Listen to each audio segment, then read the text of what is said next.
This is the manga recap for chapter 1139, Mountain Eater. You could read this chapter and all chapters as soon as they come out from shonenjump.viz.com or mangaplus.shueisha.co.jp. Steve, what's happening here on the cover? Well, Zach, it's Ogre Child Yamato's Golden Harvest Surrogate Pilgrimage, Volume 25. We've captured a rebellious duo as two horned figures are thrown in front of Who's Who as he draws a katana, possibly to execute them. And I hate to admit that I couldn't think of who they were at the start. Me and too, it's so obvious. Wow, they really didn't. Well, I guess, yeah. Well, then, the Navy didn't show up at Wano or anything. So it's No, they did. Ryokugyu. No, okay. I mean, Navy as in plural. Yeah. But I'm surprised, like, the citizens of Wano didn't wrangle up a bunch of these people and throw them in udon or something. But it's clearly the silhouettes of Page 1 and Ulti. Can't wait to see how this turns out. But it's almost like it's almost like the exact same cover story as last week, but just slight alterations. It's almost like a bad flip book. Yeah, I agree. Did we mention? I forget whose sword that originally was. I think it was Yasuie's. I forget if that's been mentioned yet. This story, I cannot believe, is 25 volumes in. Right? We say this every time, but yeah, I can't. Any other comments besides the cool cat people in the back and front? The crazy cat people? Yeah. Crazy cat people. Everyone's got horns. Yeah, well, you gotta have horns. Oh yes, also Sungwon, sorry for the Homestar Runner references last week before you came on this week. Wait, you did them last week? What'd you do? We did a whole the whole episode image was a Homestar. We forced him to draw Homestar. Show me. I want to see. Was it Kaylee who instigated the Homestar? I think so. Someone said it kind of did. looks like Homestar Runner, and then all of you just went off. And I was so just there. is Steve like the only person who's not Homestar? Delaney doesn't know. no, I never watched it.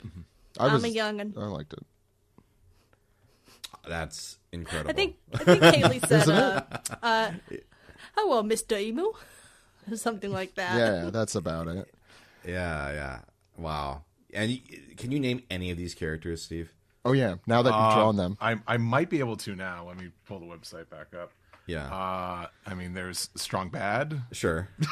There's, I love the way you pronounce that. Strong Bad. Strong Bad himself. There's Homestar. Which one's Homestar? It's the one with the star. Oh, I get it. Nice. There's Strong Sad. Okay. We told you about that one, I think. There's Homesar. We definitely told you about that one. All right. Yeah. I forget who. Homestar, but yeah. I forgot what he's Homestar. mad. He's mad or something. I forget what his name is. Strong Mad. Little mad guy. Strong Mad. Strong Mad. Teen Girl Squad down there. I forget who the little. Do you remember which one's which? Creature is. The ugly one, right? That's one of them, right? I love the osmosis. And you can't forget old Trogdor there. With the consummate V's, yes. And I would say, the perfect score. Missed one. The yellow guy. That is the cheat. Yeah. Cheat. Oh, the cheat. Yes. Yes. This went off of vibes. This is also for Zoomers listening to us or Boomers, which I'm sure we have a big contingent. So there you go. Boomer nostalgia is big on One Piece. I'm only going to be making Homestar quotes this whole podcast. Disney and Homestar. Perfect. Yeah. Okay. You get how it's done. Alienate everyone as much as possible. Yeah, exactly. Goodbye, our Simpsons fan base. You're getting nothing this week. Yeah. Shit. You've had it too good for too long. They have. There's a guy who runs through all of our references and has done so I for can like see 250 Steve. episodes. The cogs in Steve's brain are turning right now to see where he can snake one in later. I know how you fucking think. He doesn't It's more have like to. they're going. It's more like they're going at a standstill at this point. Because are we still talking about Homestar Running? Delaney, first page. Great. So we see the castle, big opening shot of the castle, and Zoro says, "We've been looking for this key for a while now. Are we even gonna find it in this huge place before sundown?" And Roto says, as I gear up to do this for a hot second, "The guards certainly won't know where it is. If anyone would know the location of the key, it would either be Chief Jarul or a few of the elders." And we go back into the castle where we still see giant skeletons all over the place. The place is in ruins as everyone walks through the decimated halls. And Luffy, who's standing on a pillar somewhere, says, "Oh, the old sword Gramps. I wonder if he'd tell us." And Roto replies, "He would never give it to you. Freeing Loki would be a terrible crime." The pennies. And eat the pennies. And Zoro says, "We didn't decide we were going to free him yet either." And Luffy, hoofing it down the hall, says, "You're so strict, Zoro." Nami says, "Hey, look over here." And Luffy's still like, it looks like he does a right angle turn because he's running behind Nami, and then the next panel he's running straight towards her. I hope that's how that's animated. Is no one doing a panel breakdown, being like, "Oh, he's doing the pose. He's doing the Nika pose." Oh, well, he is. Oda's foreshadowing something we already know. Or potentially he's just walking with some... This is how he draws big jaunty runs. But Nami sees something and Luffy says, "What's up?" And there's this large door leading into this dark room with vines through it. And Roto seems scared. He says, "Red carpet, traces of opulence. Could that be the throne room?" And sure enough, it is a large, busted-up throne room in a state of disrepair. Still many skeletons, a throne which has a large chip in it, flags thrown to the ground. And Roto says, "Pardon us." Whoa! And someone says, I think it's Luffy, says, "Geez, it's all busted up." And I think that's still Roto. There's a lot of speech bubbles here. It's not. They do not say who is who at all here. Educated guesses. Please, I want to hear your educated guesses. The scars of battle here are vicious. Luffy goes, "Even the ceiling's missing." "It is the throne room. What is that strange mark?" "Mark? What mark?" Luffy, the one person. I assume that's Luffy. Any thoughts on this page besides how great the assistants are? God's strongest soldiers. Yeah. Some great panels on these pages. Yeah. I'll say. Loving the Straw Hat interactions generally, which we'll get more here.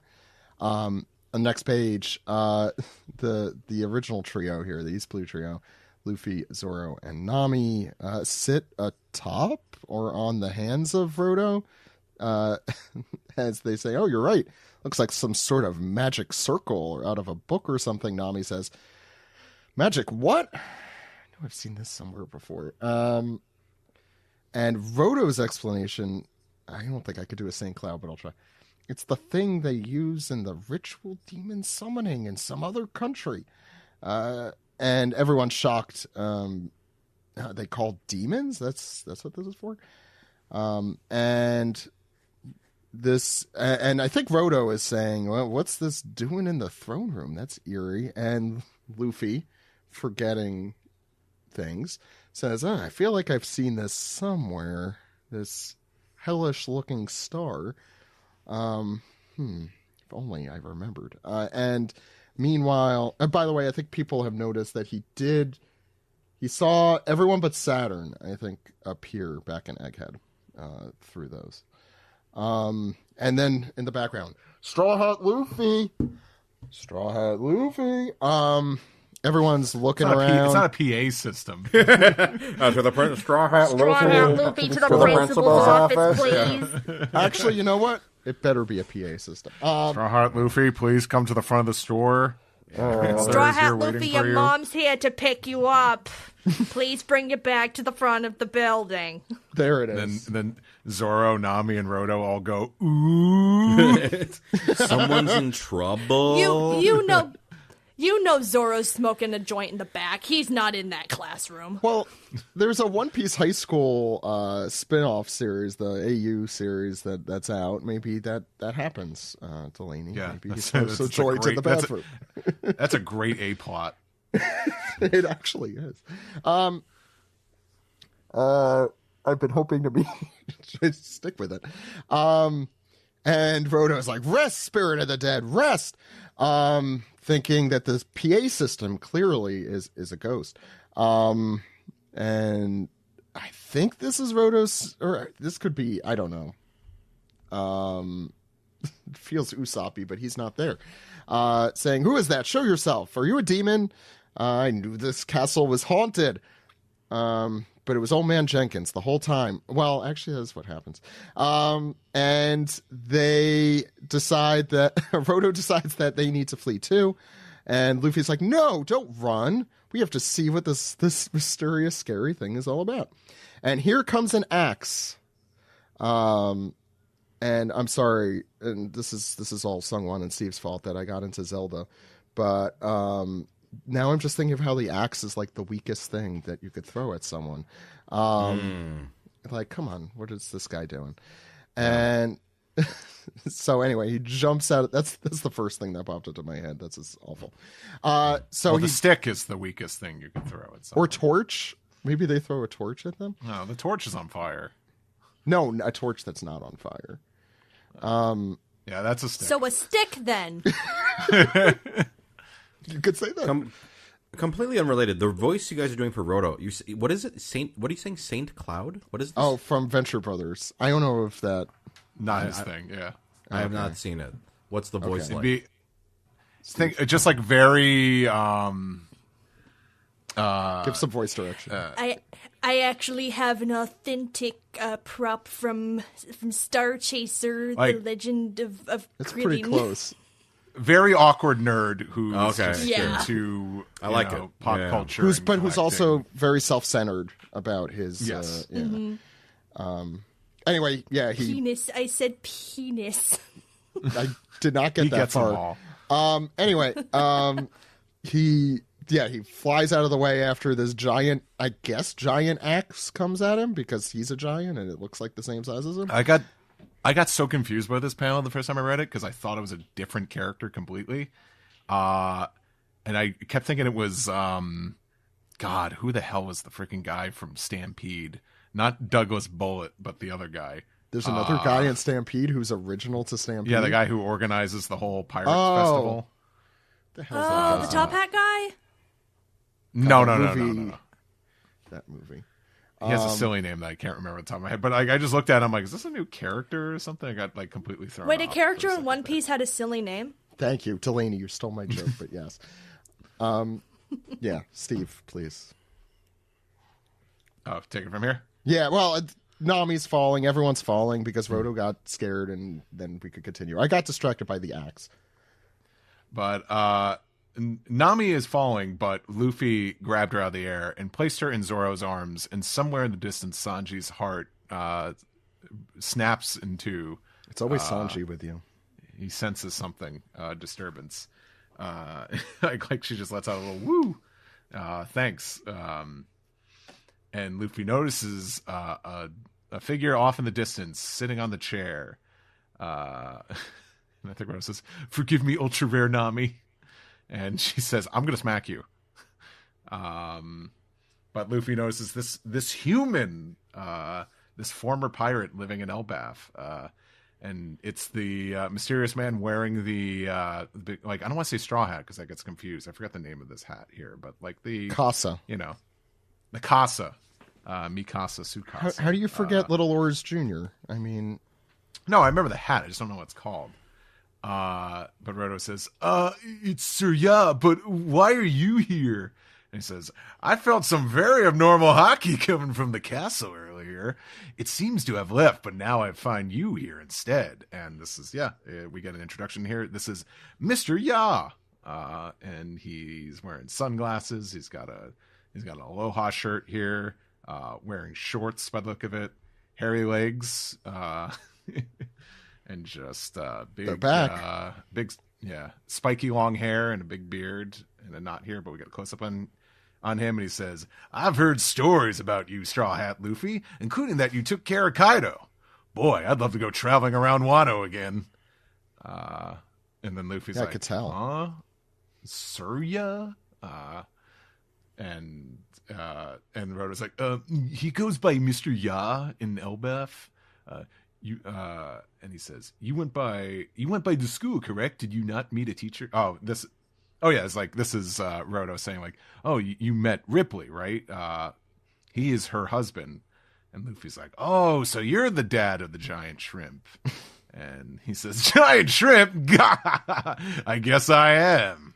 And he says, so you met Cullen and Ripley, eh? He took on a lot of the giant's blood. He grew up without me being able to hold him in my... It's like, he said, what is it? Yeah, he says, he grew up without me being able to hold him in my arms. And we, once again, get reminders real quick. This is Cullen. This is Ripley. And he says, would you believe he's 20? And Ripley's 80. She's older than me. He says, let me tell you, marrying the giant's not worth it. I get older and they stay the same age. Yeah, I'm sure that was on purpose from Steven. Oh no. And Nami says, that's a good point. I'm just surprised to hear that someone's actually done it. Done it. Yeah. Mr. Ya jumps down and he goes, love is free. There are many mixed blood races throughout history. The Buccaneers, the Dosundata, the Long Arms and Long Legs, and the Wotans. These blended peoples don't tend to last long, but in every era, there have always been those who are more open-minded. Luffy goes, someone going who? Who's going who? Is that... that's Zoro. Zoro, okay. Zoro goes, you seem to know a whole lot. Who are you, anyway? I'm the Preacher of Love! Luffy goes, that sounds like what Sanji will be when he's older. Anyway, I'm searching for the key to Loki's cuffs. Rhoda goes, don't just tell him about it, and he wouldn't know anyway. Perfect. Too late. No notes. Is that Zoro? Yeah, that's still Zoro. Zoro goes, oh, okay. Luffy goes, forget I said that. Too late. Loki, huh? Fascinating. If there's one thing I love, it's other people causing trouble. Nami goes, that's really tacky. You better not tell anybody about this. That's still a mystery, right? Yeah. Young lady, secrets are born to be spread. No, stop that right now. Do you know what kind of man Loki is? If the worst should happen because of this, what's your plan? Luffy goes, I'll beat him up and put the chains back on him. Years ago, a man named Red-Haired Shanks captured Loki. But prior to that, no one was ever able to stop him. And he continues, if you don't know what kind of powers Loki has or what damage he might do... Hey, wait! Luffy has already turned away. He's like... And he says what I say every Monday morning. Let's look for the key. I think he's going to be yapping for a while. Hey. I know who you're referring to, and that's us. No one said anything, Zach. You see yourself in this picture, and it makes you uncomfortable. I don't... They must mean another One Piece podcast that they edit on Monday morning. A whole additional One Piece podcast. A two-piece podcast. They must mean Talking Simpsons. And Mr. Ya reaches out after them. He says, "Wait!" Zoro goes, "You're wasting our time." Of course, Nami's the voice of reason, being like, "He's giving us a warning. You should listen to him."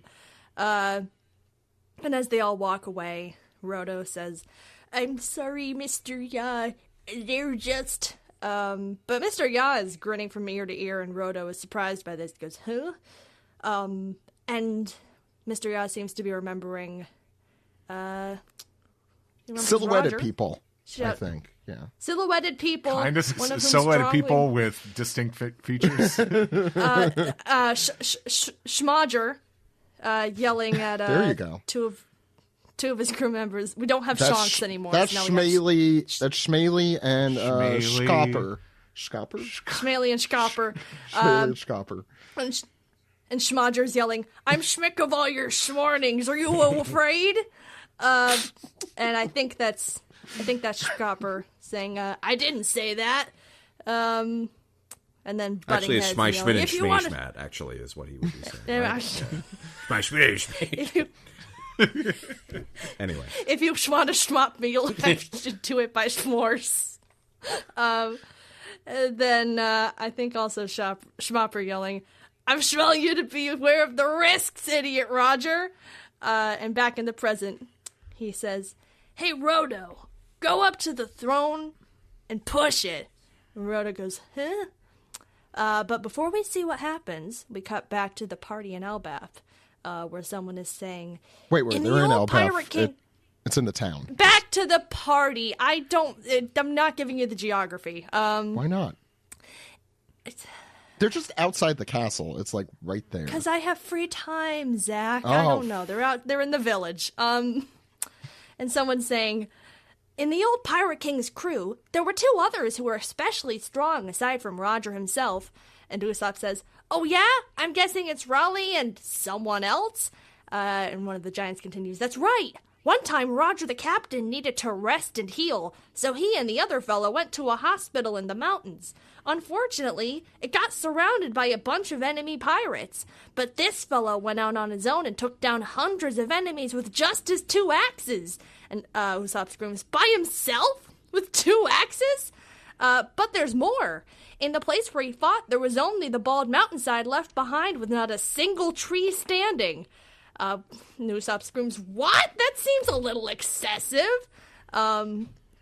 And because of that, he gained the epithet of Mountain Eater. And Jinbei nods very sagely as everyone else stares in shock. It's like, yeah, it's a well-known story. After the first mate, Silver's Raleigh, this man was known as the Pirate King's left arm.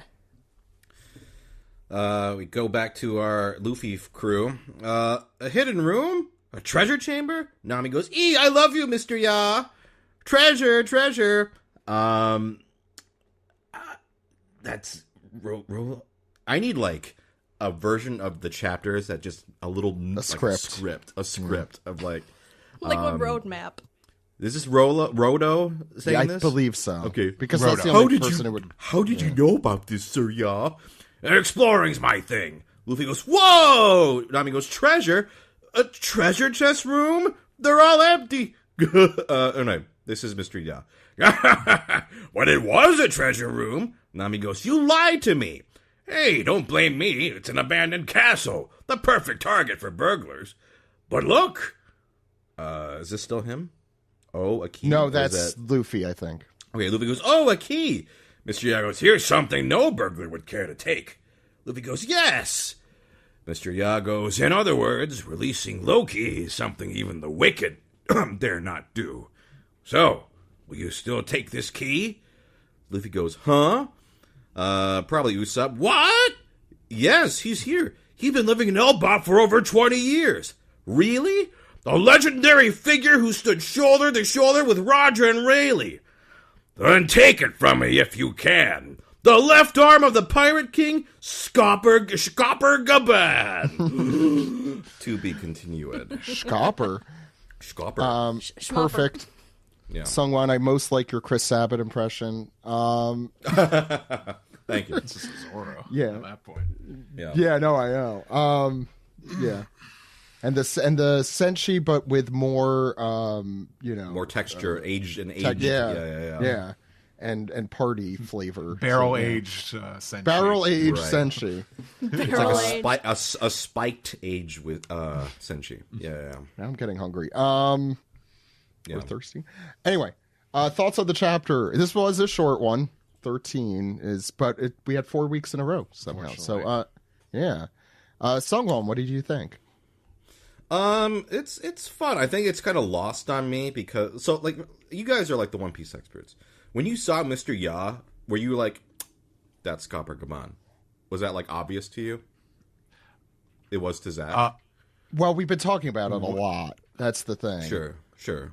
What this character when we first saw him before, at the start of this arc, or are we talking? Oh, did this way character back? did this character appear before Mr. Ya? This character appeared in Zach. I think you have this on hand, so why don't you say it? Okay. Should I work for?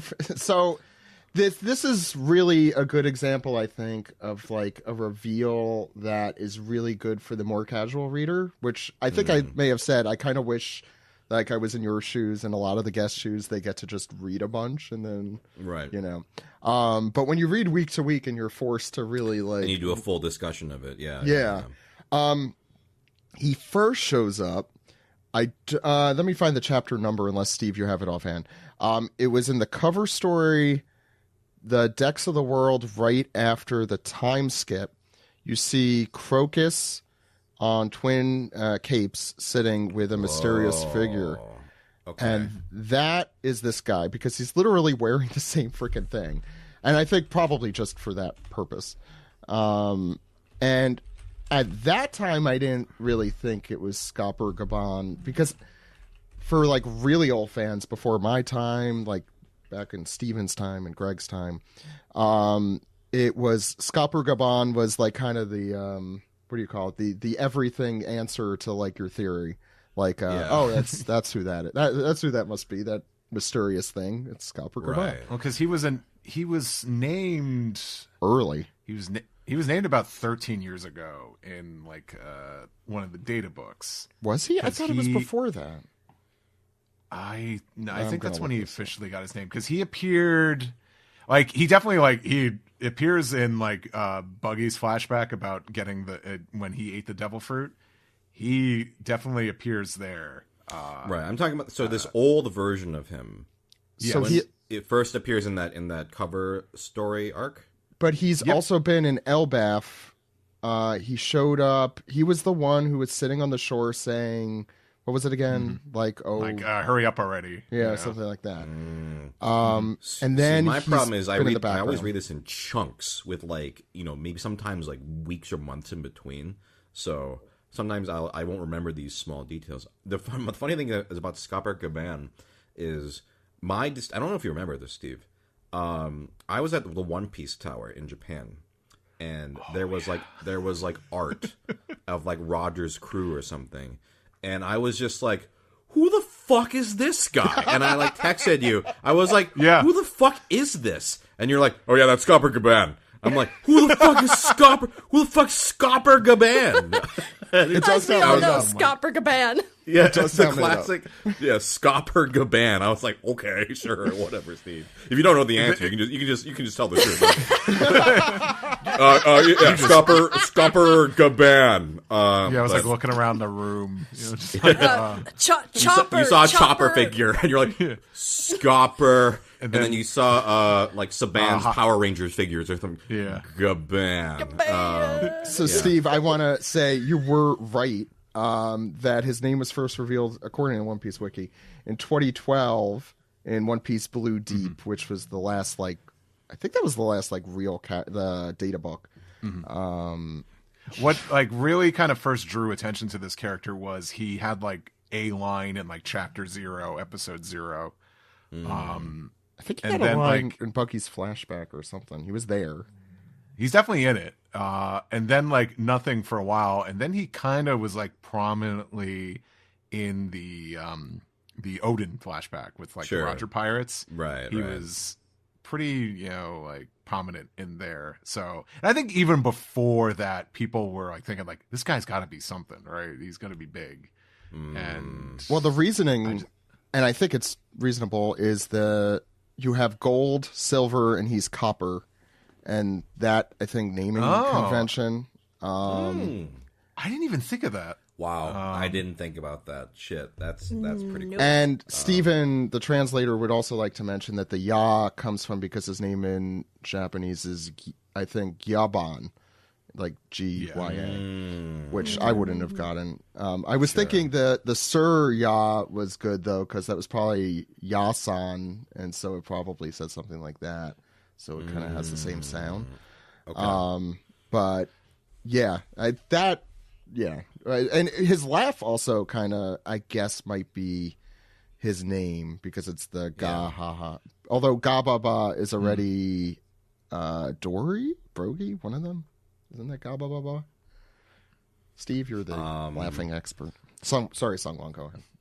But yeah, I think, even though it might be a little wasted on me, because I do know who this guy is, because of that One Piece Tower memory. And I'm like, oh yeah, the guy I don't really know that much about. But for me, it's cool to just any Roger Pirates lore. You know, I'm like, cool. You know, I'm down for that. Also, this guy absolutely fucks. I mean, he did fuck. He fucked a giant. That's pretty cool. Like, he's just this cool, badass old man who fucked a hot giant. Like, damn, good for him. So, I like his vibes. I'm excited to see where it goes from here. Because, yeah, like, we've known about Rayleigh for so long, and you know, the whole mythos. But to see the sort of third guy, I'm excited to see what he is all about. All of Roger's crew really fucks. I think there's no way to put that. Right. The fucking love boat going down the Grand Line. Yeah, that's what they call it. Well, that was Zelvita's ship. That was the Love Duck. I'm sorry. Any other thoughts on the chapter overall? You're asking me or at the group? Sungwon. No, I'm good. Yeah, someone else may. Delaney, your thoughts? I'm kind of in the same boat as Sungwon, because I know even less about Scopper Gaban. I did not have a One Piece Tower story to reinforce for me who he was. So I spent all week... Here's the thing. When you're online, people will spoil the chapter, except all I saw was, oh, it's Scopper Gaban, and I was like, oh, yep, a guy I know, 100%.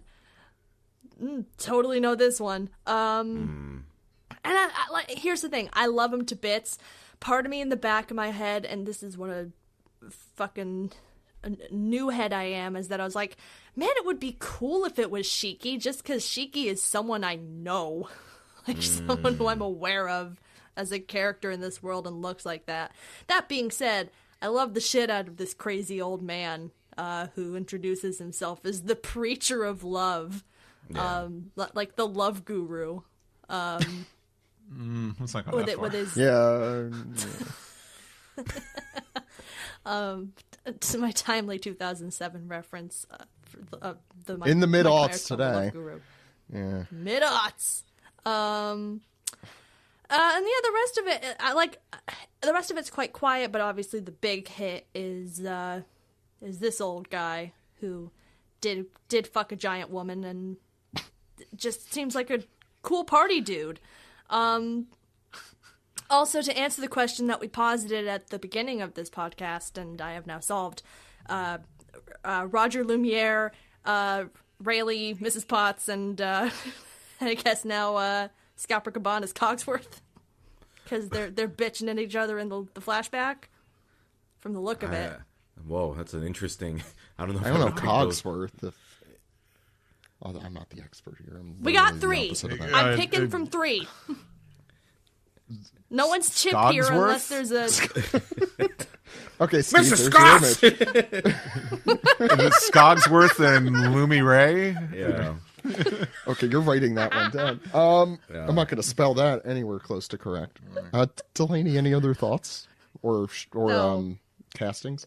Schmutz. Nope. Is that the silhouetted version of... That's a 3-level thing going on there. Steve, what Beauty and the Beast references do you have to relate to this chapter? We'll find out. I like this one. Unfortunately, it's a short one, but at least like, it's still like, it's a memorable chapter for finally confirming who this man is.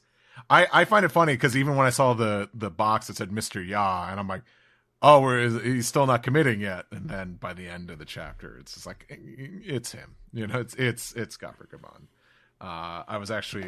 Once I saw that name box, I thought, I'm like, oh, is Oda gonna draw it out a little bit more? But I like him a lot. I think I might have seen someone else of our crew say this, but it's like, oh, he's like a less problematic Master Roshi. He's got those like similar like as far as we know. Like this is definitely like old retiree stoner guy. He's got just like great vibes here. Seems like he's gonna be a lot of fun, and I'm glad that he feels a little bit different than say like Rayleigh. Rayleigh's kind of like old man stoner. This is like Jimmy Buffett old man. So I'm digging that. How many Ragers do you think Jimmy Buffett was throwing? Jimmy Buffett was the peak of the beach life, the chill beach life. I know he was getting wasted away in paradise. Yeah, but he wasn't Margaritaville. Oh my god, I'm mixing up myself. Which I forget where on the Grand Line Margaritaville is, but I know it's he wasn't on poppers in Miami like this guy was. It's in Toto Land, by the way. It's just a giant margarita sticking out of the water. No, that's just the members of Toto. Okay. It's enough old people music. I don't know. Kids, you ever watched Dune? I'm not hip. I don't party, so I don't know what. You don't? I don't know what the no, especially not anymore. So I don't know what the stereotypes are. But he seems a lot of fun, and I'm really looking forward to see how he's using the rest of the story and just how he interacts with other characters, especially his wife and his son. It's I can't get over just like a character just unabashedly fucks, like even without knowing like who his family is, just looking at him, I'm like, oh yeah, this guy's pretty cool. Yeah. Other than I can't that, end the episode that though.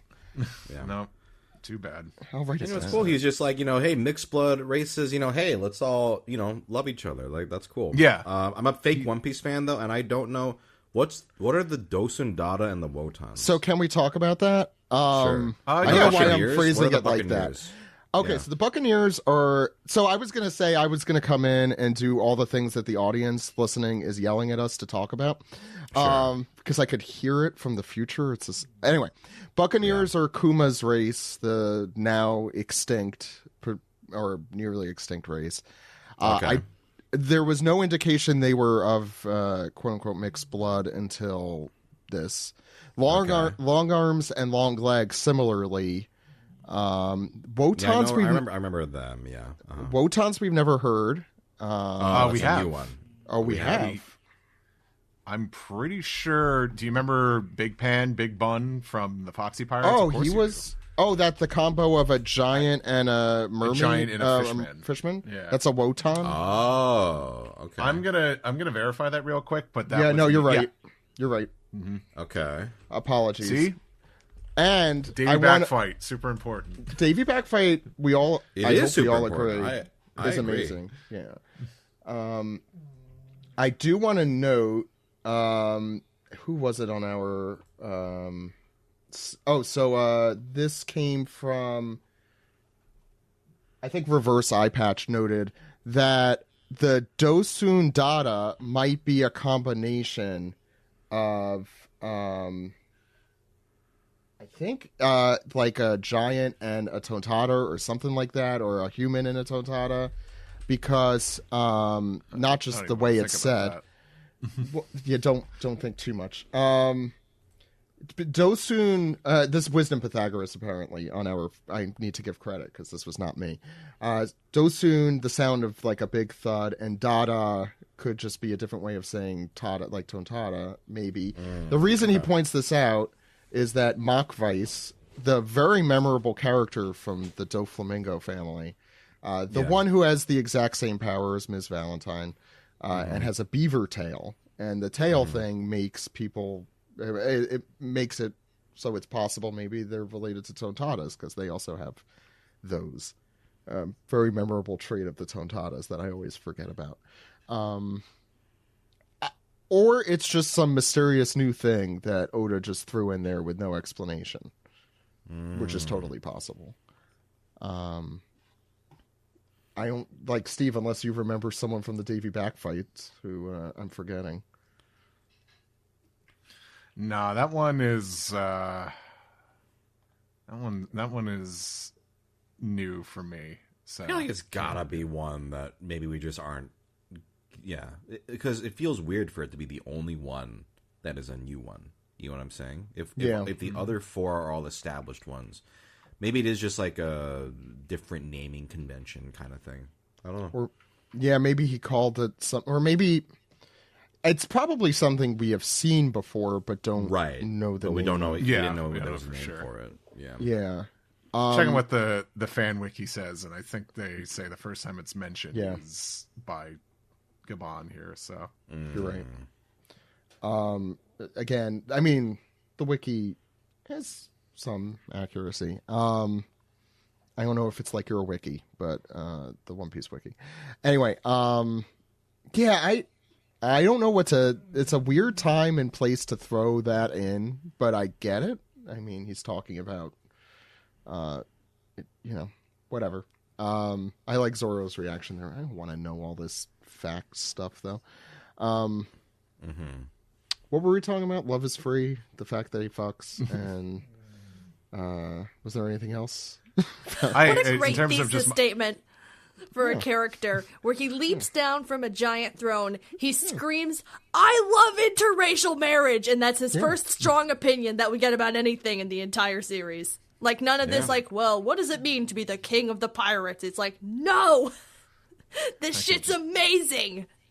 Love is free! Gabon It's so fun. Running around the world just saying, "Fix your hearts or die, man." He definitely has that vibe. Like, aged hippie vibe, yes. Yeah, he's definitely aged hippie, for sure.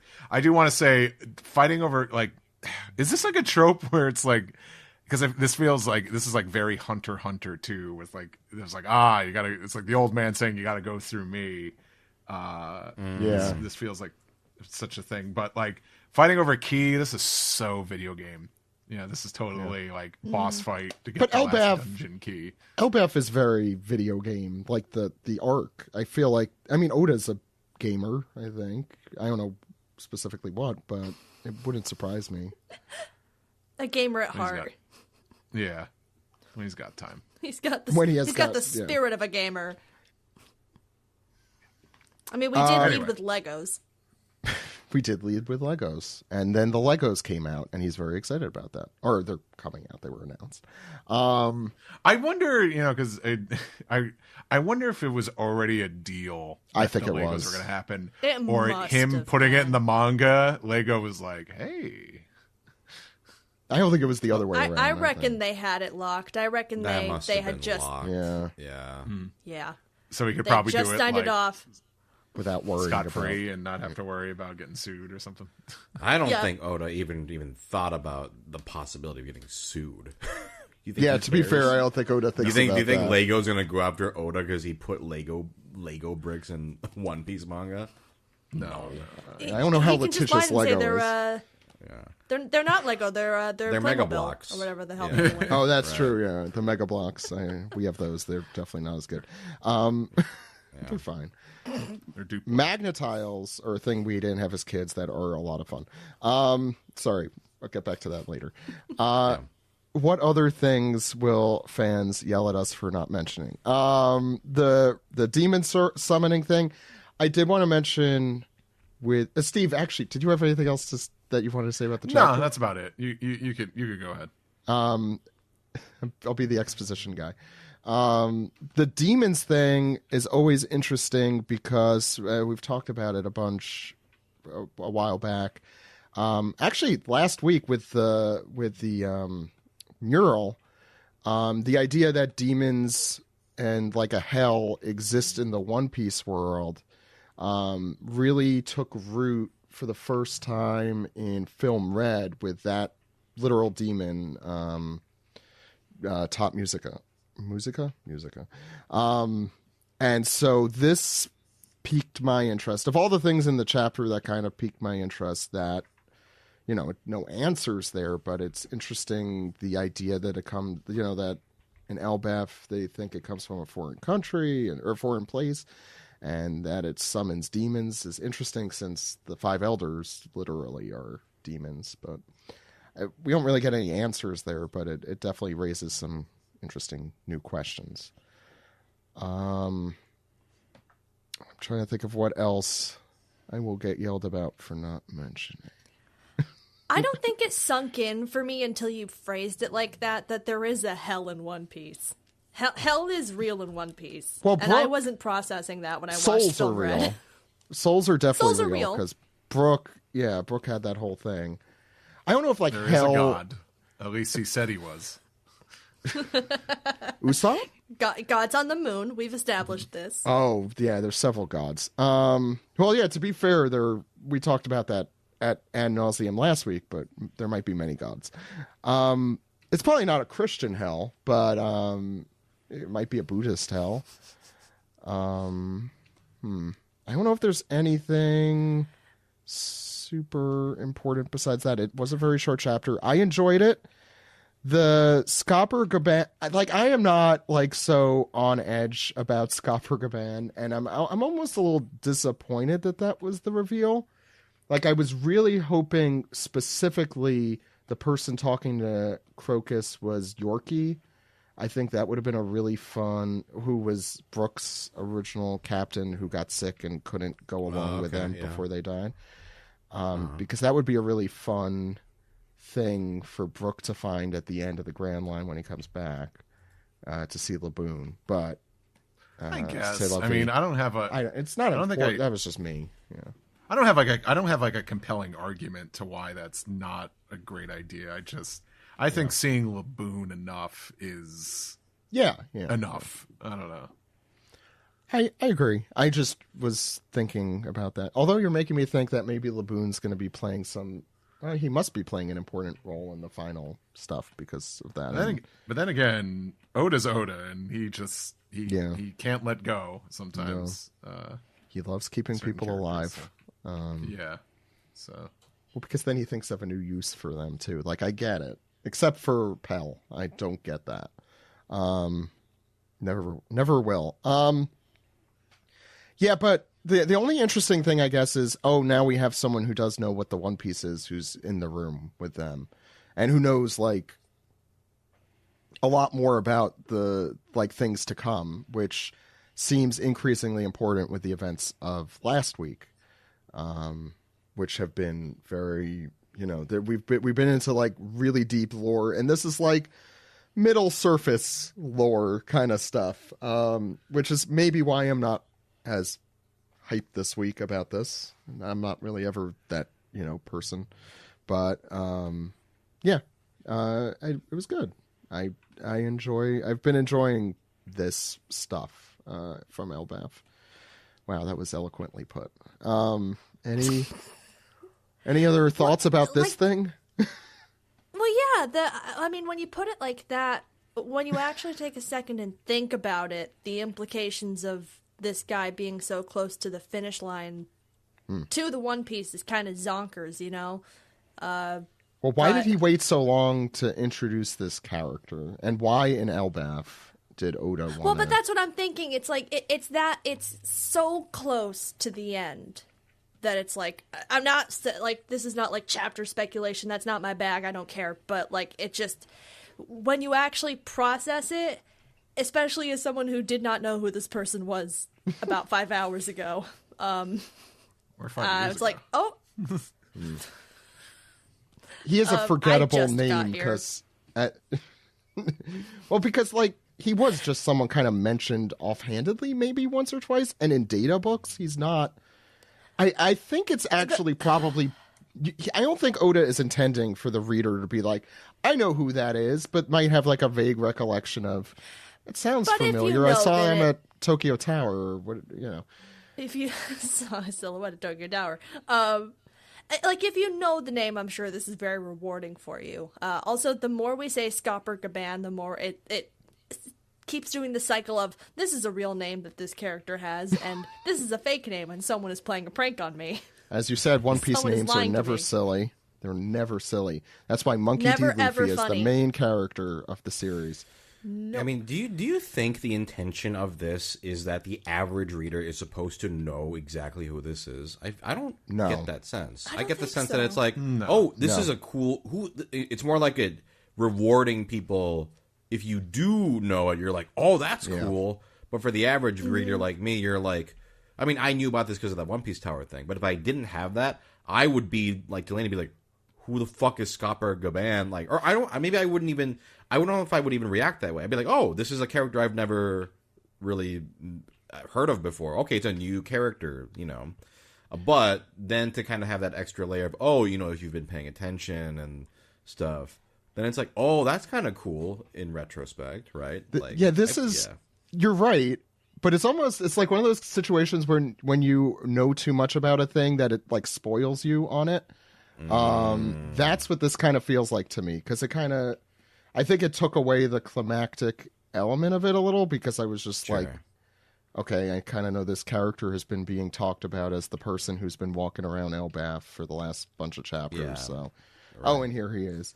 For you, it's like, hey, okay, I already knew this. Oh, they're finally, you know, it's about. I don't want to sound like, I mean, It's like like when you watch a movie, you figure out the twist, and you're like, oh, okay, yeah, get to it. Yeah. I know what's going to happen. Yeah, sure. yeah. Yeah. It wasn't even like me who figured out this twist. It was I think it was someone else who has been on the show, and it's just like we've talked about it. I don't want to take like all the credit. But yeah, I think what was I gonna say? I don't even know. But It's probably more like Vegapunk was at the time, right? Well, like when you know, they said the name enough times that it's like, if you were noticing and you're rereading enough, then you probably remember, like, oh yeah, Vegapunk, the scientist they keep talking about. But like, if you're Vegapunk, casual, they mentioned quite a few times. much Punk more Hazard frequently. is like- No, you're right. Yeah, like they kept teasing like in shadow, like Vegapunk. When the fuck did they say Scopper Gaban? they never said the name. No. Yeah, I think this you're is for right. No. true like One Piece heads who read all the data books and stuff. But yeah, I don't think they've ever said this name ever in the. It's Out possible. loud, no. As far as I know, because I don't recall this ever being said. That's a good Maybe question. like once. Yeah. Well, I mean, it's kind of cool. It's cool that there's stuff like this for the people who are obsessing over it and really scouring it, and so they know, oh shit, that's so and so. That's cool that it's a thing. I think the way Oda introduces it, you're not supposed to know. I agree with you 100%, because he's like, he gives the full description of who he is. Like, he's the legendary figure who's still shouldering, he's the left arm of the pirate. Like, Yeah, he that's all gives you you need the to know. rundown. And he had What's access. nice is, I think you're not punished for not knowing who this is. Right. Yeah, Like, exactly. Like, Yeah. yeah. Like, if you happen to know, hey, it's just a plus. But, like, it's not like there was any, like, oh, you didn't read the data book. See, like, what's great about, like, I think didn't play what's Chain great of about- Memories. Like, you can go Yes, fuck yourself. exactly, yeah. That's a Kingdom Stuff like Kingdom that. Hearts. Anyway, You didn't play Fortnite, so you didn't hear Palpatine's message. Zach, Kingdom Hearts is a video game that Yeah. with Disney characters and Final Fantasy characters. Anyway, no, thank you for Casey, that. Casey didn't know, Zach. Yeah. Palpatine. Disney is the thing with like the Mickey Mouse. Anyway, with the Mickey Mickey Mouse Mickey and, Mickey and Rourke? the Axel. Mickey Rourke. Yeah, the wrestler. Yeah. They combined the wrestler with Final Fantasy characters. Zach, have you watched Iron Man 2? The No. biggest About of Kingdom them. Hearts somehow. No, I have not. My Marvel knowledge is limited. You're fine. Yeah, I know. Yeah. I have no desire. I missed the boat. What the hell were we talking You're about? a better person. But no, for but it, you're buddy. right, Steve. It is Kingdom good that Hearts. you're not punished for not knowing. It's not like you're expected. Everyone reading this is expected to know. It is more like okay, cool. You know, It is Although I the guess in Zach's Palpatine case, thing. it is kind of like spoiled a bit, but I didn't have that experience when they showed him. I was like, oh, I don't know who this is. That might just be me. Like I think the average reader probably reads closer to like how you read, like in chunks, because I think that's kind of the best way to digest it anyway. with some exceptions. I think in chunks but slowly is probably how Oda intends it to be read. Like, pay attention, but you don't have to pay so much attention. Like, but he also, like, in the SBSs, he's always like, wow, you noticed that? But about a very obvious thing to people who are really, like, you know, too into it, like we are. Right. Yeah. I don't know. One Piece characters are just like British town names, where if you told me, like, yeah, you knew this already, this is a real thing, I would fully accept it. Wait, can you say some British town names that can be One Piece characters? Oh, God. Not to put you on the Manning spot. Tree's a good one. That's a good one. Chelmsford. If you split up Chelmsford in two halves. My favorite arc. I live in. Well, sorry. The Chelmsford arc? Where Schmorkesty Schmace died. Yeah. That's a great arc. Chelmsford. Yeah. Okay, I'm done. What? That's it. The thing is if you cut them in half, you can make a lot of them One Piece names. Lowestoft. This is great. Lowestoft, where my friend was raised. We should just send like Oda that. a book of town names in England. Welcome to the episode. Name that actual One Piece name, where I pull out a bunch of that's a random good British town trivia names. game. I mean, these could be like holy night names because I'm sorry, not to interrupt. Go ahead. No. I was just rattling. What were you about to say? Because I was just catching up like in the last 5 chapters, so I just read that chapter with who the fuck is Shanks' brother? Oh, Shamrock McClintock, or what the fuck is his name? Shamrock Forefather. What the hell's his name? Figurland? I think it's the stupidest Figurland. last name too. Yeah. Figurland Shamrock at your Figurland service. Shamrock. Like, I'm like, oh, okay, yeah, just throw these British town names into holy night names, I guess. What are the fucking rules? Sure, the Irish appreciate that. Now I want to do a trivia round where it's... Do I really got to get my sword out? It's me, Scopergaban. Shit, I need to do... What's that game? Like this, that, or the other of One Piece names, towns in England, and a third thing that I can't We have to, Yeah. so, guys. We have to recap the entire chapter, but doing Irish accents for Scopper. I wish I could do that. As Steve could attest, my accent game is non-existent. Anyway, let's move on to the next segment.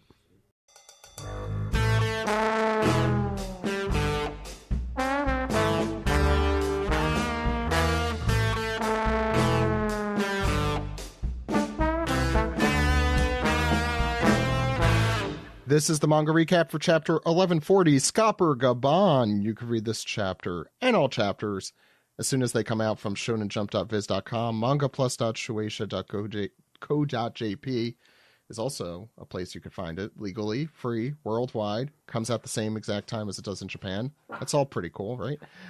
Ed, what is going on the cover page? No, just to start off, there were no author comments published on the Viz blog this week, as far as I can tell with this, at time of recording at least. And Akane Banashi was on the cover of Jump this week. So, maybe next week, we'll see. But on the cover of this chapter, we have Ogre Child Yamato's Golden Harvest Surrogate Pilgrimage, Volume 26. And Ulti is shackled to what appears to be a roulette wheel. And this is her saying this to Who's who is holding a sword very sinisterly and licking his lips, also very sinister-like, saying, "If anything happens to Pei, I'll hunt you to the depths of hell and beat you to death." I think it's not a roulette wheel. It's just it's a dartboard. It's like a dartboard. Oh yeah, dartboard. Because I thought it was like the circus thing too, and I realized I'm like, wait, where does it spin? And he's been throwing knives at her clearly. It's the new season of Death Parade. He got her Sam. twice or 3 times. Sam, how do you feel about this? She's got this. Yeah. She can turn into a dinosaur, right? Who can? See Prism Yeah, chains. Maybe. She can get out of this. They might be, yeah. So Yeah, I was guess it it should. was it Ulti and Pei who got captured last chapter in the cover story? Yes. Yes. Yeah. Caught 2 interesting things. I think it was the cover last week. Yeah. Page 1 is on the bottom left corner here. He kind of gets cut off by the text. And now I could say last time we like really discussed Page One and Ulti was like back in 2018 or 19, or whenever the hell that. No. 20? No. Was that 20? No. 2018 was like Pre-COVID? That was like 2018 was like the beginning of Wano. Page One, I think, showed up early 2019. Oh, I was gonna say it's pre me having kids, but now I totally know Pachycephalosaurus and Spinosaurus, and I know that that's what they are now, and I could pronounce it. You never watched Jurassic Park 3? No, That's No, I arguably haven't. one of the best dinosaur like gimmicks that they've ever done, though, where the Spinosaurus swallows the satellite phone, and like every time they hear the phone ring, like he shows up, and then eventually they hear the phone ring, and it's just in a giant pile of shit. oh boy. I thought that was. I haven't seen that one. That's their Jaws theme. Is just a. I love, He's a for the cell record. So phone I was born on June 30th. So every time every year a Jurassic Park movie comes out, it comes out on my birthday.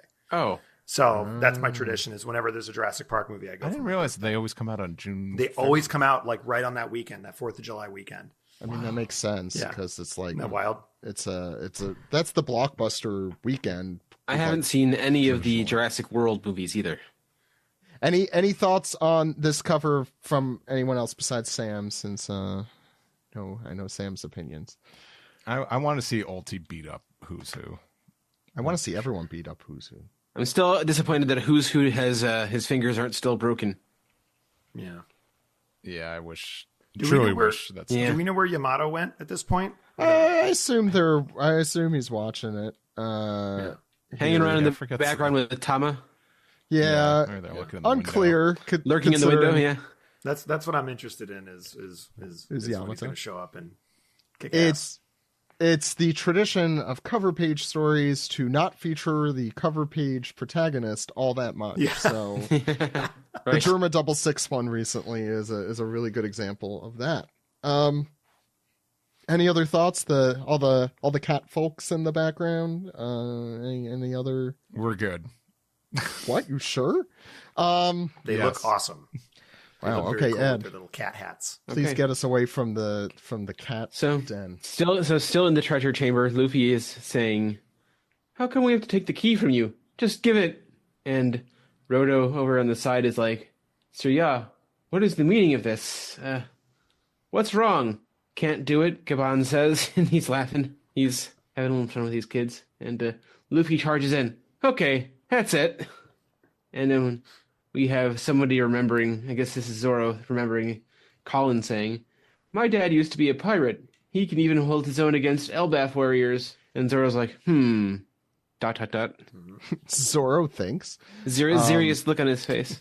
he's not thinking about swords and. And Thank you for calling him Zoro, by the way, and not Zolo. No, we No. we I go with appreciate the correct version. yeah. Liar Boo and Zoro. That's what we Yeah. call And, yeah, and Sunkissed. And I go- Yeah, Sanji. Yeah. Yeah, I speak from the heart. And Luffy's his hand reaches in, goes right over Gaban's right shoulder, and he's sort of flinging his hand around, grabbing for the key. And he says, "Listen, old man, I just want to get this to Loki." Gaban says, "Just take it from me, then." Yeah, I will. And Gaban jumps up into the air, something over his head about to swing down. He's got the key sort of by the end of it, and he's gonna swing the base of it at Luffy. I want to note here. Someone mentioned, I think one of our fans, or someone in our Discord, I don't remember. The fan does. I'm sorry. The flame design on the key, where the hockey is kind of enveloping it, almost Gear 4-esque. I didn't notice this right away, but That's I think interesting. that's an interesting detail. Is that not how it's happened before with objects? I like don't when know. somebody like infuses an object with hockey. I don't know. I can't recall. I know, like we've seen it. You know, a When's few the last times here, time that- mostly with yeah. Zoro. Yeah. Yeah. Zoro. Yeah, I always saw it as like ink, like going through an same. object. Yeah, that's how it. Yeah, usually, like at least with the manga. Like on Very Luffy, much it's looks like like that. tattoos, right? You know. Yeah. Yeah. Um. Or remember, Virgo was the first time we really saw that with someone coating their whole body in Yes. it. Yeah. Oh yeah. Oh yeah. Oh Those God, are rad. Virgo. Glossy black like this is bleach. Yeah. Now I want a hamburger. Steve. stuck to your face. I didn't say that. That's why I wasn't sure where. Yeah, no. Anyway, How could you forget? Gabon has imbued this giant key with armament hockey, and he brings it right down on Luffy. He just goes, whoa! He just brains him with it. Yeah, El Kabong. Yeah, and nice.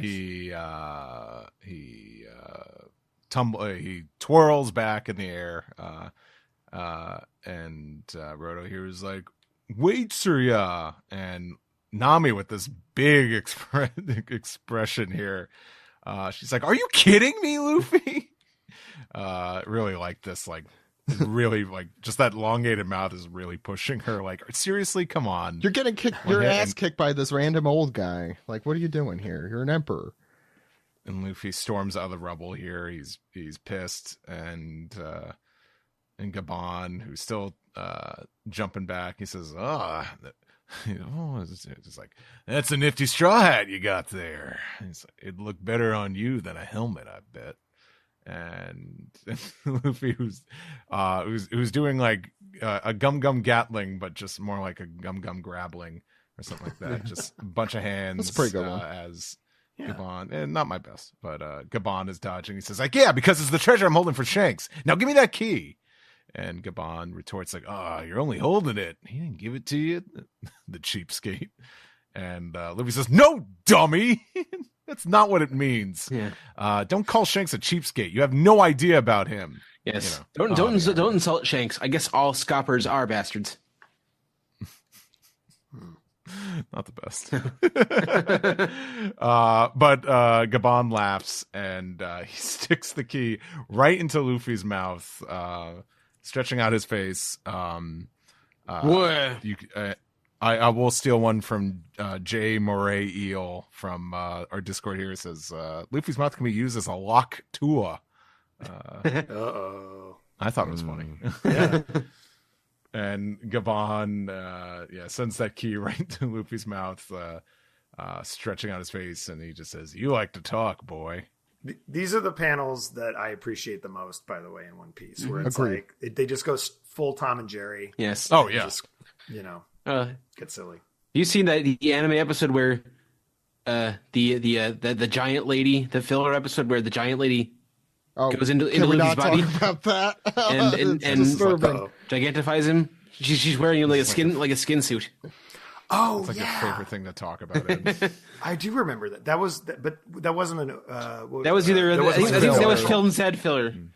The part I appreciated was that Greg, who never watches the anime, joined in for that one anime recap we did like 10 years ago, and it was the most disturbing thing ever. Anyway, ridiculous. This page, also the set of pages that Steve just did, have some of my favorite Luffy faces we've seen in a while here. Every expression is amazing. Anyway, speaking of, there's more of them on this page. You see the key crash.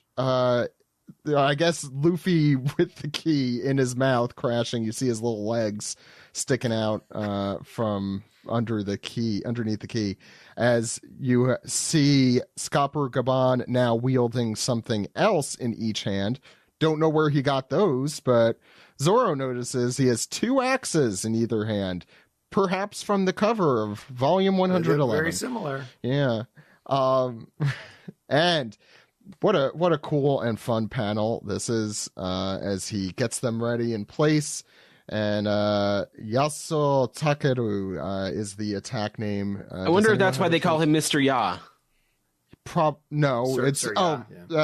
So this was explained also.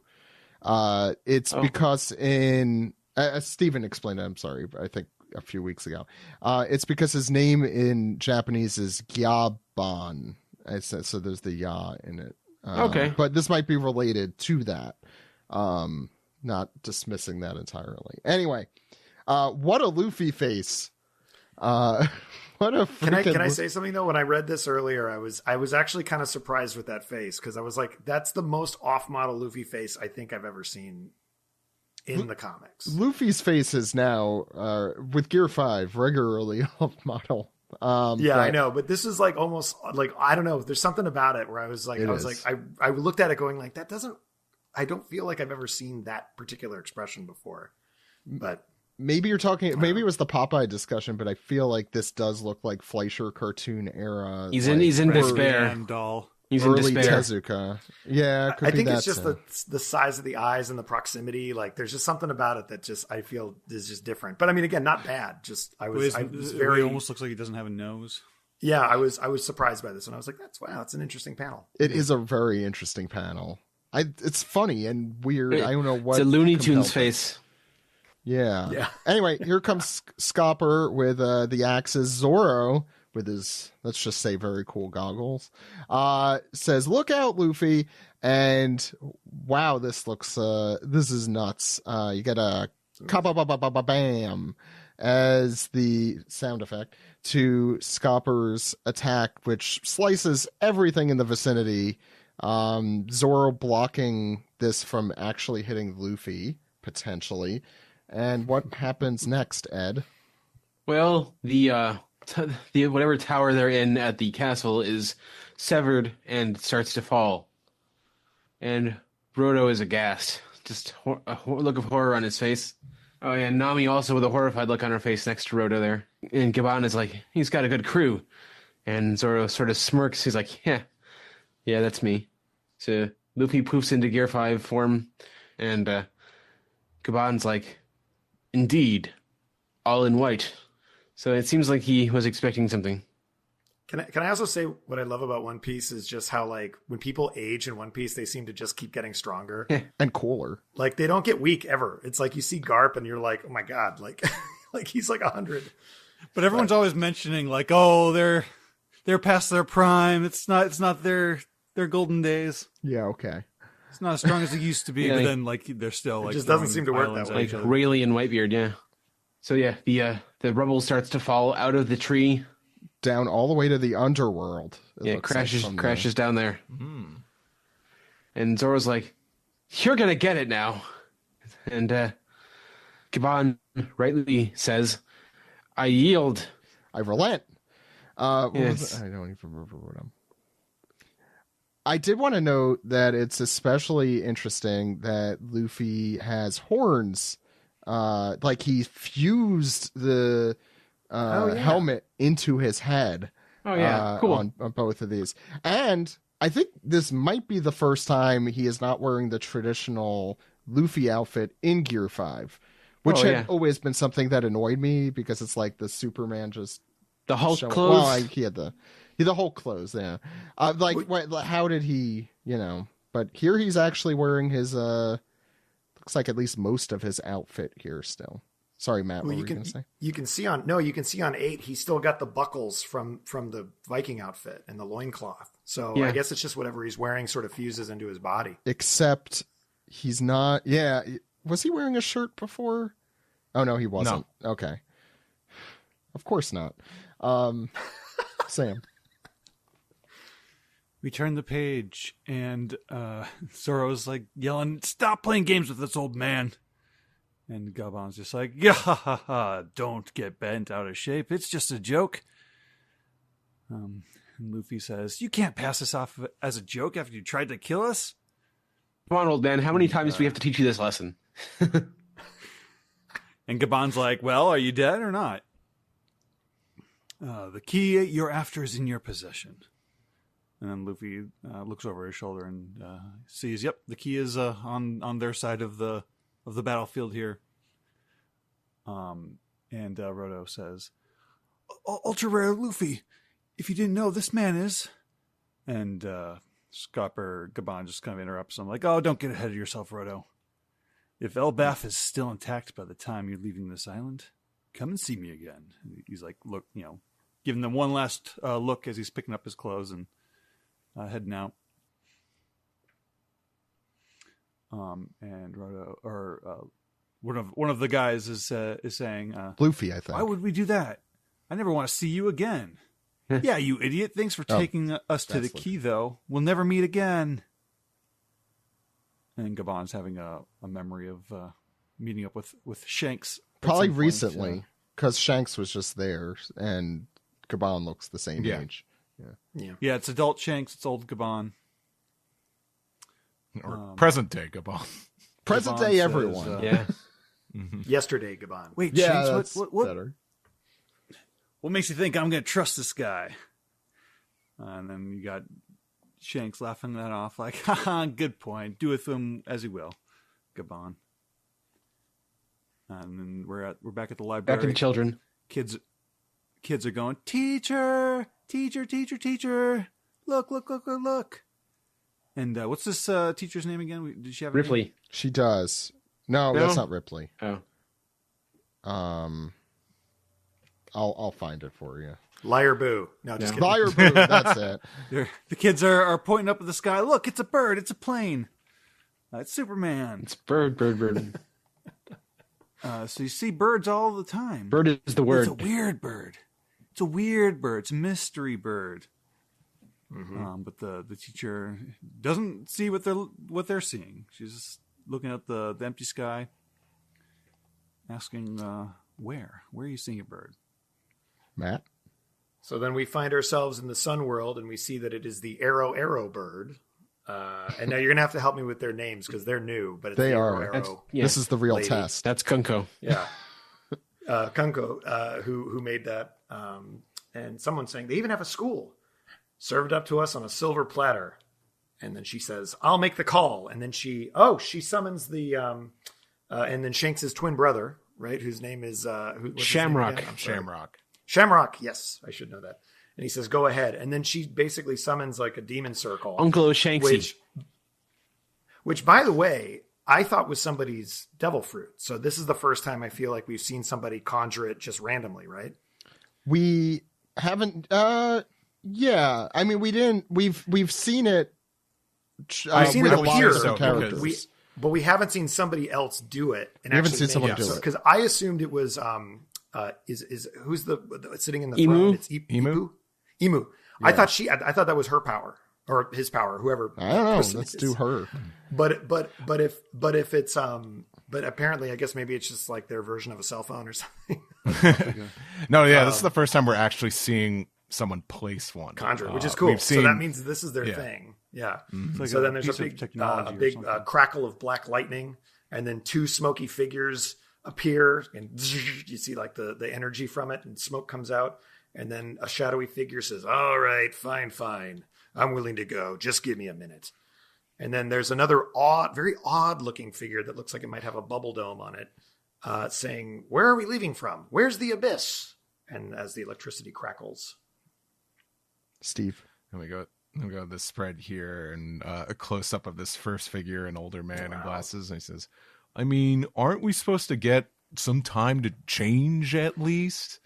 And this dragon looking fella here says, "Uh-oh, I'm in trouble, big trouble."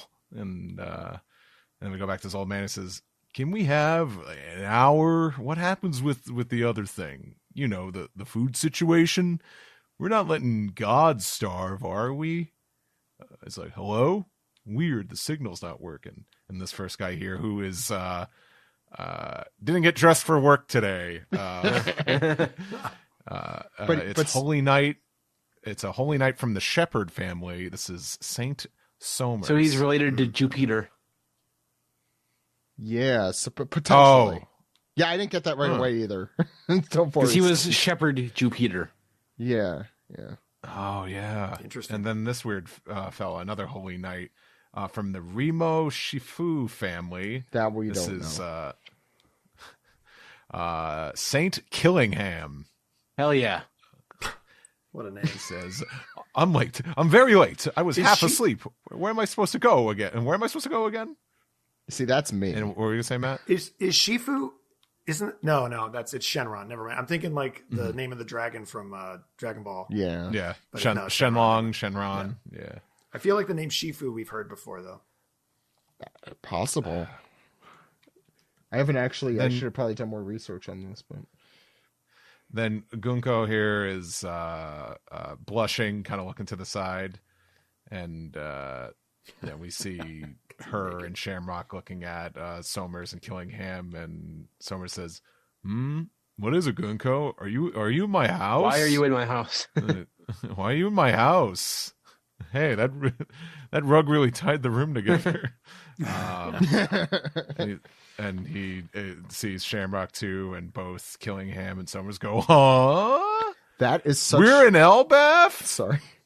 That feels like a Skypiea-esque, like, it feels like a very old school reaction, these two little panels on the bottom, right? Yeah. Is that just me? Oh, it's very Gadatsu. No. Yeah, that's what I'm thinking of. I'm always going to read him now in the dude's voice, though. Until It's the first thing I saw when I saw this guy. I'm like, oh, this is going just on, man? gorgeous. With the hair and the beard and the. I am so ashamed because I'm like, this is so familiar. This is clearly he is referencing something specific with this guy. He looks too specific. You think Summers burned one on the way over here? Oh, absolutely. Without a doubt. Yeah, no, this is amazing. Should we talk about the Killingham name now since we're here? It was, I think Joey is the first one who pointed out to us, at least, the Kirin connection. So if you've ever had that beer, Kirin, yeah. Kirin. Killingham. Pronounce it. Yeah, so it's Killingham. Yeah, it's a pun off of the mythical dragon, which I think we definitely talked a little bit about. Isn't it like a magical deer god? It's also a beer. It's a deer. Isn't it like a dragon deer or something like that?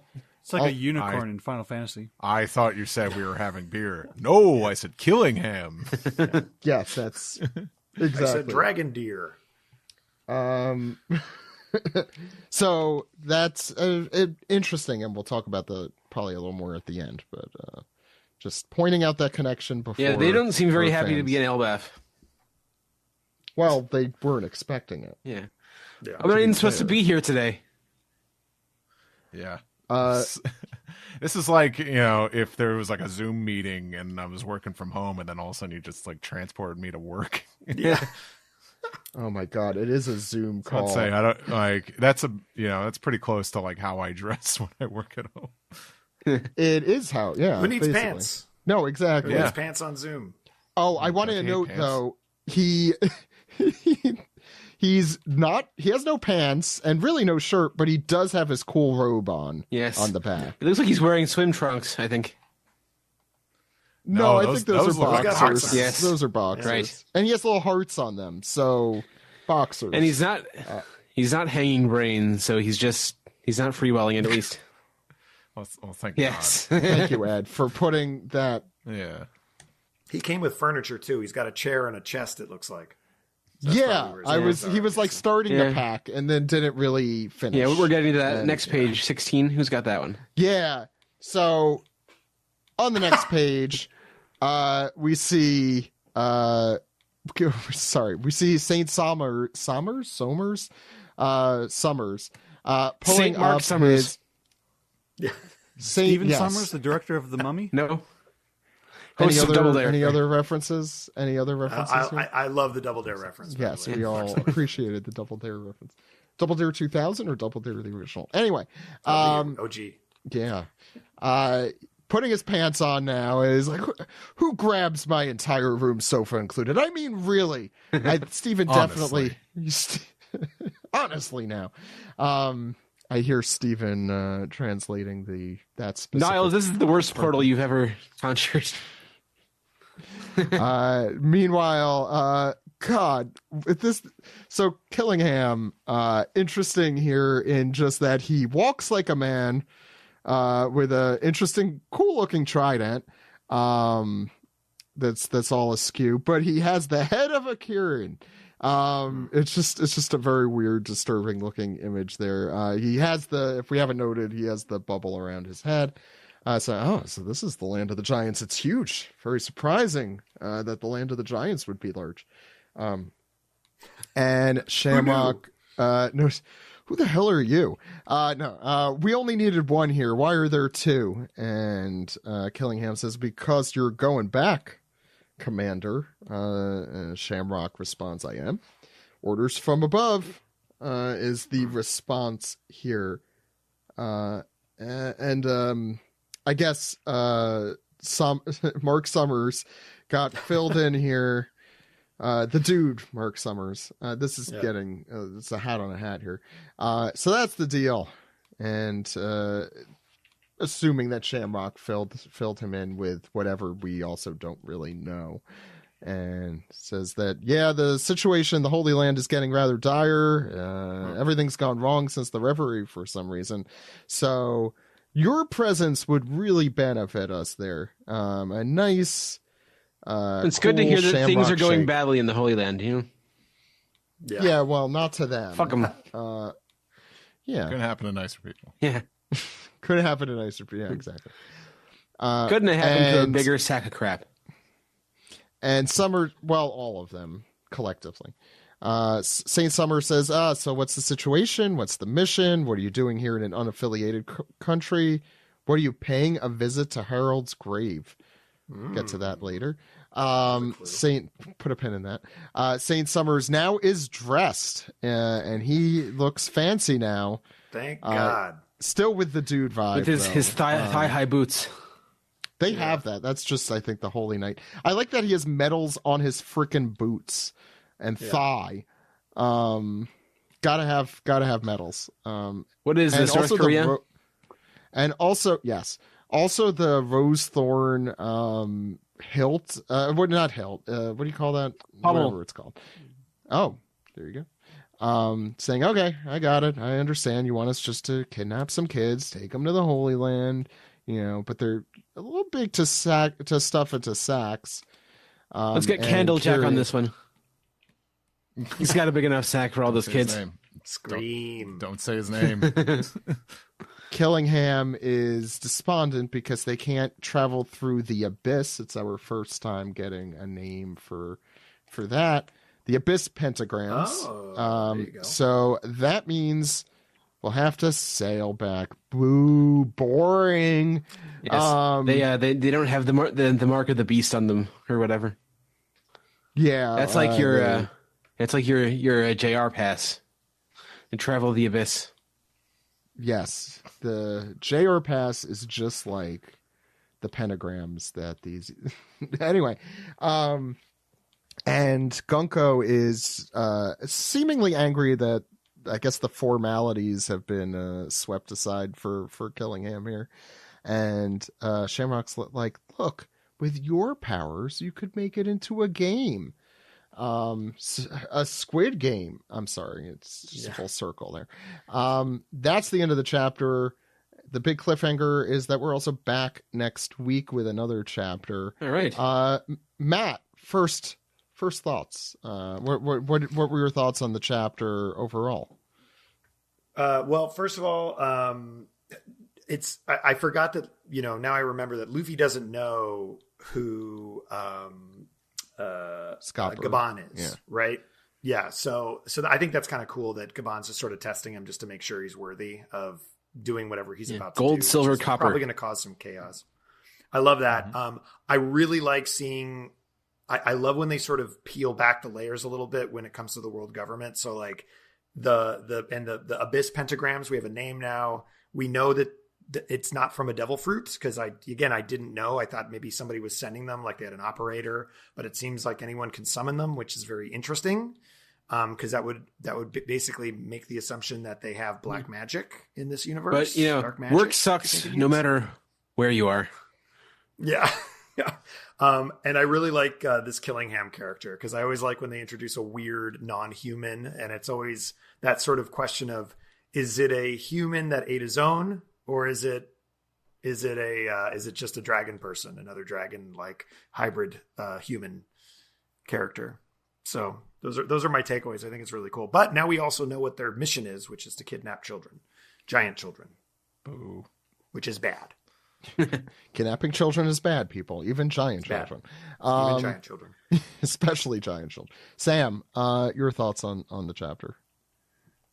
I don't think I have particularly strong opinions at this moment. The thing that's really jumping out at me is that Summers and Gabon feel very like low key in their designs for like modern One Piece. Like this feels like designs you would have seen in like the Water 7 era. Just like that's regular a good kind of thing. humans. I don't know. Sorry, Agreed. not to cut you off, Sam. I don't know Yeah, where but- you're going with that. Yeah, I'm not saying it as like a good or a bad thing. It's just like an observation. Like we're in this era where we're used to Oda like going like really far. Like Vegapunk is an example of like that's like really, really, really far. That's as high key as you get. And now he's like drawing like regular sized human old men, who are just like mostly interesting by the just kind of like the body language and and like a dragon, their silhouette, and a dragon man. and the Dragon Man. We got Dragon Man in here too. Got a little weird in there, a little One Piece weird.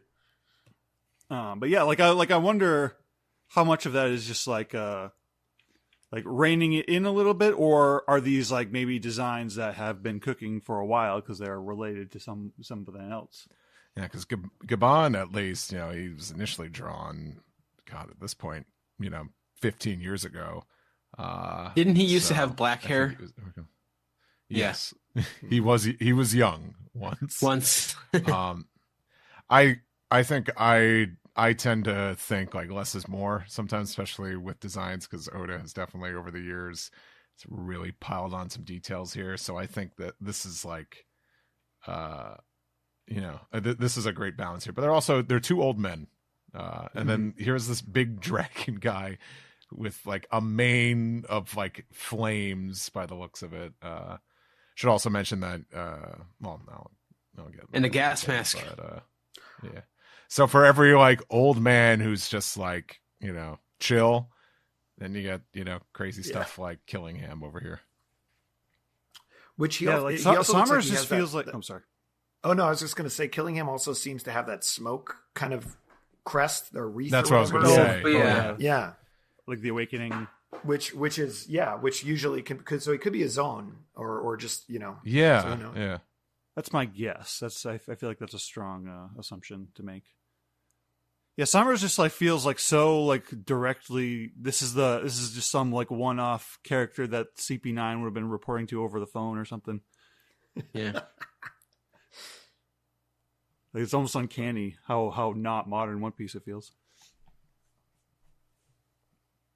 And I like when the characters have big open like Gabon's giving this very he's saying it casually, but he's letting the audience know that the country might be destroyed, or like I'm wondering if well, if he let Loki out, it could be. Oh right. but like narratively, like what's the I guess it could be as like how Skypiea is almost destroyed, or Enies Lobby is almost destroyed, or Fishman Island is still almost going to be destroyed maybe someday. Luffy has that effect on places, doesn't he? Is he a good guy? Yeah, We'll never know. I look forward to seeing those moments, those premonitions kind of come forth. Anything else, Sam? Not particularly, no. Steve, thoughts? It's interesting that this was like a full length chapter, because it did feel like very short. I feel like we got robbed of a fun fight with Gabon versus Zoro and Luffy. I was just like, wow, Oda does not want to commit to this. And who knows? Maybe it's just Luffy and Zoro saying or doing the right things.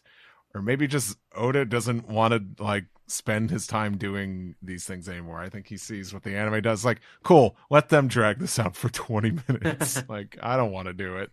I was surprised. I thought this was going to go a little bit longer, because I'm like, hey, here's an obstacle. Yeah, but it's for just our heroes. I think I like that Gabon was just impressed that even in the face of someone as powerful as him, Zoro would just leap into the fight, protect his captain, and wouldn't hesitate. And he was impressed by that. Because, like, we know, like, Gabon's not, like, we don't think Gabon is an enemy here. So it's like, yeah, like, why do they waste so much time fighting? I don't know. I was expecting a little more sport than that. So at least one Gear 5 move, right? Like, right. Just one. I love the cartoony stuff that he does when he's in Gear 5. I would not be surprised if this is, like, expanded on further in the anime. Yeah. Not at all. But other than that, like, I mean, Somers and Killingham here are like the big talking points here, especially like coming off of what Greg was talking about, which is like the celestial dragons and, you know, the existence of dragons in general, or them trying to be dragons. I like their annoyed attitude. Like, your boss sucks no matter what job you have. Someone's always inconveniencing you. You're not in the loop. You don't know what you're doing. Why'd you take my couch? Shit. But I'm surprised to see this guy as a dragon. So maybe that kind of debunks kind of what Greg was talking a little bit. Like, if it's just like this one guy who might be a Zoan fruit user, with I forget the name of the dragons that don't have legs, that just have wings and worms.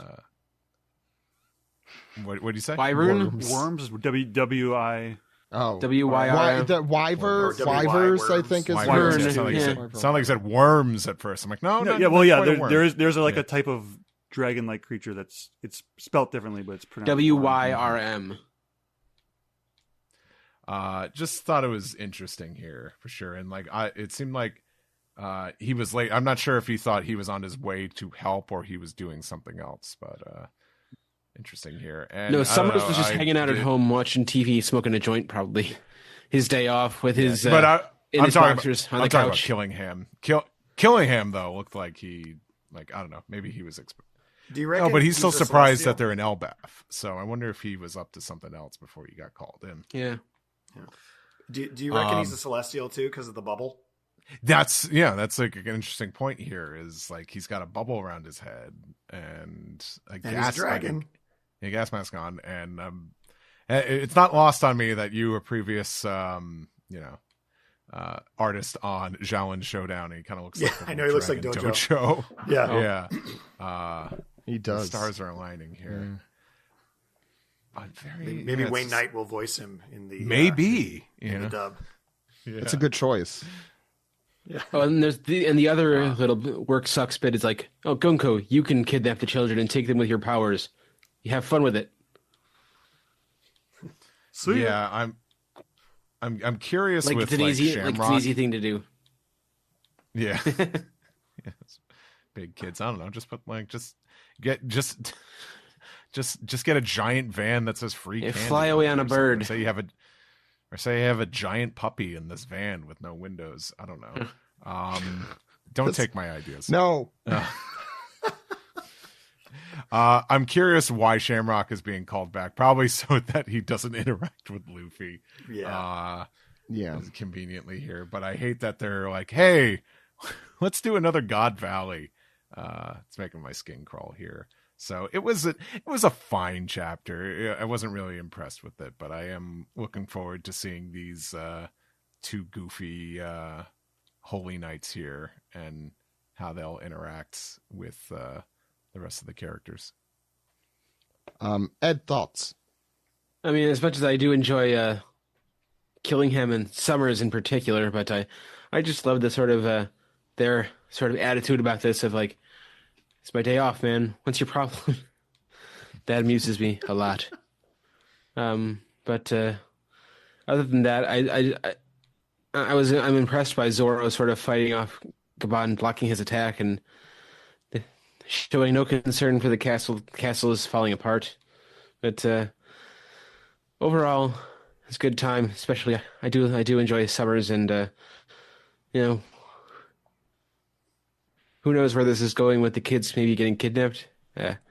So it's I thought it was a fun chapter, even if I did have a hard time following it, reading on my phone. I've been having a hard time following the action on a lot of these chapters, honestly.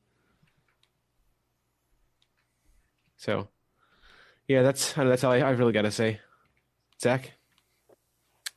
Yeah, no, I want to preface what I'm going to say in that if you haven't, please listen to Greg and Steven's SGS from last week, which the SGS is our version of the SBS we do on off weeks with Steven, who's the translator for the official translator for One Piece, the manga, and Greg, who is the series advisor for Netflix and works at Shueisha, all that.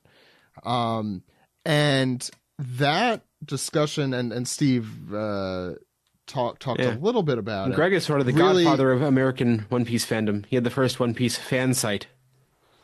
Yeah.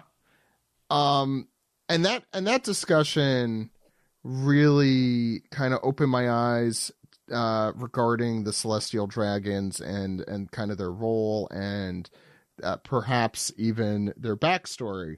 So I did want to touch a little bit on what Steve was saying about dragons generally. And I was even thinking, like the hoof of the Celestial Dragons, the name Celestial Dragons, and then we obviously have a dragon-esque figure in Killingham. And I'll add one other thing. We talked about God Valley, that there were two fruits at God Valley. One was Bartholomew Kuma's. Yes. And the second was Kaido's fruit, which was a dragon fruit. So again, I think there is some sort of fixation with the Celestial Dragons and actual dragons. I wonder, we haven't seen too many Celestial Dragons beyond the Five Elders, maybe, with devil fruits. So this, is extra interesting. And I believe the devil fruits at God Valley were prizes for whoever killed the most, or whatever was going on there. That sounds right. Killed the most people, or whatever it was supposed to be. The kidnapping children is a familiar plot for those who remember Punk Hazard. It specifically giants too, right? And like they were gigantifying the kids. So I mean, this is wholly unsurprising to me that this is something they're doing. I wonder did they say specifically why they wanted to kidnap them? No, right? No. And that's a very interesting question. For those who remember the Big Mom flashback specifically, she had been selling. There were human trafficking just on top of all of this, with children, giant children. So this is not the first time that the world government has been trying to use the children of Elbaf. Obviously here they have been pacified, leading me to one other interesting note, which I haven't seen talked about very much, the paying a visit to Harold's grave line. We've talked about the fact that King Harold may have been some sort of plant by the world government or sympathetic with the world government. And because I just see Matt's face there, sorry. Being curious as to why I or others may think that. In that, well, go ahead. Yeah, no, I was just gonna say that makes sense why Loki would want to kill him. It would make sense why Loki wanted to kill him. And Loki, we have a feeling, since Luffy likes him, there must be something more sympathetic. It also explains why he had that screed about peace, which is a good thing generally, I think. But it also pacifies these kids and future generations to be used by the world government. For them to swoop in and just, literally take a generation of Elbafian kids. So very interesting stuff. I think that is probably, for me, like the most interesting line of the chapter. I love the hell out of these two designs. You're right, Sam. This does feel very Water 7. He's almost... I'm trying to remember who it was, like one of those like no name-ish, but he had a name characters Corgi? On the sea train. Am I thinking of? Well, there's that tall guy, and there's Jerry? Corgi who's like Jerry? Jerry. Oh, he kind of has a Jerry vibe. Tall guy. Yeah, that's Steve's spirit animal person, because Steve also has to bend down at a 90-degree angle when he goes onto trains. Don't correct me on that. No, but I love that he also is like a combination of Jerry and Jeff Bridges. It's a very fun look. And then on the opposite end of the spectrum, the Kieran Killingham. I'm also curious as to how you get the Saint title. We know the Five Elder Stars all have that. All both the former Celestial Dragons have it, right? So that's what I thought, but with Shamrock and Gunko, we did not see that. Maybe it was an oversight on Oda's part, or maybe there's a reason for it. But isn't it sort of a knighthood thing? Because remember when they replaced one of them, they like one of the other saints kind of moved up in his spot, right, to be the next fifth elder. Yeah, but also Charlos was a saint, and all those other losers from Shabadi and later the Reverie. So I have a feeling it's an oversight on Oda's part. Or you got like a regular name and a biblical name and a... Well, they're holy knights, right? So they're already like... Well, I mean, religious. saint isn't technical. I mean, in our vernacular, isn't... it's Sir, right? Is the knighted name. Saint is more of the godly... Yeah. But, I mean, they think so highly of themselves. Again, if anyone has a chance to listen to the SGS from last week, I highly recommend it. Just the idea that they're modeling themselves, like looking back at that mural from a few chapters ago, modeling themselves on perhaps how they came to model themselves after gods and why is an interesting thing. Working backwards, I love the hell out of Scopper Gabon and his whole everything, his whole shtick, the whole thing. I love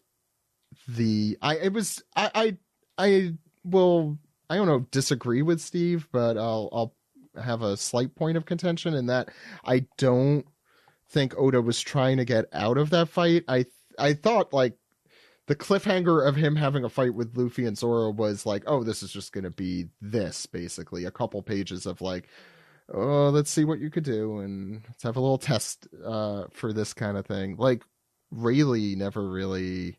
How much of Rayleigh did we really get at first? Very little. How much of, when we see those big legends...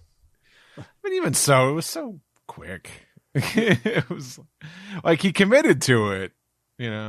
Like the game existed just to be that cliffhanger almost. Yeah, it absolutely did. I mean, like, he also had, that's the weekly Shonen Jump grind. You have to have a cliffhanger going into the next week. And so that was... I don't know. It felt cheap to me. I'll just say. We also had a break week. So I thought it was, this is what I expected and this is what I got. And I was happy with it. I think specifically that spread on 6-7 is gorgeous and fun and kinetic, and he is such a presence. I think this chapter like solidified him higher on my in my personal favorability chart. But this is also like, we don't need to give the power scalers more like who's stronger than who. I don't think that's. I just wanted to see something fun. No, I think this was fun. I don't know how much of this arc has been very fast. So it feels in line, and also the last arc. Everything since Wano has felt very kinetic, and which, for the record, I do appreciate because Wano was great, but after Wano was like when Egghead we blew through that, I was like, oh, thank God, let's he could have. Oda back in 2005 would have spent a very long time on Egghead, for example. It ended up chronologically being a long time for us, but it was only like as long as Pug Hazard or something. But so consequential and so much happening, and this is the same kind of thing. It's such a fast paced chapter, and I understand how the fight was so quick for that reason. Nothing else I really want to say other than every Luffy face here is a gem. Even the off-model one. Even the off-model one? Even the off-model one. Especially the off-model one. Like, how dare you? I'm like, he just doesn't look like Luffy to me in that panel, but that's fine. I don't know. I would buy a figure of that face. Again, I'm not saying it's a bad thing. I'm just saying it's the first time I actually really noticed it and went, Luffy could be off model, and not too. I'll take a step back and lean on the experts here for their opinion on that. I like when the rule applies with Gear 5, but yeah, just regular Luffy. It was startling. It was interesting. Yeah, it was startling. I won't say that it's a weird panel. It is a weird panel. But it's not. It's fine. It's not that important. The fusing together his outfit thing is interesting too. I think we saw him with horns once before. I thought we did in Gear 5, but maybe I'm making that up. I don't remember. Yeah. This is sounding familiar because I was thinking that too today. I'm like, where have we seen this before? Where something kind of incorporates into the. By the way, must have been. While he thinks about. Sorry, Steve. Go ahead. Go ahead. I don't know. I'm just thinking out loud, but I know we've seen something like that. Didn't he have a horned helmet in the Coliseum at Dressrosa? Yeah, but he wasn't Gear 5. Yeah, he wasn't. I'm Gear trying 5 to think Gear 5. You're thinking about like the goggles from Gear 5. He can just like make clothes or no. Did he do Gear 5 at all on the Lego table? Oh, he may have. Maybe. Oh, I want to add. This is the thing that people have been thinking about this whole manga recap, I'm sure. Saul's assistant, who we saw there, her name is Angie. So I'm coming full circle there. Forgot to mention that Angie is the name. Steve, it might have been the Lego Island stuff, which now I want to play that game. We did not call it. Oh wait, I definitely did a Lego Island. I want to see it in the anime. I can't wait to see how that looks in the anime. Like whether they're going to do rainbow Legos or. You know what? I just happened to pick the right chapter, 1128. He has the horns. It was after he got dressed. It's Lego Island when he was fighting the My Sacred Temple. Literally that part of it. Yeah, My Sacred Temple. With the snake and the bird and the everything's going crazy. Yeah, and the cat's in the cradle. And the cat's in the cradle with the silver spoon. Anyway. God, that was a good chapter. Anyway, the 1128. That does it, I think, unless anyone has any other thoughts on. No, good chapter. Yeah, good. Yes, thank you, Ed. I always like meeting really like I think in One Piece you can always tell when someone's going to be really a problem with how little shit of a give they have. Like. If that makes sense. Like, when I see Saint Summer show up and he just doesn't give a shit and he's like in his underwear and stuff, I feel like, he's going to be really dangerous. Yep. That dude could destroy this planet. It's like, exactly. Like Kuzan, you know what I mean? Like, exactly. Right. Like, as soon as someone shows up and goes, yeah, you're like, okay, they're gonna be easy. But when someone shows up and goes, why did I get out of bed for this? Like Kid. You're like, uh-oh. Kunko, why are you in my living room? Shit. Yeah. He just lets out a huge cloud. You did remind me. I don't know why, but the line where Gabon says if Elbaf is still intact.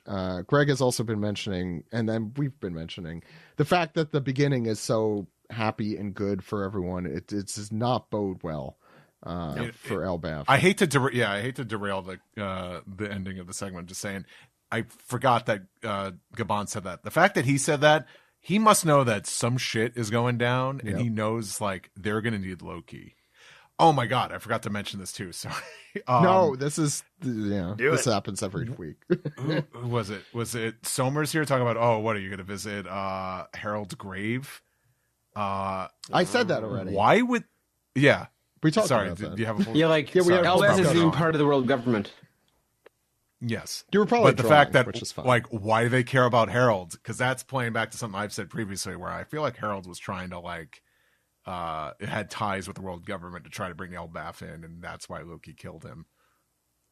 I don't know. That just feels like a little more. I feel a little more vindicated. There. So me too. Shit's gonna go down. I'm curious why Gabon doesn't. Well, he doesn't want his identity known quite yet for some reason to Luffy. Although the rest know he's on the island, because I know Story and Brogy, I think, were talking about it. Anyway, I think that'll do it. Let's move on to the next segment.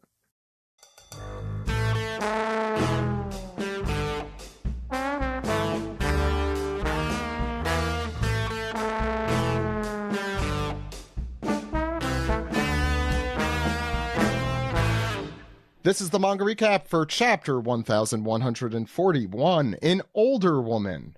But before we get to that, we got to talk about the author comment for this week, which says, and hold on to your hats, folks, it's a wild ride. I don't pay attention for a bit, and Pizza Hut does amazing work. Ramen pizza? Delicious.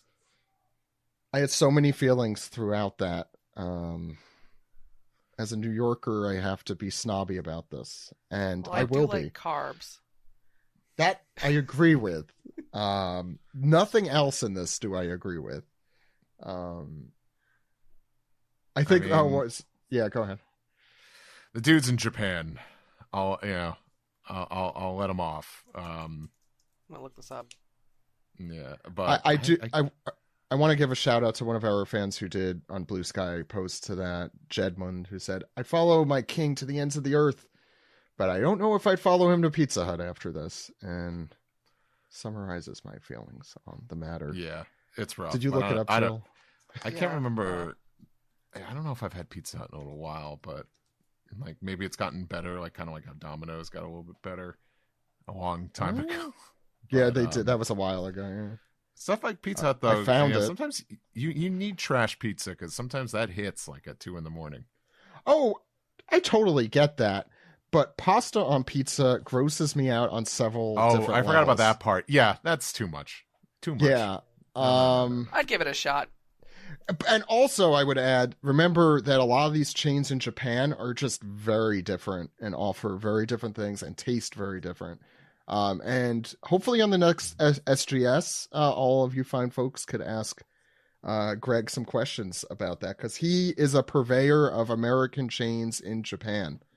It's the only way to cure homesickness for a New Jerseyan. Yeah, I gotta get that teriyaki burger at McDonald's. I did. It's pretty good. I did too.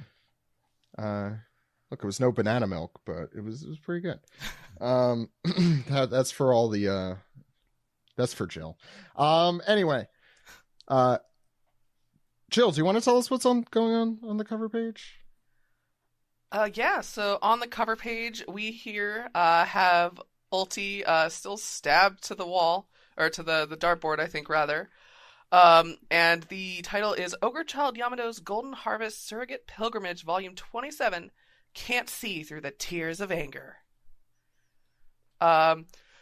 So yeah, I'm going to be honest, that is page 1, right?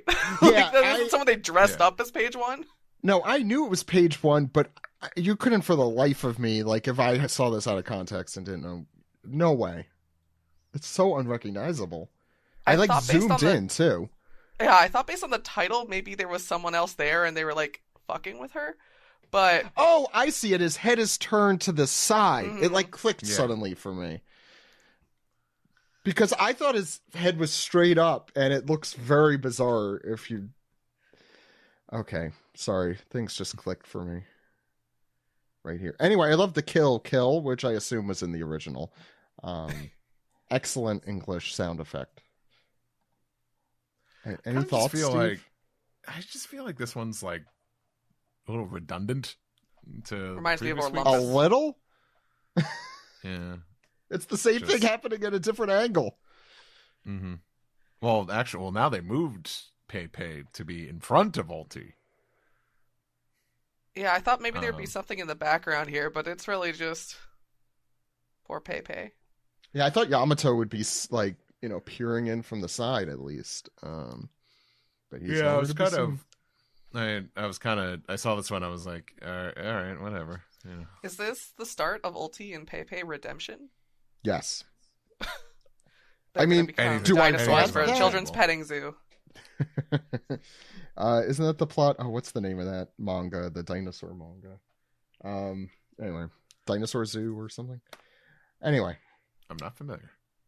It's good. Minovsky Casey recommended. I remember. Anyway, any other thoughts on? I'm sure I'm saying the wrong title for it too. Any thoughts on this cover page? Otherwise, Jill, start us off. Okay, so we start off with Nami here throwing a well-deserved fit, of course. Gigantic diamonds, gold ingots, pearls. Those are the only reasons I walked around that stupidly enormous castle. And then Rhoda's like, ultra rare Nami, don't bring that up. What do I care about this Loki monster or whatever? You gotta support Nami here. I mean, exposure doesn't pay anyone. You need the money. Mm-hmm. Loki, as the giants here who are barely conscious. Loki, diamonds, or nothing. Ignore her. What you two need right now is rest. And he like whispers to Nami, maybe take it easy with all the hot button words, ultra rare Nami. As Nami is not having it, she's sitting cutely on the side of the boat. I want treasure. Ultra rare Nami. This is the most Luffy Nami ever gets is over this sort of thing. This feels so nice in East Blue, or even like the pre-time skip era Nami. Love the treasure fits. I have such a soft spot for greedy Nami. She deserves it. She needs more of it. Oda, give her more jewels. Roto would be happy to oblige, I'm sure.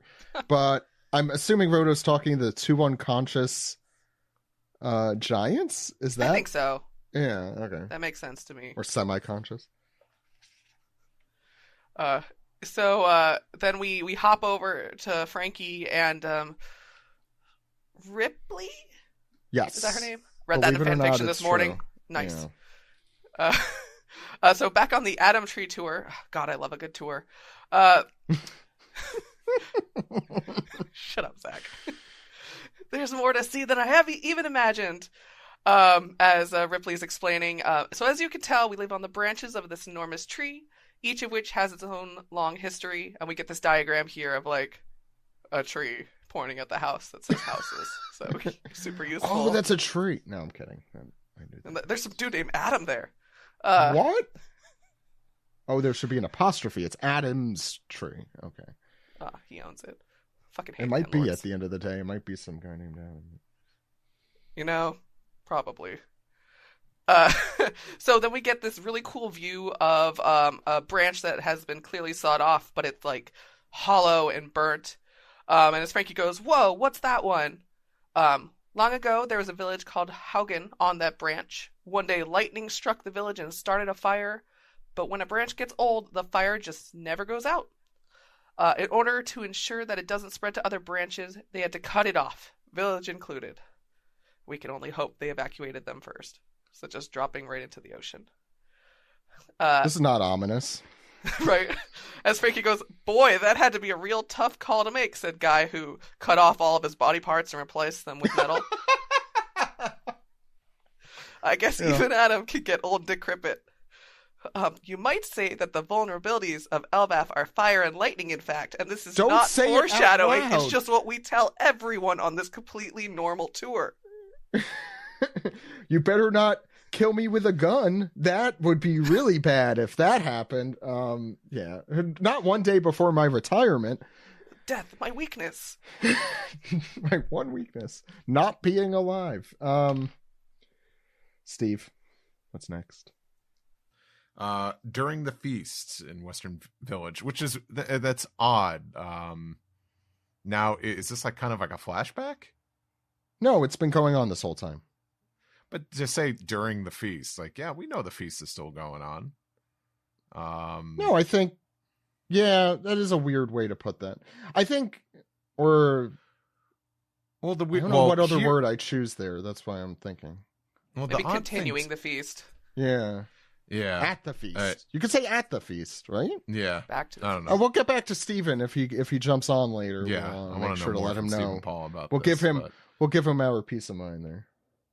But anyway, we get we start on a wide and we're hearing the stomping, tromping of music, and this is Usopp and Nami talking here, and we'll get this out of the way. Usopp is blitzed out of his mind.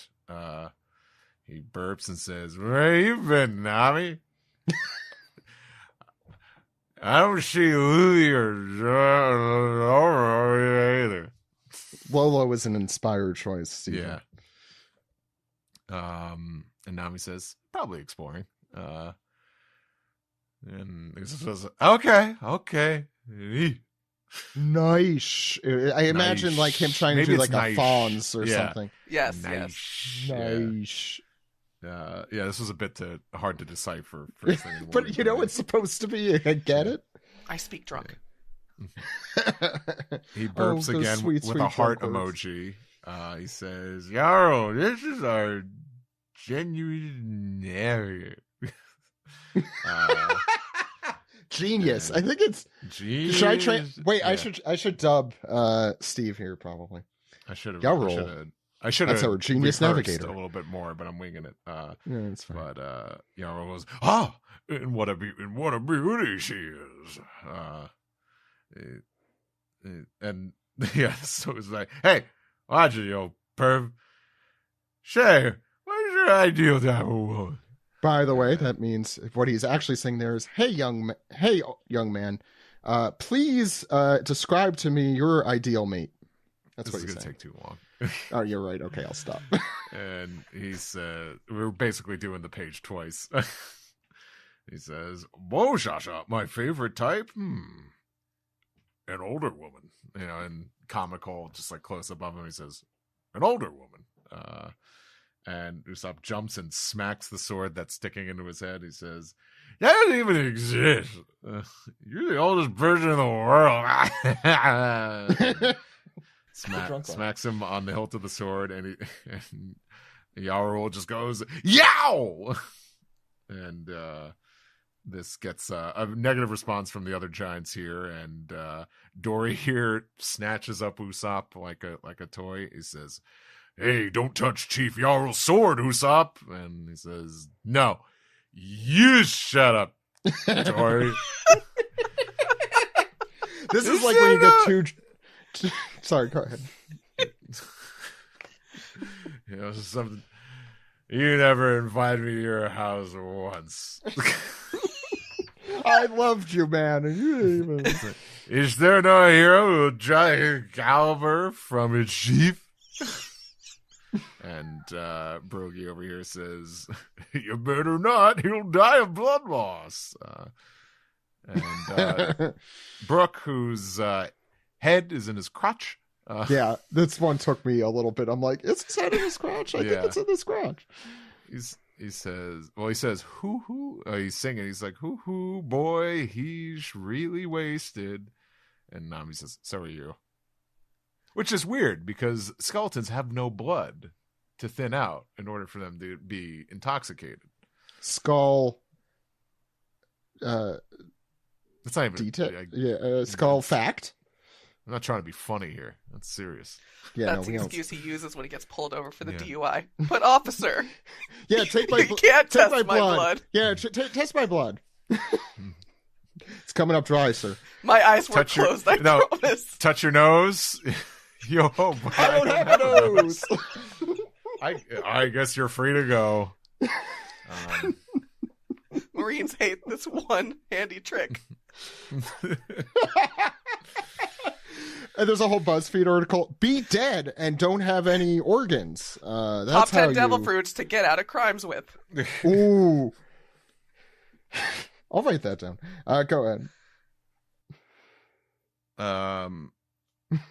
And this is Nami here saying, I can't blame him for getting carried away, as we see a close up of Usopp just going, "What the?"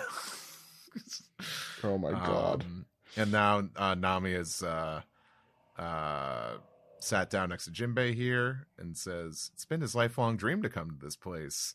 And Jinbei laughs and says, "He seems to be having the time of his life."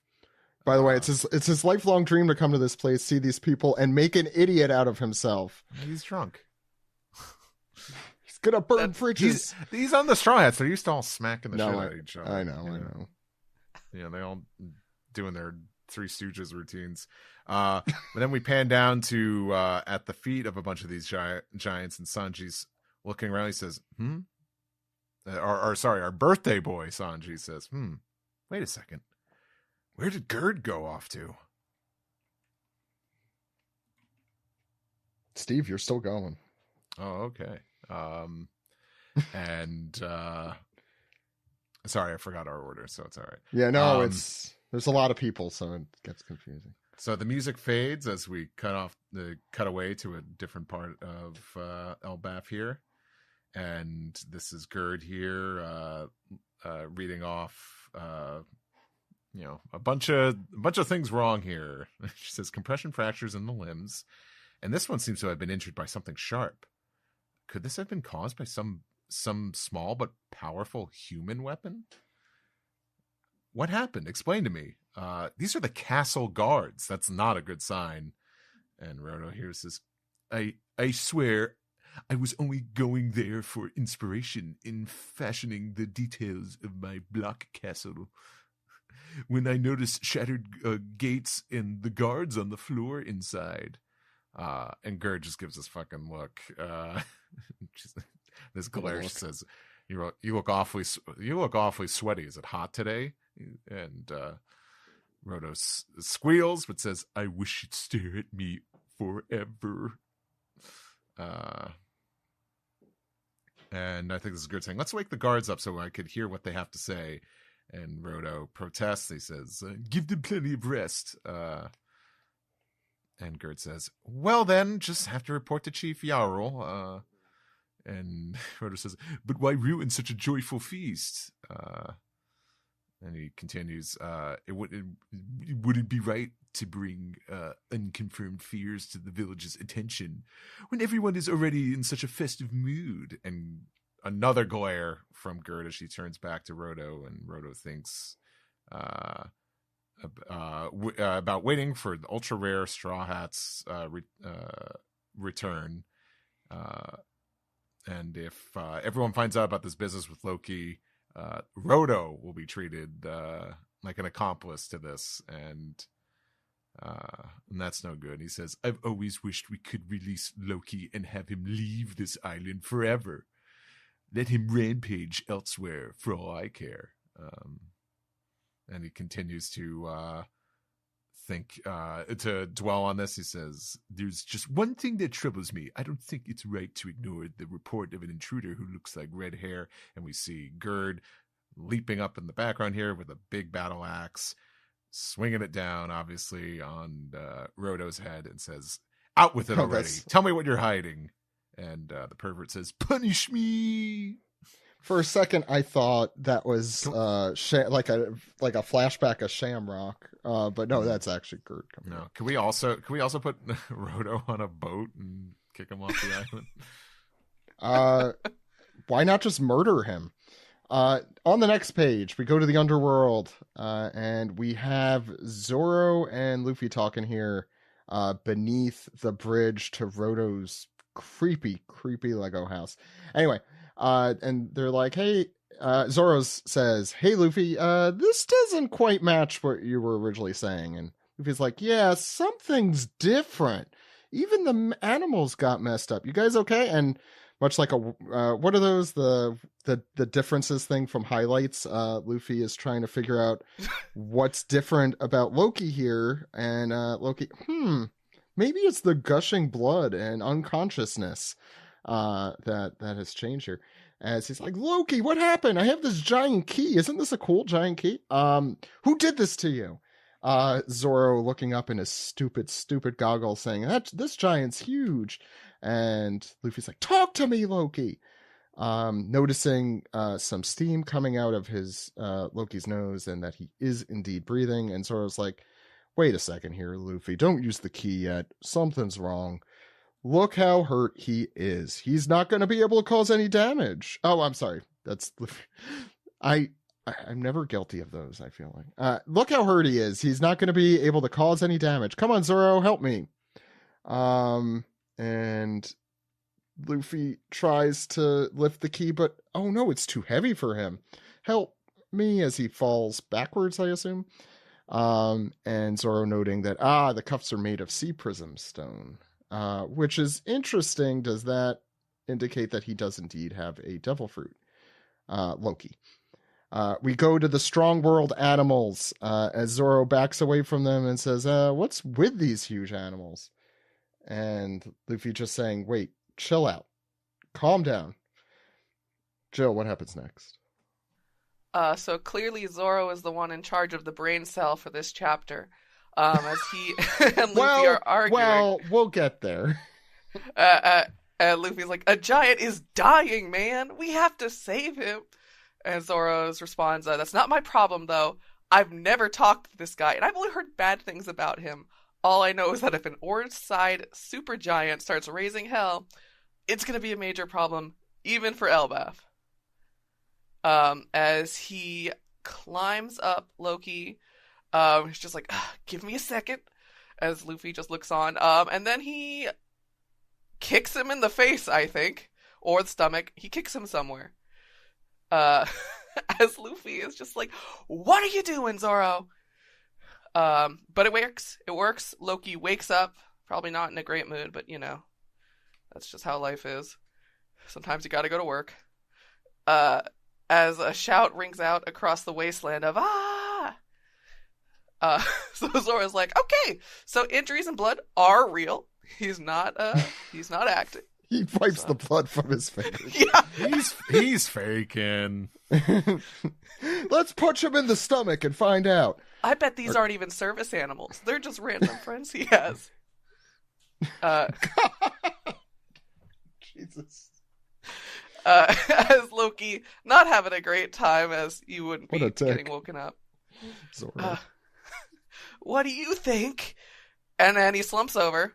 So he died, Luffy shouts, as Loki has passed out. And Zoro, known for his kindness and empathy, says if he's dead, then he wasn't meant to survive. As Luffy responds, that's messed up. I hope it's in that tone of voice. That's messed up, Zoro. As Zoro's like, here, we'll unlock the cuffs, but keep one on his legs, still locked up with Sea Prison Stone. If he wakes up again, we can talk to him.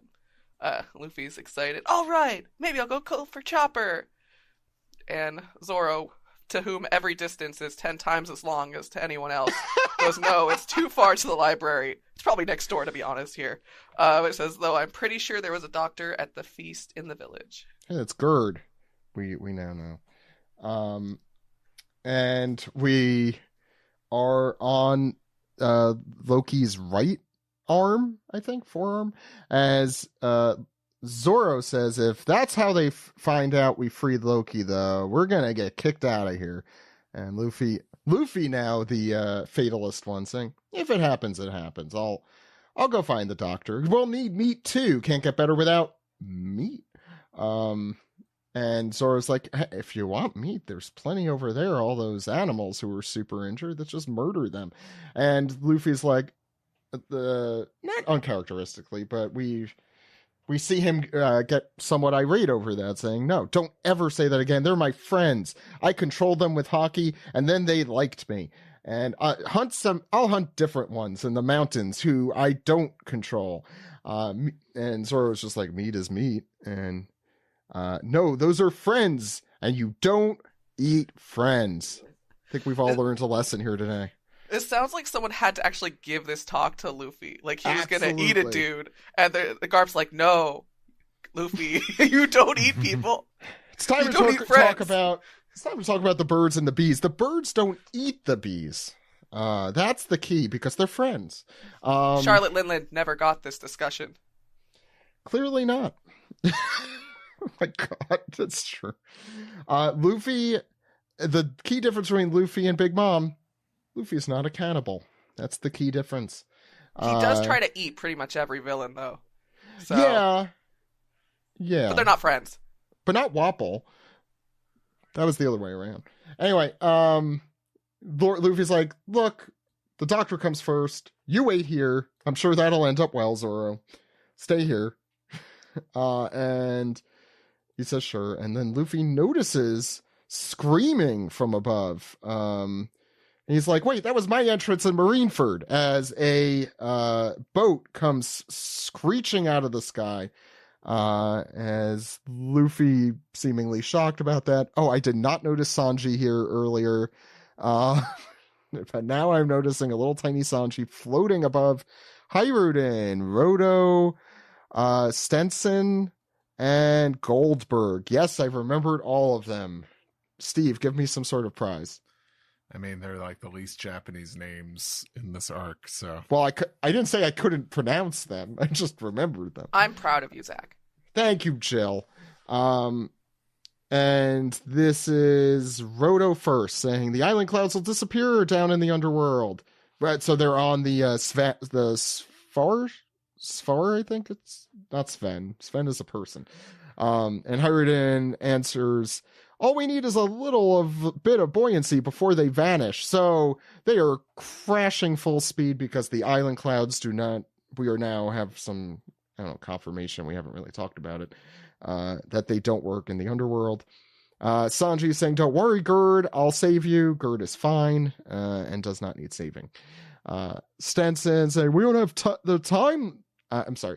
We don't have time to use the lift. It's an emergency. And of course, Goldberg saying, if Loki gets free, it'll be hell unleashed. And here they go down into the underworld, as they seemingly are going to crash and die. Hiruden says, I'm sorry, everyone. I shouldn't have just thrown this boat over into nothingness. I don't know what the plan was originally here. And Goldberg says, we can't blame you. You were thinking of the fate of Elbaf. And Roto saying, goodbye, cruel world. The world would be lucky if you said goodbye. I'll put it that way. Jill. And then, as it looks like all hope is lost, and sadly we were going to lose Roto forever, a giant balloon appears, and it is Luffy. Gum Gum Balloon, as he saves everyone, as Gerd is falling off because they don't believe in seatbelts. Hiruden, crying out of happiness that he is still indeed alive, shouts, Straw Hat! And then this incredibly cute picture of Luffy, pretty much just his head, just going, hee hee hee, as he immediately bounces them back, because that's what happens with rubber. Oops. Oops. As they are shot back away, screaming. But Gerd manages to fall slightly less distance. Everyone is injured except for Gerd. And then everyone is severely injured. But thanks anyways. We only got severely injured instead of dying immediately. So all good. Where's no problems Sanji whatsoever. Oh, Sanji, you see him. Oh, is Sanji the one saying oops? I think you're right, actually. Yes. He's they both say oops. Okay. I see. I think Sanji is skywalking at this point. Yeah, he was smart about that situation. Yeah. Blink and you miss it, literally there. Okay. That whole interaction is so good. As he goes, we were in such a panic. I'm glad we made it in time. Whatever you do, Straw Hat, don't free Loki. We made Roto spill the beans. As I was like, I'm sorry, ultra rare Luffy. And Hiruden says, you can't trust Loki. He's a cunning, cruel, vicious, ugly, rude, slutty, backstabbing, and conniving villain. Oh no, finally a slutty villain in One Piece. Oh no. Never thought it would happen. Shocker. He says sarcastically. As says, we've known Loki since we were children. If he told you anything that made him sound sympathetic, then he's lying. He's the kind of beast who will kill a so-called friend at a moment's notice. He's an enemy of the world. Zoro just goes, well, it's too late, as Hiruden turns around to the sound of clanking chains. God, the stupid goggles. Adjusting them like he's a goggle boy. I love Digimon. Also the Paisley thing. Anyway, go ahead, Steve. I hate to inform the both of you, but the goggles, they do nothing. There it is. It's true. Go ahead, Steve. All right. We're on the last page here? Yes. Yeah. We get this amazing panel. Eerie of Loki rising to his feet, unchained, just face covered in just black shadow here, and also some black blood throughout his body. But I don't know if Steven took this from somewhere, but my favorite meme from this is above Luffy is the height of 5 feet 11 inches, and above Loki 6 feet. Steven, if that was you, brilliant. I support a short pirate king. Yeah. Or if it wasn't you, but if it wasn't you, whoever kudos to made the yeah, meme, kudos to you. Great bit. And of course the new giant pirates here are yelling in fear. You could see Goldberg's eyes. Yeah. I guess you always could. No, Goldberg's eyes are normal. It's Stanson. Oh yeah, his eyes are bugging out. But Luffy says, "What? I thought he was passed out." And he goes to grab this weapon that was behind him, and we don't see it in full. But why did they leave his weapon next to him? You know, I don't know. I hate to CinemaSins this, but why? Why did they leave Crocodile his hook? That's a legitimately good question. Also, yeah. Even Cough, don't tell my secret that my Why hook doesn't is Loki, also a weapon. The biggest of the giants, simply eat the other giants? Because I guess they're not his friends, so it's all okay. But you know, I haven't been online enough today, but I haven't seen anyone point out why the fuck was that there in the first place? Who puts the prisoner there with this legendary potential weapon? You know, like, well, let's get to that, because he goes for what looks to be a big hammer. So if this is Smash Brothers, everyone clear the stage, or you're gonna get whacked. He's invincible for a few seconds. And Howard yells, "Don't do it!" Or not so much like a dog, but like, "Don't do it!" Oh, don't do it. Yeah, don't. Take that. Put that down. Weapon out of Loki. Your mouth. God, actually, these are conversations I have daily. I'll give Loki's you 5 seconds to put down dog that name. Yeah, Loki's a great Loki dog. is. I'm sure there are many dogs named. There Loki. are many dogs named Loki. Yeah. It is a good dog name. It's sure it's Marvel related more than this. Probably. But Loki grins. The cold air from his mouth passes by, and this is Howard and continue to yell, "Loki, take your hand off of Ragnir." Ragnarok, I assume, is what it's. Mm-hmm. Ronir. You don't have Steven here, but yeah. So that's the chapter. We're back next week, so that's 3 in a row. Nice. Right? Yeah, I was expecting a break. So I'm always expecting a break, Steve. I'm always expecting a break. Oh, you know what? I'm just looking at the One Piece wiki. That hammer's been behind him the whole time, apparently. Oh yeah, no, I know. Yeah. But why? Well, maybe no one can lift it. There may be Odo come up with a stupid reason. Anyway, that's the chapter. Jill, what did you think? Not a ton really did happen, but I did enjoy pretty much everything that they showed. I mean, hell, even just like Usopp getting fucking hammered. So Good for funny. him. I love his entire, like, everything with him and Nami, where he's like, our genius navigator. And like him going for the sword in the head. It's like, it's great. It's great. I'm glad he's having a good time thus far on Elbap. I'm sure in 5 minutes he's going to be terrified again. So let's give him this win while he can take it. Mm-hmm.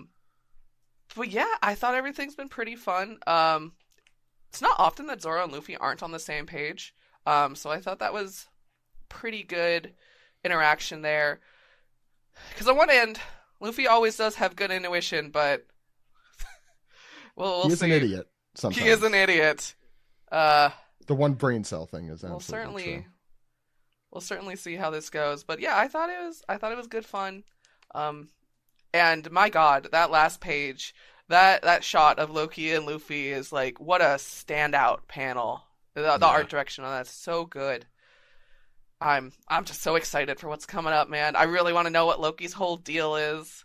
He's got pink hair, right? That was revealed. I hope he's cool. Yeah. Be chill, does. Loki. He does have pink hair. I know you are pink purple, right? Wasn't it like a combo or oh no, it was the like I think like the fur on his cloak is purple. His hair is more like pink magenta. Amazing. So. Yeah. That's why Big Mom was so desperate. She's like, we got to keep Pink in the family. Him and Lola, it would have been the pinkest family, man. I think the main podcast Discord has been calling Loki our princess that we need to rescue. Yes. Yes. Steve, thoughts? I think I soured on last week's chapter too, and I admit when I was first reading this, I was like half awake. But it felt like another like, geez, is anything really going on, in this chapter? Like, but I feel like there's a lot of things subtle here where it's like, or things like, oh, remember this. We'll come back to this. Like the Haugen, that former village. Yeah. Yeah. It's like, okay, what happened there? Oh shit. I did see like I think I saw like a post, like maybe it was a tweet or something. Someone's like, anytime lightning is mentioned, like you think you think this motherfucker's gonna come back, and it's a picture of Eneru. So he's living in the tree right now. I mean, we saw the arc in the mural, so it's like he's gonna come back at some point in the series. What happened to the moon? He's like, they kicked me out. I started all these little tiny robots, and then Then they unionized. Didn't need me anymore. Yeah. And I tried saying, but we're a family. Come on, boys, we're a family. Eneru would be that CEO kind of. We're a family, and you refer to me as God. Elon Musk. Yeah. Oh no, that's terrible. No. He's not drawing that, and I'm not writing it down. No. Because he's a piece of shit. Anyway, not NL, by the way, who has somehow the fictional character with like a literal god complex, I think is the better. Definitely. He did enslave an entire race of like people and made them build him a ship, so then he could kill them and then leave. And he did murder. He did completely destroy his original kingdom, right? Like where he came from. Yeah, that wasn't probably not good. So genocide also, but also doesn't wear appropriate Nazi attire. salute. Yeah, no Nazi salute. Yeah, as far as we know, he's not a Nazi. That's pretty good. Yeah, I mean, just we could talk about this. Just let them fight. They can fight it out. We don't have to be just murder each other. We don't have to be Eneru apologists, okay? He's fictional, so it's okay. The fictional one is automatically better than the non-fictional one. I did enjoy Usopp being drunk. I almost thought, like, oh, is this like kind of like an homage to live action? I'm like, no, Usopp's been plenty drunk in the series before. Like I'm pretty sure he was smashed at Kokoyashi. I'm sure he was definitely smashed at Whiskey Peak. So this is quite common for him. He's the stand-in. Like that's what would happen to us if we were there. I wonder though, because the older woman bit I would have just taken as classic Oda, bit and moved on. But it's the title of the chapter. Yeah. That's my biggest question. And I'm like, okay, what's the deal here? Like maybe Loki's a woman. Maybe, yeah. But we can't have this discussion again. We still don't have answers to the last one like that. Like I don't have any good theories, but to draw attention to that being the title, it could also just be Oda troll. Like that's not outside. Maybe he doesn't want to give it away. Like he doesn't want to be like Toei Animation, be like, this is the chapter where Loki escapes. I mean, what's the most notable thing here? I mean, I'm actually surprised if I were him and I didn't want to be comical about it, I would have named it after that village that was destroyed or something, like the ruins of, because that's the most. It's a little thing, but it's like, okay, this is seeding something. Very obviously. But makes me think that an older woman is going to pop up, though. Like, I agree with you, Steve. It is odd. I mean, it could just be Oda being Oda, but it's interesting. I just think, like, of all the things you could have kind of come up with a title for, like, is it just kind of like, it'd be funny if I just named it Older Woman? Because it feels like just like a throwaway gag. Mm-hmm. So why would he ask that? And the whole thing is very Usopp doesn't odd. tend to be a horn dog. Well, to be fair, he just misses Kaya. Yeah, and he's drunk. Sometimes your inhibitions are a little... Yeah, you're definitely, I don't know, sometimes, you're... But why would... Moxie. It's a weird question to ask for Usopp, I guess, but... Mm-hmm. It's Yeah, like you feel like this would be general. like Sanji or Brooke. Yeah, so... Mm-hmm. No, but I don't think Sanji would be willing to have anyone interested in any other woman besides him. I don't know how that would work. But I don't know. I don't have any strong theories here. I don't know. Maybe what if it's like, oh, did he have a crush on the original Poseidon? Who knows? Oh my God. Yes. How old's Kureha? 114, right? That's a younger woman. No, 149. 400. Well, she was 149 pre-time skip, so I think she's okay. 151. But 149 for a giant is like probably younger than I am. Young. Yeah. Jill, by the way, so since you haven't been on in a while, did you like marathon through, or have you been reading week to week? Oh, I've been reading week to week. Okay. What have you thought of Elbaf so Good far? job. I've been having a lot of fun with it. I didn't really know where we were going starting with it because there's so many things that are converging in Elbaf. But the Scopper Gabon stuff has been awesome. I can't believe it's 2025 and we're still like meeting new Roger pirates. I don't know. It's like it's also weird meeting him specifically because he's been in the fan fiction I've been reading for so many years ever since he was mentioned. So it's like wild seeing an actual character. And all the world government stuff is so interesting. And fucking Shamrock, what the heck, man? Wild stuff. Yeah, did you enjoy the mural, Jill? The mural, man. Here's what's at work. I've gotten so many people into One Piece, but they're all watching the anime. Not a single one of them is caught up with the manga, so I can do nothing except stew about it. But Just man, accidentally leave a subscription to Shonen Jump on their table. But I don't know. It's wild having read this series as long as I have, as long as we all have, and getting to like a point where you see like the origin mythos of like the Void Century just like in a mural out in front of you, and seeing like, of course, my girl Poseidon over there, but like seeing like Zunatia and Noah. I don't know. I'm wondering. I'm so excited. Who is going to get the full body tattoo of that? Because I know I saw you were posting your tattoos, and I'm like, wait a second. Yeah, I've got my entire left arm is. At this point, my right arm is completely filled. My left arm is blank except for the X. But once One Piece is over, I will be turning it into a full One Piece sleeve. I just gotta wait to see everything that happens. All right. Braver than I. The one thing I asked that, Jill, also because I think our main critique post time skip has been, even if arcs are really exciting and good and we love them, the Straw Hats have kind of been secondary characters in their own story, I think, for most of the arcs we've had so far post time skip. Yes. Egghead, certainly. Wano, definitely. Dressrosa, too. Just Whole Cake Island a little bit. Kinda, yeah, other than Sanji. Sanji, I guess, yeah.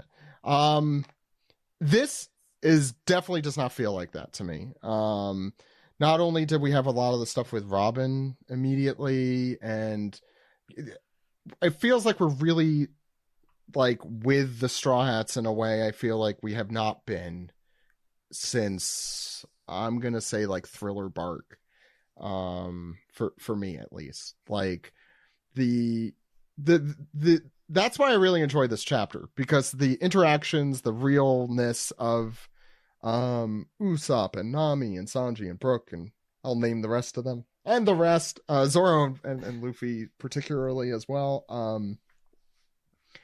it feels like I think most of Elbaf has felt much more old school One Piece in that way. So I just wanted to say that before I forgot.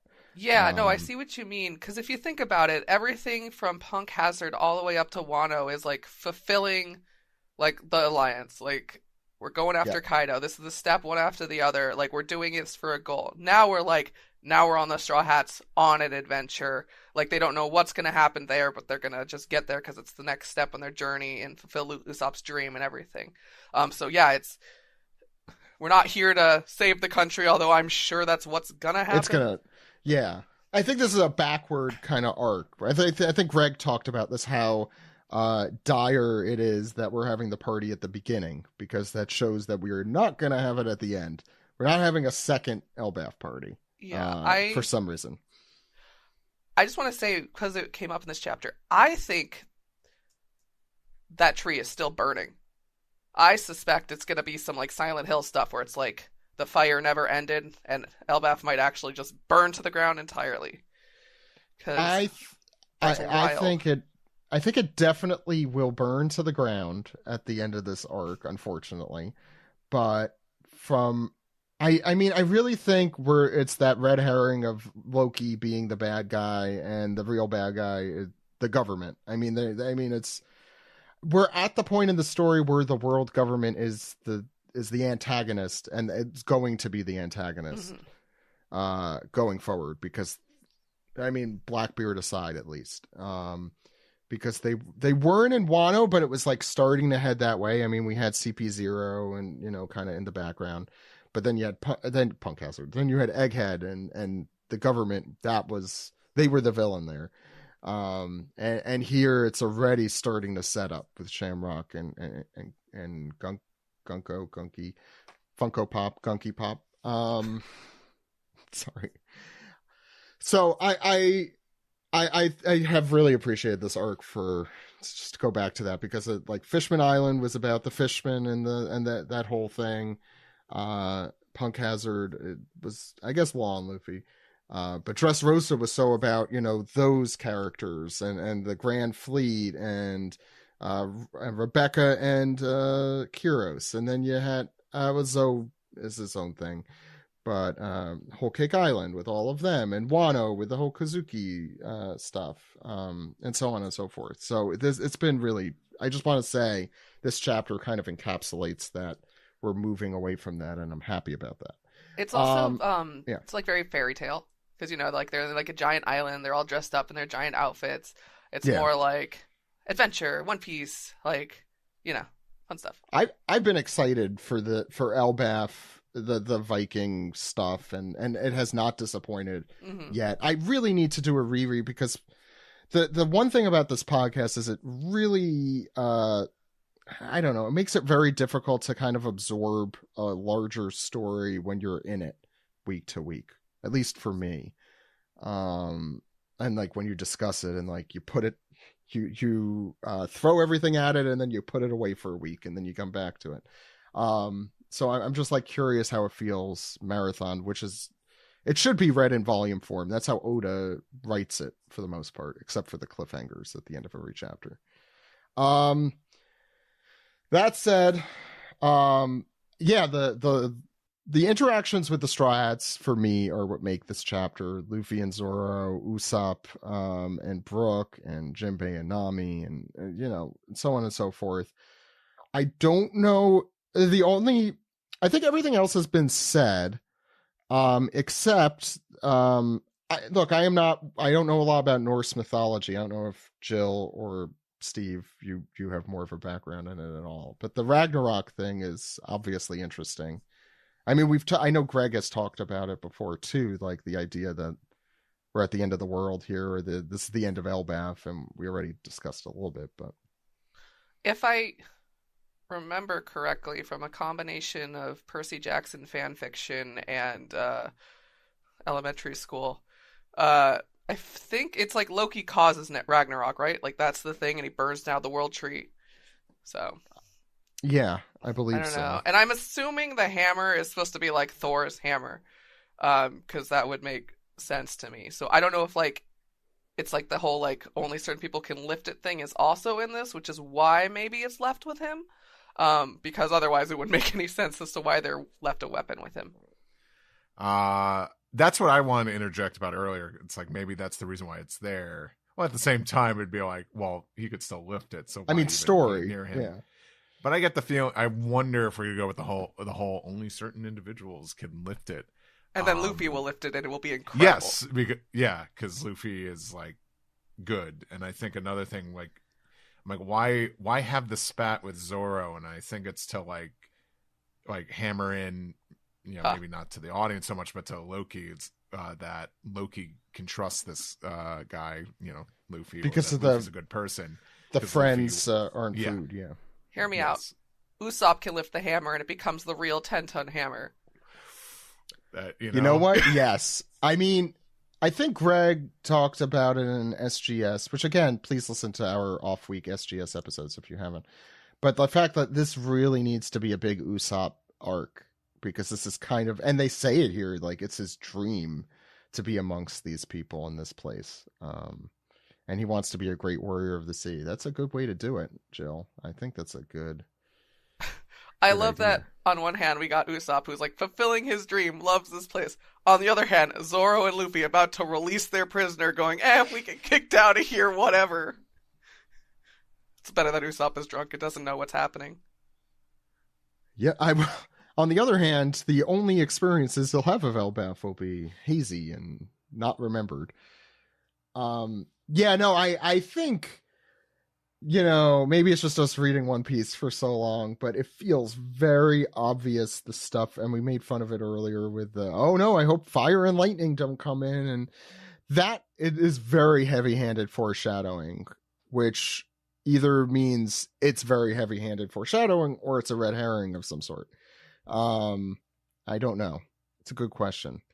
I'll also put out here, I think, as we're wrapping up the recap, if there's anyone out there that is like a big Norse expert of some sort, let me know, because we tried to do this for Japanese history back in Wano, but would love to dive into the parallels so far and what people think when it comes to Norse mythology and One Piece. It definitely not my forte.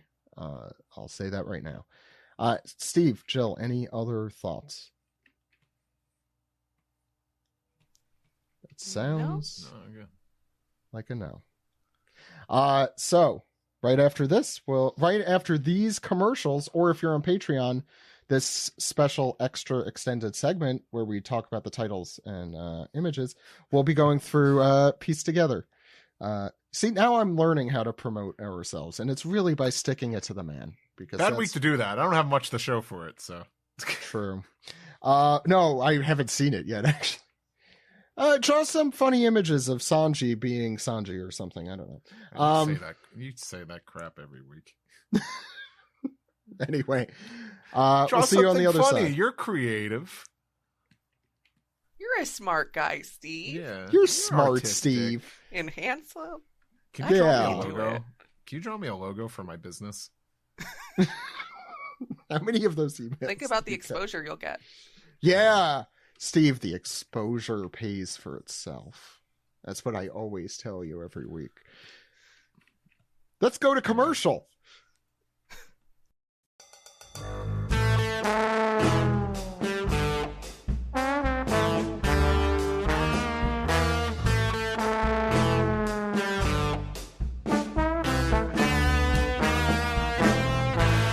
This is the manga recap for chapter 1142. What I'm Afraid of. This is, if this were my chapter here, it would be finally a chapter for the neurotics.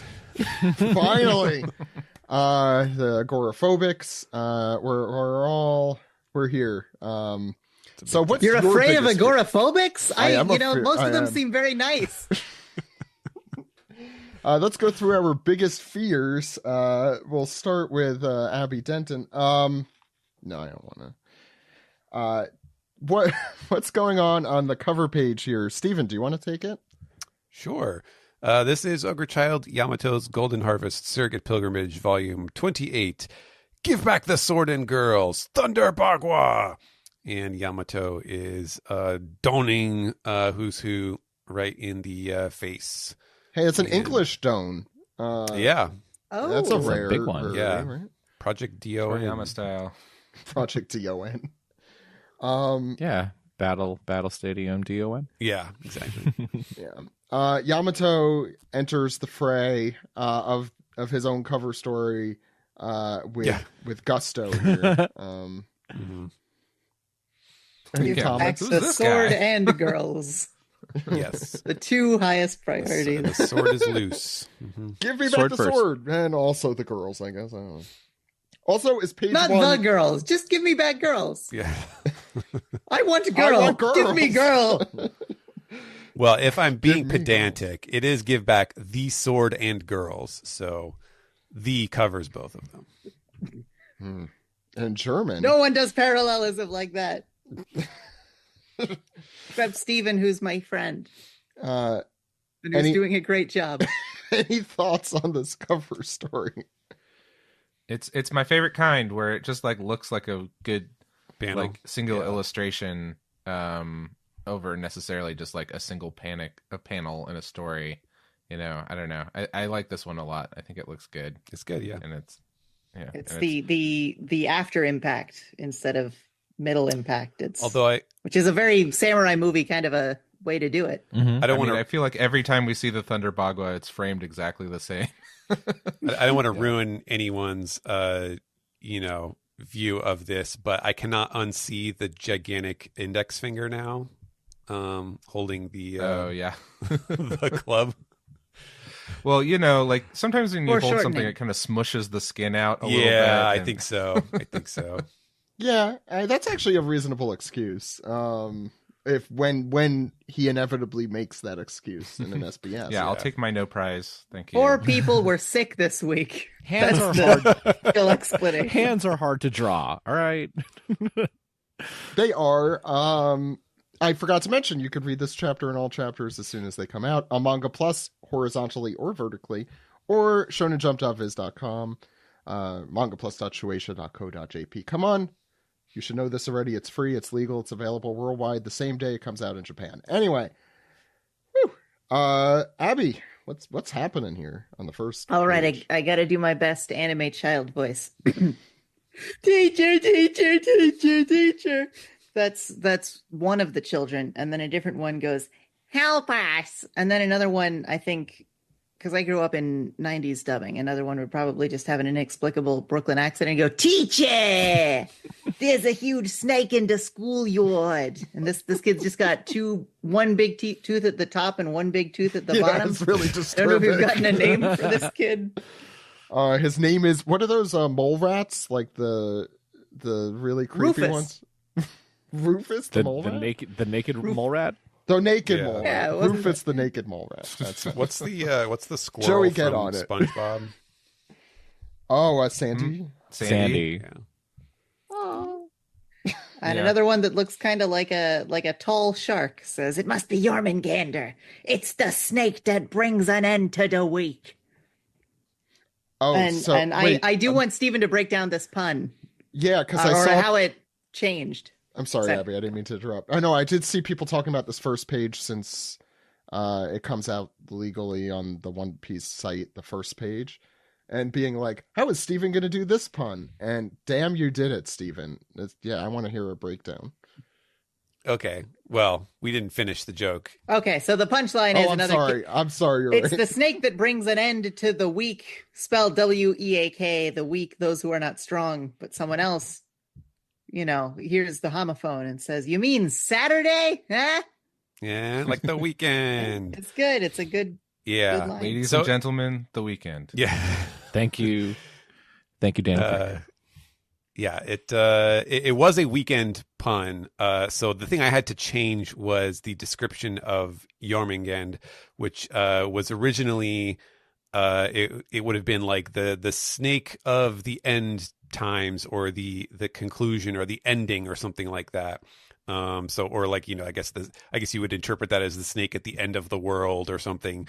And it just means that the word shumatsu was a homophone for weekend. And so, one of the kids responds, "It's Saturday."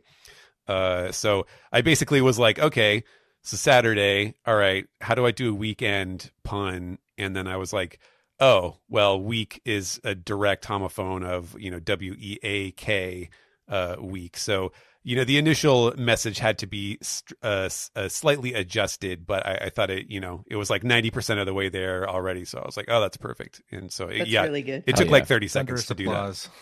that. Yeah. Very well done. A professional. Well, I've enjoyed it for more than 30 seconds, which I Very think good.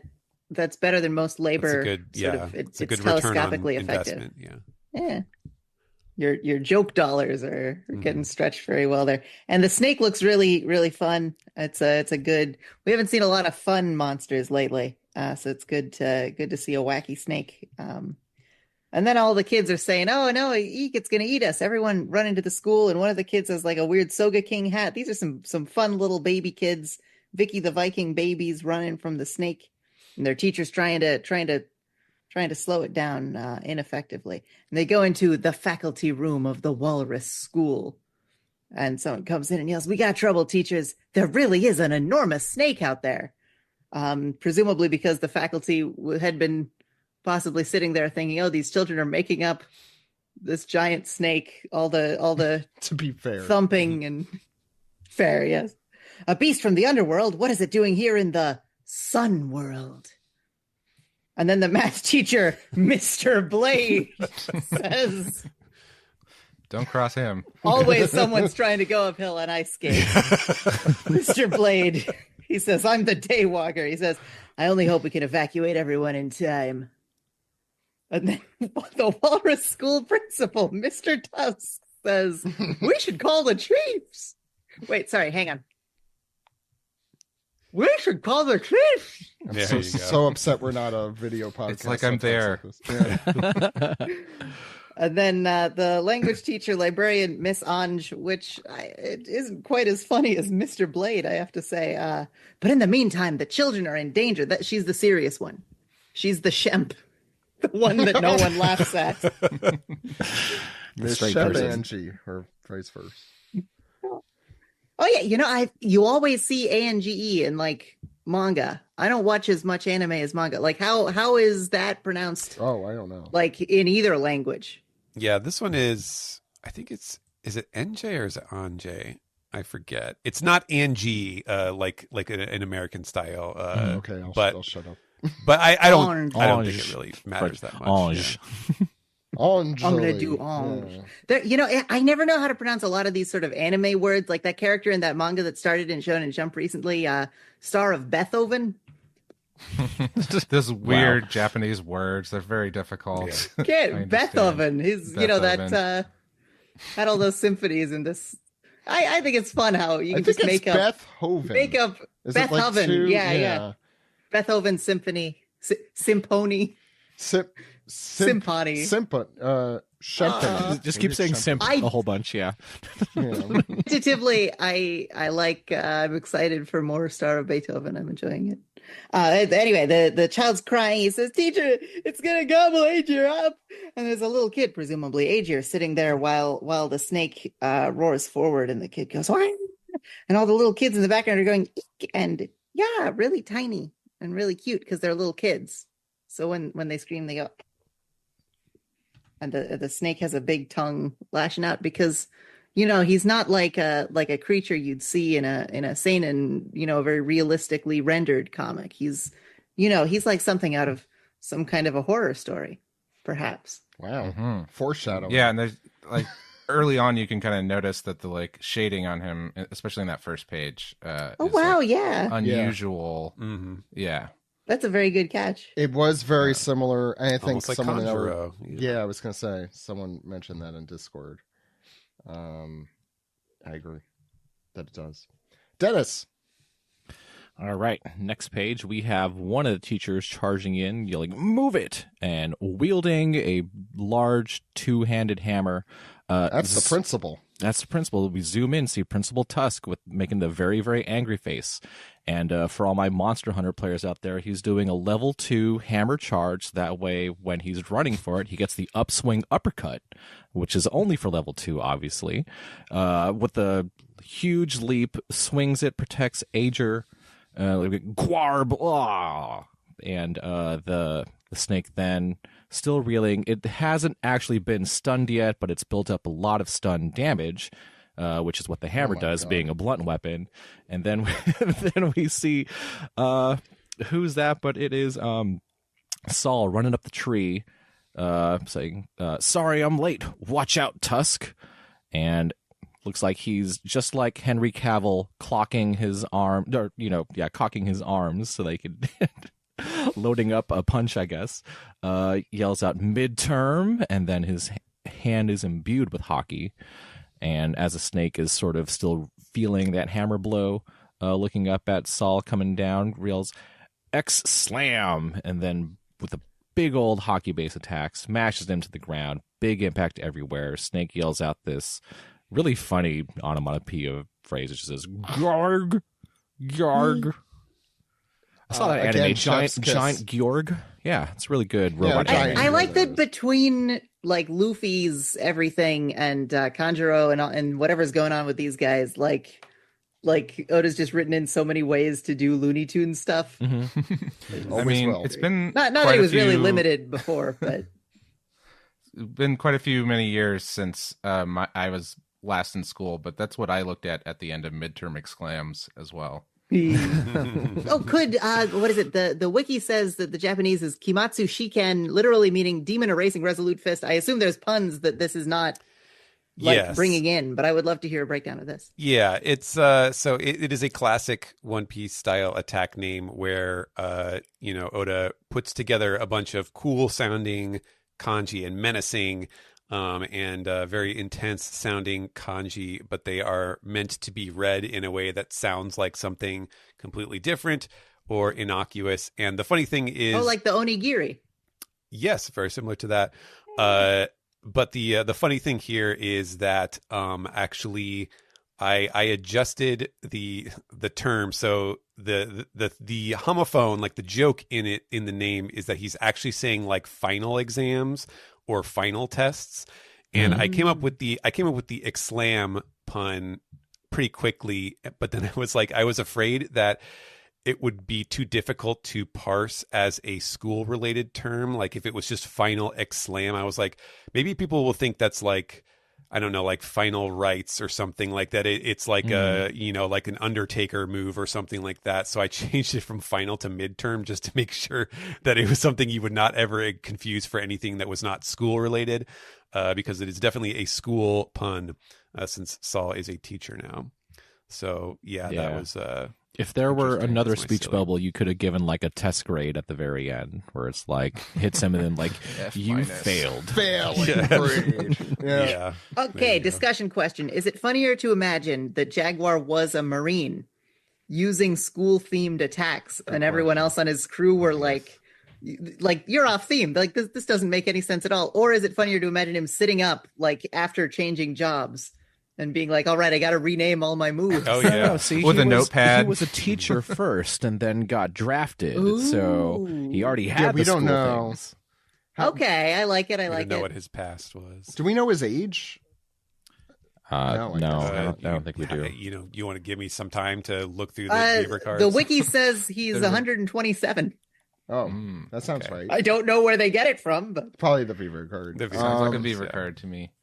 Do we all see what's wrong with this last panel? The X-Slam panel? He has 2 feet. Yep. Whoops. Whoopsies. Oh, does he not? Yeah.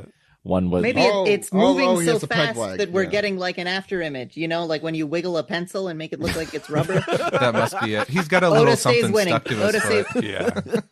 Oda had it planned all along, guys. To be fair, it's just like a line that he needs to fix. He just needs to erase a little bit. Right? I will say when Dennis was describing the hammer techniques that Principal Tusk was using, I think I cracked the case of why 3 out of 4 staff members were sick this week.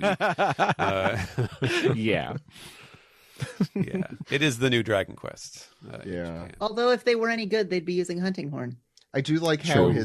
They would I be. do like how the principal's hammer also has tusks on the Yeah, back. it's like just a big tooth. Yeah. What are those called again? The thing that on the other side of the hammer? I don't remember. The nail remover thingies. Nail Yes, Yeah. that's extractor. the technical.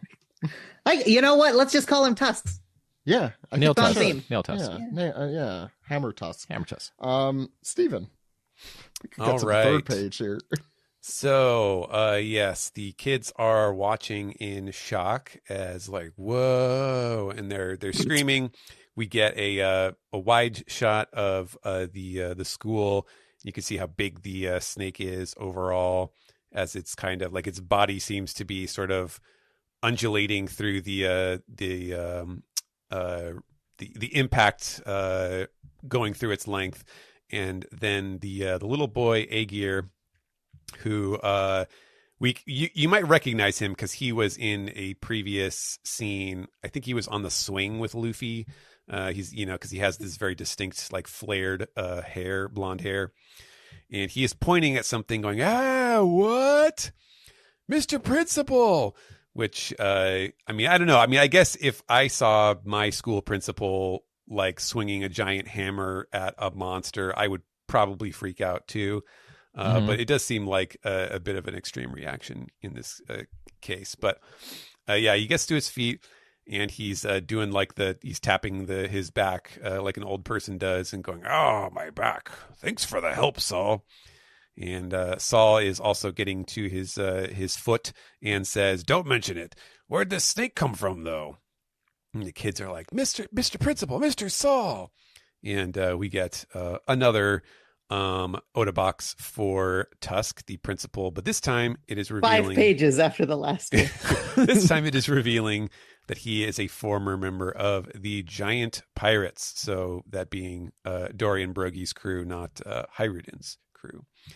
And so the kids, who again, like every time we see them, there's different kids here. They're all dressed so adorably. And this one is like, "You used to be a warrior too, Mr. Principal?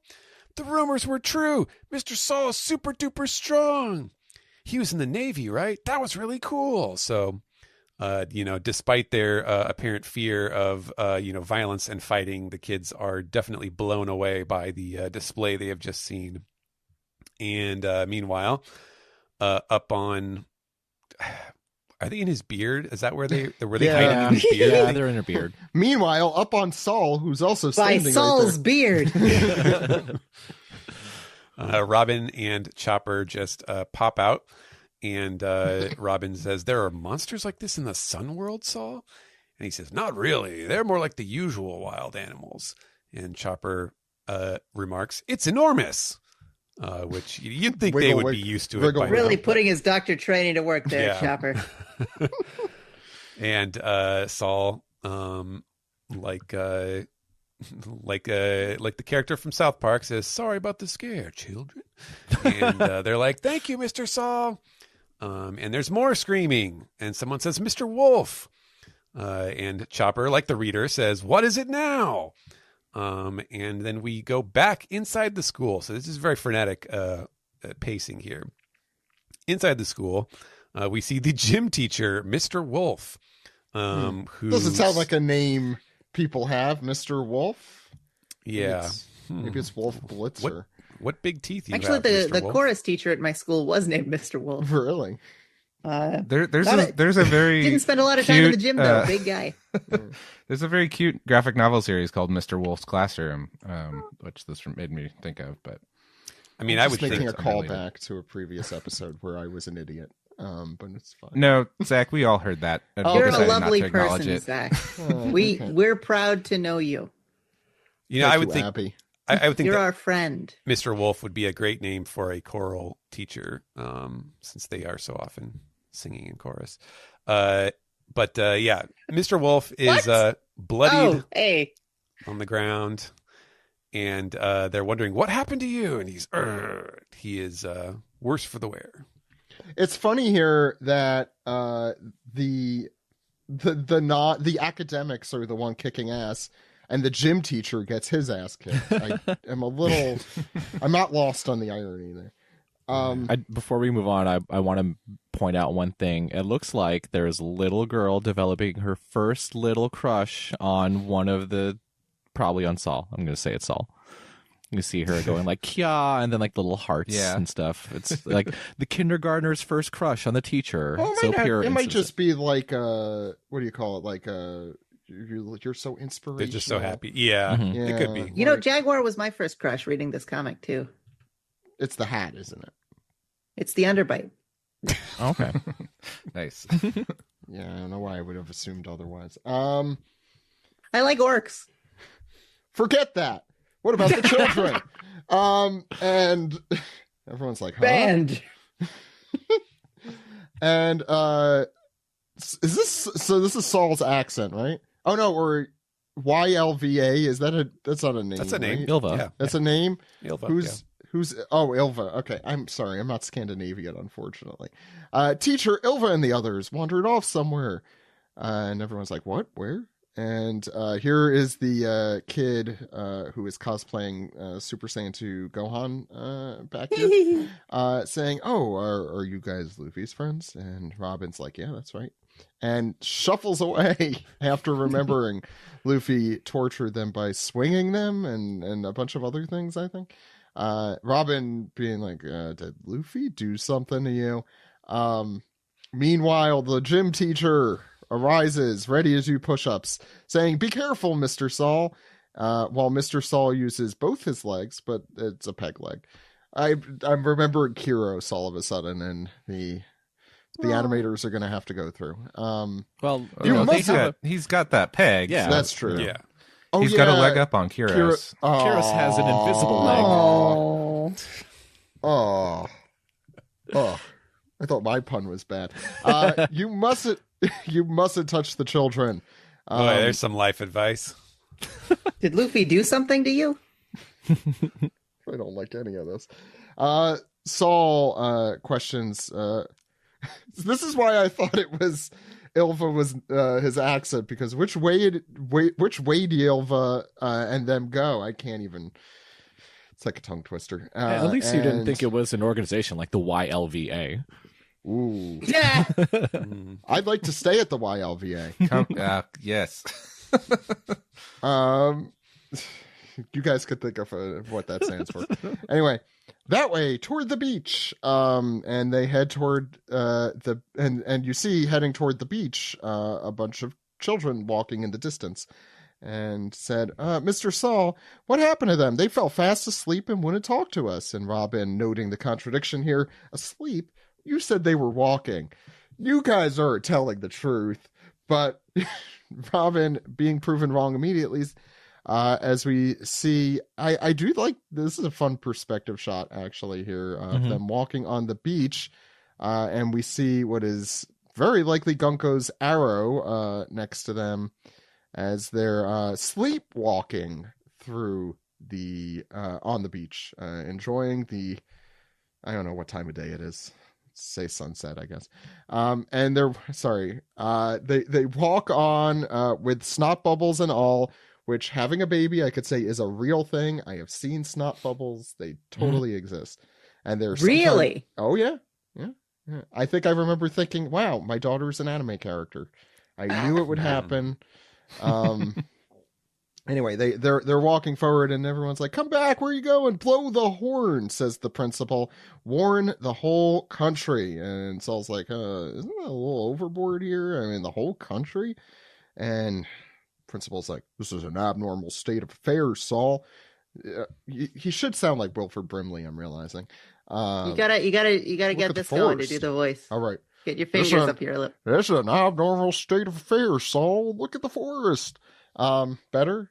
Perfect. And Saul is like, what? And meanwhile, you hear them blowing the shofar as we go to the next page, Stephen. Oh, me again? Okay, so Robin, we get the reaction from the Straw Hats here. Robin, as usual, is reserved, huh? And Chopper is much less so. What? There are more monsters there. And we see big inky silhouettes of some gigantic bird and some kind of like wolf-like creature. Where'd they come from? See? Abnormal, right? Mr. Principal, the children are passing out. Now Anje is directing their attention to the other kids that were right there with them, who are all flopping and thudding to the ground. And she's trying to rouse them. What's wrong, everyone? Hang in there. What now? I just don't understand. Get up, kids. And we can see that, yes, they are just totally knocked out. Robin is speechless. She's got a hand to her mouth. And Chopper, once again, speaking for the audience, wondering, what's happening? He's doing a tiny little Ineru face. It really is, yeah. But then he snaps to attention. He's like, let me down there, Saul. I'll take a look at him. He's doing, it's like hold me back. Let me at him. I want to do something. And so Saul says, thanks, please do. I'm at a loss. The first thing we should do is stop the children and get them to safety. So clearly there's some kind of emergency going on. They can't control the kids. They don't know what's happening to them. And no one seems to know what the right course of affairs is. At least that's the only bad thing happening on Elbaf. Yes, nothing else, fortunately. It's just contained to one place. Good. Meanwhile, down in the underworld. Oh, yeah. Oh, shit. Here he is, as they call him, the aura farmer or the aura merchant or whatever. Loki is on his feet, as we saw at the end of the last chapter, and he says, "You thought that leaving one leg trapped in sea prism stone would contain the true extent of my power? That was foolish of you. If you want to save Elbaf, undo the final cuff now. You'll soon see if I'm really helpless or not in this condition." And Hyrudin is there, and he's saying, Loki, and you can really get a sense, even though these guys are half-brothers, that Loki is quite a bit larger than Hyrudin. And yes, even the Straw Hat's even smaller, of course. And it is kind of interesting to try to parse, like, does Loki mean if you want to save Elbaf, as in like do you want to see Elbaf spared? Or is it, do you want to actually save it? As in, I'm the only person who can save Elbaf now. That was definitely the most interesting line of the chapter for me. Yeah, and I think it's meant to be kind of ambiguous that way. Because I'm assuming the latter, because I have faith in Loki for some reason. I don't know since why. the story here is that, like, Luffy seems to trust Loki for some reason, and Oda is really drawing out he's trying to get us to the point where we're almost angry with Luffy, like Luffy, how could you do this? Like, why did you think this was a good idea? And Luffy, of course, is not explaining himself at any point, even when the other Straw Hats are like, and Zoro are like, what's your deal with this guy? And he still won't respond. And I think that's because Oda is really trying to ratchet up the dramatic tension before kind of probably showing us that Loki is not exactly, who we think he is. But he certainly is dangerous. And Luffy here is like, hey! And Sanji is wondering, what's his deal? And then Loki is sticking that tongue out. Better watch out, how far you stick that out when you talk, because it's going to hurt if you bite it. What are you talking about? And he says, better hurry up. If I keep lending blasts, eventually they'll hit something, and the fires will spread. You know what Elbaf is susceptible to, don't you? Didn't you hear a very unnatural line of dialogue about that last chapter? Thank you, Stephen. And that was kind of a fun thing too, where like when he keeps saying blasts, and you're like, are you talking about just like swinging the hammer, or is there something else you're talking about? Which we will see on the next page. Yep. On that page, Loki brings the hammer up and yells, I can bring you all to ruin. And it looks like there's some electricity or something cackling in the hammer itself. Hyrudin yells, stop it, Loki. But no, Loki does not stop. Swings the hammer into, I'm assuming it's part of the tree that he's next to, Yggdrasil.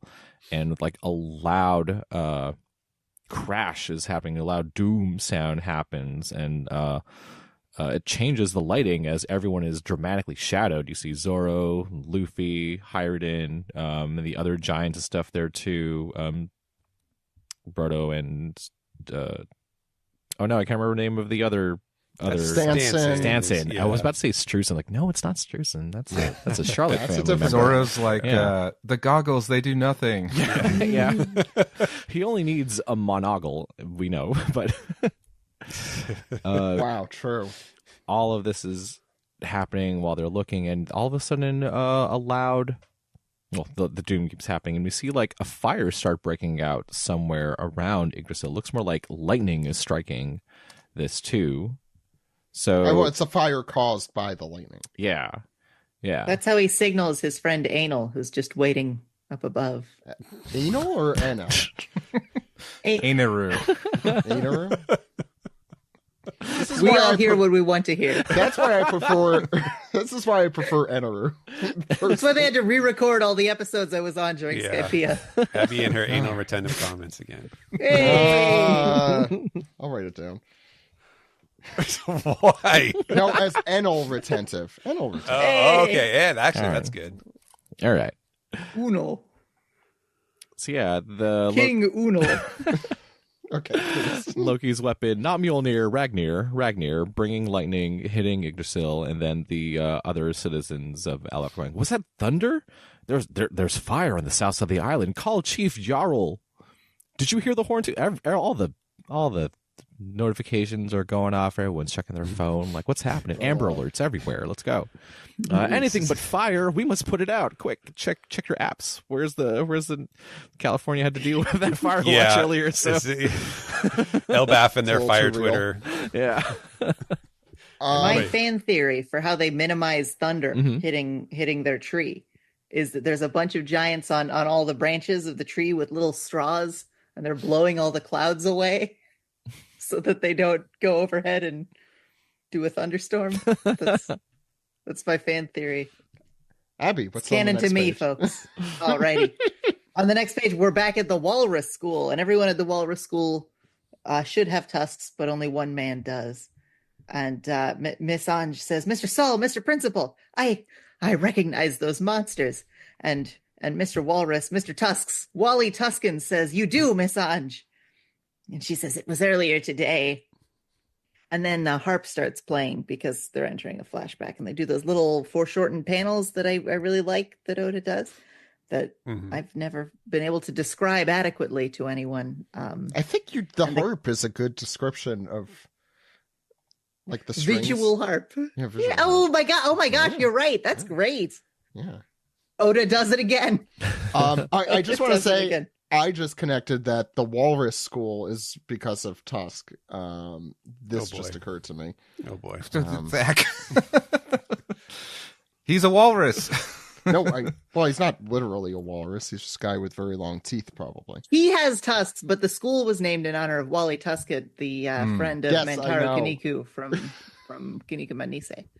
I don't know his actual name because I was a child. And the kids are all talking. They're like, Loki has a huge hammer and he destroys the world.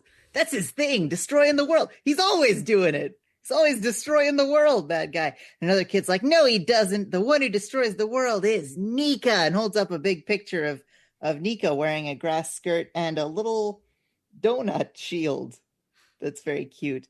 And a sword, which He's holding it by the blade. that's not our Nika. Our Nika can't hold. Don't hold it like that that. is our Nika. He doesn't know how to use These the sword kids at all. are That's true, at actually. peacetime. They don't know how to fight. They don't know that the blade is the sharp part. Yeah. They're just roasting. How old Nika, are these saying, kids, This bud? moron needs a crewmate to hold a sword for him. They How haven't old are studied these the kids blade. supposed to be? Mr. Blade teaches mathematics, not the sword. That's true. Well, the one kid is 20. Colin is 20. So that's Oh, probably. wait, I have to around- do math. Yeah. Yeah. What is that supposed to be? Divide by 5. No. What is it divided Yeah. by? I don't even So- know I don't what know. giant ears are. Yeah. So if the kids are all around 20, then this is an accurate snapshot of the American education system. Oh, it's true. I drew my OC, Nika.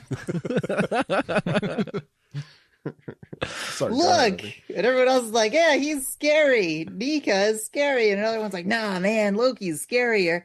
And Another one's like, no way. Obviously, the scariest thing of all is Fenrir, the giant wolf. What a nerd.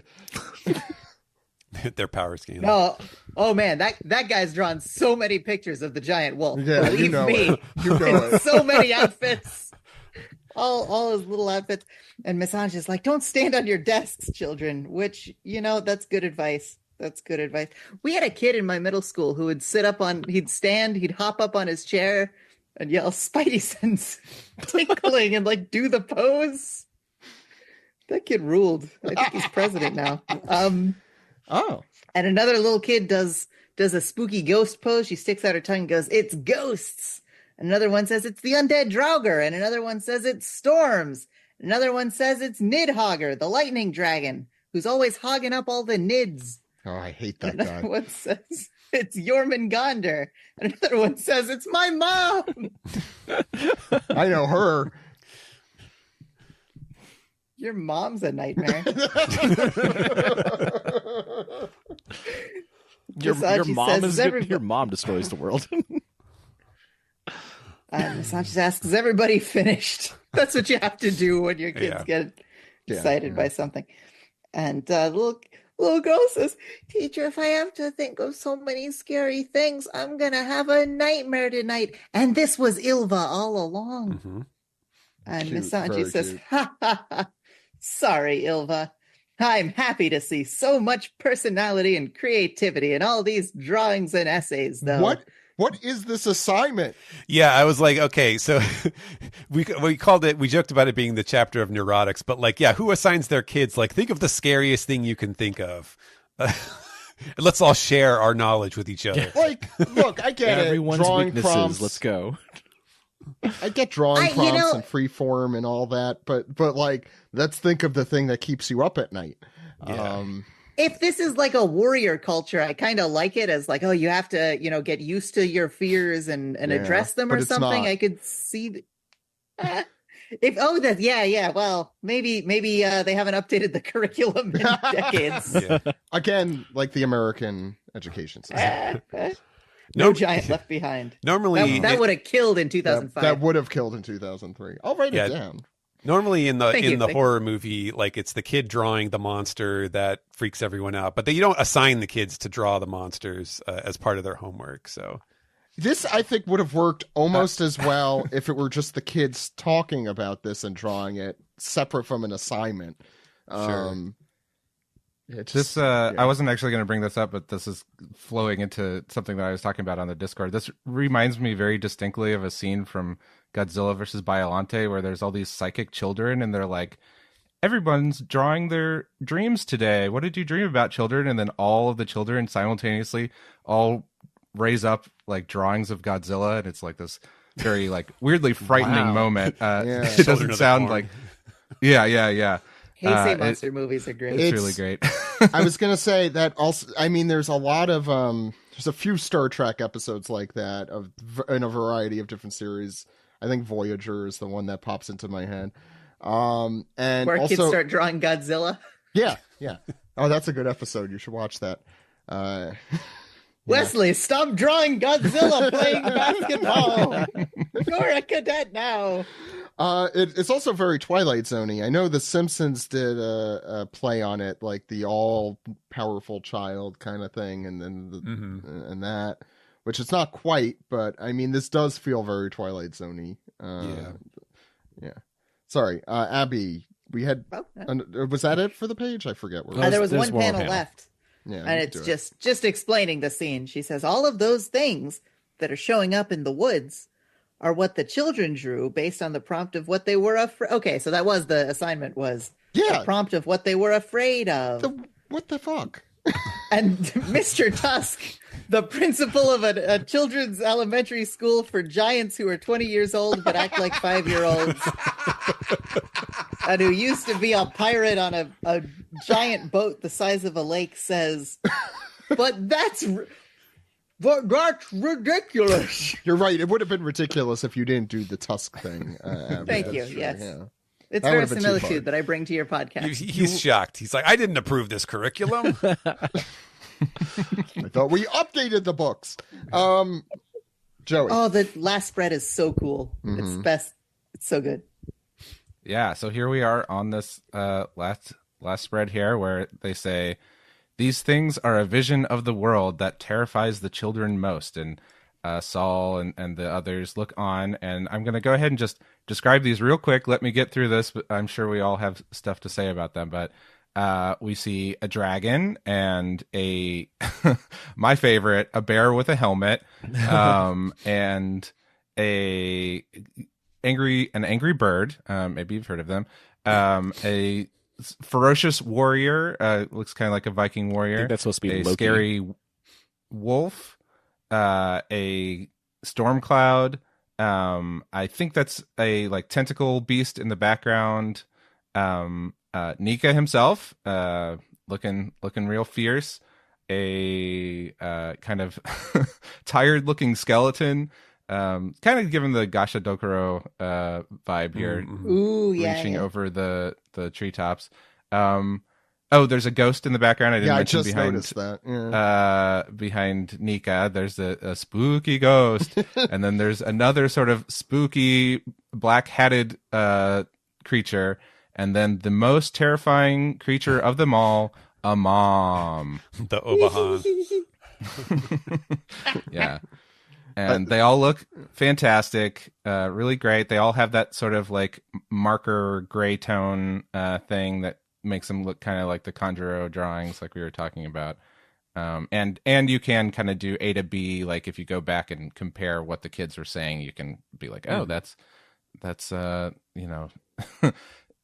Well, what was the Nidhogger? Nidhogg, yeah. the dragon who it's interesting hogs all the nids. Nidhogg is a Norse mythological creature, but from what I could tell, I don't think it actually is associated with lightning. But the kanji were like, you know, lightning dragon or thunder dragon or something like that. And so in order to, you know, kind of deliver that descriptive kanji use, I threw the little description in there just because, you know, it might be important or it might come up somehow. But I will note that I don't believe that in real life or in real mythology that Nidhogg has anything to do with lightning.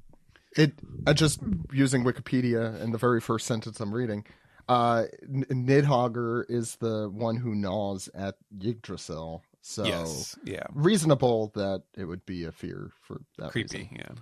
Yeah. It's interesting if that guy is Loki, that he has a full beard, so that kind of implies that Loki's been down there long enough that none of the kids have seen him before. I mean, yeah, it's only 20 years.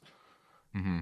Yeah, but there's been a lot of question about exactly how long he's been down there. My question is if the... Sorry, go ahead. Didn't they say it was like 20 years ago? Oh, did they? Or, no, they did say I a don't couple remember. years. It might have been vague. I thought it was only 3. Oh, yeah, I thought it was more like 5 or 6 that he had. But maybe he they've had a been talking beard. about that. So maybe he's had the wolves have been gnawing off his beard to shave him. Yeah. And the kids are like, yeah. Of course he can't shave down there. He's tied down. Of course he has a beard now. That's just Because logical. they don't believe in him. Yeah, they don't believe in him. These are smart kids. My question is, if they're drawing Nika with a beard, assuming that's Nika, because he doesn't have a beard in the little kid's drawing, although I do like that it looks like the same brush was used to color in the children's picture or marker meta-narratively. These kids are scared of beards. Yeah. Okay. Luffy goes away to train for 2 years on Monster Island. Comes back from the time skip with a big beard for the rest of the series. How different would the show be? I feel like less popular with a certain string of fan. You can finish up, Joey. Yeah. So then we transition to our holy knights here, starting with Killingham, who's nodding off to sleep, saying, "Okay, we're all ready to," falling asleep, and then I guess he snaps back awake as chair guy. What is chair guy's name? Summers. Summers says, "Hey, good job there, Killingham." And Killingham says that the time limit is until the kids reach the ship. Do you think we can get them back? And Summers laughs with a gee ha ha ha, and says something rather poetic here. To know love is to wound one another. And then he's saying to Gunko, asking her if she's afraid of anything, and she pauses for a moment and contemplates and replies, Nika, to be continued. Steven, I have a few questions on that whole bottom part. Let him rip. Okay, I have two questions. Now, the to know love is to wound one another does feel very what's the word? Like a quote. Yeah, no, yeah, but Idiomatic. it seems unrelated. To Yeah. me at least. Do you have any insight or no? Not particularly. I think it's something that we will probably understand better with more context. But I could only guess as to what this has to do. Maybe it could be something like, okay, they're going to as part of their game or whatever, obviously they want to kidnap the kids and take them back to Mary Joa. So maybe they're going to do something that messes with, the adults' love for the children, or that they're going to force them into doing something that damages themselves in an attempt to save the kids, or something like that. Maybe I could be completely off base on that, but it doesn't seem to be directly sourced out of anything that we see in this chapter. I'm also going I'm doing a good Google/Wikipedia search on all of these different monsters, including my mom. Your mom's got a Wikipedia page. Owned. Isn't that good? So Jormungandr is a serpent. Draugr is probably the skeleton. Storms is just vaguely. It's just Zeus. It's just Zeus, which is funny too for that reason. So I wonder if we're gonna see a kid afraid of Zeus. And we mentioned Nidhogger, the one who hogs the Nids. Jormungandr, I said that already. That was the serpent. And your mom, Fenrir, we mentioned, giant wolf. I don't know if there was anything else. I think the octopus-looking thing in the back, or the squid-looking thing, is probably a kraken. Yeah. Did we say the Draugr? What's the Draugr? That was that's the skeleton. The skeleton. Oh, that is. Oh, sorry. Yeah. It's an undead skeleton, or it's an undead person. That'd be great to put on those 12-foot skeletons everyone uses to decorate. I think, Steven, every time I'm seeing a dragon now, it's like my new moon thing. Every time it comes up, my ears are perking, or my eyes are perking up. That's not a thing. But that one, I guess that's the serpent. That's right? serpent. That That's the world serpent. Yeah. Jormungand. But God, it looks like every punk has their dragon. Really does. Also, the best. Whoever drew that, very good. And I just need to say, my favorite is the very skeptical bird. In the corner, he's either angry or just confused. I guess that has to be Nidhogg, since God, he's hogging all the Nids. Dragons their image is being rehabilitated like dinosaurs. They're just birds now. Vermilion birds, everyone's afraid of. No one trusts a vermilion bird. I think his internal monologue from this face is, I just work here. You may wonder how I got here. Yeah, that's everyone's favorite Godzilla kaiju, giant condor. Is that really? Yeah, that's from Godzilla versus the Sea Monster, I think. They really shouldn't be fighting those. Those are protected species. I love the face that Helmet Bear is making. He just looks so happy to be alive. It's a good face. I love that guy. I assume it's gonna. I hope it's a little weirder than this, because if I can predict it, then it's hopefully not it. But I like the idea of Luffy using the power of comedy to make the kids not afraid of these things and somehow defeat them. Is very sweet to think of. I will mark out so bad if that happens. I'll pretend I'm too cool for it, but I am not too cool for it. Not in a million years. I do need to mention that this Nika is not holding his sword in the correct manner. And that is by the blade.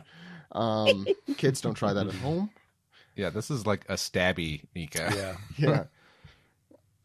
which makes too much sense. Okay, thoughts on the chapter. There's no chapter next week, by the way, but we'll all be fearing Nika until then. Abby, what did you think of this week's chapter? I'm so hype. I feel like what is it? I was here for the like the introduction to the Night Parade of 100 Demons stuff in Wano.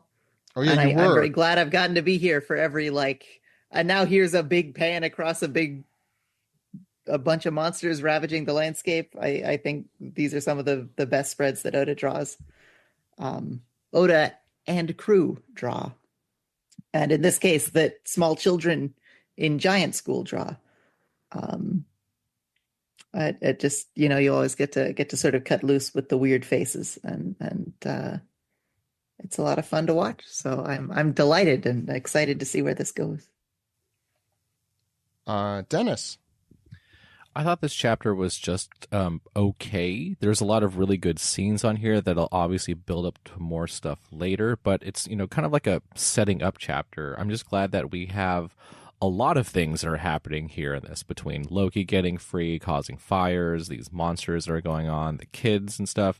When we inevitably split up the crew more for doing things, at least they'll have, various objectives that they can all try to do, to problems and stuff to solve for them to do. So it won't feel like we're breaking up the crew again to do stuff. But I do find it funny that we had the celebration at the beginning of this arc, with the whole feast and stuff for everybody, where I'm hoping everybody got to eat that giant moose, because it was very tough for everybody to hunt for the festivals. But we're going to have a festival at the beginning, and then another party, I'm sure, at the very end of this, when everything gets all cleaned up at the end of this arc. But I'm really looking forward to seeing what they do later. And I'm like, I'm very bummed that we have next week off with no chapter, because I want to know more. And that's a sign of, what I always like about One Piece chapters, when after it ends, like, no, give me the next one. I want it now. I guess the only other thing I want to add is I really like the kid doodles. It reminds me very much of how I draw, which is very badly. Every time we play Jackbox games where you have to draw, and I'm like, all right, here goes me drawing on my phone with my finger, competing against, Steve and Alex, who have tablets and okay, great. Yeah. That's always fun to compete against professional artists. Speaking of, Joey, your thoughts? Yeah, wait till you see my sketches. They'll be sure to really not look as good as these kids' drawings. But yeah, I loved this chapter. I thought it was really, really fun. It is true what Dennis was saying, that there's not a lot of concrete things happening capitalized. I don't know. It's very setting a lot of things up, but it's very fun, and I like the density, and I like all the characters and stuff that are being introduced. I love Principal Tusk, brought to you by Fleetwood Mac. He's just so good, and I love that he's the principal of the Walrus School. I guess they probably named it after him. I would hope so, at least, unless it was just a pure coincidence. But I think he's very fun. I love that his hammer is a regular toolbox type hammer, like we were talking about with the tusks and everything. And come to think of it, this is a very hammer heavy chapter. Mm-hmm. We've got Loki's hammer as well. They could compare notes. I don't think Tusks has quite the same might, but maybe a better design.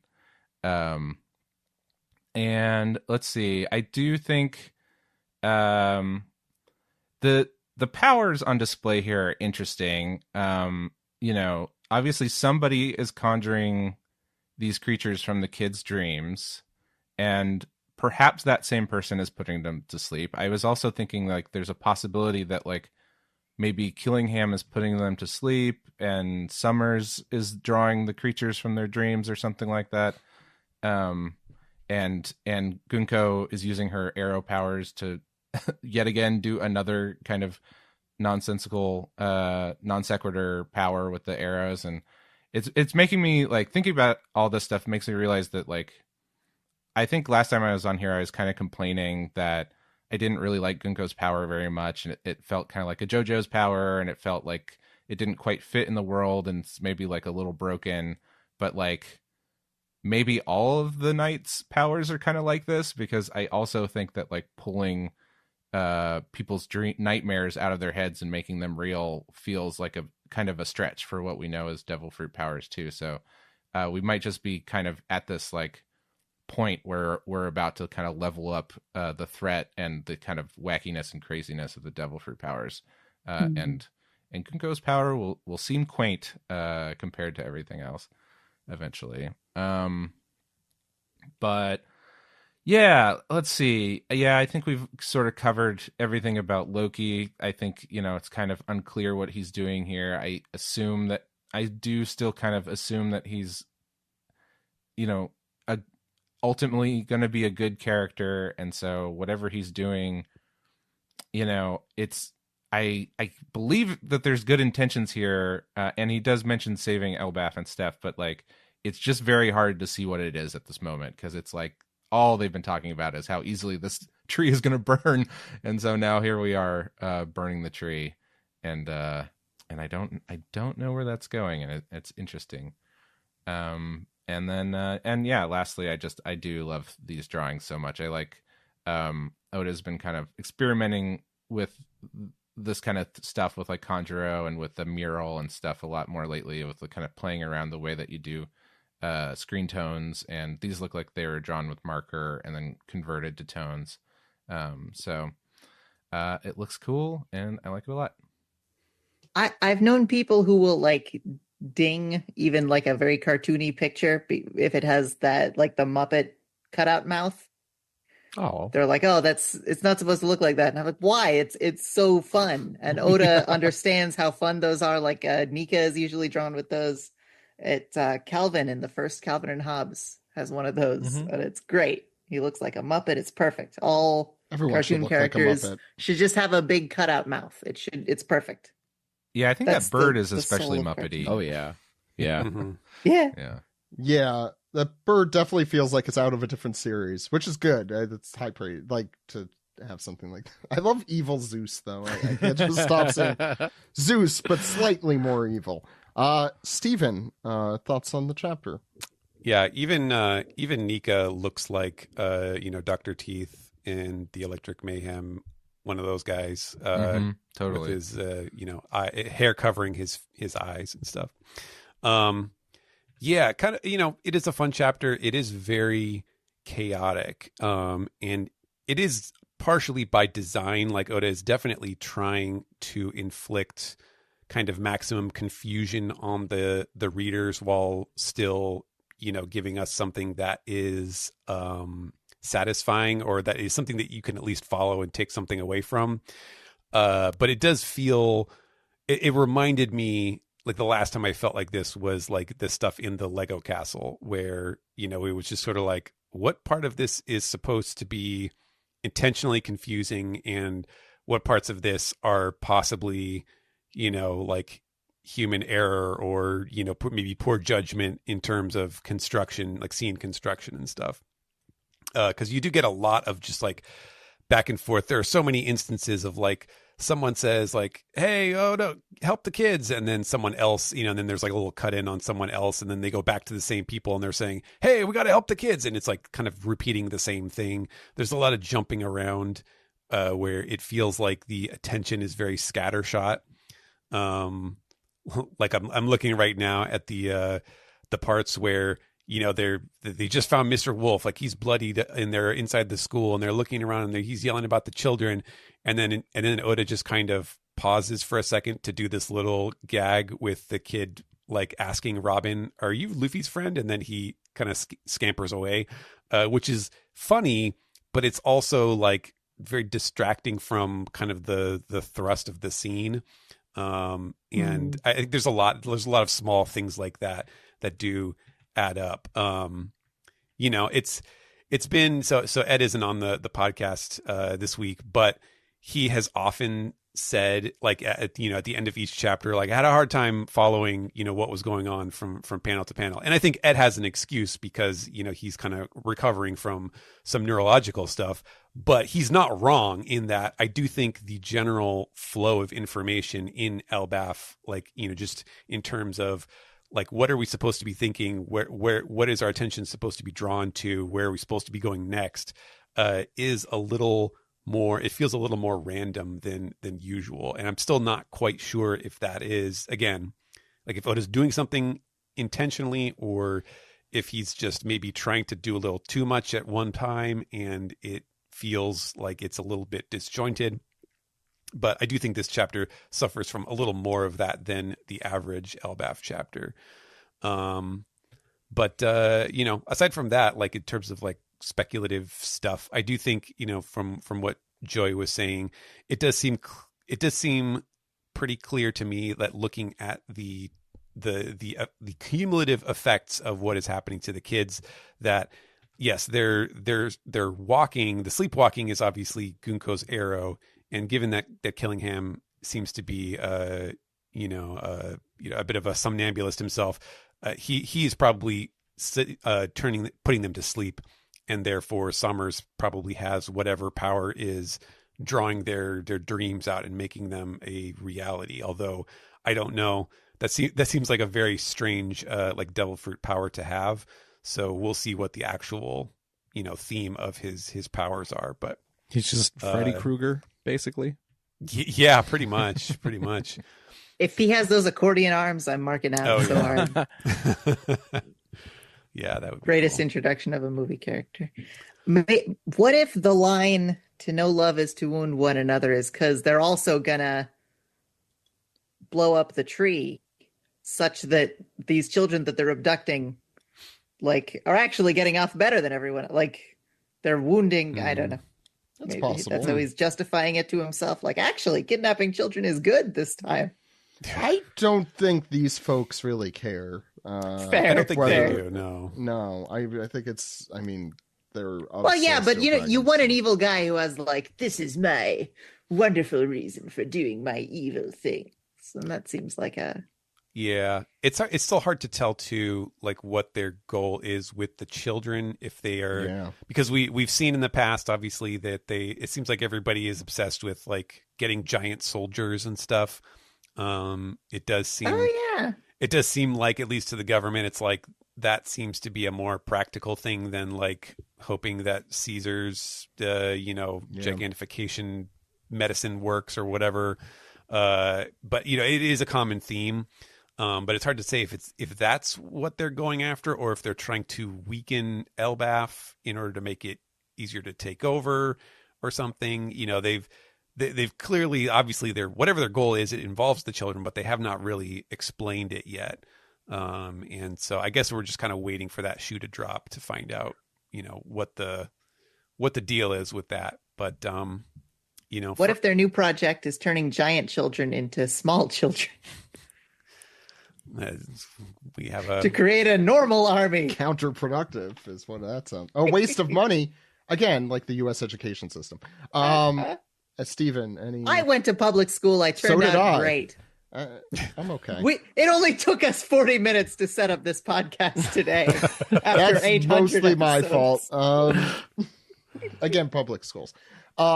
Stephen, any other comments? Yeah, not much else. But I really loved the impact of all the big illustrations. There was a lot of cool action and big panels in this chapter, and I thought they all looked great. So, as it turns out, you only really need one staff member to put together a great chapter. Stephen says, being one of the three. Yeah, if I could speak to that for a second, like that's the thing I've been loving about Elbaf is how kind of like less tight and kind of airy the panels have been feeling, and so I offer that as somewhat of a counterpoint to what you were saying about it feeling more like chaotic story-wise. I feel like the art has been a lot more kind of like less cramped. I think largely because he keeps needing to emphasize that these are giant characters and he has these big characters that are filling up a lot of space, and he's not getting too wild with the backgrounds in a lot of it. And so I've just been really, really loving in Elbaf the like panel compositions and the amount of kind of like less cramped space I'm feeling per page in general. Does everyone else here read on mobile? Does anyone read like the blown up PC size? I read on mobile. I read it on an iPad, so it's like okay. In betweeny. It looks like for a lot of these panels, and I think he's been doing this all through Elbaf, but I'm not a very analytical person. Where it looks like the panels were sort of drawn separately and then shrunken almost, whereas previous it's a very not dense. On mobile, it looks a lot like the panels were sort of shrunken down, as opposed to like a different line width, I guess is what I'm clocking. I don't know. I think that's the assistants versus Oda. Okay, personally. because it also kind of gives it the impression of like, oh, this is huge, and we're seeing this very detailed picture from further away, which is the effect you'd be going for. So it's working, but I guess I'm curious, Stephen, whether that is actually part of the process. Yeah, well, we do get that kind of. I think we do get kind of visual illusions like that a lot, just because Oda's line work is very rough these days, and the assistants are sort of hyper detailed. And so like sometimes in some panels, it's really obvious which parts were drawn by Oda and which parts were drawn by the assistants. As far as the like composing the panels in different sizes, I don't believe that Oda, as far as I know, they still work on paper, but that is a very common thing to do in manga nowadays. When with people working with all digital tools, I've definitely worked on many series where it was very obvious that the artists would just like draw the panel at whatever size they wanted, and then they would figure out the layout of it and the sizing afterwards. And so you would have like super tiny sound effects where you were like, oh, you did not plan this out to be that size, but it ended up that way anyways. So that stuff does happen, but I don't think that it is true in One Piece's case, at least. Okay, interesting. It is. Yeah, I wonder how they are accomplishing that in that case, because I really think think the landscape pictures are very arresting that way. Sorry. Yeah, I was gonna say. I mean, the one thing we know is that Oda will always draw the things that are alive and moving, whereas assistants will draw things that are inanimate, like backgrounds.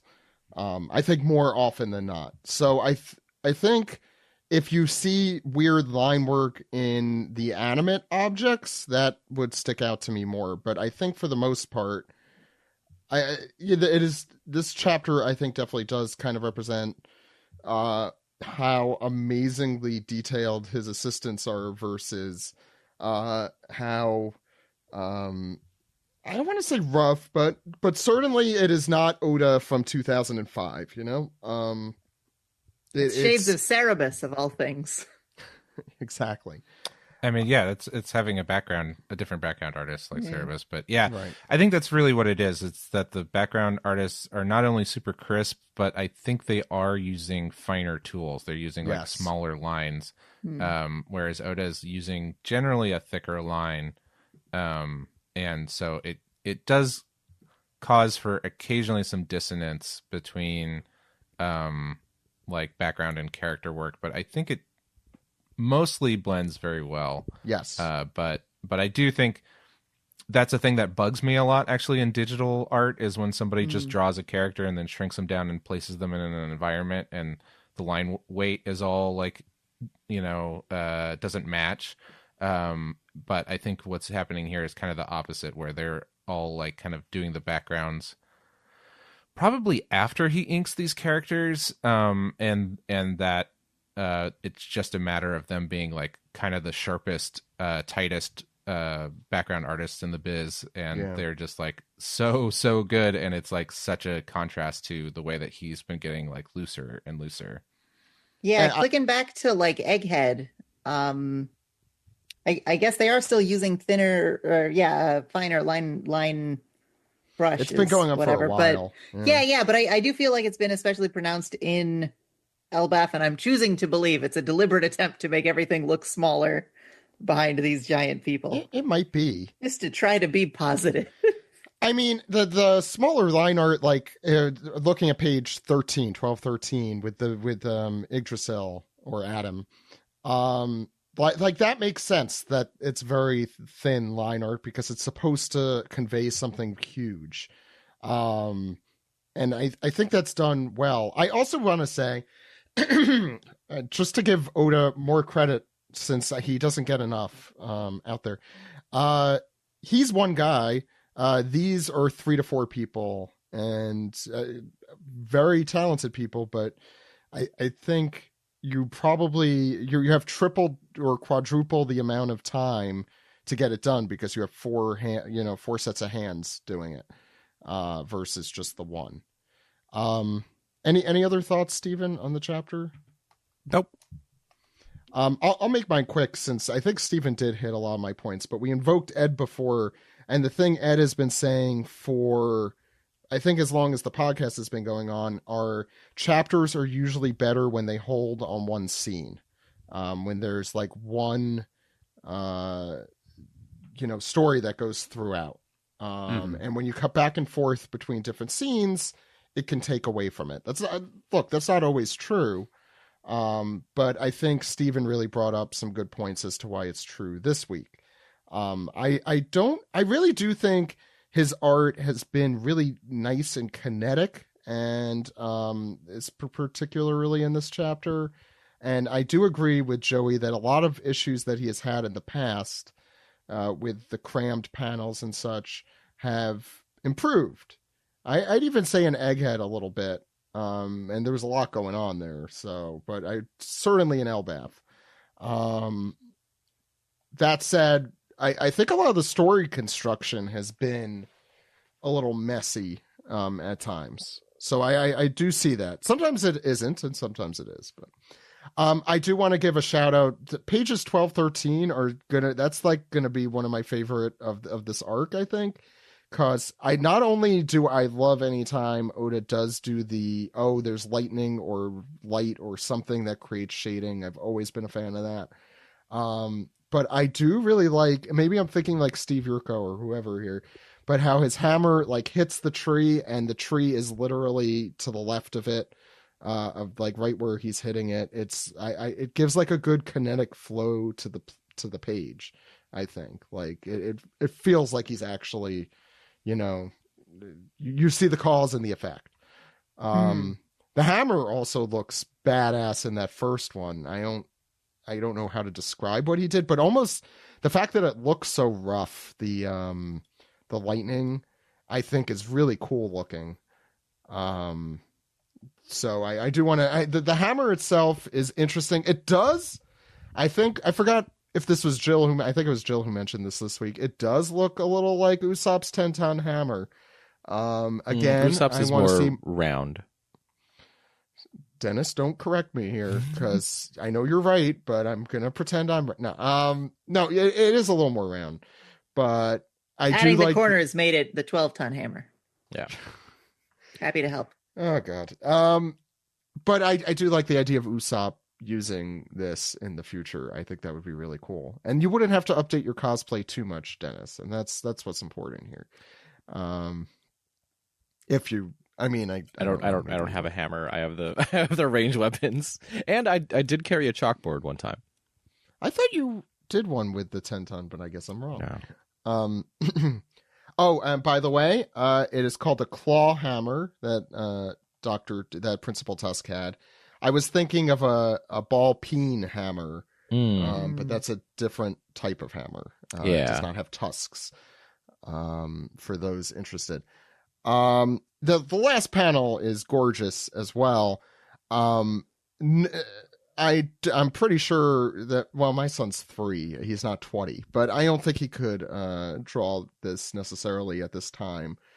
Although, I haven't asked him to draw a bunch of creatures from his nightmares yet. I was planning on waiting until he was 4. What's your nightmare look like? Son, can you draw your nightmares for me? And then we'll make them come to life. Apparently a car wash is the current one. There's a book, I forget who did it, but it's just like taking children's drawings of monsters and then like doing super rendered.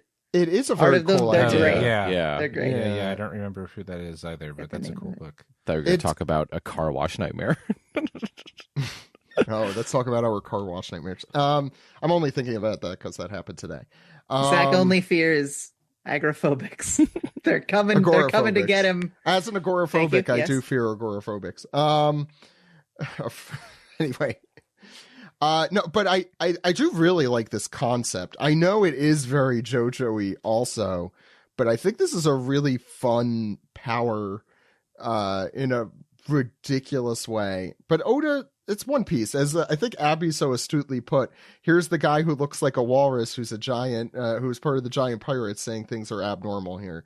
Like, why not? I'm not upset about the craziness of it. Gunko's was a little weirder, if anything. Like it's less potentially overpowered, but it's just like I don't completely get what he's going for still. Like, okay, you could make animate arrows that kill things. Cool. I also really like Killingham generally, just his design, and I'm sure we talked about that. It's a wonderful name too. Just it is magnificent. Well, it's also the key. Well, did we even? What's the reason for? Oh my gosh, that's right! I missed Yeah. that episode. Oh my gosh, that rules. Yeah, And like my favorite. I was actually kind of mad when Killingham showed up because I was like, oh man, now I like a celestial dragon. Yeah. Like, finally it's happening. Yeah, like he's playing with fire there, I think. He is. I mean, just because you look cool and have cool powers doesn't mean you are cool. He'll do something douchebaggery to be like, okay, yeah, good, I hate him again. Yeah, I Yeah, think it's we're waiting true. for He's that. got a fun gag though. He falls asleep. I don't know. Yeah, narcolepsy's stole it always from a good Ace, gag. but- Narcolepsy's my other fear, Abby. I'm so sorry to hear that. I fear people who are narcoleptic. No, I don't. What was the origin for Summers, Steven? Did we have like any? I don't know what that one. That could have Named some. in honor of Buffy. Yeah, well, it is Sommers with an O, but I don't know if there was a particular root for that. We'll probably find something with his devil fruit when that gets revealed, but right now I don't know. I do like that he gets dressed and he goes right back in that chair. He's like, look, if it's here, I'm going to sit in it. I did think that was very funny. Not saying that they're all not complete douchebags and deserve to die, but for now, I'm enjoying their antics. And it makes sense also that Gunko is afraid of Nika, since we heard from Corazon, kind of the enemy of the gods and all that. I think it makes sense that Nika would fit in with the D kind of thing, given everything that we know at this point. But I guess it's a cliffhanger. You know, are these children's drawings going to destroy Elbaf? Maybe.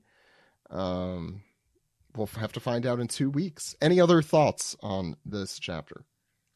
I do. I love Jill's idea about the 10-ton hammer potentially like manifesting through this Viking hammer. And I was thinking like, but how is there any way to make it small so that he can carry it around? And then I remembered that we have an owl that can change the size of inanimate objects. Ooh. Which I like. For Usopp. That's really good. Okay. I guess it could stay that size. Why not? There we go. Shrinking things. Now we're doing it. Any other thoughts? Otherwise, let's take a little break and we'll be back with some Piece Together.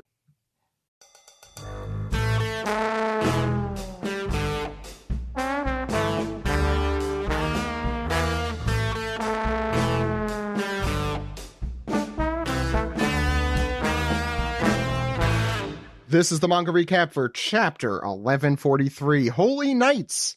Holy Knights. You could read this chapter and all chapters as soon as they come out from shonenjump.viz.com or mangaplus.shueisha.co.jp. Okay, so let's get started. Steve. Yes. What's going on the cover of Shonen Jump? I was waiting for you to tee me up there. You just said Steve, and I'm like, hello. How are you? I'm good. Just a very bad fuel leak here. Very dangerous. Boring conversation. Yeah. That's right. Well, on this cover of Shonen Jump, it's a spiky, jagged edge border in the top left corner, but we got Luffy, Zoro, and Loki on here. Luffy and Zoro are kind of charging towards the camera. Luffy ready to punch. Zoro with his swords drawn with a DreamWorks smirk. And, and Lorky with his tongue out. Yeah, Loki just making the Lorky malarkey. Loki making that face he always makes. Yeah, Lorky Jones. His tongue's gonna dry out. Yeah, his breath's gonna stink. It's gonna freeze. I guess Oda really is enjoying Loki because this is like he was prominent on the volume 1. What is that? 111 or 112? 111, I think. 111. Is Loki a victim of? When like his mother told him, like, if you keep making that face, your face gets stuck like that. Yeah. Doflamingo too. It must be a communicable disease, maybe by audio. Guys, maybe they're related. They have the same tongue. That's impossible. He has purple hair. That's impossible, even for a computer. Speaking of characters who are related, do we talk about Hibari's Viver card? What? No. Hibari's Viver card says she's from the North Blue and it's got the same blood type as Akainu, so could definitely be his daughter. Oh yeah, because there was talk of like they have like a similar. They have the same accent. They have the same Hiroshima accent. Yeah, that's right. Yeah. And but blood type feels like really struggling to make the connection. I didn't know they gave blood types on the Viver card. Yeah, they do. Blood types are a huge thing in Japan. Yeah, it's like it's like astrology. It's like astrology, which reminds me of another meme I saw today. I saw this week of please a sort of a fan art cover story of Kobe and Hibari's first date. Meeting her father. That's cute. He's got the shotgun. Steve, any other thoughts on the cover? Stay away from my daughter. Kind of standard. I mean, it's like the coloring's really nice, but I think I don't think there's anything that really kind of really makes it unique other than just like standard affair. Luffy's got nipples though. Is that uncommon? You can milk him. Let me open this up. It's just the first time I'm just noticing them. I'm like, oh yeah, there they are. We all noticed them one day. You know what? His eyes are up there, guys. Yeah, you're right. Sorry. Staring into your soul. He also is blushing. Anywho, vitamin D. Zoro still has those awful goggles. Yeah, Steve, do you want to do the color spread? Well, see, his nose got broken in the last NBA game, so he has to wear those.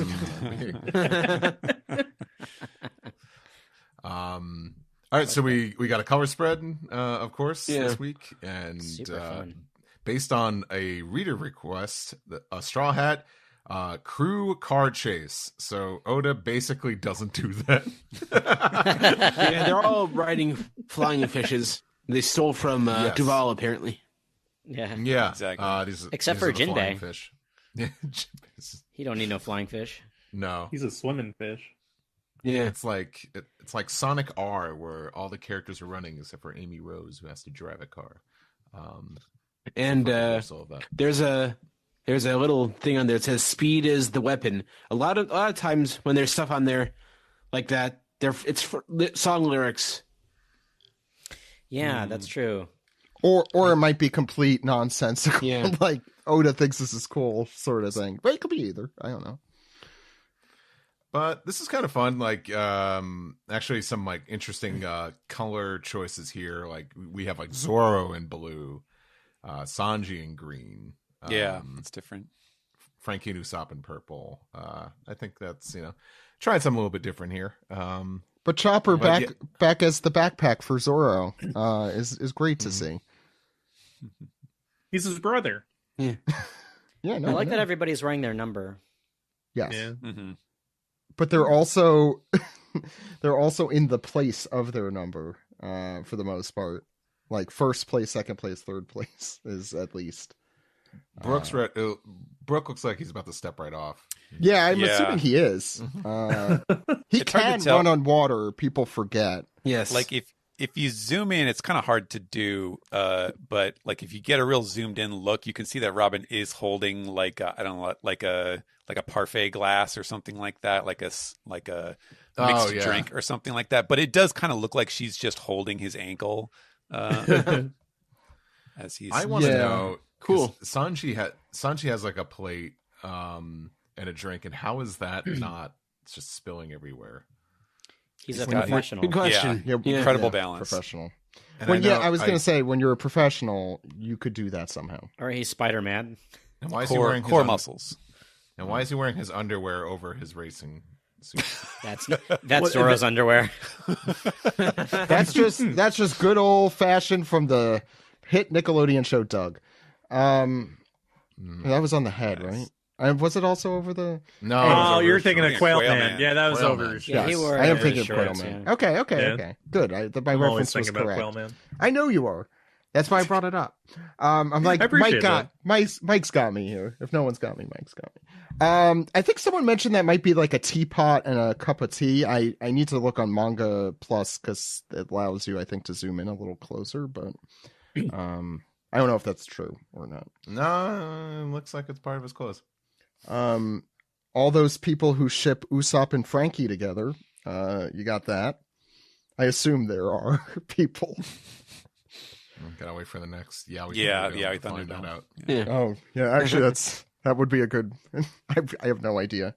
I think this is super cool, and I think he really improved upon the original prompt. To be honest, because I like the racing with flying fish over water. That's, I think, very clever. You know it's what? fun. I would have pivoted here too because I hate drawing cars. You know what? I bet you Oda feels the same way because I remember him talking to Toriyama about like, yeah. The process video is really cool too. On this one, I know Joey shared it this morning. It's also on our Blue Sky, which is just One Piece podcast. You don't have to write Blueski, whatever it is. Steve, what's going on the first page of the chapter? All right. Well, this chapter is 1,143 Holy Nights. I think Zach might have mentioned that at the start. But we have a wide shot here from outside of the Owl Library as these strange drawings are attacking. We see Saul here running alongside these sleepwalking children, and he's like, "Hey, wait, y'all!" And we get Ilva, Mag, Ronja, Hubert. Oh God, I knew where that was going. Ilva. Hey kids, we're eating tonight. Ilva, that's Thorfinn's sister from Vinland Saga. Okay. That is also her name. Yeah, and Runya is from a children's story by Astrid Lindgren, who wrote Pippi Longstocking, also turned into an anime series 10 years ago by Goro Miyazaki. Yes. Poor Goro. Yeah, Hayao's favorite son. Does he have any other sons? And we see that there's something dividing Saul and the children here, but he says like, "Wow, they're really sleepwalking," and he's like catching his breath, trying to catch up with them. And he's looking at this little divider here. He says like, "What's with this white cloth? Where are y'all going?" By the way, this was in last. I just want to note that this was in last arrow, week's chapter. It was the arrow. Yeah. Mm-hmm. Yeah. For those who listening who forgot, I know Steve. I know you read the manga. Do not worry. Yes. Yeah.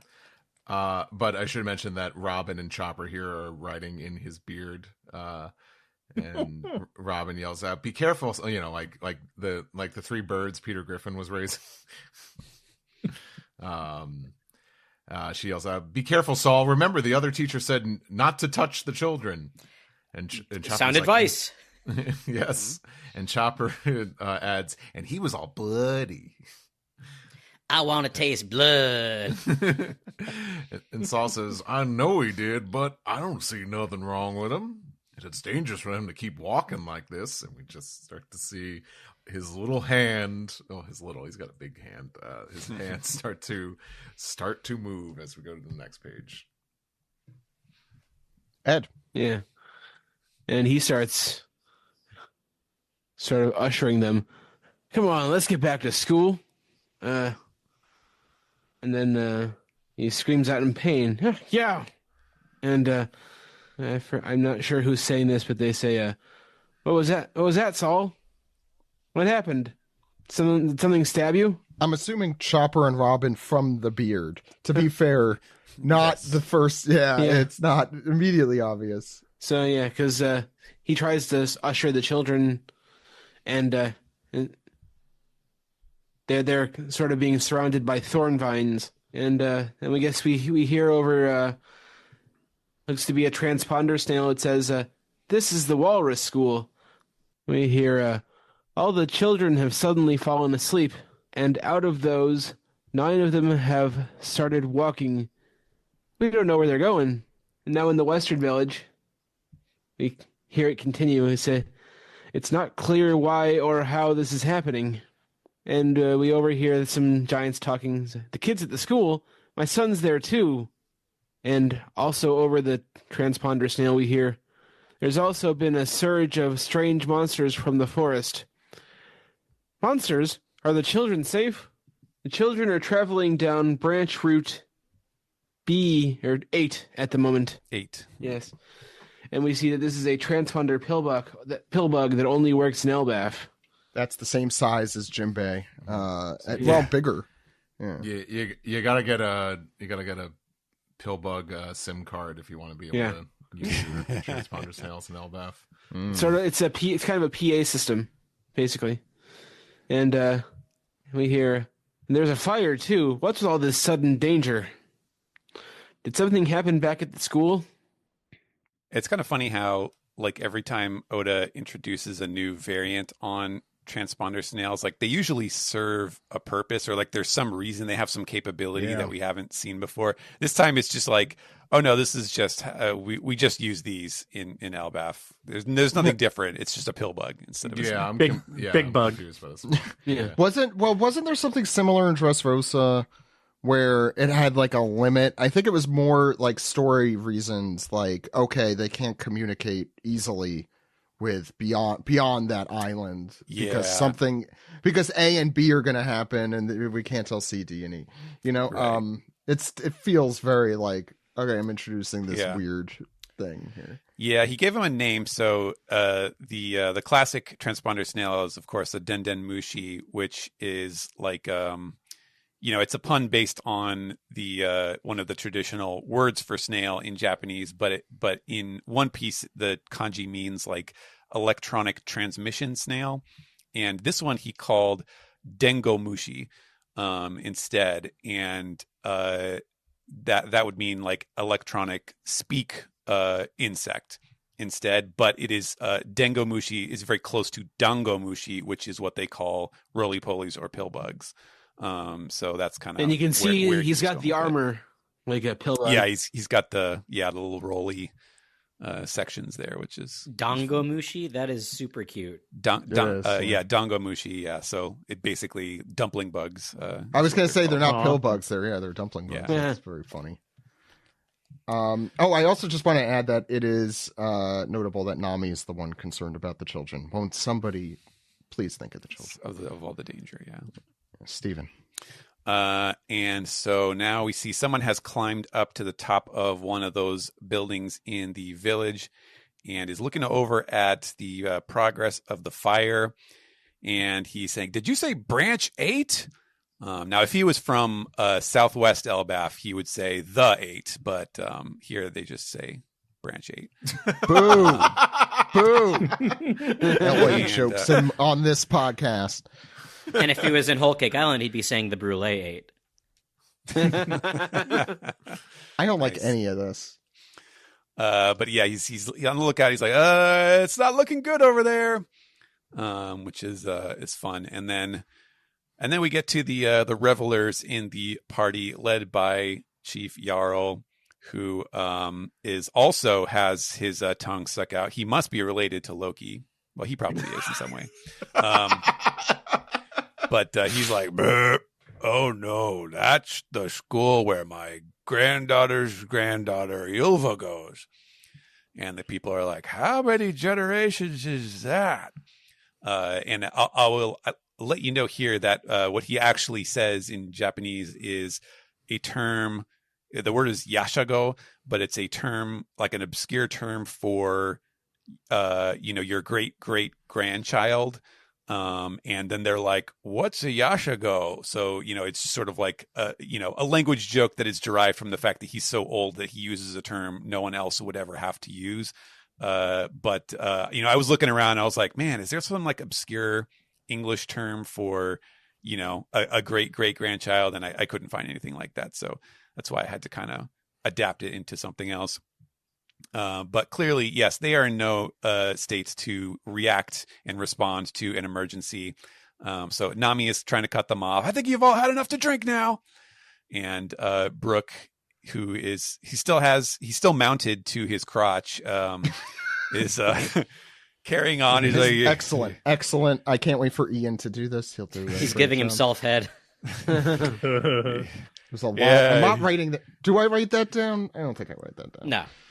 Yeah, you should get it together. So and his tongue is also sticking out, so he could potentially be related to Loki as well. That's true. Tongues. Are you sure that's his connection. tongue? I sure hope so. Thank God he's only nothing but bones. And meanwhile, we hear a siren. Clang, clang, clang, clang, clang. As one of the Svar ships takes off and the people are cheering, and we see the guys in their horned firefighting helmets and brandishing. One guy's brandishing an axe, and they're like, "The firefighting Svar is on the case," and they're like, "You've got this, firefighters. We're counting on you." And I do feel like this depiction of firefighters is similar to the one that we saw in Wano, where like it's very Edo era. Yes, exactly. Like very high strung, like excitable firefighters, which is kind of funny. By the way, this would have been my son's favorite chapter if not for what immediately follows, because this is what he does around my house all day, every day. Fighting fires? Yeah. Emergencies. I did see a really great philosophical tweet that was like, what did our toddlers do before the invention of trucks? And I honestly I had no answer to that question. Absolutely baffling. I don't. Sirens. I mean, what the hell? There's also like a thing where for Halloween, every boy is always going to be dressed as a fire. Like I don't understand where that comes from. But I wonder if that's the case in Japan as well. Like if they're all excited. I think so. Yeah, it is heroic without without being too problematic. Yeah. Politicized. Yeah. Firefighters just are just that. They're just heroic. Yeah. I can't think of something problematic. Firefighters. Yeah. There they go. They are flying off to save the day. They're going to put out that big old fire on the horizon, and then this random guy who looks a little bit like an injured old man in the woods says, "Huh? What's that?" As they see what appears to be, it's one of the weird dream monsters is rising up, and we see that it is a skeletal warrior, and he's got like, I can tell if those are, I guess those are the ghostly flames. It's not the actual flame behind him. And the guy's like, huh? And then it just gets up and like a basketball center just blocks the back to sports here. Yeah, Dikembe Mutombo.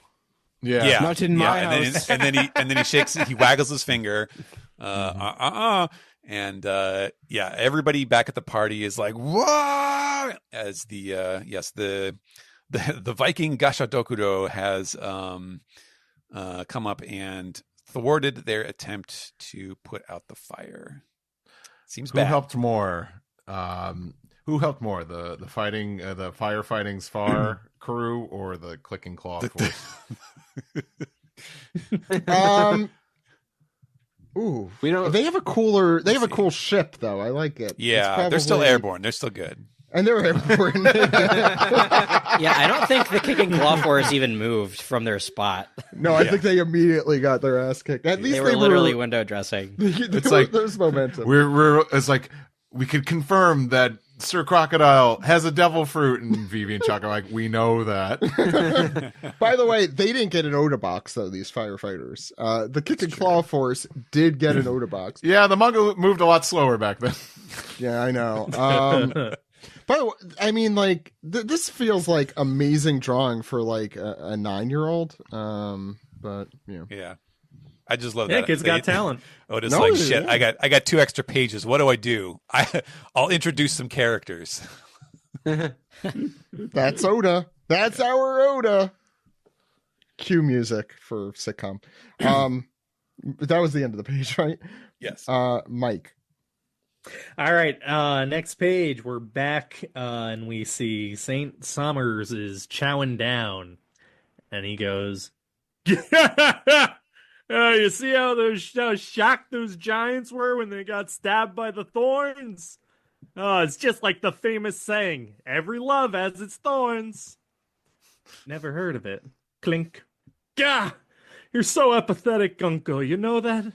Love is the passion to reach out and squeeze someone tight, even as you see the thorns up close. The best part of this game is when it's parents and children. Clink, as they continue eating. Parents hug the kids tight, thorns and all, and then the kids scream and wail when they see their worst nightmare, mommy and daddy dying in agony. There's real emotion in killing. And we get an Oda box that says, Saint Summers, thorn fruit. He's a thorn man. And he continues to chow down. Death by love. Isn't that just so exciting? And Gunku is not responding. And he falls back. No interest! The woman who never knew love. And then what is... I forgot this guy's name. This is Killingham. And Killingham, we cut to him now. Which route did you choose, Gunko? There was a thick branch that ran down the middle. And Gunko munches, and we see a map of the Walrus School, the Owl Library, Western Village, and the port. And Gunko says, if they walk straight that way, they'll reach the village's sea clouds. The middle one's good, stands out better, makes the utter futility all the more apparent, says St. Summers. Summers, I need a bit more salt. Salt! And he thinks about salt. Alex. There's also like a little wom like array, which assuming coming from Killingham, who right now we see Summers is he's got a snot bubble, he's sleeping, and his dream has been manifested into like his little thought bubble dream is something that Killingham can reach out and grab something from, and he's sort of like rustling around in there, and he goes, ooh, Aspatch rock salt, gourmet stuff. And we get a Oda box. Saint Killingham, dragon fruit, mythical type, model Kirin, dream manifesting man. Yes, Killingham Ichiban. So I want to do a quick sidebar here. Is there anything like that correlates Kirin to manifesting the dreams of people? I don't just know either. An ass pull, because I don't know. If you drink too many Kirins, you see just like a bunch of dragons. Like maybe it's maybe that's what it is. Actually, maybe that's the connection there, because the only thing I know about Kirin is that they're like a good omen type creature. I want to say maybe I saw something where like Kirin, the beer brand, had done like I saw that, like an ad campaign about like having good dreams or something like that. I'm not sure. I didn't actually look into that, so I don't want to pass off bad information. But well, if it could be something like that. If it's based off of a commercial, I think that would be super funny. By the way, I'm looking at the One Piece wiki for answers on this. I just love the way that this fact is worded. Killingham's Kirin transformation heavily resembles the Kirin featured on the logo of Kirin beer, which Oda has admitted to enjoying. I just very much enjoy that. Fine, twist my arm. I love all Munchie Buns. Under duress, yeah. This very good beer. I enjoy it. Yeah, I'll look around more, but I that's the only thing I saw of the thing Steven mentioned, which I could totally see. I mean, that makes sense, but sure. Yeah. Well, I mean, now it's sort of confirmed that this is a devil fruit, and he isn't just some sort of weird. It's not dragon. sort of confirmed; it's legitimately confirmed in that Oda. Okay, it's legitimately confirmed that this is a celestial dragon who wants to just walk around as a regular old dragon. Anyway, sidebar finished. You can wake up now, Killingham says as he pulls out a pile of rock salt. And Summers wakes up with a snork, and he says, what about the sleeptids you pulled out of those brats' dreams? And I guess that's a playoff of cryptid, Stephen? Oh, yeah. This is a really fun one. So I want to ask first to everybody on this call, is there anyone who is familiar with a term? It's a Japanese-derived term, Yuma or UMA. You ever heard that before? I've heard Uma, like UMA, right? Like a cow? Like German. Yeah, that would be an Ushi. Then what's... UMA is a term, it is a cousin term to UFO or UFO that stands for unidentified mystery animal or mysterious animal. And that is basically their term for what we today would call a cryptid. So like a chupacabra is an Uma. Or a jackalope. Jackalope is an Uma. The Yeti, Bigfoot. And so what Oda used here, which I don't know if this is like Summers just making up, like he's just riffing and coming up with this off the dome, or if this is like the actual official term of what well, even if it was the doing. official, well, him and official Gillingham term, have he's obviously making worked together before, so yeah, he's had to think about it. But he calls them. It's spelled MMAs instead of UMAs, and it's pronounced Muma. And the reason that works is because Mu is one of the other ways to read the kanji for Yume or dream. So he's basically like dream mystery animals is the reference there. So yeah, so I basically just came up with my own portmanteau of something with cryptid, dream, like a dream cryptid, or I went with sleeptid because it actually it ends with a P, so that makes the cryptid connection a little easier to notice. But that one was super fun. I was really tickled when I saw that from Oda. Yeah, that's a good one. Yeah, that's a really fun one. Isn't Uma something? Is it horse? Uma is horse, yeah.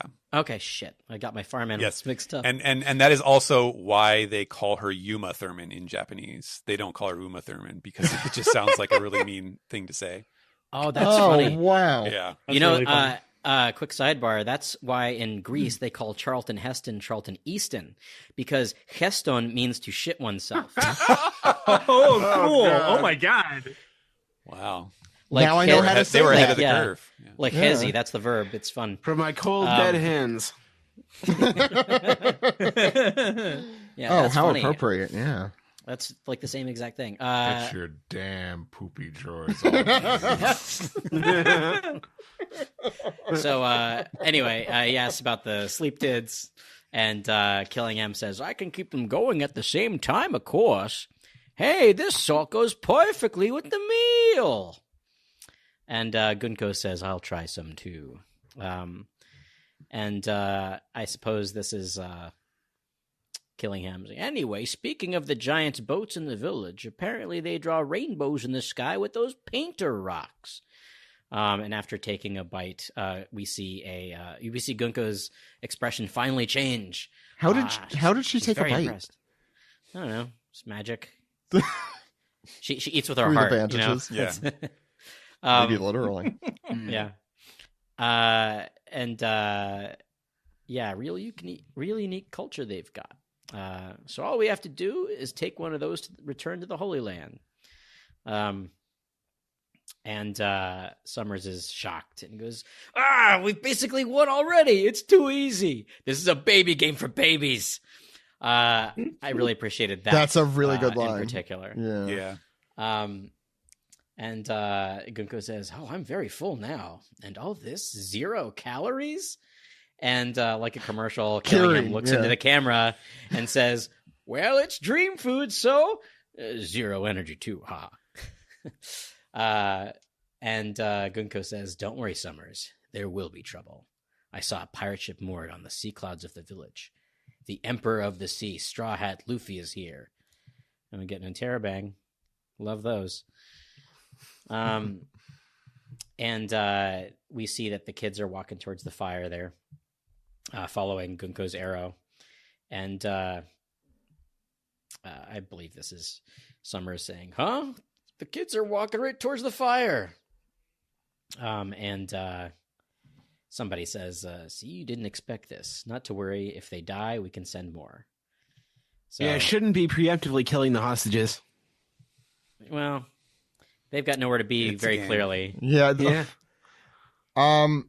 Should we talk a little bit about this scene now that it's wrapped? And this feels like such old school One Piece. This whole this is very Mr. 3 having tea with Miss Valentine and Mr. 5. Enies Lobby had a lot of this. I feel like the quirky villains having conversations in a relaxed way as terrible things happen.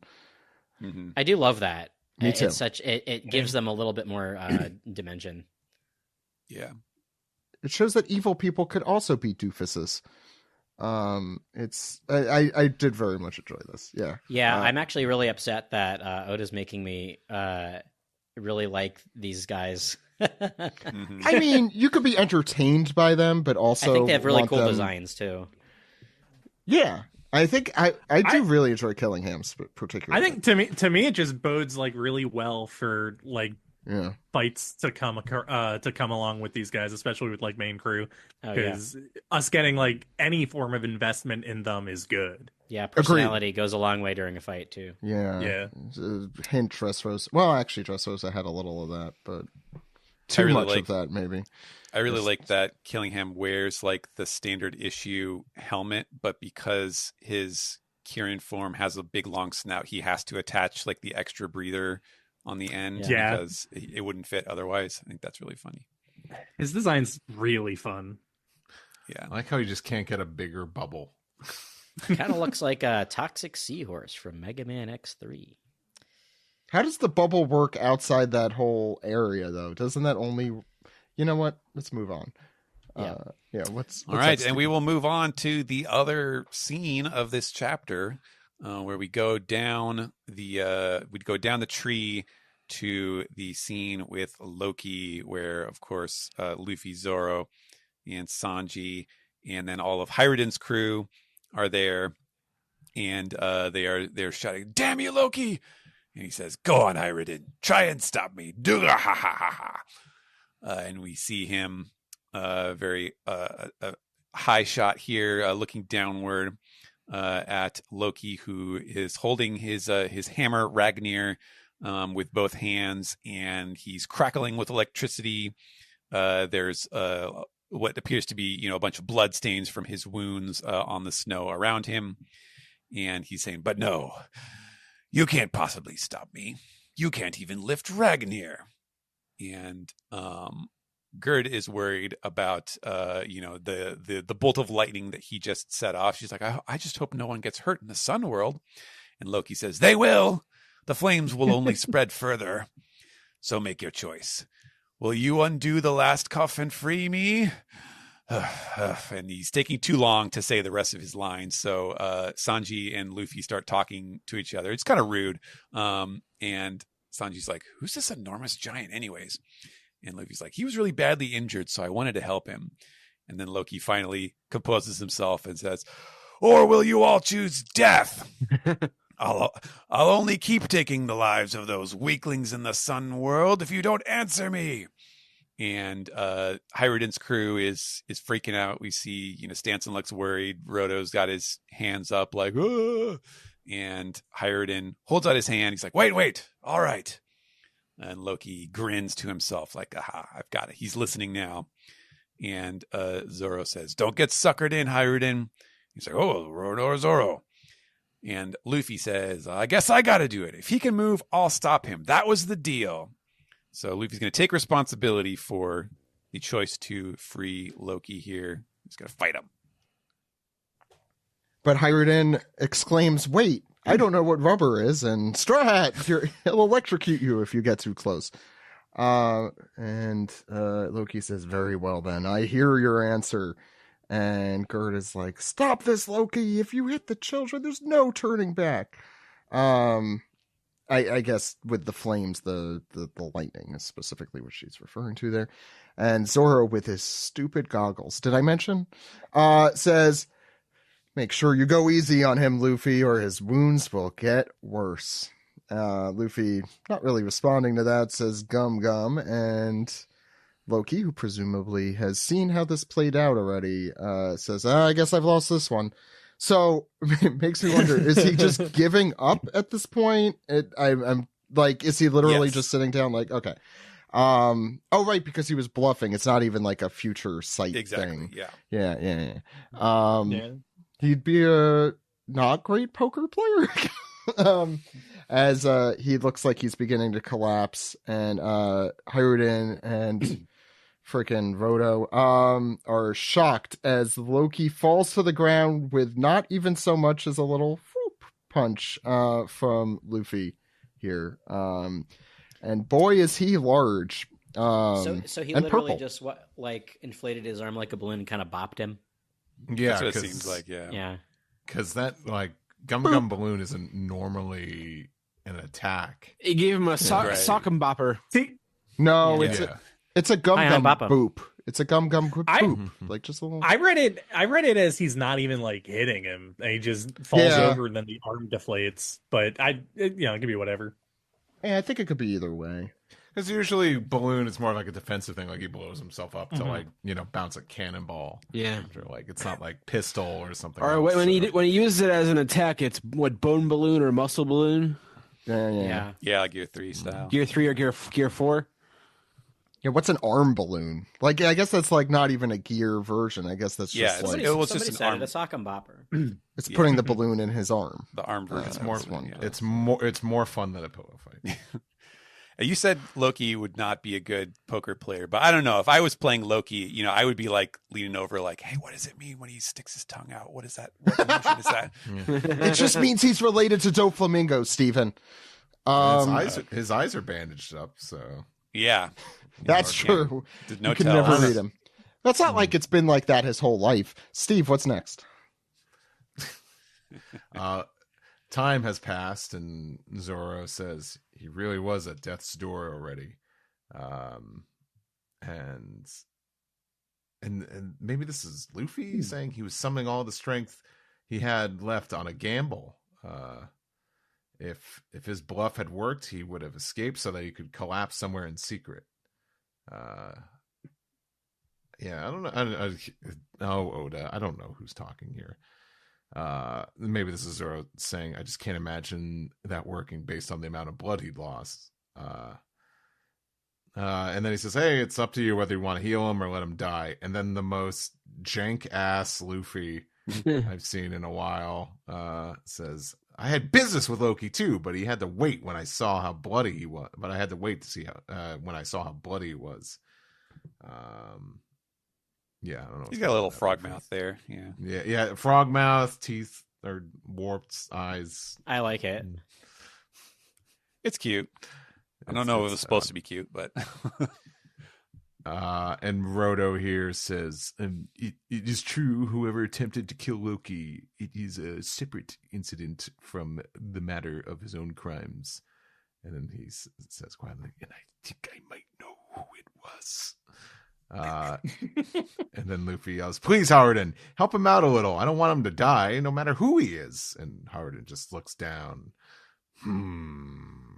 Or, he doesn't actually make the sound. He just like, the choice to not say anything is apparent by his 3 dots here, ellipses. More time has passed, and Gerd here found a bunch of packets of blood to, they just have those laying around. I'm sure. I guess they went back into town or something. And Gerd is probably responding to like a question, and she's saying, until he's fully healed, it'll probably take months. And she continues as we see they now have him laying down, hooked up to some blood bags, his hammer's to the side, his feet are rested on logs, and I'm getting vibes from, I think Steven knows what I'm talking about here. Misery. I don't know. I was just thinking like he's getting his effing blood here. Yeah, that's the first thing that came to my mind. His they have to elevate his feet. Yeah. Thank you, Alex. That's a medical thing. Yeah. Does that say whole blood or whale never mind. blood? He's just resting on logs, so never mind. But I think you do have to elevate feet. It's all logs. Oh no! It says that it's woke blood. Oh my god! That's what it is. Oh my god! Oh no! I thought it was whale blood, but which fits the Loki's already got purple hair. Yeah. I'm gonna mute here. I'm gonna go look to see if I can get the high res. See if I can see what it says. Okay. Sure. It does kind of look like it says that. Which woke? Yeah, woke or whole blood. You know how you get it looks like whole blood. Yeah, there's like two. Like there's Whole two, Blood Island. There's 2% blood, skin blood. Did you? I only recently found out. Found out that whole milk is really just 3% because it's 3% fat in the milk. I can't wait for that new campaign from the blood industry. Got blood, and it's everyone with blood mustaches. Oh, big blood! Hey, big blood. Yeah, I don't know if I support big blood. I know someone who would love that. Oh, is it Count Dracula? Yes. Wait, will we find out in your really good post coming up? No, there will be no talk about who enjoys blood in my really good post. Actually, sorry, the really. Speaking of Dracula, I actually saw a good idea for a couple's Halloween costume this year. That was Dr. Acula and Nurse Ferratu. That's pretty funny. That's pretty good. I bet I know who also likes blood. Nurse Ferratu. I don't like any of those. I think Count Orlok might be interested, but I think he wants a little bit more. He doesn't just all right. blood. I can confirm it does say whole blood. Whole blood. Yes. Wow. That's what I thought. Okay. Why? Just like in Canada, it comes in bags. Yeah. Wait, is that about Canada? This whole time we thought it was freaking. Yeah. Steve, what else? Or was that it? Where were we on this page? Yes. Yeah. Some people are trying to put tariffs on the whole blood real soon. Yeah. So. RFK doesn't want to pasteurize this blood. Finally, we're back to, and Kurt says, if you really want to see him recover, you shouldn't leave him in a place like this. Also, don't leave him on a bunch of logs. But I guess maybe the cold snow would be worse. But she says, but if he's taken to the village, it'll only lead to more calls for execution. They'll kill him. And I think this is Luffy saying, like, they hate him that much. Maybe this is Gert saying, he's an irredeemable scumbag. Luffy kind of looks down here and says, might be Roto saying that. Oh, he shouldn't talk. Yeah, I hope it's not Roto. I'm pretty sure it's Hiruden probably saying that. Fucking, he'll get struck by lightning if he keeps talking like that. Luffy says, these horns turn out to be real, huh? And we get this close up here of Loki sans his helmet because, as you could see, it's taken off in the previous panel. They somehow were able to take it off. Yeah, it's like, yeah, it's really annoying. And someone says this might be Girdstall, and says they're a holdover of his ancient giant blood, just like his father Harold. And we see, father before. If I could quote Yusuke Urameshi, it's like, that guy's got horns. I like. Not going to ruin my day. I like this this panel of tiny Luffy sitting on his horn. Yeah. That seems really painful. Yeah, it seems unnecessary. Yeah. I also was the skin melding into the horns. That's a fun, creepy addition, potentially. Alex, what's going on at the end here? Hyruden looks pensively as he has a little tiny flashback in his brain. It's King Harold talking to Loki, Lil Loki, and even Liler Hyruden. Duh. And he says, "You are my sons, and I love you both. I want you two to work together to support Elbaf after I'm gone." Is that the devil? Is that the devil? Is that the devil? What was the line exactly? That was Ed's line. That was my line. Yeah, I thought that was yours. Yeah, I thought that was yours. Yeah. Those bastards laid claim to everything we hold dear. We have to offer him more. There you go. We need to offer him more. No, I don't care. It's my line. I can say whatever the hell I want. Anyways, we flash forward to some time later where I guess this is during a battle and Loki is, doing pretty well and Hyruden's not. And he goes, "I can't believe this tiny weakling is supposed to be my big brother. You're just a bastard. You're not our father's legitimate son. Hear that, Hyruden? Your mother had filthy blood in her veins. Loki was here. Hyruden's a loser." Oh, that Loki. That's so familiar picture of Hyruden there. Yeah. So this is a really awesome panel of Loki in the foreground, sort of shadowed a little bit, and Hyruden sort of holding up his axe, figuring out what to do with it. And he just kind of goes for it. Rhoda goes, "Yeah, wait." And was that Goldberg? Not Goldberg, the other one. Stanson says, "Don't lose control, Hyruden." And Hyruden says, "I never forgive him for what he did. He insulted my mother. It killed my father." And Loki says, "Go on and do it, you sad little berserker. Or perhaps instead of indulging in your petty personal drama, take a look at the woods around us. They all say I went and killed Dad with pure murder in my heart. But you don't believe that, do you? Done." Uh-oh. It was actually Sunday. Father wasn't in the office building that day. And that does it for 11:43. We are back next week. Yes. So don't worry. Alex, I'm going to start with you. What did you think of the chapter this week? I thought it was great. I thought that it was very economical as far as reveals and moving things along goes.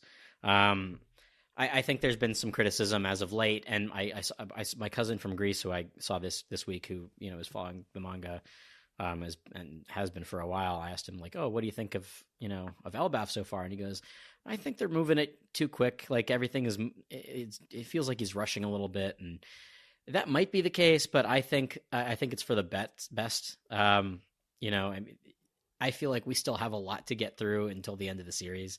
And if he's economical about this and doesn't devote an entire chapter to, for example, these nightmare beasts, these sleeptids running around and not much happening, then I'm all for that stuff happening sort of in the background. Like I said earlier, I think these Holy Knight characters are more fun than they ought to be. I have ideas for fight matchups I mean, I initially thought that Killingham is going to fight Zoro anyway because Zoro has experience fighting Kirin. See Kaku. And I think Summers, with his several like mentions of love and emotion, and yeah, he says love so many times that I'm like, oh, this guy has got to fight Sanji. There's no way around that. That'll be pretty fun. And Gunko, whose worst fear is Nika, will probably end up fighting Luffy, and I'm guessing that the rest of the crew will probably fight these giant monsters. Steven, you and Greg were talking about Usopp in a recent SGS, and now that we know that Ragnir is a giant hammer, I do hope that Usopp, there's something Usopp related with that. But I do worry that Oda will sort of brush that aside, and it'll be like a Luffy thing. But because Usopp used the fake giant hammer in Thriller Bark, right? Yeah, the 10-ton hammer. And Alabasta. Yeah. Well, that was 5-ton in Alabasta. Yeah. Well, one of them was just 2 like cooking pans. Yeah, that was the 5-ton. No, the other one was a balloon. Yeah, it was like a big balloon. Right. Okay, yeah. I wonder how many. I wonder how many tons this hammer is. It seems superfluous, but this is what I'm interested in, and I think we've talked about this entire arc, but yeah, Loki not really killing Harold, or maybe having the reason or a reason of malice behind it. Like that's something we've been sort of like spitballing all this time, and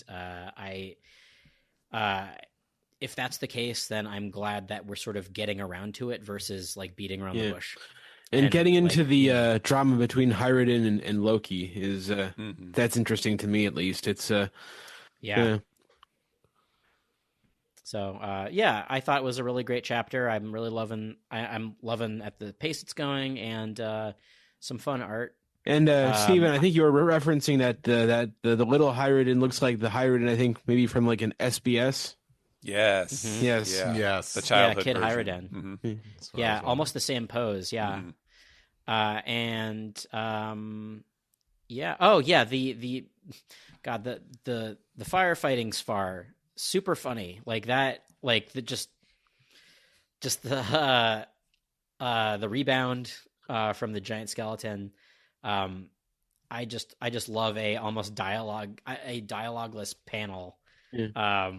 Like that. Yeah. Does anyone else anyone else see this? There's like those. There used to be like anime short film anthology movies that came out, and one of them had like one that was like about competing firefighting crews in Edo era Japan. Interesting. It's kind of like other movies that are like Robot Carnival. Oh, so like a compilation. Yeah, compilation of shorts, like Genius Party or Robot Carnival. And one of them, I forgot what movie it was. Maybe it was the one called Short Piece. Mm-hmm. Yeah, I'll have to look into that. Yeah, that's a Sentai disc that came out a while back. Fun. Yeah. Oh, so that's it for me. Let's keep it going, Oda. This is great. Mike, what did you think? I had a good time with this one. I had a good time with this one. I also have not had a problem with the pacing. I don't have a problem with the pacing. I have a problem following the action a lot these days, especially reading on the app. I'll tell you what, I get that too, because I had that today, going on that page with the sock and bopper. Couldn't tell whether he hit him or not, but yeah, no, I had a good time with this chapter. I think what I really liked about it was just I love that we're getting characterization of the Holy Knights, and I also like that they're, I was worried that the Holy Knights were going to be like a little more serious, maybe a little more darker than some other stuff that we've seen, but then we get, they're goofy, and I like that. I'm also looking forward to going into this Loki and Herjin backstory. I want to see what happened. But yeah, no, I had a good time. I yield my time. Steven. I thought this was a great chapter. I'm one of the people who has been a little critical of, I guess, kind of I would say frenetic pacing, or he's trying to make you as confused as possible to help simulate the panic of the situation, because obviously there's a lot of bad stuff that's happening right now, kind of all together as one, and it's meant to be particularly challenging to the characters. So he is kind of giving us, the readers, a bit of that as well. But I thought this was a great chapter that, laid out a lot of just straightforward answers. We get to see what the powers are that the other knights have. And it all makes sense. It helps make more sense of the previous chapters, and see a lot of those little foreshadowing bits as the hints that they are meant to be. I had a lot of fun wordplay and stuff in it too. So I did have a lot of fun, and I really do. I like the drama between Loki and Hyrden, because that too was something where, like, you could tell based on the facts that we had been given a while back that, like, there's got to be something going on between these two guys, because they are both, they're both described as like the son of the king. And now we finally get to see that, yeah, there is some bad blood in between them. But I really like the choice to have Loki, basically with the way that Oda panels the last page or two, Loki is saying, like, yeah, but you don't actually believe that I did this, and you don't believe that I'm the monster that they all say I am, do you? And even though we've just seen Hyrden talking about the grudge that he bears, he's never forgiven Loki for what he did. He's also taken aback by this, because whether he realizes it or not, we don't know. We can't see inside Hyrden's head, but we know from this interaction that he realizes Loki is telling the truth here, that it's not that, yeah, Loki probably didn't mean to do it, or whatever happened, it's not the way that people assume it is. And so I really like that kind of confrontation where you both get to see Hyrden kind of getting something off of his chest. Like, he has in his mind, that's the narrative that he has gone with, because, he has a reason to be angry that his mother was insulted and, his father was murdered. Yeah. I wonder what other giant nation his mother was actually from then. Yeah, or if that is going to even matter at all, or if it's just kind of a stand-in for, Giants got racism too. But it's a really good dramatic stuff, and I'm eager to find out the real story. Because I just remember that, like, I think when Saul was introduced, he seemed a little offended that people would think he was from Elbaf. Right? Yeah, he was like, "No, we're not those warmongers. I'm from a different giant group." But yeah, I mean, they seem to have accepted him here for now. But yeah, there's a lot of stuff going on under the surface in Elbaf. So yeah, it's really exciting stuff. It's really coming to a head. So I am eager to see what we're going to find out next. Steve.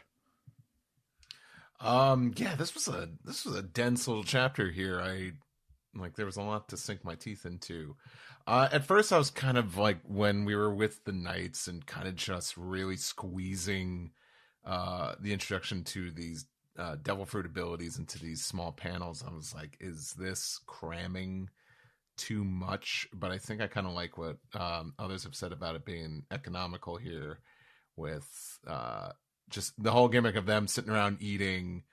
It's a great way to show this happening without it just being like a character saying, this is my ability, this is what I do. I like the whole killing ham needs salt. So I think it's it was a really funny demonstration. The thorn fruit is still interesting. I kind of want to see exactly what that entails. The fact that he could create invisible thorns, or maybe that's with someone else's help. But different from, not to be confused with the spike fruit. Someone was saying that Sanji might fight Summers, and if he does, maybe he can attack him with a marmot and threaten to cut off his Johnson. Is that a reference? That's from That's Big Big Lebowski. Lebowski. Oh, is it? Yeah. Oh man. Yeah, when he's in the remember that bathtub and they throw a Marmot. Yeah. They Oh, throw him on yeah, the yeah, water. yeah. Yeah. Oh, nice marmot.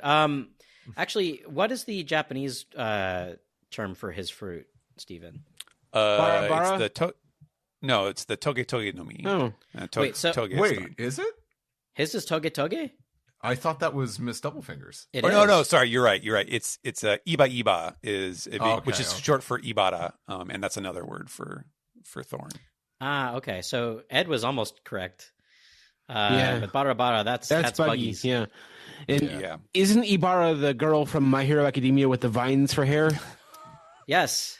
Okay. Damn. We're So there you nailing go. it with Language. trivia today.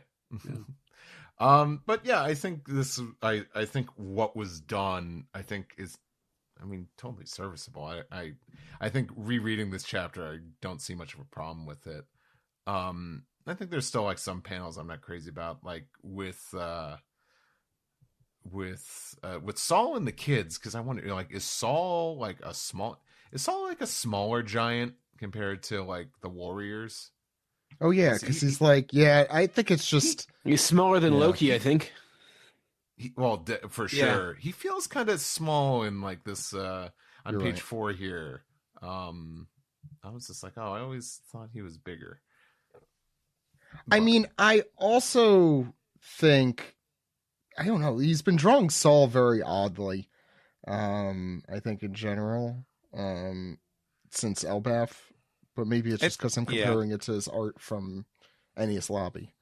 Yeah, go ahead. Sorry. I think Oda can be also influenced in like how he evolves the visuals of the characters based on who they're being compared to. So now that there's a bunch of other giants, you know, Saul is relatively cuddly compared to the rest of them. So I think that's why maybe he's drawn him a little bit more like a Pound in terms of his proportions and stuff from Whole Cake Island. So I feel like that's a little bit of the process that's going on. Gotcha. Well, I think this chapter also explains why Loki was chained up with Ragnir, because no one else could lift it. So that makes, I think that makes sense. That makes sense, right? Well, right. even if no one else could lift it, can't they find some sort of giant crane to? Yeah, they don't have any giant forklifts or anything like that. Yeah, like let's just move it slightly away from him. It doesn't even have to be like that far, just enough that he can't get. They don't have the budget. Yeah,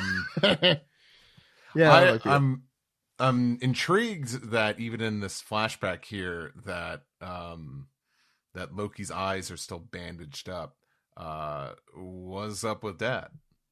What's up with that? Is it at all possible that he's actually blind, or do we think there's just something? Is this a Doflamingo thing because he's already so similar? I wonder if it has something to do with his devil fruit power that we still don't know about. True. Yeah.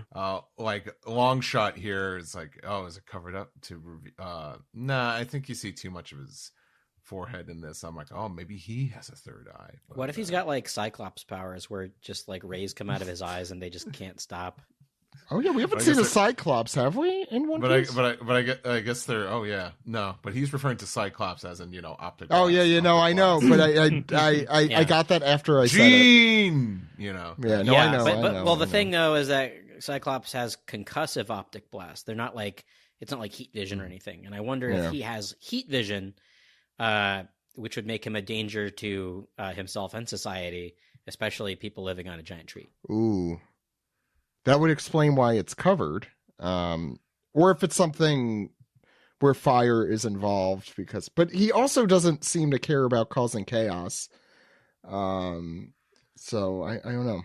I mean, we don't know. I found it interesting that Haruden is the younger brother, because if you do like the no, he's the older brother, isn't he? Isn't that what they say? So I can't believe this tiny weakling. It's supposed to be my big brother. Right. My mistake. Sorry. Yeah.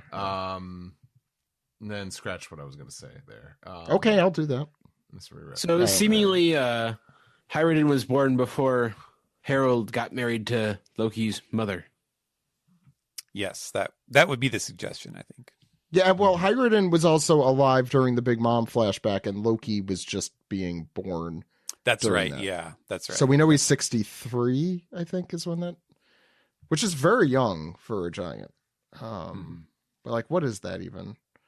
It's probably like 17, which sounds right. In Oda years, that sounds right. Steve, anything else? No, I don't want to prattle on for too long, but just like some really interesting developments here. The villains are entertaining despite being, total scumbags, but I'm really they're looking forward to weirdos. seeing- It's even worse. They're big weirdos. It's just what I want in my One Piece villains. I want big weirdos. Yeah. But very interesting developments here, and maybe my Herald theory might come true. Who knows? Yes, King Harold's purple crayon will come to be. Sorry about that. Ed, your thoughts? Overall, good chapter. I think as I said, the villains are being weirdos and they relate to each other in an interesting way. Like the way Summers is talking to Gunko, like sounds like they're, he's maybe got a thing for her or something. I don't know.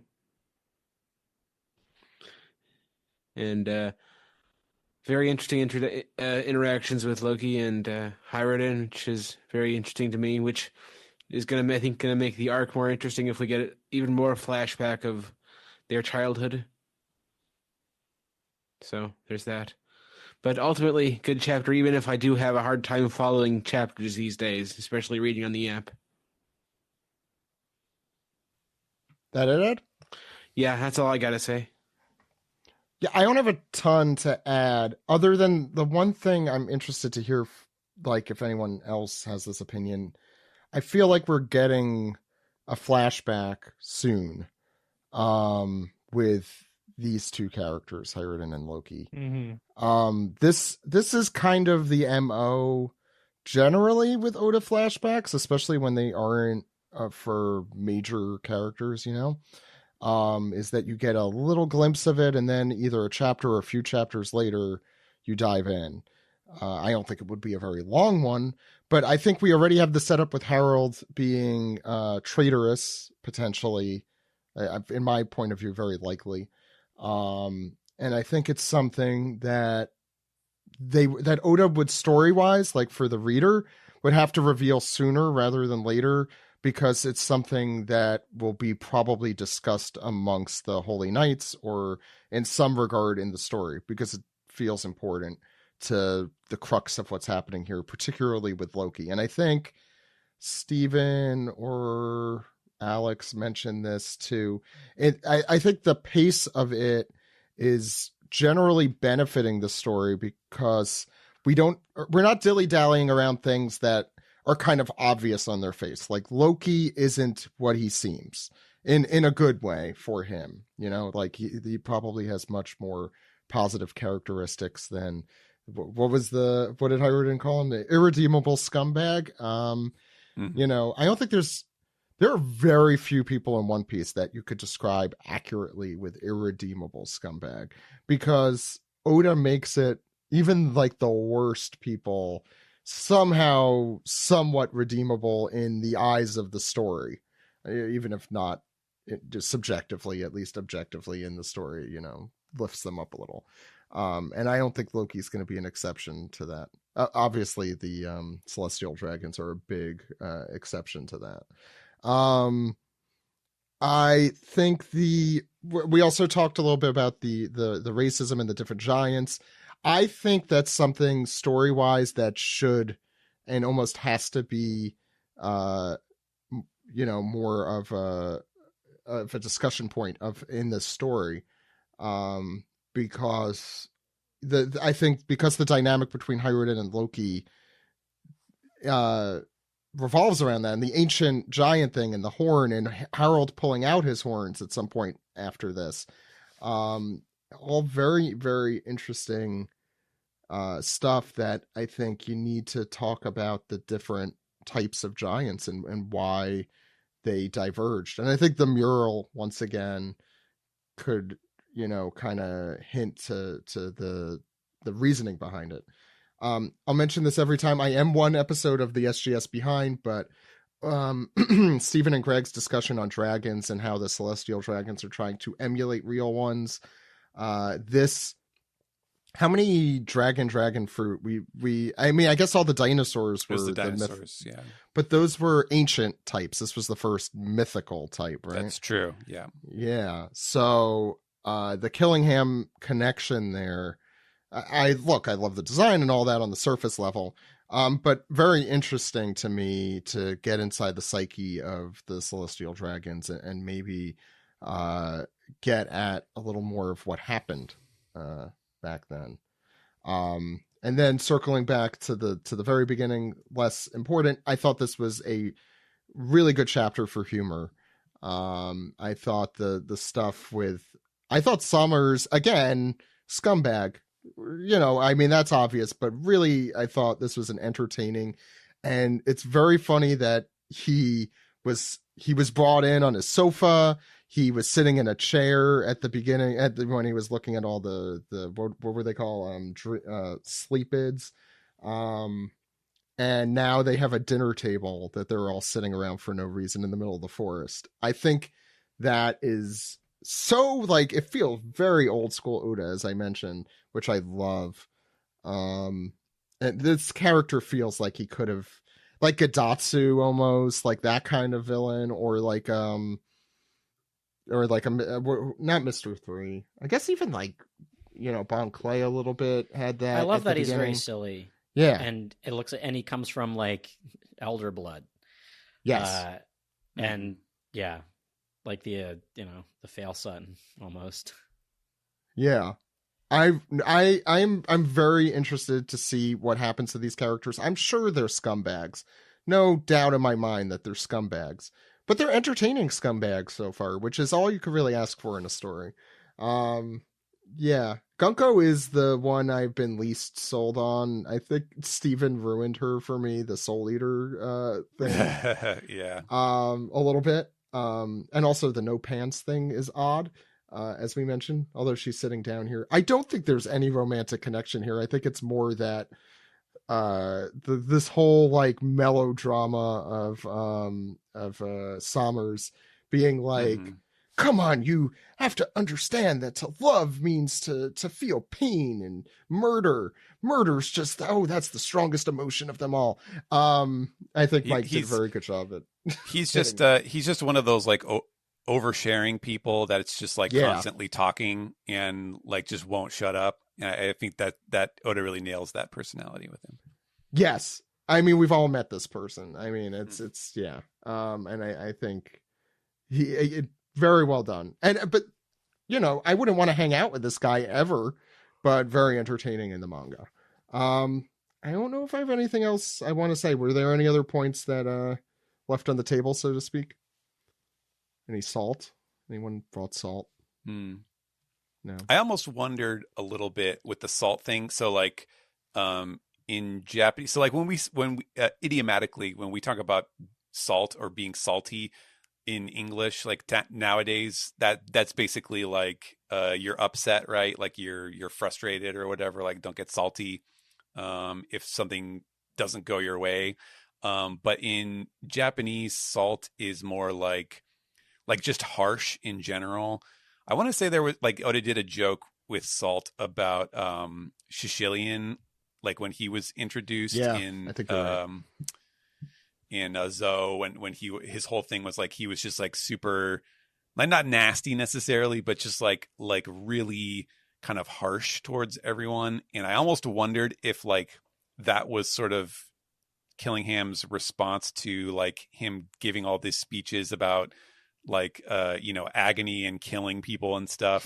But then I was no, I think it's just more of a straightforward, think of a purple elephant and then, using that mental image, to.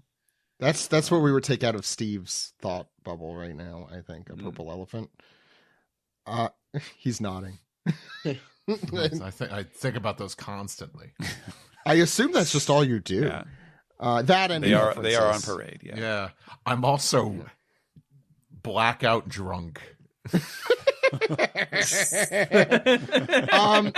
I was going to mention the Salt connection.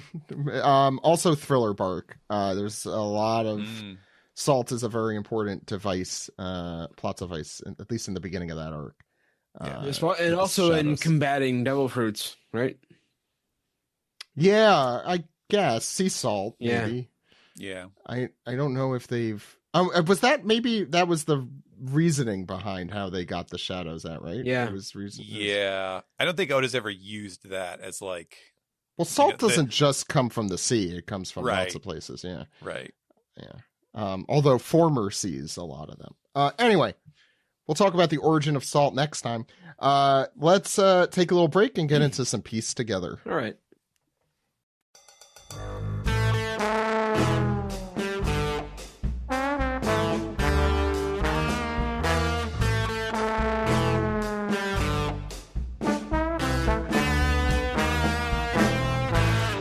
This is the manga recap for chapter 1144, A Time for Warriors. I think there was a song in the 70s about this. You can read this. That's for the boomers listening. You can read this chapter and all chapters as soon as they come out at shonenjump.viz.com and mangaplus.shueisha.co.jp. Before we get started, I think Adil brought this to my attention. He posted it on our Blue Sky, which, by the way, if you haven't, please follow us at onepiecepodcast.com over there. The comment this week: McKenyu comes by the studio every now and then and plays the One Piece card game with my staff. He sure likes it. The way that's written makes me think, like, why won't he leave my damn office? Yeah. That's the resonance. Like, oh God, he's here again playing the card game. I'm trying to write a chapter. Boy, he sure does love that game. God damn it. Yeah.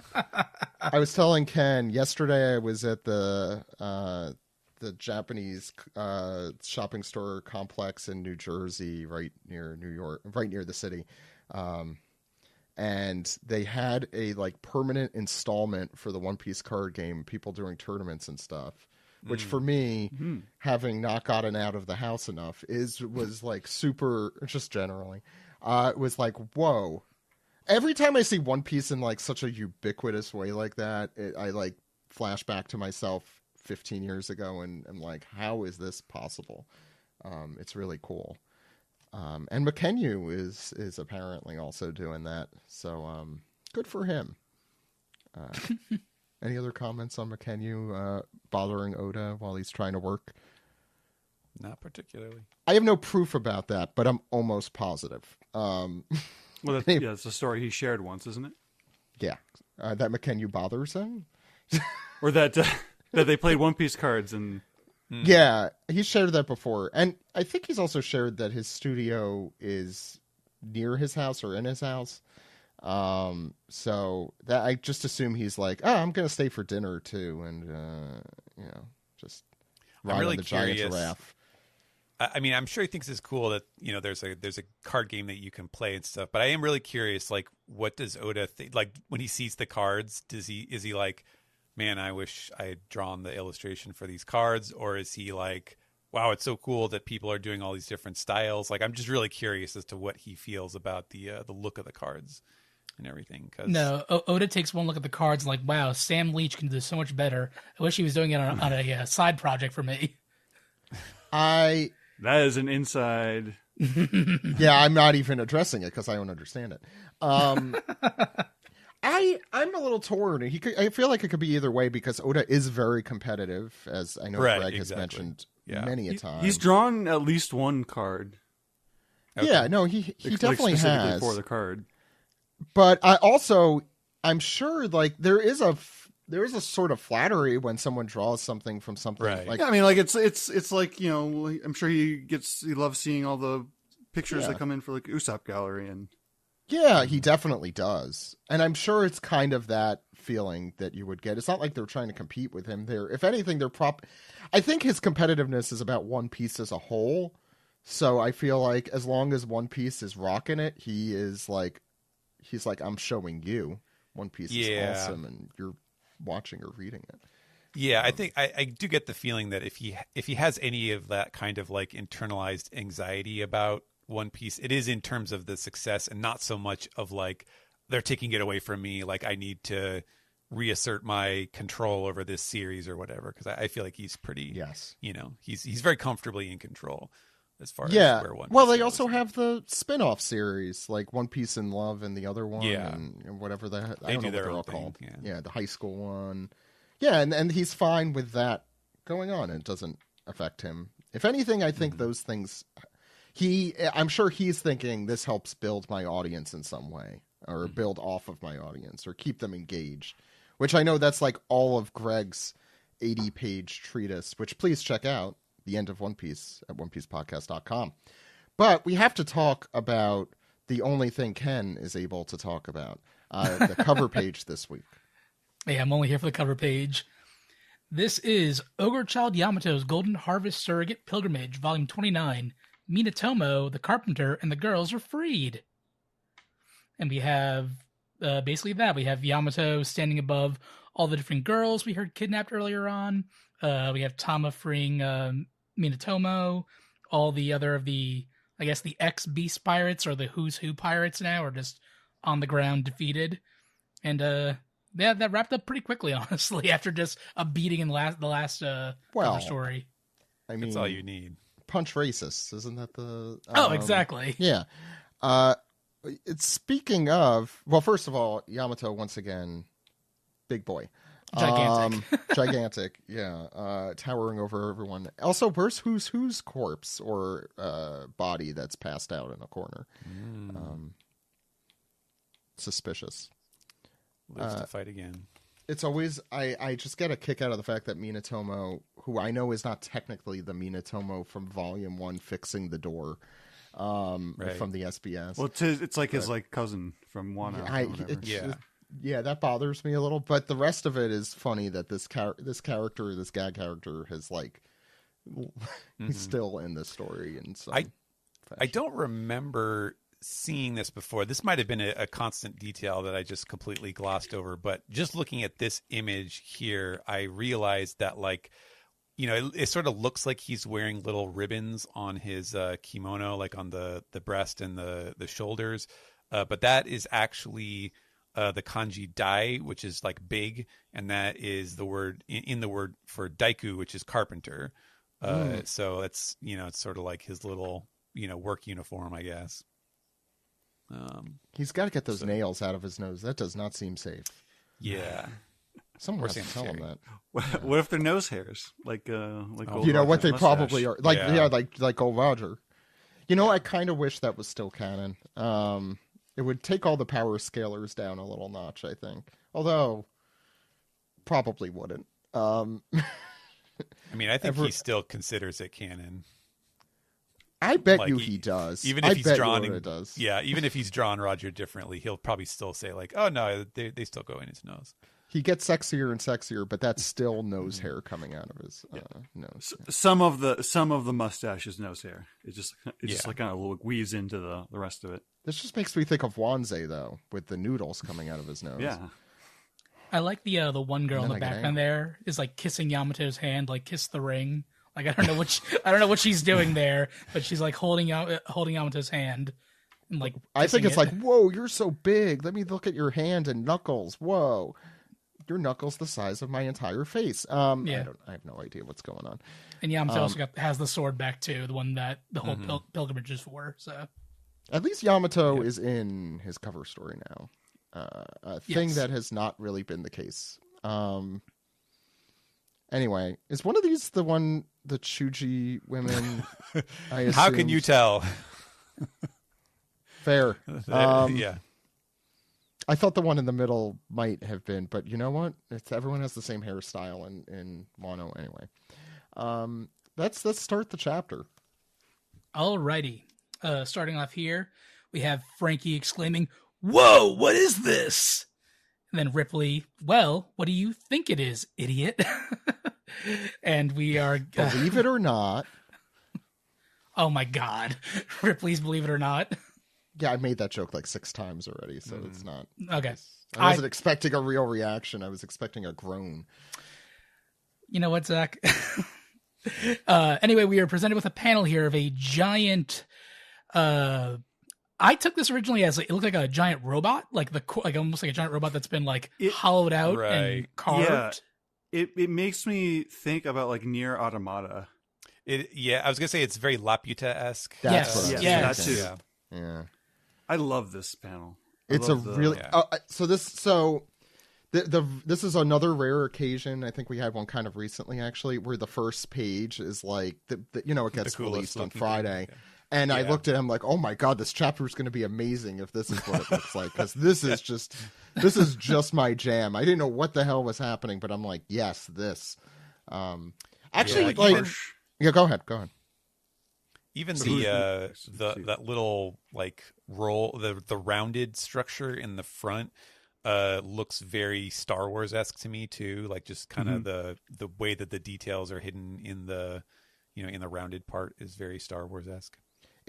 I think I've mentioned before. It's almost like a CM Reapy, like for those who don't know the Cambodian. I was just looking at pictures of this today as well as my head, but the trees growing out of temples. If you've watched played Uncharted, it's that kind of vibe.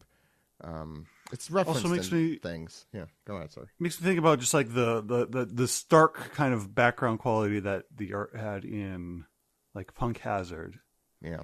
Where there was like they were really playing with like the really harsh shadows a lot in this very kind of like detailed, beautiful way. It also kind of reminded me of the Promised Neverland manga. I don't know if this stuck. That's like one of the first things that occurred to me. I think there's a later arc where everyone's in a tree for some reason. And I think that I don't know. The artist for that I'm a big fan of, and I know is active, I think, on social media, even though I know people have opinions, and that's fine. I think it's mostly a pretty good manga. Anyway, all right. Yeah, I could talk about this for a while. Yeah, let me continue. So before we dive too deep, Ripley continues. It's been here for ages, and Frankie, it looks like pure science to me. Thank you, Frankie, for that excellent observation. Ripley laughs and says, see, I figured a mechanical man like you would enjoy it more than anyone else. And then Frankie exclaims again, what's a facility like this doing in a kingdom of warriors? And then next page, we have Lilith and Bonnie. Hey, up here, Frankie. I'm glad you found this place. I was going to tell you about it later. And then Bonnie chimes in, it's really cool inside, Frankie. And Frankie responds, Lilith? Bonnie? What are you two doing there? We got lost. Thank you for finding us. It sounded like you were doing the Fred Flintstone. Yeah, Bonnie. Bonnie, my pebbles. Lilith says we got lost, and Bonnie says, thank you for finding us. And then even a genius can be bad directions, I guess.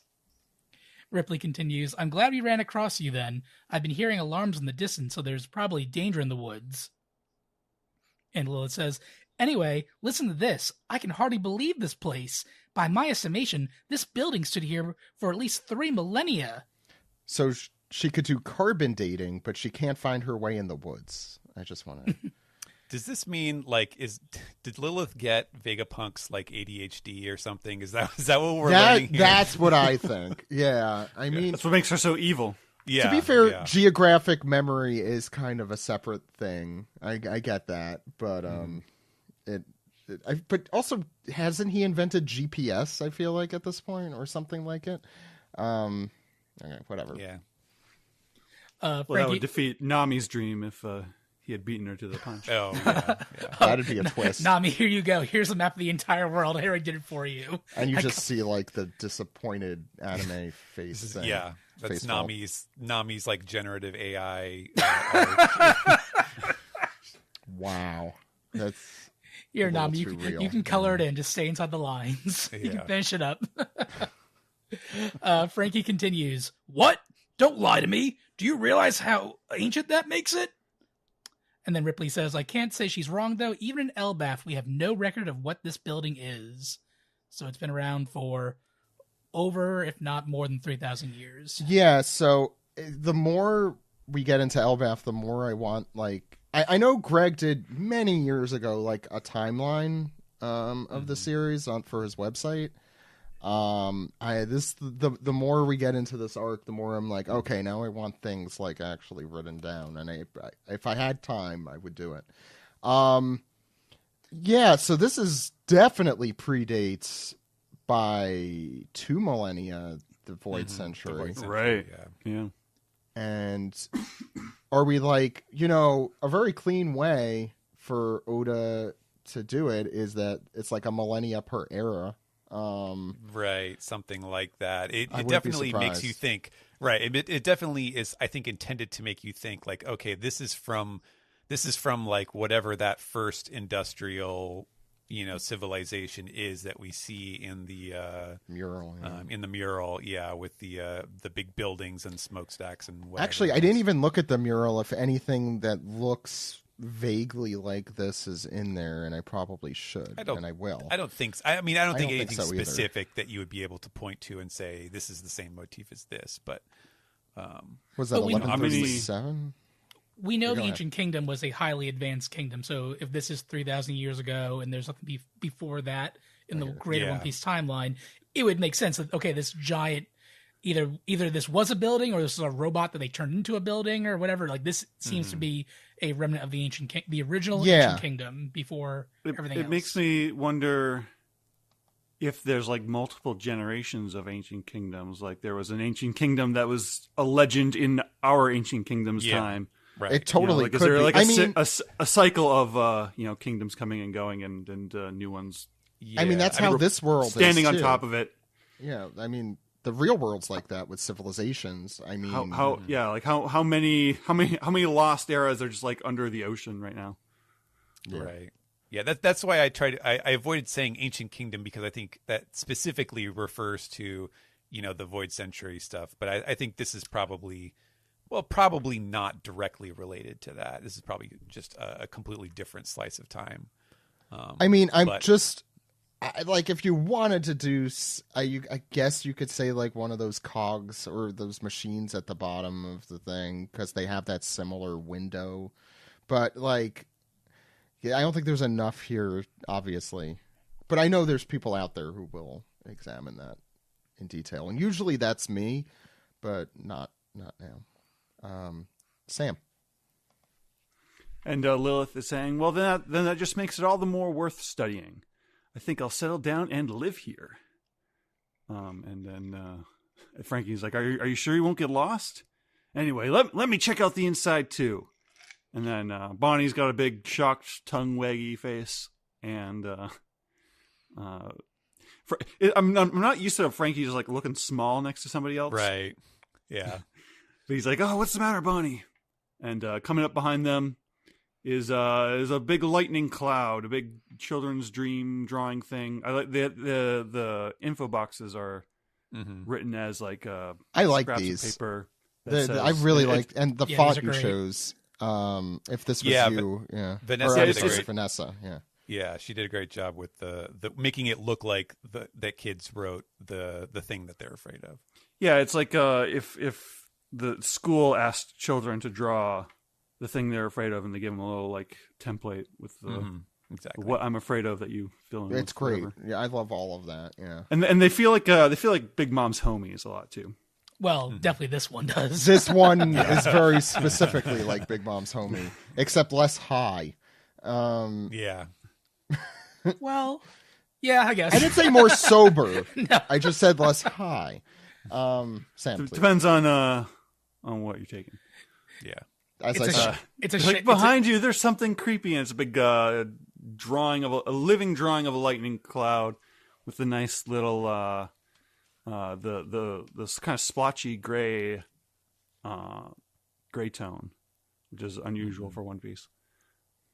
And it's what I'm afraid of, lightning. And Frankie is like in shock. He's like, "Oh, Elbaf, the land of mystery and wonder, huh?" And then Ripper's like, "Nope, this is not normal, even to us. Let's go." I don't know why Frankie's so. I don't know why Frankie is so shocked. Like Nami carries around Zeus with her at all times. I don't know why a giant lightning cloud is so like. Whoa, but you could say that about mystery. anything. Yeah, and with the with the children's drawing stylization, like you can imagine that even to the characters, this feels like it's coming from a completely different reality. Yeah. I would like to imagine. I'm just thinking of this because of the way it's drawn, but like when they animate this, I would love for them to use those lightning bolts as like legs. Legs. Kind of looks like he has 4 legs. like solid objects. Yeah, that would be a really cool way to do that. I think that's kind of what I assumed was happening. Maybe that's just me. It'd be cool if in the anime it was like stop motion or like an Eric Carlson kind of that'd be cool. Or like an outside the lines drawing, kind of like, like literally drawn outside the line. Like like it's from 2 different programs basically. Right. And Oda also draws like, well, I mean, I guess a 9-year-old could draw pretty well. What's that squiggle vision technique called? Oh, squiggle vision. Oh, okay, never mind. There it is. Do that. Yeah, an episode of Home Movies enters the fray. I'm sorry, Dr. Katz. Yeah. Oh no, it's Dr. Katz. What I'm afraid of. That's what I'm afraid of. Dr. Katz. And talk in to me the more about lightning. In the Western Village, some child was once afraid of something called a Draugr, and the giants are telling orders to each other: "Sober up and grab your weapons. The fighting Savar is down. Looks like a Draugr to me." And then, very conveniently, they explain that means it is a damn zombie. And it's a big skeleton knight looking thing, little Dragon Quest monster looking dude. Took the words right out of my mouth. Yeah. Great design. We mentioned last time, but I do really like it. This I assume this is a lady who's like, is this related to the children's daydream somehow? What's going on? Where are the captains? Someone needs to take command. They drank too much and they had to rush to the bathroom. What? And Brooke is saying, this looks awfully familiar. Is it an enormous me? I'm so happy to see that. I was so happy to see that. No, it's amazing. But because when I first saw it, I'm like, oh, it just looks so much like Brooke. But I bet you he won't react to it because Oda's been ignoring Brooke. But this chapter is such a good Brooke chapter. This is the first of the things I'm very happy about. And one of the giants is like, quick, telling Usopp and company, quick, take the visitors away from the village. Ready? I'm going to move the whole desk. And then Usopp saying, well, hold on. Don't treat us like with kid gloves. We want to fight too. In the small bubble, he says, we want to fight too. And then Jinbei comments, you said that awfully quiet. Whatever this is, it doesn't seem like like business as usual for Elbaf. And Nami's got an ellipses. She's got thoughts. And then somebody's shouting, no, Cullen, you can't. And Steven. on the next page, we do see Colin, and he is beseeching someone, as a child does, like hands on like the trousers of this other giant. He's tugging at him, like, beseeching. Yeah. Why not? I'm a warrior too. I want to fight. And this adult giant says, of course you can't. But I'm the son of Gabon. He says, exactly. You're not Gabon. Almost Gabon means you weren't Gabon. That's a joke for Steve. All right. And he just kind of tosses Colin aside. He just says, go find safety with the rest of the children and stay put. Got it? And Colin falls back. And meanwhile, Nami has realized something what she was thinking about. And she says, hey, Jarl! And he turns around. What is it, girl? She says, there's something we need to tell you about. I'm sorry we didn't bring it up earlier. So some of the details that have not been shared, we realize, this is kind of an emergency. So we should probably make sure everyone is on the same page. And so a few moments later, we see Jarl is at the side of, it's hard to tell, but you can tell from context, these are the 2 guards from the castle who are all bandaged up, who got messed up by Gunko. And he says, an intruder who looks like red hair in the castle? And the guards are saying, yes, sir.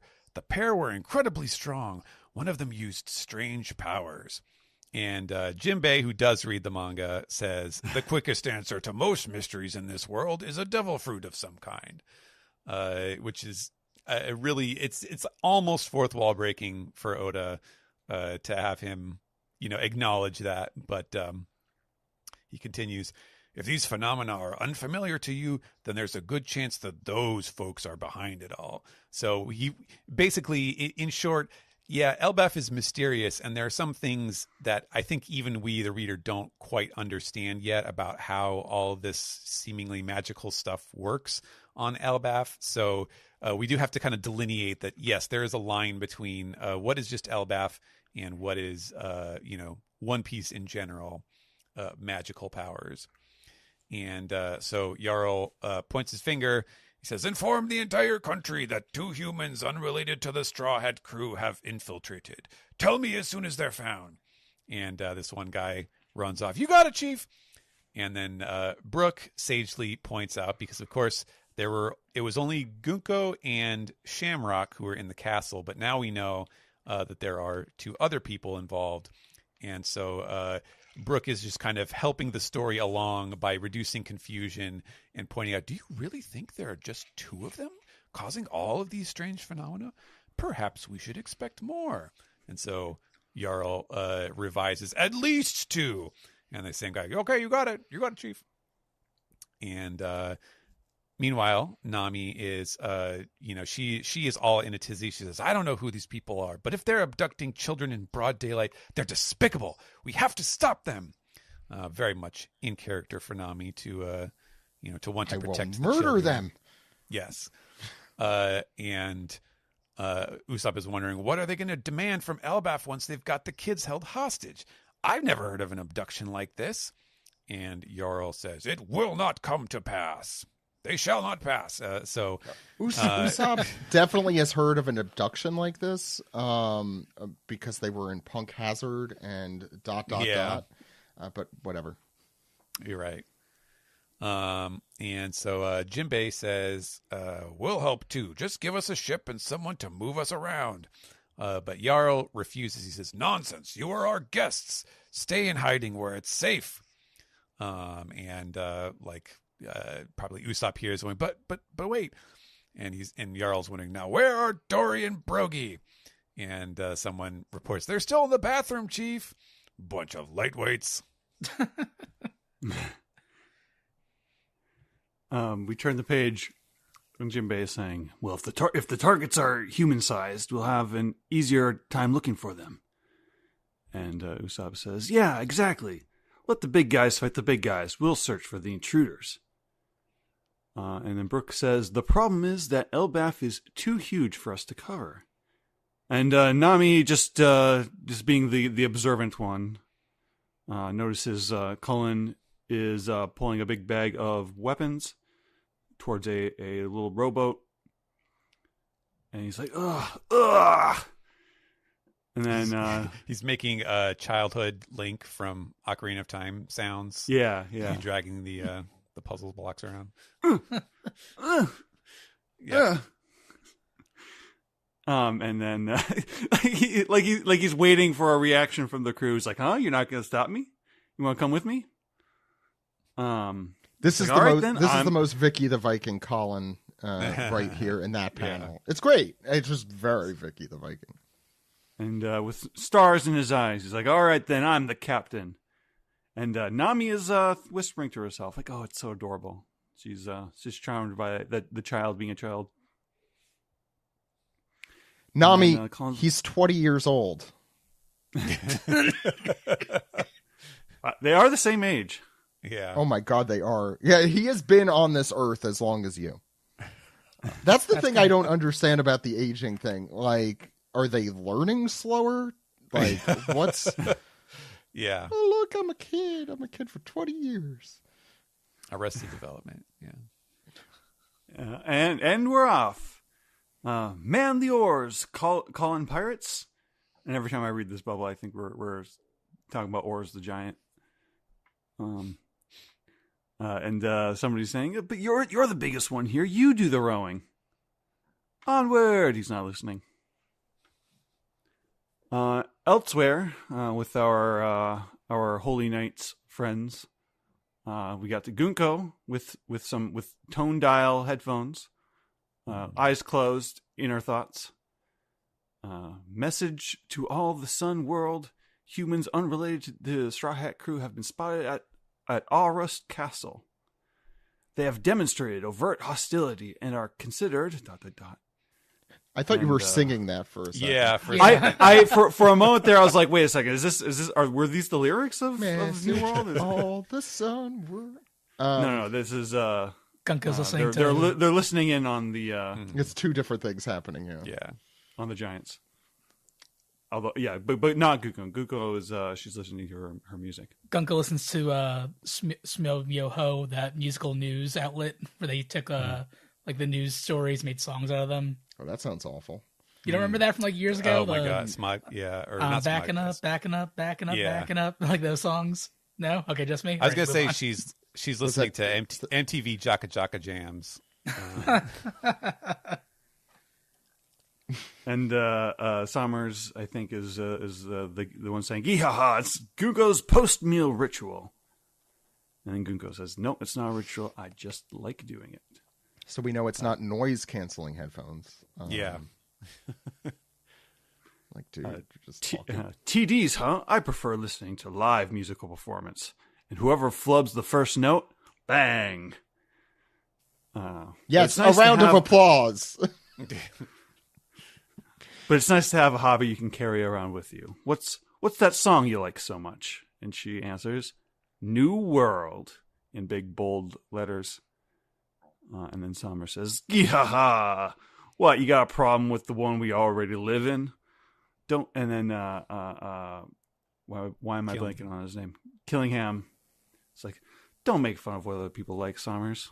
Let people enjoy things. And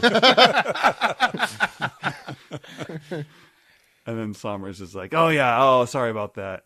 But hey, look, the adults are trying their hardest to save the kids.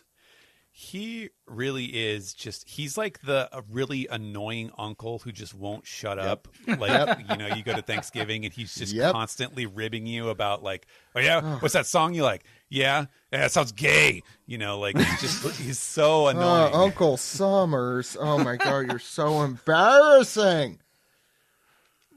What's the last record you listen? Well, no one says that. I do want to note, since I don't know if we're going to talk about, well, I'm sure we will, the New World thing, but it's funny that her greatest fear is on the Straw Hats, and probably her greatest idol is also on the Straw Hats. What was her greatest fear? Nika. Yeah, that's right. Yeah. I think that's very funny because we could see either or both reactions from her. There are a lot of Achilles heels walking around the Highland for her, though. I'll say either way.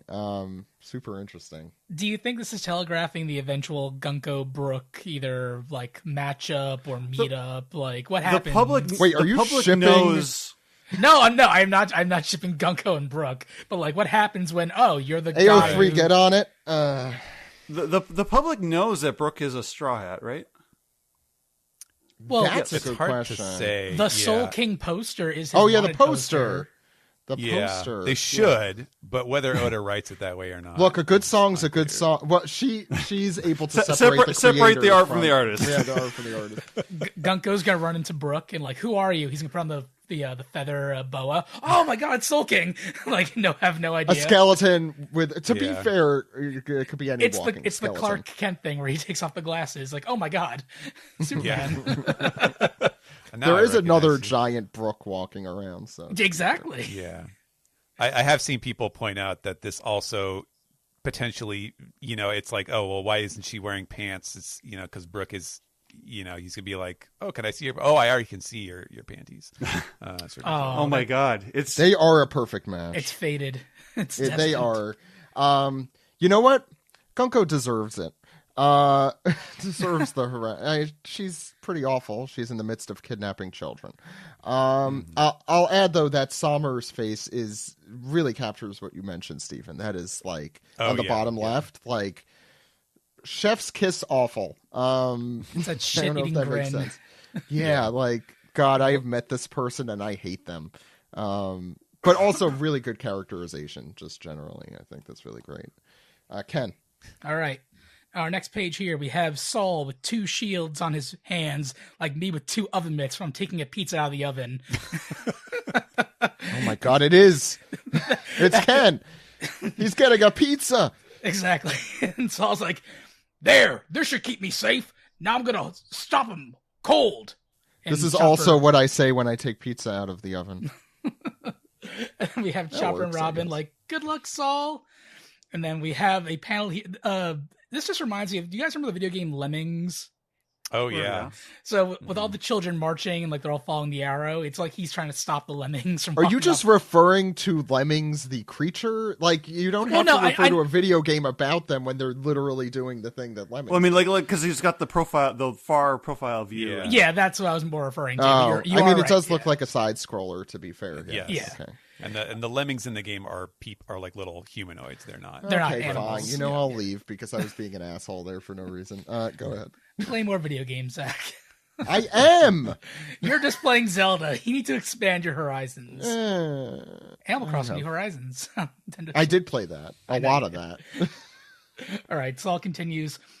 I can tell y'all are just following this stationary cloth thingy, and the cloth is heading right for the fire. You're going to die if you keep going forward, so I'm going to stop you. And Saul gets in front of, who's the first one here is Ilva, I think. Mm-hmm. And he puts the shields out in front, and the thorns appear around Ilva, and Saul goes, there! She stopped!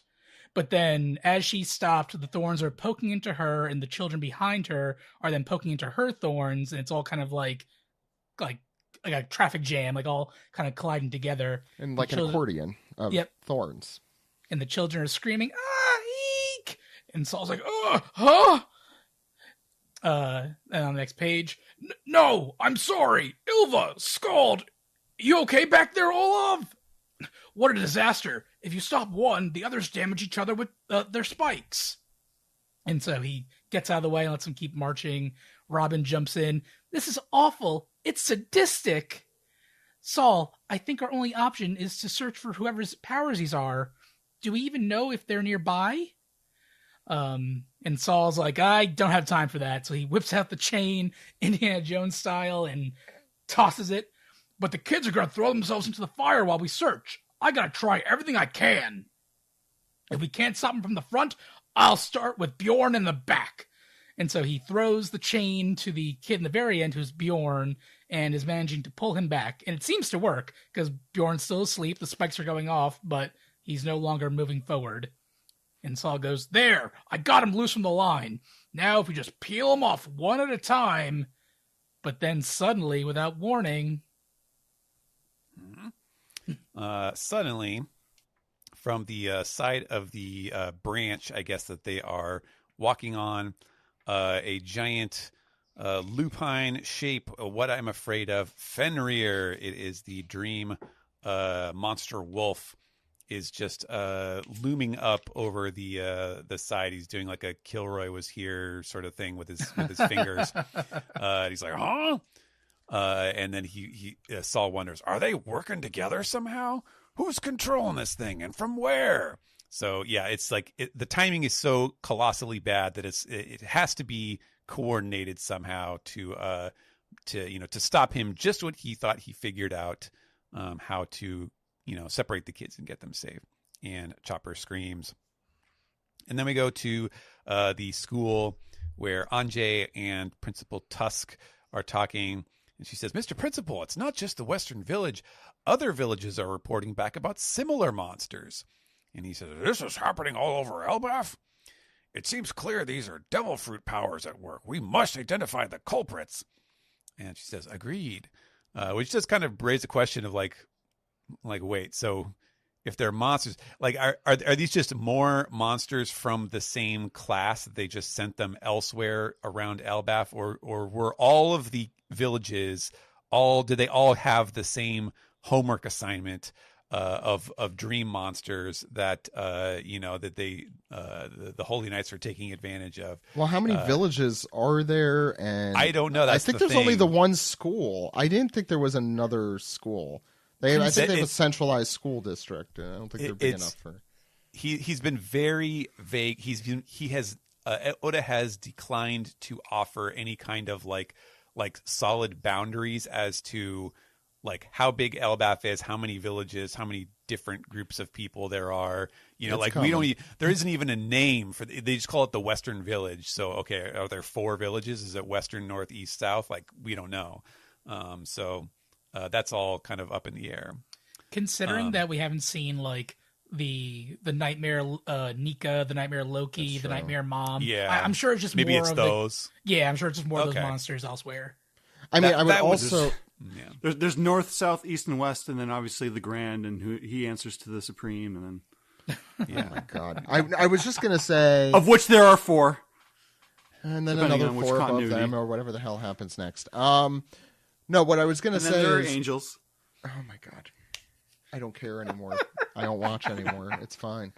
I know what I was gonna say, Stephen, is that maybe like Norse, like actual Norse countries, that's a sparsely populated place. I mean, also there aren't giants. Do seem like a rare species in the world, so it is possible there are less generally of them.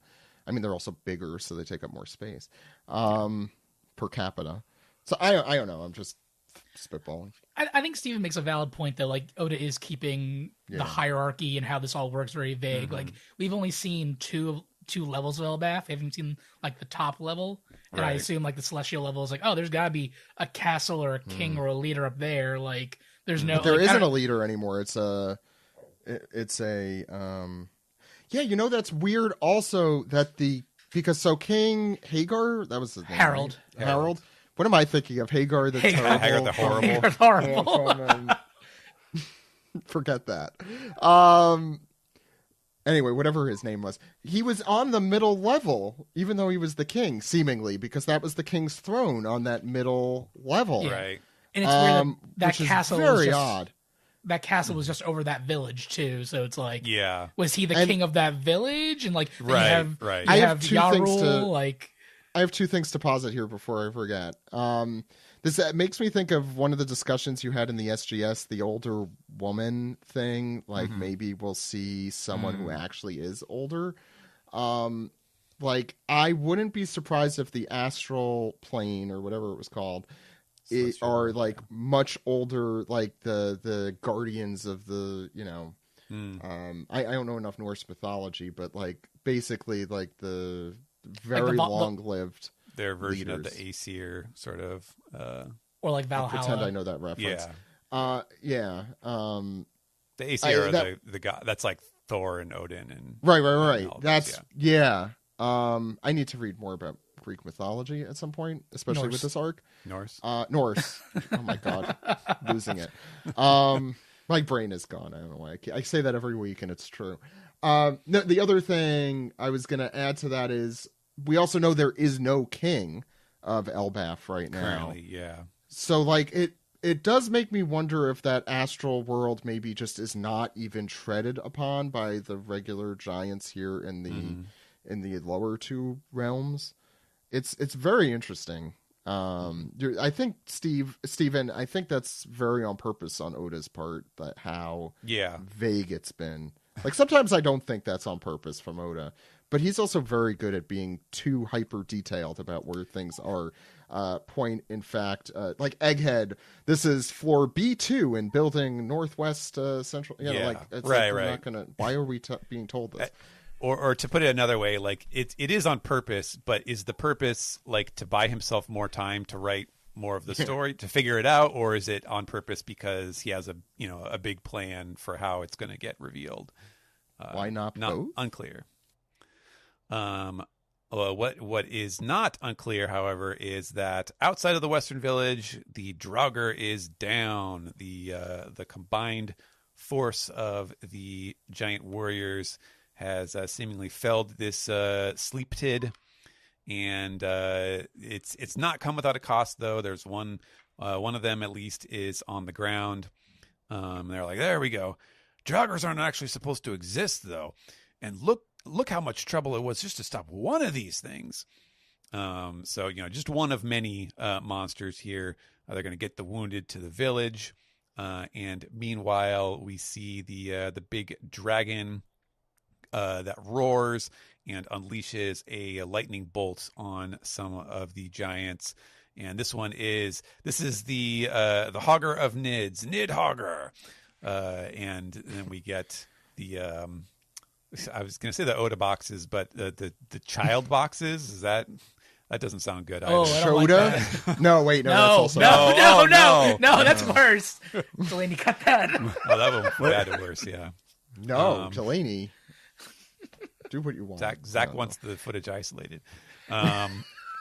So now we have Nidhogger, which is the big dragon. I saw that Joey was very relieved because we weren't actually sure which monster was true. Nidhogger. We weren't positive. We were educated guess, I think, was yes. And when he drew that cover image of the Hogger of Nids, it was correct. It is the big dragon. Thank you, Abby, specifically for also asking us the question whether he hogged all the Nids. Yeah. And then there is also the ghost who has a very dapper top hat with horns. Very good design. Very good design. Yeah. Very funny. And the people are realizing, despite the great cost to beat one of these things, and now there's like more, they're ganging up on them. It's no use. There's just too many monsters. We can't protect the village. Flee for your lives. So they're turning. But then we see one particular axe and one particular sword and some very familiar capes and helmets as they say, "It's our turn, Dory. Indeed, Brogy."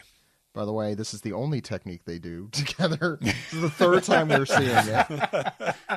They only have one. It's their catchphrase, so to speak. Sam. Here's anime. They should change it, really.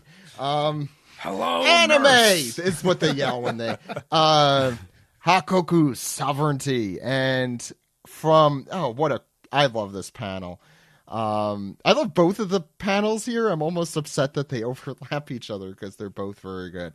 You see the great Eric floating in the sky using Svar technology as the one technique that Dory and Brogy do together seem to pierce through the ghost, the Nidhogger, and at the very least take out a bearded Loki on the bottom there, who had not been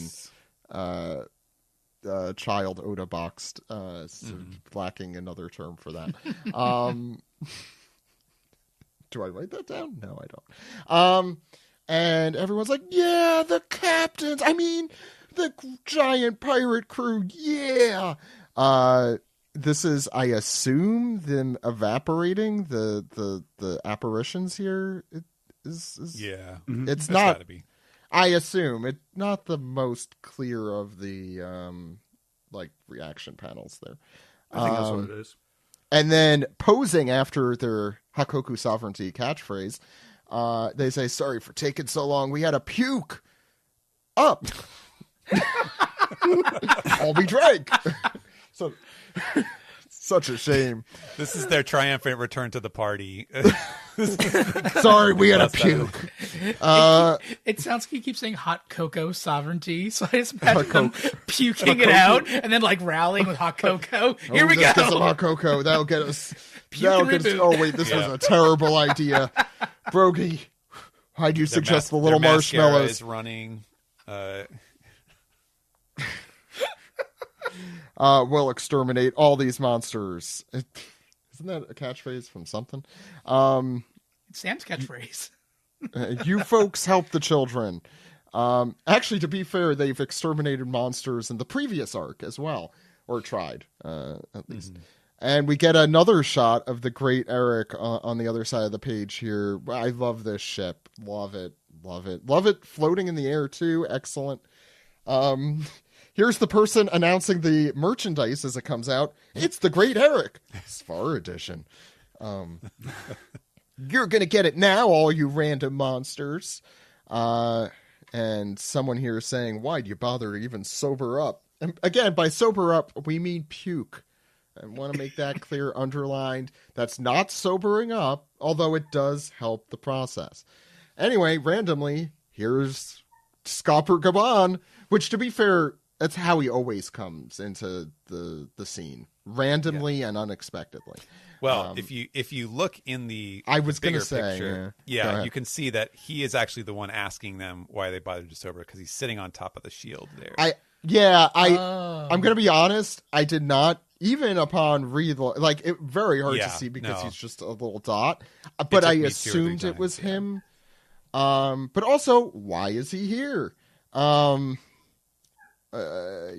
Anyway, he's got his sake, I assume, saying, with the what do you call those jugs? I forget what they're gourds. Or is it just they're just called gourds? I feel like there's got to be a more fancy term for that. Anyway, saying, what? Look, it's Mr. Ya, the mountain eater. Eating a... Oh, no, he's just having sake. This ship is unstoppable. And Mr. Ya, Scopper Gaban, just laughing. To be continued next week. That'll do it for 11:44. Ken. Is mountain a slang term? For what? No, we've talked about this already. I don't think we did talk about this, but it definitely crossed my brain. He's called Mountain Eater because when he was defending Roger, he cut off the entire top of that mountain, like clean I think off. Sam's getting at something. Yes, I know. We joked about the other. He's not called Mountain Cutter. That's true. That's true. Or Mountain Searer, or whatever the hell he did. Mountain. No, I got a better one. It's perfectly. There's no double entendre. Mountain climber. That's a good one. For... Yeah, you know what? That's much better. Steven, did that cross your mind? Or is that just Sam? We definitely made that joke in the Discord. I feel like. Oh, in the Discord, we probably did. Yeah, I don't think we did on the podcast. Because like I know I had this. Thought. Definitely. I mean, just given his profession. The Professor of Love. Yeah, Professor of Love. That he's like asking for it there, especially if he created it. Does that work in Japanese though? I don't know double entendre enough. I don't know. Yeah, it's a little trickier maybe. But because Oda would do a pun like that. Absolutely, I feel like he would try and sneak that in. He would make cunnilingus jokes? You don't think so? I feel like Oda's just has no shame. I feel like there's a type of crass that you expect in One Piece. But like if it were really subtle, I don't know. This is not important. I think Sam, it's subtle thank enough. you for derailing us. Ken, what did you think of the chapter? I was trying to do that. I know, and you did a great job. I was being sincere at how great you were at derailing us. Ken. Fun chapter. I actually like this one. I know people kind of label it as like a setup chapter, like just a lot of characters getting moved around to place and whatnot.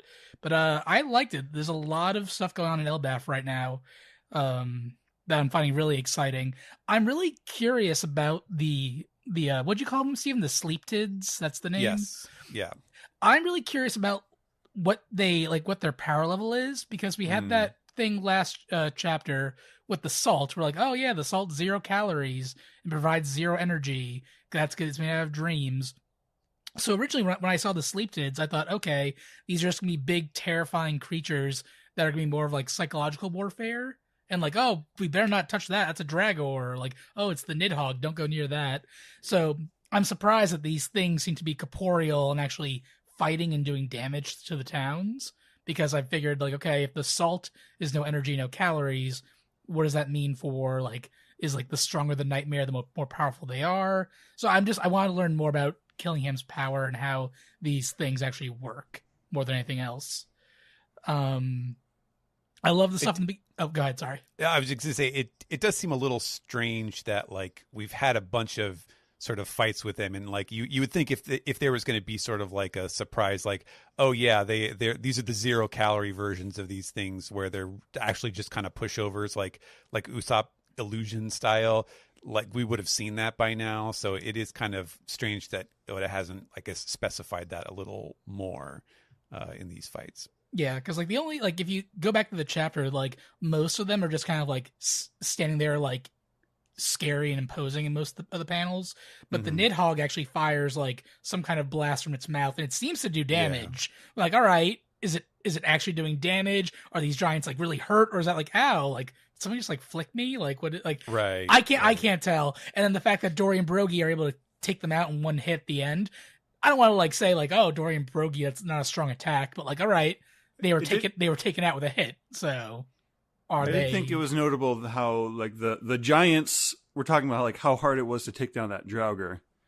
So like you imagine like they're pretty strong by modern Dory and standards. Brogy are, I think. I mean, Top remember tier, they decimated kids.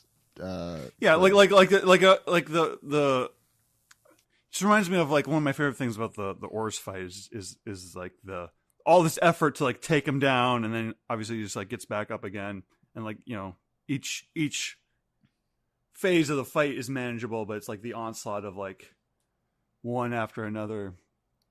Yeah, absolutely. Again, I'm just being a little nitpicky because I just want to know more about Killingham's power and the extent of how because even like I think a couple chapters ago with the giant snake, Saul and the principal took that out in one hit. Like, well, I guess 2 hits, but I just want to know how powerful these things are because I took them more as they were supposed to be psychological and to like kind of bring fear to the children or bring fear to the parents or whatnot. But it was more to distract. I feel like, right? It's supposed to be a distraction so people aren't able to stop the children from being kidnapped, right? Yeah, I guess it's not supposed to destroy Elbaf. I assume like that's not the immediate goal, at least. I think it just goes back to what Shamrock was saying, like make a game using your powers, like cause as much chaos and fear, and like the knights they're dickheads from what we can tell. So like, sure, go scare a bunch of children, cause a bunch of damage, like do all this. Like it's awful. It's like the worst human beings are using their powers for these reasons right now, without any. Yeah, maybe don't give the worst human beings any sort of power would be a way to go. But... Just one last thing. I'm surprised Scopper Gaban is back already. After he walked away, I'm like, all right, we'll see him at the end of the arc for like, because he said like, come find me again if Elbaf is still standing. So that at the end, yeah. But the fact that he's back already, like, all right, I didn't expect him to be back so soon. So I'm excited to see what he does. I'm assuming he's gonna run into his son at some point, and then have a confrontation there. And I love the great Eric being able to fly. At first, I was wondering, like, why didn't they use the flying mode originally when they got to Elbaf? They had to take the rainbow up. But you can't, I think, until... Yeah, the clouds don't work on the lower levels. They only work on the middle levels and above. So, but yeah, good fun chapter. A lot of things moving around, but I'm excited to see it all kind of come together. That just made me think, though, I guess Elbaf is kind of also a sky island in a way because it's at that level in the sky. Maybe I don't know quite. Like I don't know the height specifically, but it kind of fits. Sam, I kind of loved this chapter like a lot. I thought the science lab at the beginning was super interesting, like the 3,000 years. Bit is like great intrigue since we've been like so focused on the 800 years ago void century for so long. And like the you know, like we're always talking about like why doesn't it feel like Frankie did much on Egghead, right? Like why wasn't that his arc? And you know, and the possibly naive hope that maybe that they'll still somehow turn that around in Elbaf, and now it's like instantly, directly, Oda's just spelling it out to our face. Oh, here's an opportunity where I can do exactly that. And I loved I just kind of like I love the sort of like the bullshit logic of getting like Lilith and Bonnie there too. They just got lost and ended up in the same place. Like I love that sort of you know, just kind of like stretching the contrivance of manga storytelling, but also pointing it out very specifically. Yeah, like I think it's funny, and I think it's like it's a fun kind of convenience for the author where you can, you know, like it's almost like I almost feel like part of the goal of Shonen Jump manga is you should be trying to see how much of that stuff you can get away with when possible. And another thing I've been thinking about lately, I've been thinking a lot about Bink Sake, and I'm like just kind of mulling over what the secret of that song could be. Like, are we going to eventually learn what the origin of that song is? Is there going to be like a Binks in the ancient century flashback? Is there going to be a character named Binks? And so like when I see this scene with Gunko and the tone dial, I'm like, okay, so what chances are there for a similar parallel to happen with Brooks' music?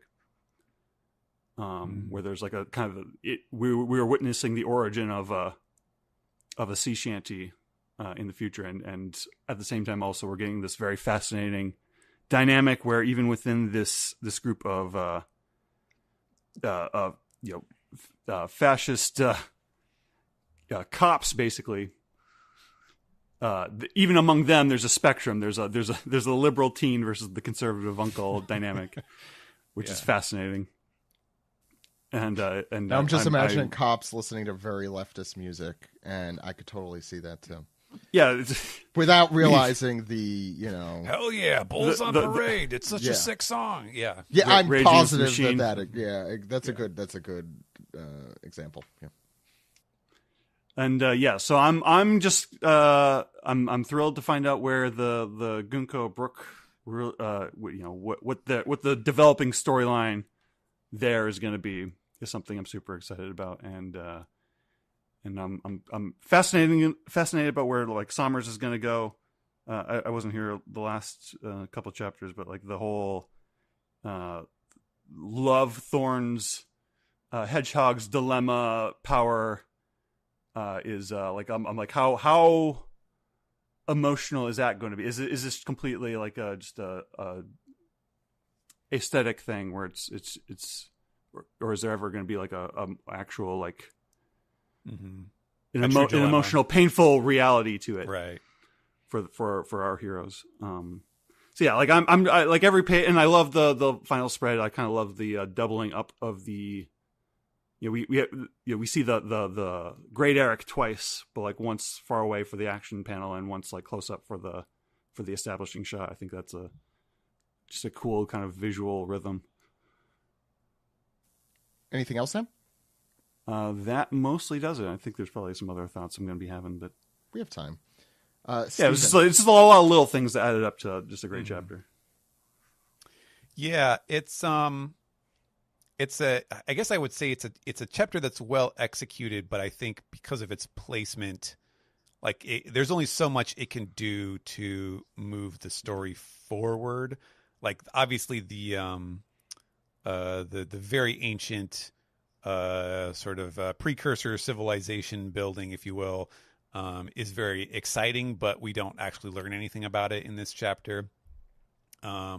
And there is a little bit of stuff in this chapter, and I feel like I sort of joked about it a little bit, like stuff like Brooke just sort of offhandedly mentioning that, it seems like this is pretty chaotic, so maybe we should look for more than two people, which strikes me as very much like Oda kind of trying to sweep away, like, should they really understand who they're looking for, and just kind of wiping away the possibility that like the Giants misunderstand and they're looking for the wrong number of people or something. Like just a little bit of like, whoops, we have some loose ends here. Let me just adjust them, in plain sight so that we know everyone is that the people are caught up on the situation as far as the readers know it too. So that is maybe not the most elegant way to handle things, but it does feel like the chapter as a whole was kind of streamlining things and trying to make sure that the characters are focused on the right details as the readers should be as well. And like it's kind of fun, I guess, to see like Saul, sort of trial and error, like doing what he can to try to stop the kids, but it does feel like it's not really like this isn't supposed to be the solution. We're not watching him figure out and solve the situation. It's more like, okay, well, let's put our characters into a difficult situation and show them struggling against what Summer's powers can do, and therefore kind of heighten his menace indirectly, and also kind of heighten the stakes, the emotional stakes for the characters trying to protect the kids and only having middling success before inevitably the solution is going to end up being, well, we have to just beat, we have to find these guys and beat them in order to stop these powers. But obviously we're not there yet, which is why this chapter can feel a little frustrating or a little unsatisfying in certain ways. But there's some fun action. There's some fun conversations. So I think overall it was a fairly entertaining chapter, even if it was a bit on the shorter side. But what about you, Zach? What did you think? Yeah, I agree with Sam. I agree with everyone. I think this was a really fun one. I'm actually, look, I think every chapter of One Piece is not supposed to be self-contained. I mean, we do it every week because that's when they come out and they're supposed to have their own value week to week. But I mean, we're in a bigger story here. And I think this one does a very good job of what it's trying to do. And I think this is not going to be like the chapter I remember, but it will have a lot of scenes, I think, in it that are going to prove very important to what's to come. I noticed as you were talking, Stephen, that the things children are afraid of, the sound effects even have that like same kind of design Oda did, like the rumbling, like the like the outside the lines, the go, yeah, which I noticed with Fenrir in particular, the glare. The only look, I think Vanessa did a really phenomenal job with this. I would just say it needs a few more accidental lowercase letters, but I understand that that's a manga lettering thing that is not done. Sure. I was going to say I get throw it. a backwards R in there every now and then. Exactly. Yeah, that's what it needs. That's what it needs. Backwards letter. Yeah. Which is actually a phenomenon. I don't remember what it is that kids do. Like I think all children. Oh, really? For some reason. Yeah. It's a brain processing thing. I don't know. Yeah, I love all of the kids' creations are so fun to just see causing havoc. Yes, for people, I don't want them to cause havoc, obviously, but they're really fun designs. And I don't know what it looked like in the Japanese, the lettering, but it really added a whole other level of fun to it here, for someone who's a fan of that sort of thing here. So yeah, again, my compliments to Vanessa on that. I think the very first page and kind of what comes out of that is something that's going to be very important. And I've been, I think since Egghead, I've been talking about how kind of Elbaf could hold all of the answers to what we're looking for just because it's been around for so long, which also explains why Oda's probably going to incinerate it in the story. Or at least in part, because it probably should hold, the answers in some regard. And pondering the astral level of this, really, the less we hear about that as the story goes on, the more curious I am as to what that's supposed to be.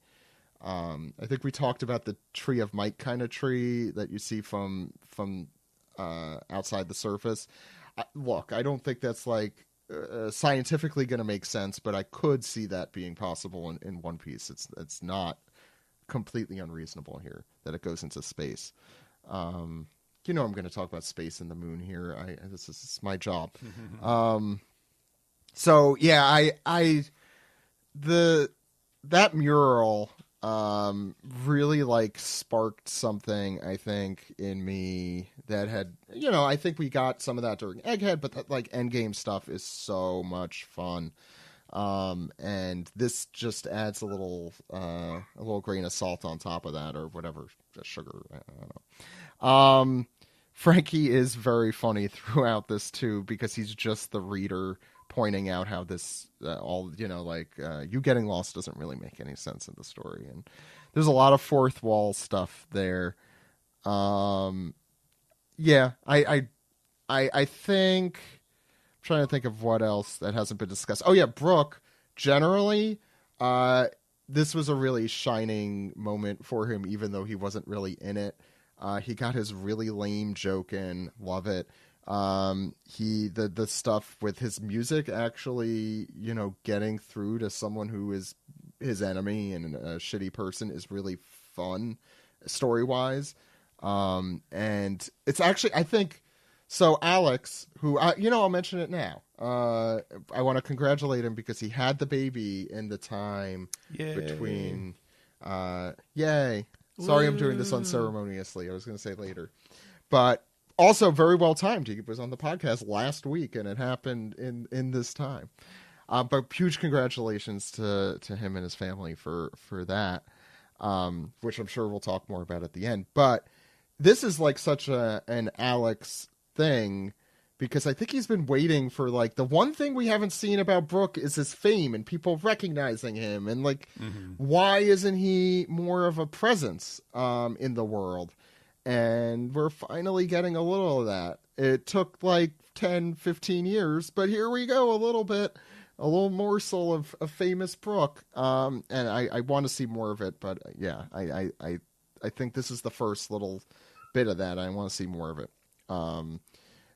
Colin is adorable. I actually do agree with Nami's reaction, even though then she should have probably been like, maybe don't take a wooden sword into battle right now. This is probably not going to work the way you know what, whatever, we're there.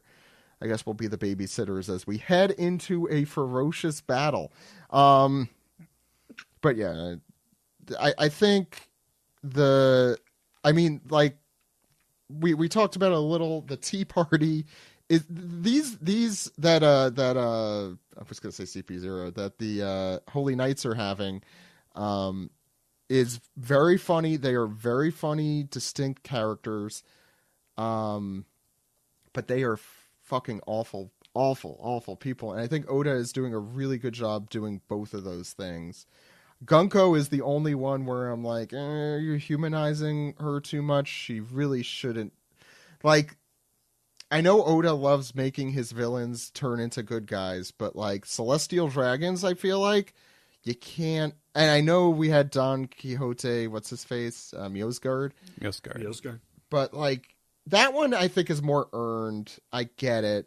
Like, and he died, which is so he suffered for what he did. In the past, but like, you can't, it's when you humanize these people, I mean, ironically, they don't think of themselves as human, but in the other direction, it's a really dangerous place to go, I think, at times, like these guys in particular. So, and also Gunko just looks so anime, once again, Sam's catchphrase, that, that just scares me, like, don't get figures of although on the other hand I would totally get 5 elders figures, but only because they're so it sounds so lame to get 5 old men as figures. That's why I would do that. But I'm getting really off topic on my own podcast about anyway. I do also love the last panel. I think the stuff that he does with the drawing, the creatures that the kids are afraid of is really cool. The markers he's using, I'm wondering if he's doing it in color or not, because it's the same kind of thing he did with the mural. It's that same kind of art. Mm-hmm. This is not my forte, but the texture work, texture work. Thank you. Yeah, I wonder if he did draw a color version of that mural, or if he just used black and white markers for it, which is more likely. But because normally manga works the way it does, is because it only captures like solid whites and solid blacks, and so they use the dots as the gray. True. So if it's something that's supposed to have this splotchy look like this, like where is that mean, that's very easy to do digital. If I was going to say this might add be the digital element on top, Mm-hmm. or they scanned it differently, or if these really are just stealthily still screen tones. Well, it does look like when you zoom in that there is screen tone there. Yeah. Yes, I think so. I think they are just like layered screen tones on top of each other. But I don't know like the process as to where screen tones come in into the like. It's like traditionally. Yeah, traditionally they are like physical, like they're sticky sheets that they cut and then they peel the back off and they stick them onto the paper. I don't think that's what is happening here. It's some other method because it's way too complicated to do that. Yeah. I mean, I guess because I could imagine if like on one, like if it's like layered, like you do one pass where it's, and you do it in like kind of the circles, you get the shape you like, and then you do another pass for the darker layer, and they're kind of like overlapping and doubling up and making it look darker. I mean, is it possible that he's like fully drawing it and then they put the screen tone over it? I guess is the question I have.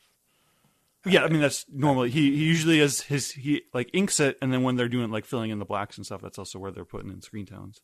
Yeah, which makes me wonder, like, if he's inking it, why not just ink it with color marker? Like I assume. That's the other thing is like back in the day they used to do a lot of 4-color, which is just black and white and red basically.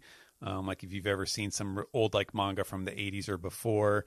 Dragon Ball. Yeah, Dragon Ball, the first chapter or so is like that. It used to be a very prevalent thing in manga. Instead of doing like 1 or 2 full color pages, they would have like half the chapter would be in red as their accent color, and that's what it would just look like this when it got turned into the book because they would revert to monochrome black and white. Yeah. Also, kids draw in color. I mean, like, obviously these will be in color. Yeah. In the anime, in whatever year that it comes out. But, yeah, I'm just interested in what's actually happening. And I think someone asked on the SGS a question like, what, do you think Oda's going to release all of the secrets when the series is over? I just want to see the sketches and the process stuff and his notebooks, like that kind of stuff. Mm-hmm. And this reminds me again how I want to see that. That's it. I talked too long about this chapter. Any other thoughts? We got pieced together, so why don't we get into that right after these messages?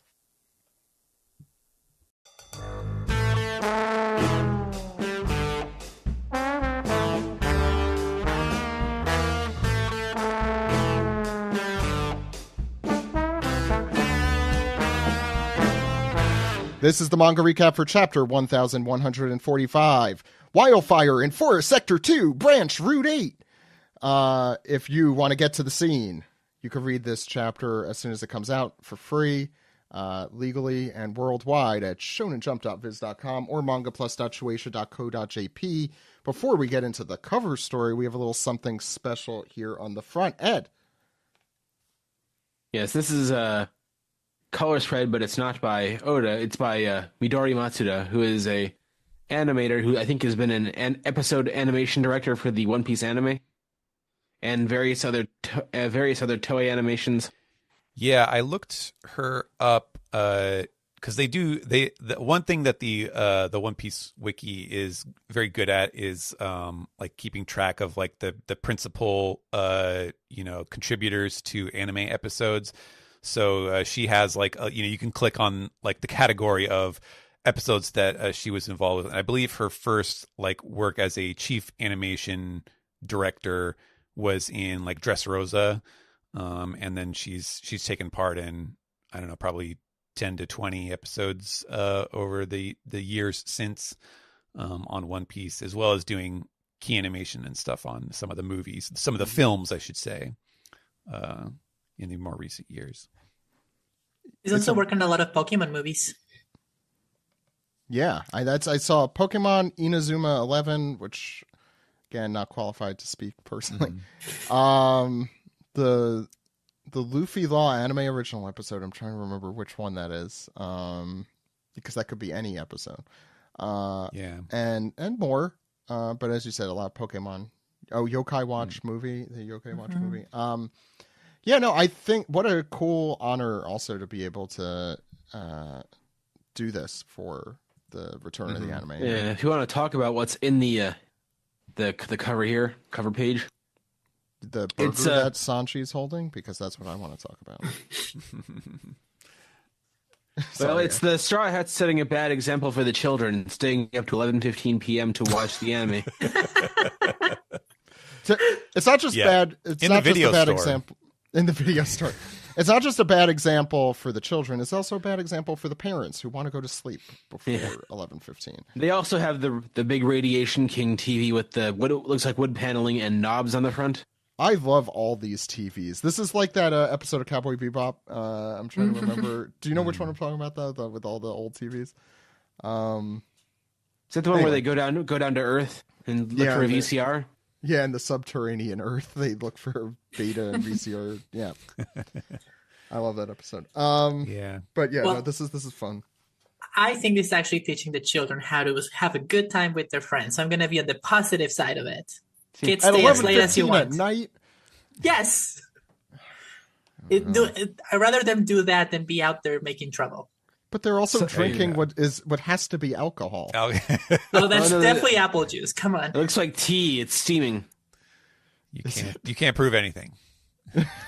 I'll try. It's tangerine juice from Nami's tree. Does Jinbei have a tiki drink? Is that what's happening there? Or wait, is he eating something? I can't tell what he's holding. He's eating pizza. Yeah, he's eating that's pizza. Oh yeah, it's pizza. Oh, I forgot to mention the new opening also has goopy pizza in it. We have a shout out. Yeah, Oda pizza. Oda pizza. Who doesn't love pizza? No, pizza's great. Goopy pizza is not a thing that should exist. Yeah, but this is a really cute. I love Luffy saying, "That's me on the television." Yeah, that is funny. And it's a very cute color. If you want to call it color spread, but at the very least, bonus. I also love how Zoro is like so uninterested. He's just looking the other way. Yeah. Well, he's drunk on apple juice. He's supporting Luffy so that he can sit back and be comfortable. Yeah, I think Zoro's drinking water. You can see the clear liquid coming down from his mouth. I always drink my water like that. Stay hydrated. More good messages for children. There we go. Hey, everybody, I'm just drinking some water here. There are no clear alcohols. It's definitely water. It's diet water. You know what? It could be cola. Frankie could be sharing cola with everyone.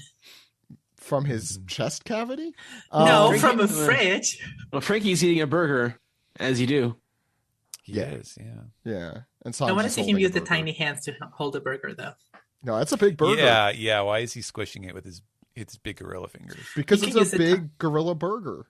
Yeah, I mean, look how big the one Sanji has. It's very big. Yeah. Frankie looks much smaller probably than he actually is in this color spread, I'm realizing. Okay, cool. And Brook is up past his bedtime, too. He's old. Yeah, but he's also dead. Yeah. Yo. There it is. This is another side tangent, but I was just reminded of this because of this being illustrated by one of the chief animators, which is that I was very surprised to see my wife was playing the new Ranma 1/2 anime recently, which I believe that the core is finished now, so I don't think it is currently running.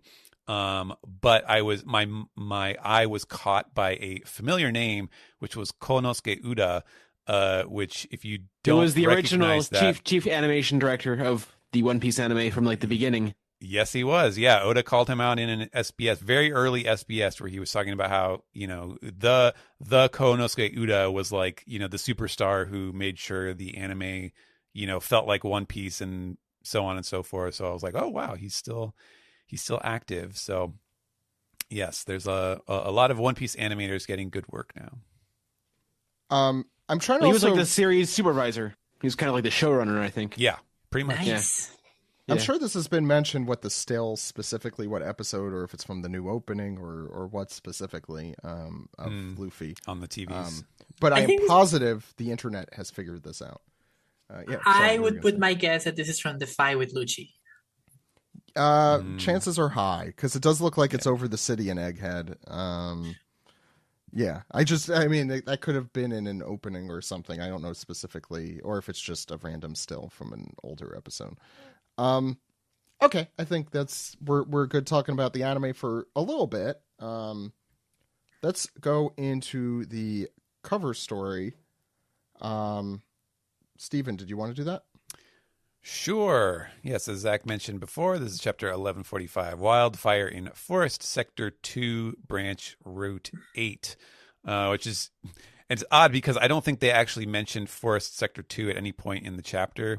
So I don't know if that was like, if Oda was like, playing off of some kind of phrase in Japanese or, some like way that they talk about. It sounds like the conclusion of one of the fights in Alabasta, like winner of the battle in East Block. So such and such street in Alabarna and stuff. Yeah. Obviously we're gonna hear about that wildfire, but instead, first we have Ogre Child Yamato's Golden Harvest Surrogate Pilgrimage, Volume 30, already at 30. Pepe's still alive.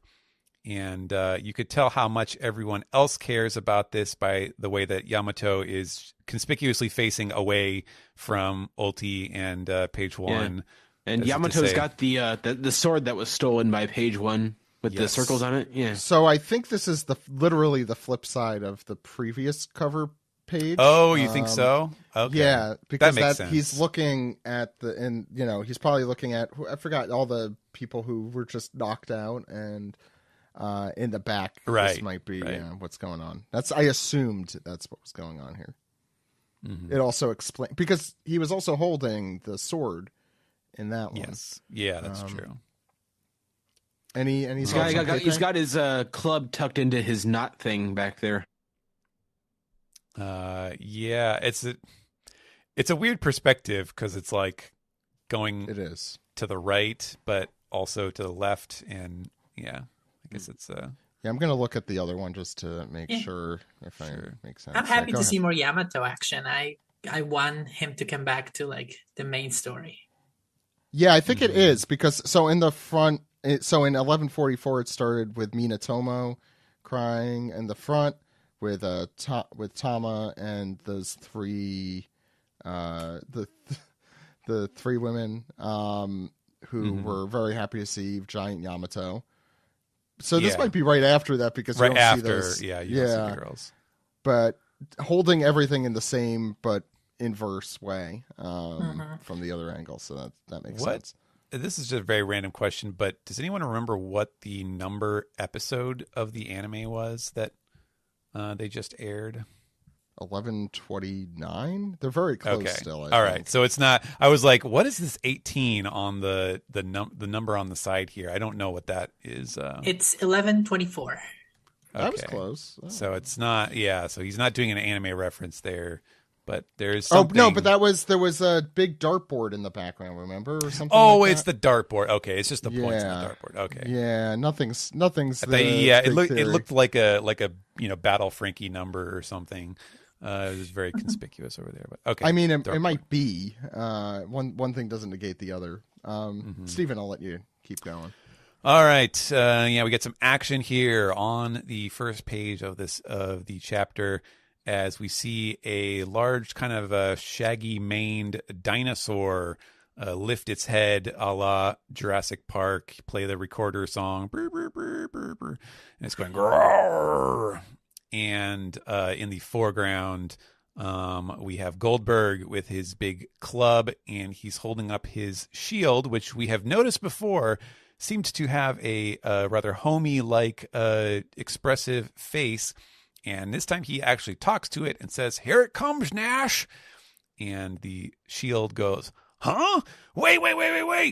So now we definitely know that this is a homie, as he seems to grow in size, which is rather strange. I don't think we've seen homies do that before. Yes, he grows with a wing. Yeah, he's stretching out of the panel, the borders of the panel, and the dinosaur lunges down and attempts to take a bite of Goldberg. And instead, all he gets sinks his teeth in. Yeah, he just kind of breaks his teeth on Nash, who has a very funny face, as anyone does when they get hit directly in the face with something. And Goldberg I don't think I would look that good, even. Yeah, and then a voice says, this is Goldberg says now, and then Sanji and Zoro jump into motion. We get a return to the classic combo attacks, the Armée de l'Air assault, and this is the attack that we previously saw in the Davy back fight with where Sanji flings Zoro with his leg. Yes, up at and same here. Yeah. At Big Pond, right? Big Bun. Yeah, Big Pond. a giant mudfish. Mm-hmm. And previously, so it's funny because they are different attacks, and this is just kind of a weird oddity of, I guess, the way that the previous translators handled this. But the first time we saw the Armée de l'Air was on Drum Island when Sanji throws Luffy, and in that one it was translated as Armée de l'Air Air Assault, and then when they got to Davy Backfight, it was like power shoot or shoot, and then the other one was power shoot, and then that was the Sanji and Zoro one. So, at any rate, Sanji hurls Zoro up in the air, goggles and all, and Zoro does a cool, cool samurai follow through pose, and just slices off the dinosaur's neck in a very cool action panel. Doctor? Yeah. So coming from the Zoro versus Fake Queen panel, because I feel like that's what it would look like if Zoro were to fight Queen. We now get into the dinosaurs in the ground, and then I believe it's either Sanji or Zoro saying, "This looks like good eating." I mean, it's huge even compared to giants. And then we see a comparison with the giant standing next to it. Grogisaurus, consider a delicacy, as they're doing the little accent. It takes a while to carve off all the fat, but it's great when stewed in alcohol. So does Goldberg have like a lisp or something? He does, yeah. Like in Japanese, basically, whenever he says desu, he says deshu, or like anything that ends with a su sound is a shu. So that's kind of how I represented That's it. not quite a lisp, because the lisp would be TH, right? Yeah.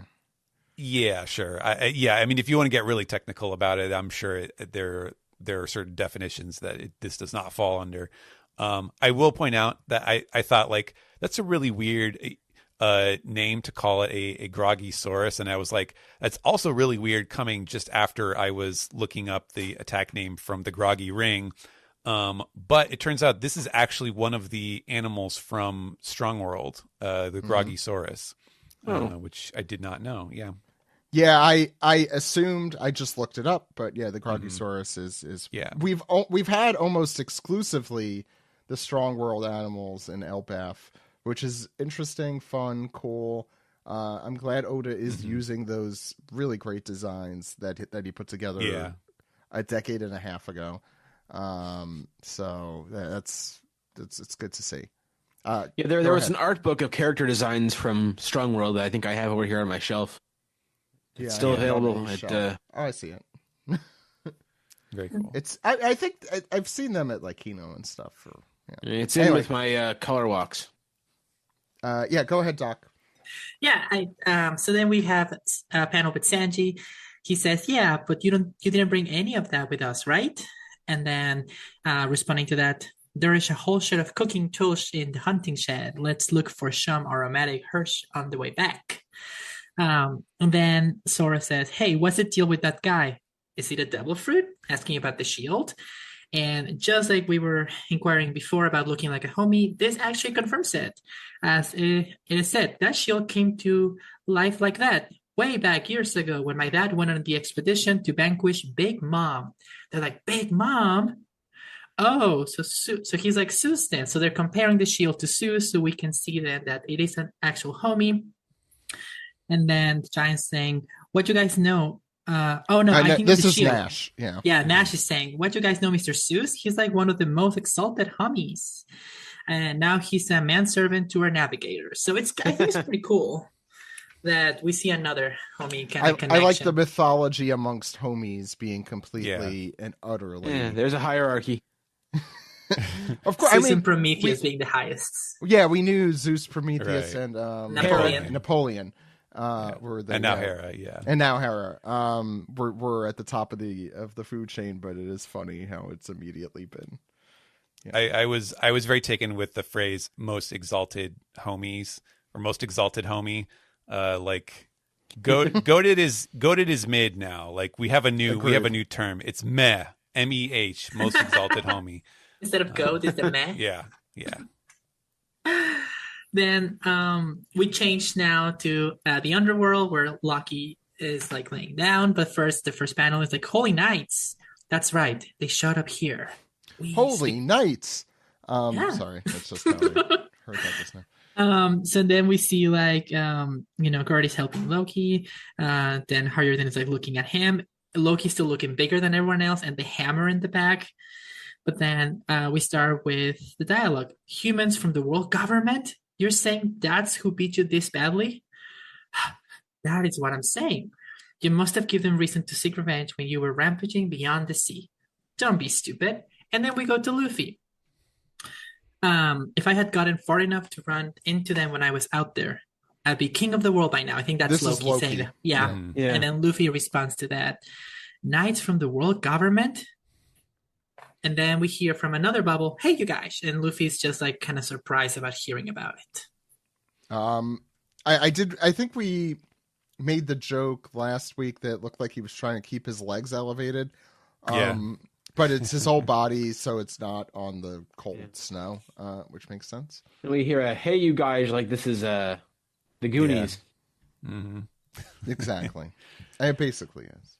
Yeah. And the head Goonie, Goldberg here, returns. That's a different kids movie. Goldberg's the goalie. Goalie from Mighty Ducks. Look what we caught! And he's just holding the body of the dinosaur over his head. And Luffy's like, whoa, that's huge. It's a groggy shorish, tasty and nutritious. And Zoro is giving them a thumbs up and is just, letting them know, I delivered the killing blow. And Sanji, this is such a funny, he's like, oh, you should have been there. I've never seen such a graceful soaring broccoli. And then in the next panel, they're like, they're bickering. Rude. It's really probably one of Sanji's best, jabs. It was fun to make that work, to try to like, okay, how do I need to write this in such a way that like you're reading it and you're like, this is weird. Why is Sanji like being so complimentary to oh, he called him a broccoli. Like once you get to the end of the sentence, then the joke hits, and so that's fun stuff. And Goldberg says to Stanson in the background, did you collect enough fallen trees? And Stanson says, yep, got a nice pile going. Thanks for the hunt. And so now they are cooking up the dead Groggysaurus. And they're making a big bonfire on Loki's chest. Not quite, although it probably feels that way. So they get it all nice and cooked. We get some time has passed, and Luffy is like, yummy. And they're like, it's not just for you. And he's like, oh, right. They're supposed to be feeding Loki. And Luffy very helpfully has, I'm like, where did he get this stick? It's a very, very long, thin stick that is somehow supporting an absolutely monstrous hunk of bamboo cooked meat. Yeah, it looks like bamboo is very strong. It's about to tip over Fred Flintstone's car. That was pretty a much. rib, right? No, go ahead. Yeah, those were ribs. Yeah, the Bronto ribs. Yeah. Yeah. I was just and yeah, so Luffy is trying to like hold it up for Loki to take a bite, because of course he's like splayed like open eagle on the ground, and he's like, eat up, Loki, and he just like flops the sizzling seared meat directly on Loki's face, and just cooking his skin. He's like, "Yeah, you're burning me." And Gerd is like, "Be careful of his wounds, Luffy." And then they've moved the meat, and Loki is like, "Are you trying to kill me?" And just screaming at Luffy. It's a good thing he's got bandages on his face. Yeah, that probably helps a little. And Luffy's like, "Hey, you sound good to me already. You sound pretty lively." This is the same technique Zoro had to see if he was alive like 2 chapters ago. Yeah, pretty when much. He kicked him in the chest.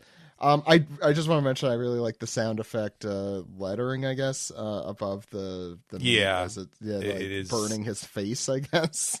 Yeah, that little like sizzly looking border to it. Yeah, I'm hungry. And Luffy is giving Loki tips like, "Okay, you need to eat if you want to recover." And so Loki is chomping away, but he is still lying on his back, which, as you can imagine, is very difficult to eat and to swallow. So he says, "Yeah, it's hard to swallow lying on my back. You can't sit me up first." And he's coughing and hacking. And he's like, "Oh, jeez, he's so fussy." And so Luffy's like, "I could eat in any position, anytime, you name it. You put food in my mouth, I'm there." Asleep or awake, we know this. Yes, that's true. Yeah, he's like those NASA pens. They can work even in no gravity, upside down. No, NASA used a pencil. Where the Soviets used a pencil. Yeah, I thought NASA didn't do that because the graphite would catch fire or something. Wow. Anyways, that is neither here nor there. Loki is sitting up now, and he's still coughing, and Luffy's like, "Oh, you got something stuck in your throat? Hang on a sec, I got something for that." And he's like, "I'm gonna bring soup." And so he runs off, and then he's coming back with a giant mug that is like literally burning. You can see it's burning his hands and bubbling, and he's going out, ooh, hot, as he runs back with this very unsteady cup. And Loki is just like, no, I can see it bubbling from here. Stay away from me. As Luffy approaches with the impending disaster. This page is probably one of the funniest pages of One Piece in a while. I just want to point out, from the broccoli to it's fantastic. I don't know why I had the idea that they had built the bonfire to cook the meat on Loki's chest. It's probably it's because of all the other slapstick hijinks going on here. Yeah. They are absolutely torturing Loki accidentally. So he's getting slapped in the face with meat. Like, you said it. They're like again, AO3. It just reminds me of this. If anyone's ever seen The Producers, where the musical? No, the movie where Zero Mostel's about to like jump on top of Gene Wilder, and he's like, don't jump on me." Loki's about to be wet and hysterical. Yeah, to be fair, I could totally see them building a bonfire on him just because they don't like him very much. As we find on the next page, as he splashes the boiling hot water, right? It was water. The soup. Soup, sorry. It's in a mug, which confused me slightly. Okay, so splashes all over him. Not fun. So this might be look. Oops. Splash. I love the addition of that font for Luffy just innocently oops scalding him. And we see Loki recovering. Gerd notes that he has more burns than before. Gee, I wonder why. And Loki's like, "Get him away from me!" And Luffy, I love this look. This is an excellent look of, "Oh, sorry, I messed up. I didn't mean to." And Gerd, meanwhile, thrilled that they're doing this to Loki, I guess. That's what I'm supposed to get from that, right? Mm-hmm. Yeah, I'm just making sure. Sanji smirking the thumbs up. Yeah, Sanji does not get hard eyes for this this opinion, but I believe like the Bing. Yeah, I believe the heart from the Bing is from Gerd, who's just very happy to see Loki hurt. Mm-hmm. Sanji, meanwhile, has his soup, or his portion of the soup, and it's like, why are you guys? What did this guy do to you to make all the giants hate him so much? I mean, he's not like this asshole next to me. Zoro is was referring to. I assume is his inner monologue there. And Zoro says, I'm guessing he was lying when he made that promise to Luffy. And we finally find out what the promise is as Loki tries to get up, or I guess he is sitting up with logs supporting him here. Also, I love Goldberg's little grill going on. This little barbecue going on here on the left on this panel. Roto deserves none of this meat. As Loki says, oh, where to find red hair now? I wasn't lying about that.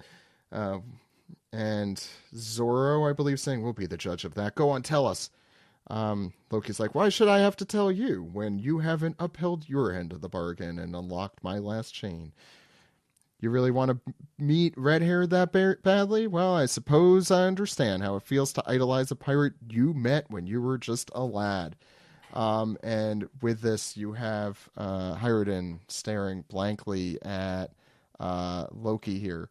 And we have Luffy now munching as politely as possible, still sitting atop a very injured Loki here, saying, you make it sound...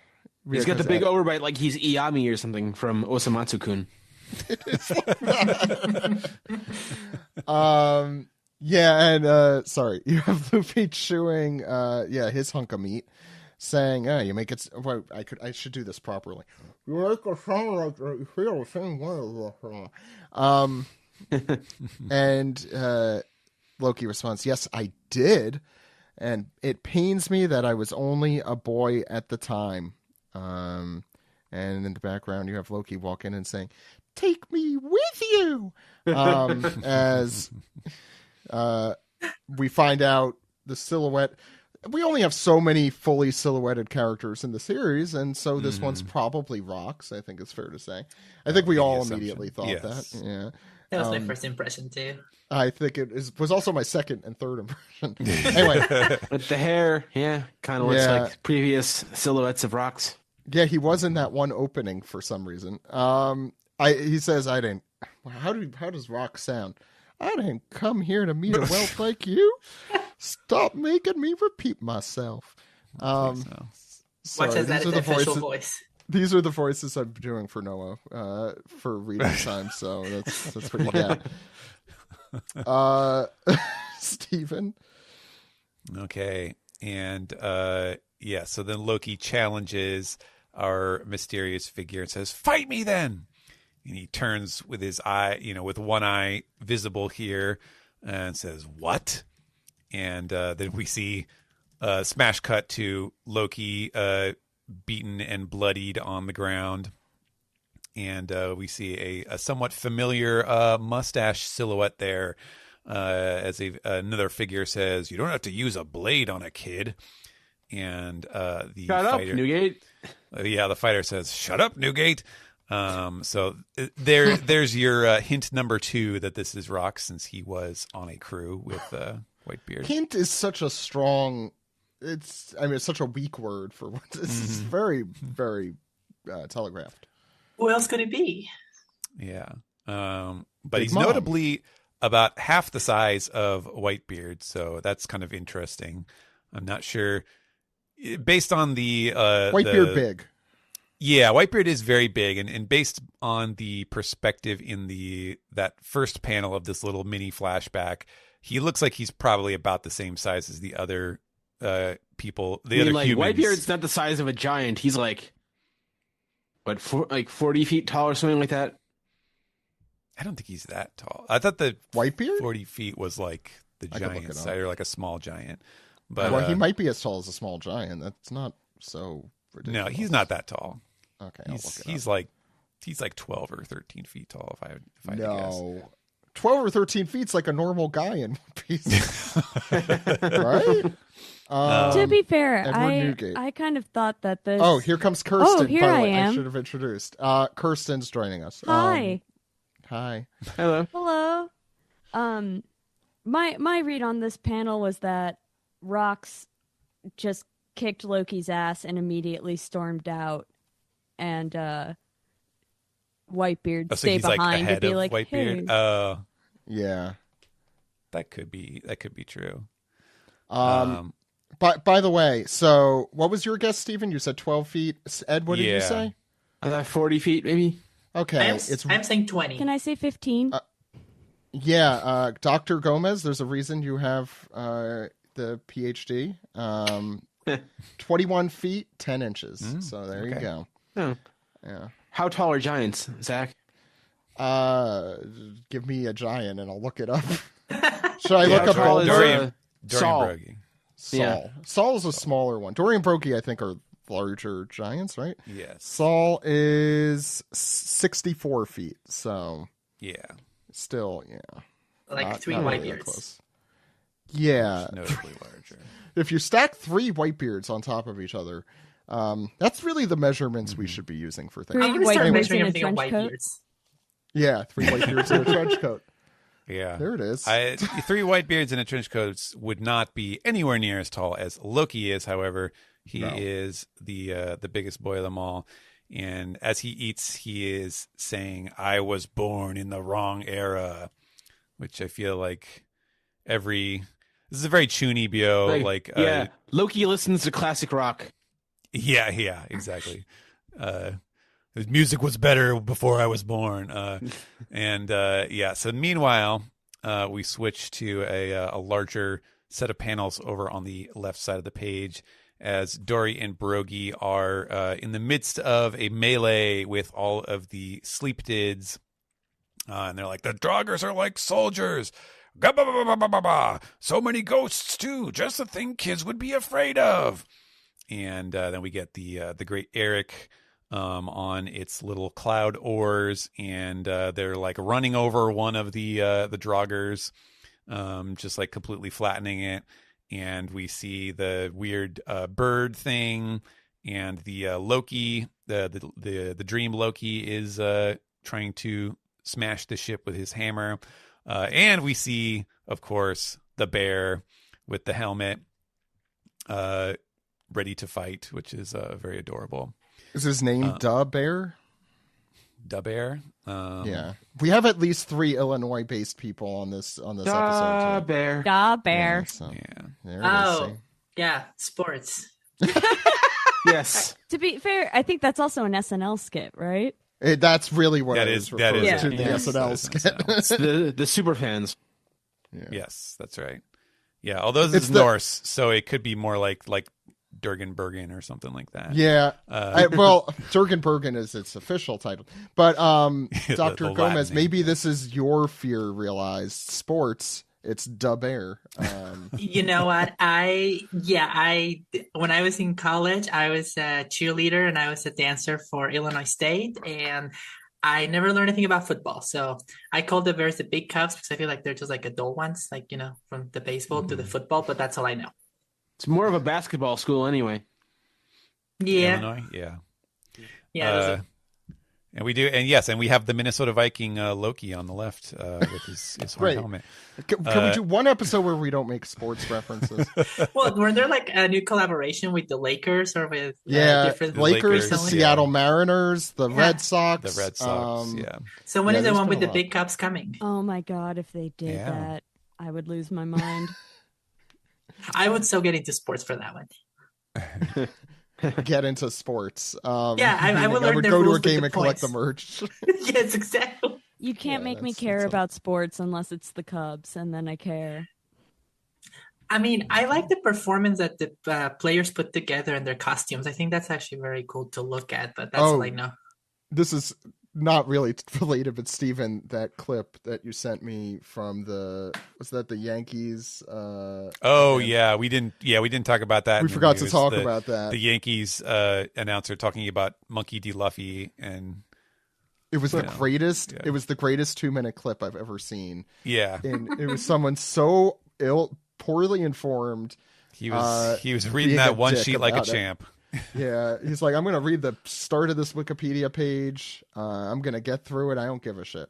Pronouncing Luffy like the old Viz Shonen Jump ad that they used to have on the DVDs. Yeah, I'm sure he was referencing. Yeah. Anyways, back to the combat scene here, which is, as previously mentioned, very cool.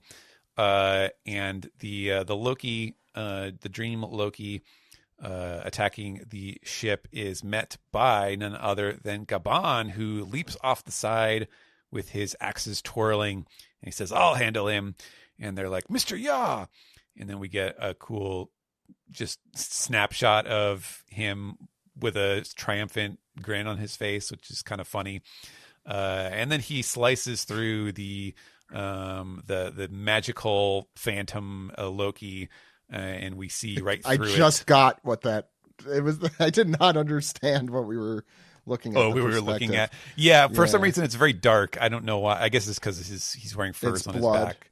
Well, no, it could just be we're seeing the center of it, and it's like the JoJo censoring. You know, like it's just black. Sure. Yeah. Ed. All right, and he says, "Good thing these are based on a child's imagination. Would they be stronger if the kids knew the real thing? I'd rather not find out." Yeah.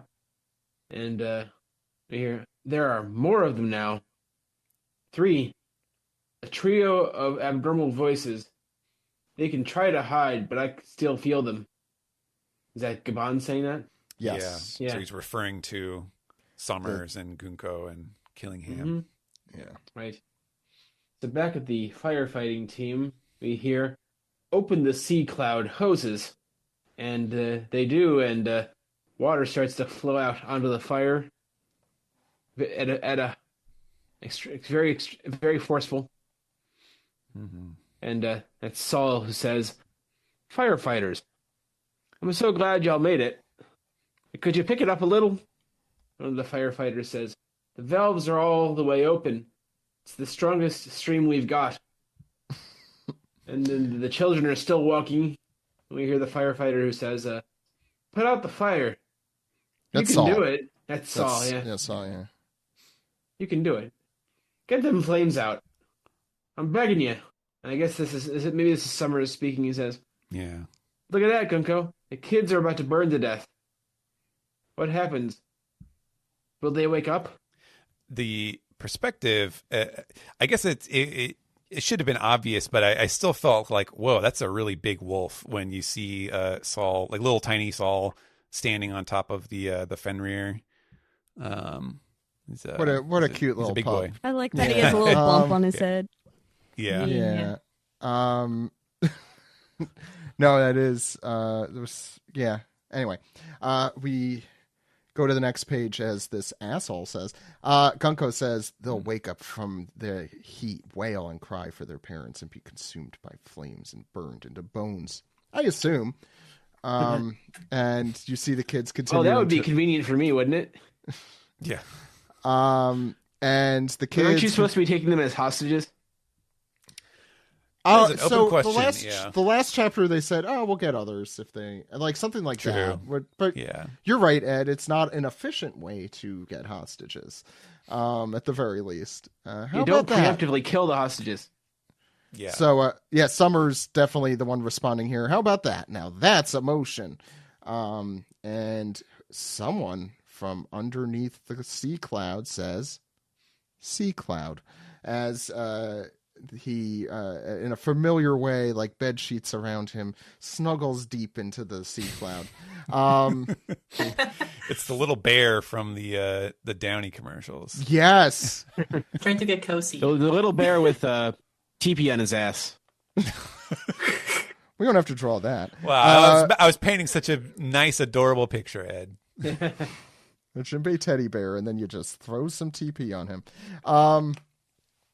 It would be stuck on his foot, if anything. Anyway, and Dory and Brokey are like, "Hey, what's wrong, firefighters? It's not going out."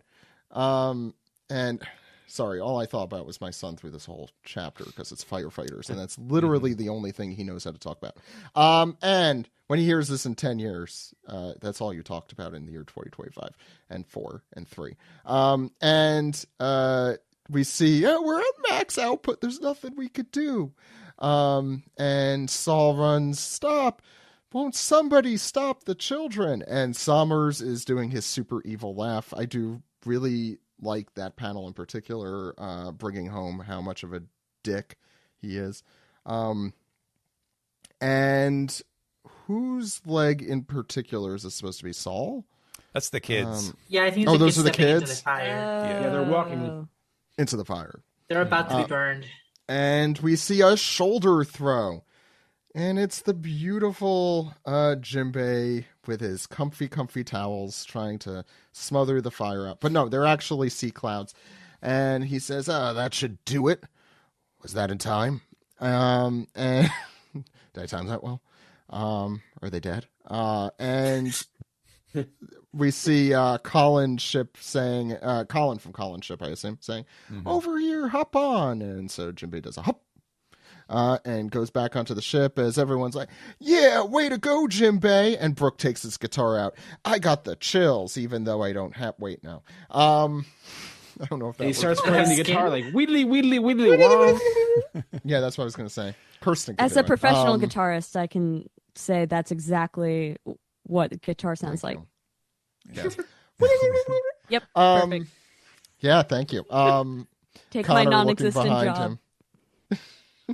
Oh, perfect. I need some non-existent jobs. I don't. I already have this one. So anyway, Connor on his far Colin. Forget that. Colin. I know that's what Stephen wanted us to call him. They back away as the explosion of water hits the fire, steam presumably. Coming out of Kabloosh, I guess. This is a very strange sequencing of panels because it's like Jinbei does the action move. You know, he throws the big stream of clouds, and then there's the little sequence of like reaction panels from him and the Straw Hats like all celebrating. But then you see like, wait, no, he didn't even actually land it yet. It's not until like he gets on the ship and then they do the walking away from the explosion. They need to flip the top and the bottom thing. of the I page think 17. that would have made it a lot better, I think. Yeah, that should do it after it hits. Yeah. It's like when you walk away and you think you've done the thing that you're supposed to. There we go, all done, all finished. Yeah, he threw up the ball at half court and then he turned around and he does the like Like, there's the gif of the I think he's a Lakers player. I think it's Nick Young who exactly shoots the 3-pointer and like does a thing. The dude does like a little dance and it bounces. It like rims out. Yeah, in the sports. Yeah, on my podcast. Yay, more sports. You're welcome. Kirsten, why aren't you round us off here? Well, more reactions. We get some giants going with their eyes and tongues sticking out. Saul's crying. Robin and Chopper are looking like fangirls up at Jinbei's incredible work. And Shonen Jump just locked me out of the chapter. Oh no. Well, it's too good. If you had more non-existent jobs, I'm sure they're free, so that doesn't explain it either. What just happened to my app? It's never done this before. Well, it knew you're reading too much. You gotta. It knew. You gotta. Because I've been catching up on Shoha Shoten. Oh, that's good. Hey, yeah. There's a plug. Another plug.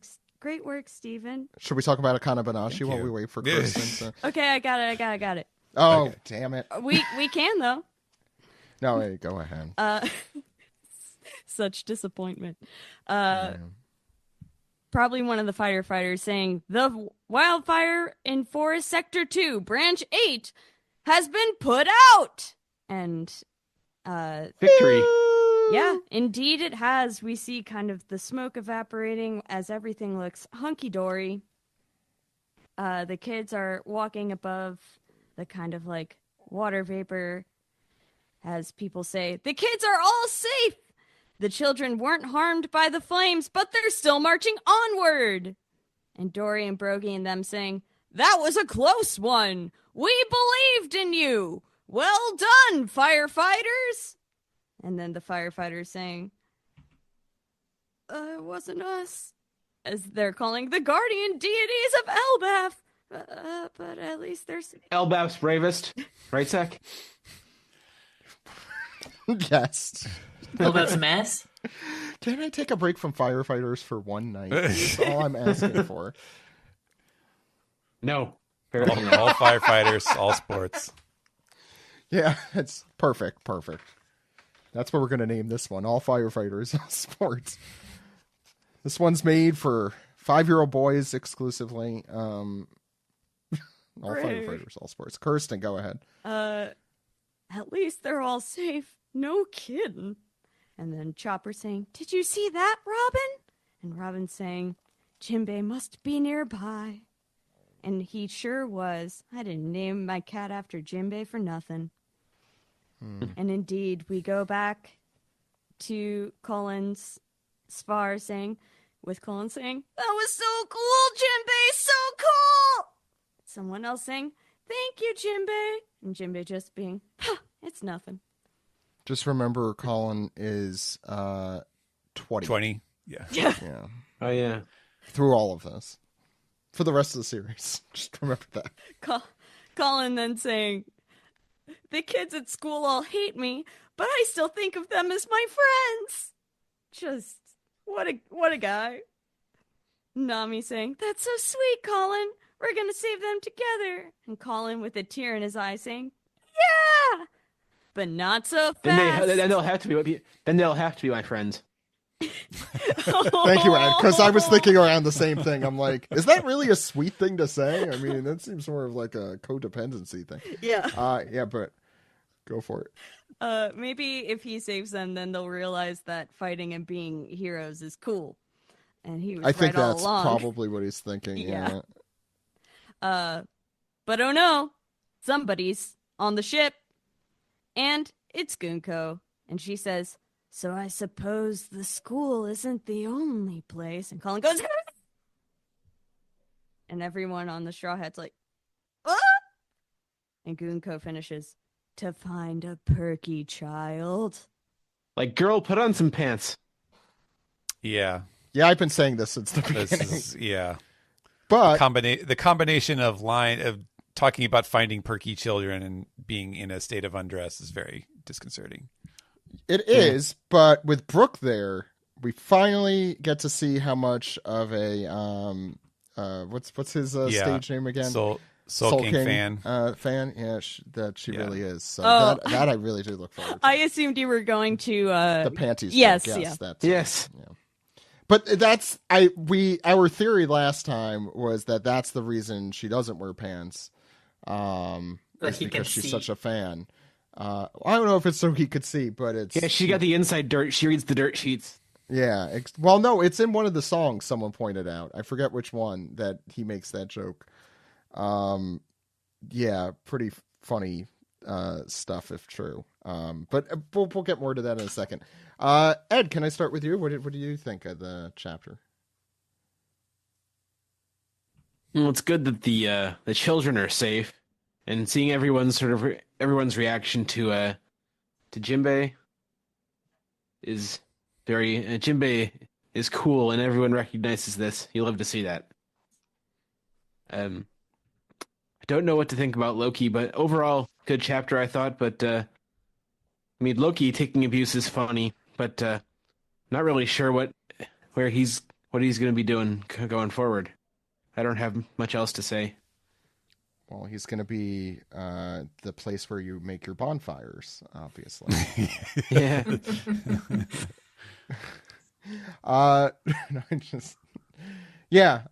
Steven. Yeah, interesting chapter. Pretty jam packed. There's a lot of stuff that happens here. We get a little bit of everything. Some cool action stuff. Sanji and Zoro teaming up and then fighting about it is always fun. It was maybe a little lower effort than usual for them in terms of how Oda depicted it, but it was still cool to see. And getting little answers for things like is that shield really a homie?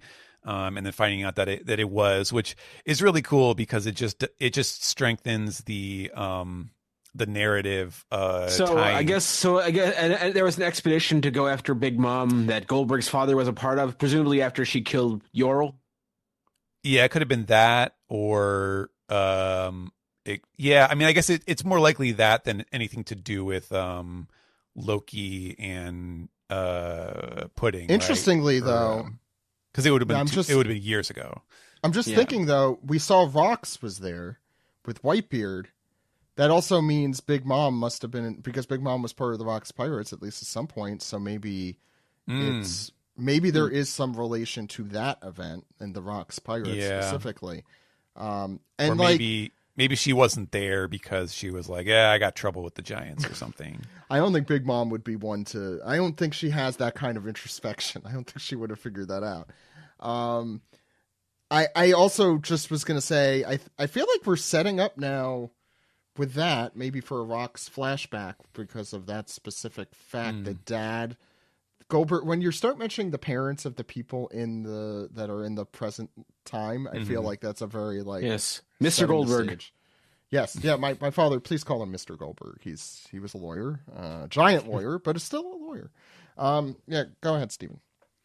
Yeah, and obviously, anytime you have someone drawing comparisons to Luffy in some way, especially something as kind of elemental to Luffy's personality as his childhood fascination and admiration of Shanks, that's going to be a sign that's his his face turn thing that's in the works, where we're going to find out that Loki's admiration of he's Rox, just like me for real.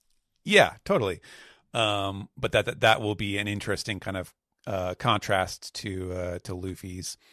And so that, I mean, I wonder what the perspective of people of Rox was in his own time.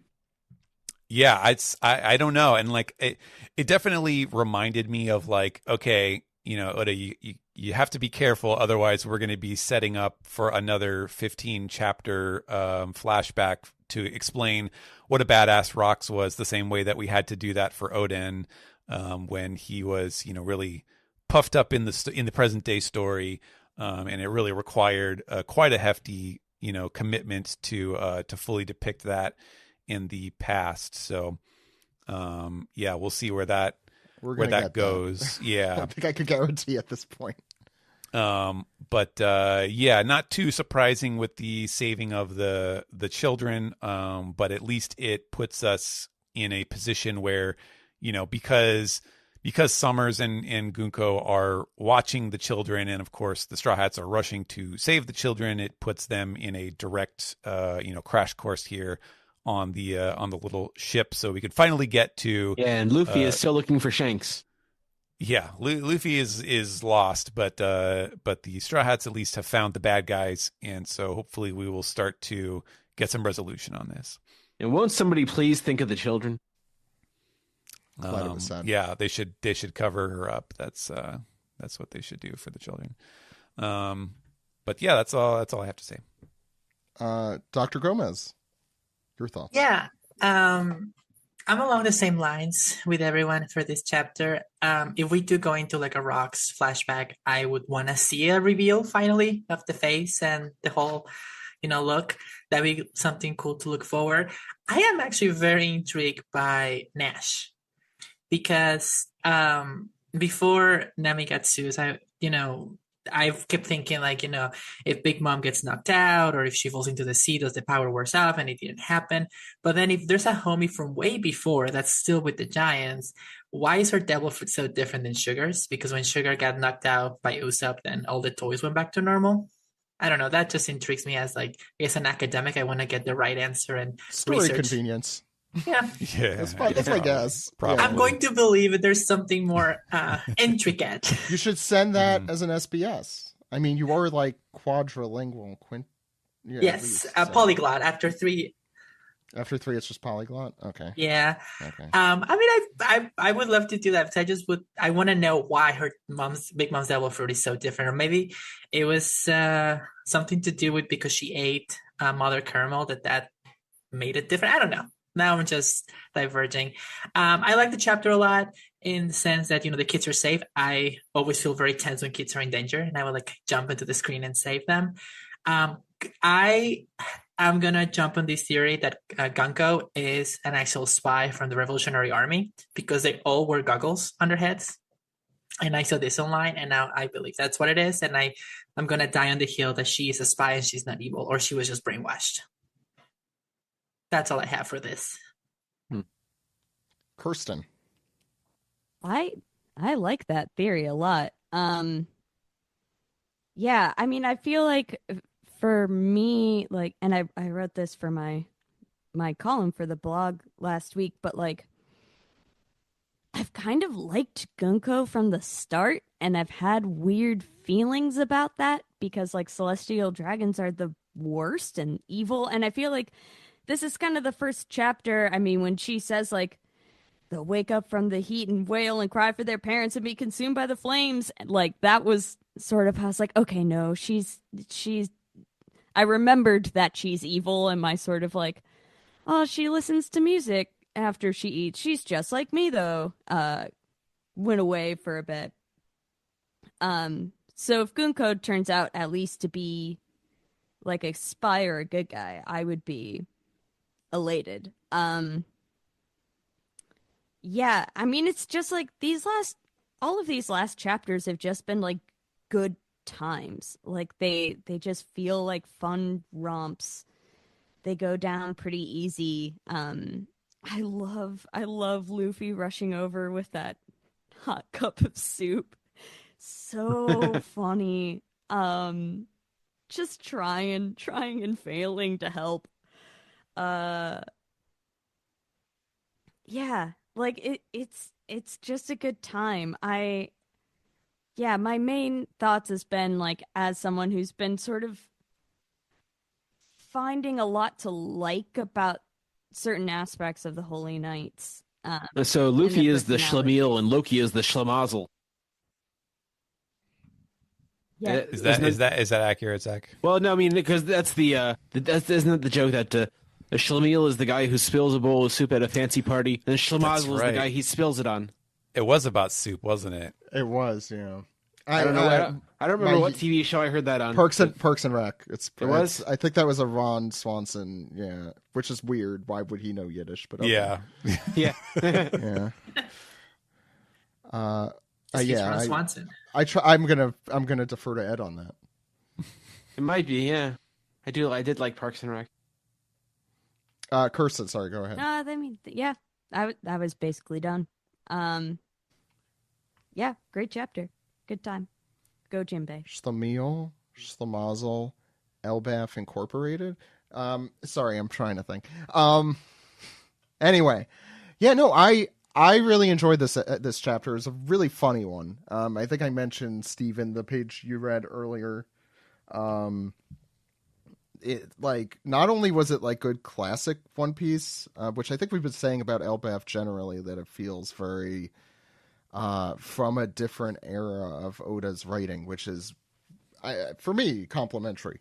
But it also just was genuinely very funny. And One Piece is, I think One Piece always struck me as special because it actually does make me laugh. Not a lot of fiction does that generally, like that aren't like, comedic stories front and center, like as a secondary thing. Like a good example is like FMA. She tried a lot of humor, and some of it doesn't land, some of it does. But I think Oda is maybe first and foremost in his mind a humorist, and this chapter I think really reinforces that. It was very, very entertaining on that level. This also, I've been thinking about it since all the Egghead anime stuff has been coming out this past week, but I think we had discussed that the Egghead arc is an arc with characters, and the Straw Hats are secondary characters in that story, for good and for bad. But Elbaf is a story about the Straw Hats in a much more tangible way, and getting to see Jinbei in action, being like, how is this character going to interact with the book? and Shanks and Luffy's, like Zoro and Sanji's a little back and forth. Like, the highlights of this chapter and the last few have all been about the Straw Hats and not secondary new. The Straw Hats are in character and being funny, right? Which they are usually, but even Jinbei's like, yeah, don't mention it. Yeah, I'm cool. Jinbei is probably humble, to be fair to him, because he does have that kind of personality. But we all know he's cool. Jinbei's cool. But yeah, no, that's what I really enjoyed about this chapter, is like it really represents the strengths of all the Straw Hats. Like, I think everyone except for maybe Usopp get like some sort of moment to shine. Elbaf is not Usopp's arc after all. Well, this chapter wasn't Usopp's chapter after all. I mean, you know, he got wasted. He's been having a great time in Elbaf. Yeah. No, Usopp generally in Elbaf has been doing great. I just meant this specific chapter he's not in. He's just a little sidelined. Yeah. I think every other Straw Hat has some sort of role. So there were a few things that stuck out that we just haven't been through too much. I did really like all the stuff with Nash and the homies, and I'm glad that was addressed. I think that had moved from like strong possibility to almost certain already on the theorizing chart, so we get a confirmation there. The conversation with Scopper, and by conversation I mean monologue that he has with himself, really strikes me, because everything that Scopper's been saying feels extra ominous, when he says, if this island still is standing at the end, I look forward to talking, or whatever that was when he said goodbye to the Straw Hats. And here, if even Elbaf isn't safe anymore, then it's truly the end of days. And like, this guy's been around for a while. I feel like this is kind of more Oda's voice coming in here. Like, this is like, as a reader to, put a pin in this specifically, because we might be getting into a really dark place soon in the main story, and he's right. Like, the fact that the government is willing to do this in Elbaf, and probably had been planning something for quite some time, but the fact they destroyed the Lucia. Well, I don't think Scopper knows that. I to be fair, I don't know if he reads the paper or not, but. And I don't know if he knew Vegapunk's speech. Like, apparently Saul and folks listen to that, but I don't know if it's him putting two and two together with like contextual stuff. But at the very least, he's like, Elbaf is a safe place. The fact that the government is here and they're bringing such heavy hitters is concerning. So I found that very interesting. I do love the clouds generally playing such a fun role in Elbaf. We talked, I think, Steven, did we talk last week? We were talking about how like the astral plane is still something we have not seen, and how odd that is, and the idea that basically Elbaf serves as several islands, and the middle one is a sky island at the very least, and we don't know what's going on the top yet, but it definitely it brings like an extra added. Yeah, bring back Enru. We want Enru. Yes, I think we've been saying that. Yeah, we've been saying that since the beginning of the show. Yeah, 16 years. Yeah, we could bring Tatum back on the show. you just want to talk to Tatum, but yeah, and the stuff with Rocks. Oh, the only other thing I want to mention with Rocks is that I don't like. I think he is an important character in the history of One Piece, and probably will be in a flashback prominently featured. However, it's pretty clear from this that he's also an asshole, that he's fine stabbing some kid, or doing whatever with a knife to do this to Loki, who was 6, or did they say how old? No, just a boy. So I found that very interesting. because again, we talk about like hurting kids, and Rocks clearly showed that he doesn't give a shit. Kobe doesn't count. Luffy's allowed to hit Kobe because Kobe. But that's the one hall pass you get for that, Luffy. No more of that. Momonosuke too, I guess. Maybe Luffy's is more evil than I thought. Anyway, this is an interesting development. I think, and the stuff we talked about with Big Mom and the homies, like, I think we are probably in for a very interesting Loki flashback that will also have a lot of stuff with Rocks. And I think, so we've been silhouetting Rocks for quite some time, including when he was So if we get a more of a Loki flashback, we could do the Loki Pokey. I'm going to ignore that. I'm going to turn this about and say... And that's what it's all about. Yeah. When you really think about it, it is. And it's because Loki here brings... I think this like Shanks-Luffy thing with Loki and Rocks is a good reason to unsilhouette him, in my opinion. Like, I'm thinking, like, why has Oda waited... If he waits until here, why is this the moment we see Rocks? Why did Loki... I mean, it's not like Rocks was around during the Void Century, so he wouldn't be involved in that. No, I meant in the past. So he was in the God Valley stuff, but we didn't see him. He was in some of the stuff with Big Mom, but we didn't see him. And Kaido, but we didn't see him. Like, there have been a lot of very strong insinuations. And Miss Buckin and Granny Yun. Yes. They were all the God of Valley thing. Yeah, all members of the Rocks Pirates, yeah. Yeah, but I mean, story-wise, it's been interesting that we haven't seen him yet. And we don't know if he's dead or not, either. Like, we don't know if he still exists in the world, which is something I often forget, so I'm reminding myself. Anyway, that's really it. Kirsten, go ahead. I feel like, there's definitely... They're setting up Loki as like the yin to Luffy's yang in a lot of ways. And like that also seems to be extending now to like Shanks and Rocks.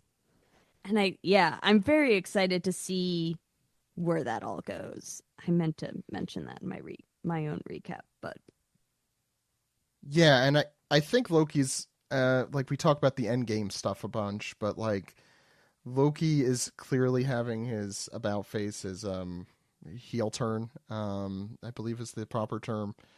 Face turn. He's turn. Sorry. Yeah. So I was just completely wrong. But seeing him in battle at the end of the series behind Luffy can be very cool, and that's a very, very cool image, and especially given his douchiness generally, and how people have seen him as someone who is generally awful, adds another twinge of potential news that Big Morgans could exploit incorrectly. So we'll see. Any other thoughts on the chapter? Okay. No, thanks. I'm good. All right. Why don't we follow this mysterious arrow and head toward the next segment of the podcast?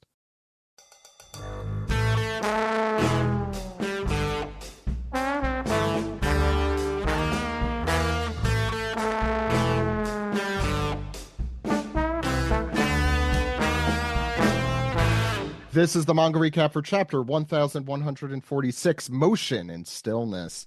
You can read this chapter and all chapters as soon as they come out at shonenjump.viz.com or mangaplus.shueisha.co.jp. Abby, since you were talking about this cover story, do you want to tell us what's going on here, or what the title is? Well, I have too many windows open to verify everyone's names. Yes. Ulti is being held quite tenderly by Yamato. Yamato doesn't have a tender expression, but I mean, you can see in body language that there's love, there's forgiveness, there's respect. Ulti looks so small in this panel. I keep thinking of that photo of like the really tiny lady getting pushed up against the wall. And there's one of those other guys from that big wall of all the headliners that I never learned all their names. I assume that's page 1. Well, good for him. He's looking on with some alarm. There's the guy who rebuilds doors very quickly is in the background, which is always nice to see him. Taro? Oh, no, that's... Is that a different guy? No, that's Mina. Yeah, something like that. I'm trying to... That one. He has a lookalike in the East Blue who rebuilds doors very quickly. I think Steve is joining us later, but I still hear him yelling at me for not knowing that offhand. Yeah, I think he's actually like the cousin of that person, even though they're identical in every way, including names.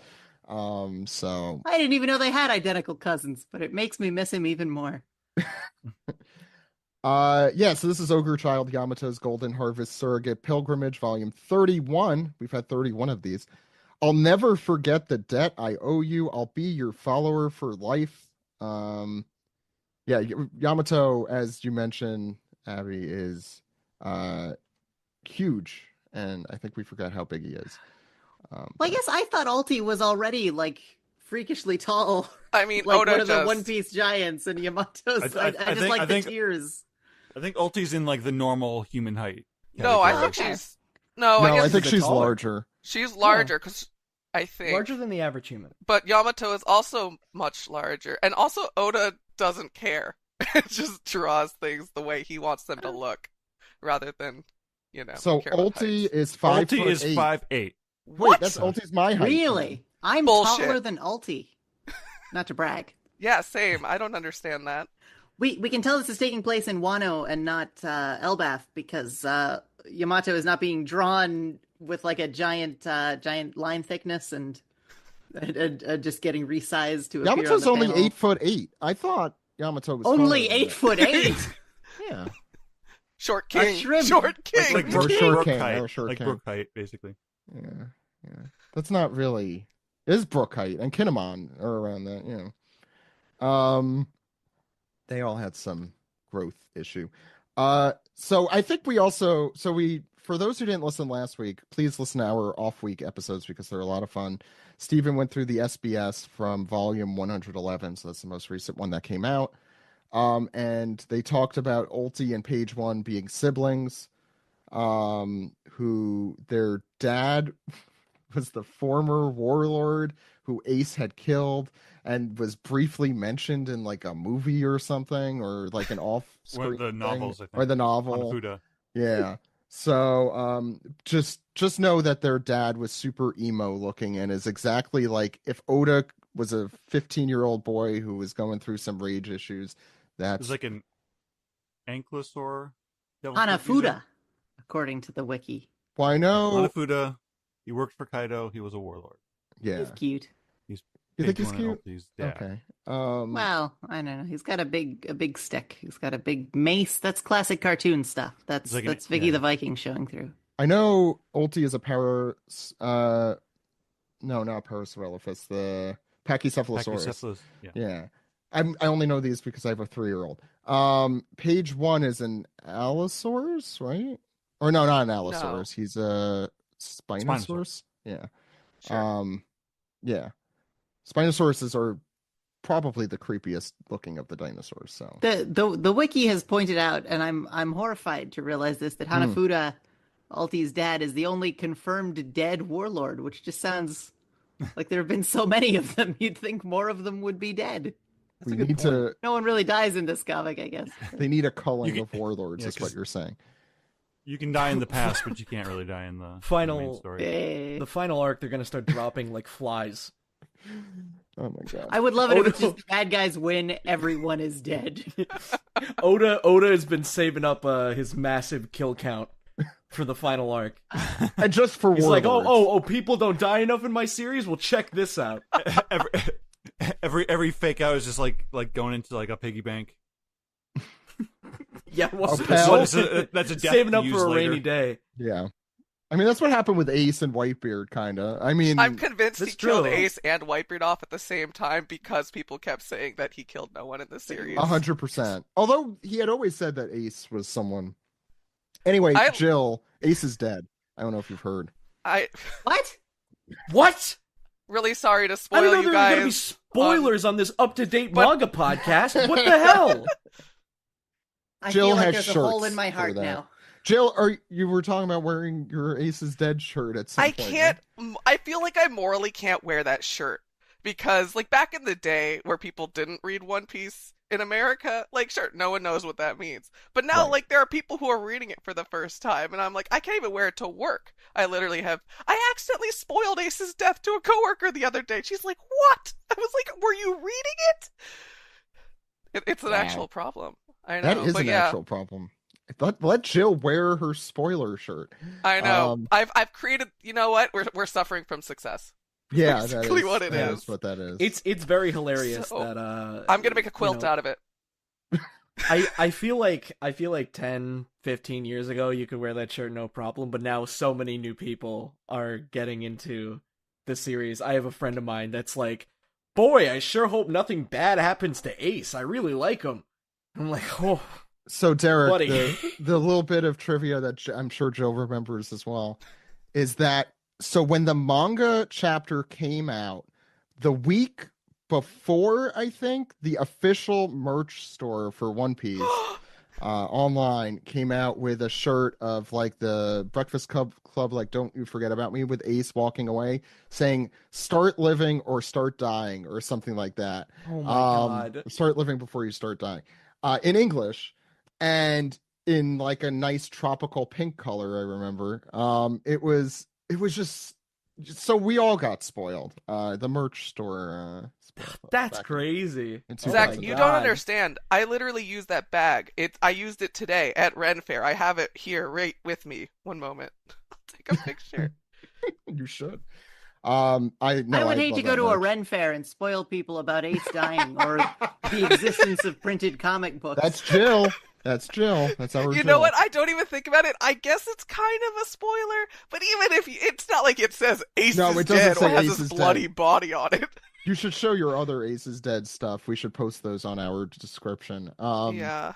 So much Ace is Dead merch that you've created. It's kind of Anyway, wild. any thoughts on Ulti and page 1, or is that it? I'm ready for the new Odin to have his new Akasaya 9 starting with Ulti. I gotta be honest, I never really considered this before, but that first that cover page really got me feeling like, is there a ship here? Is there a ship here that could happen between these two characters? They look kind of cute together, I won't lie.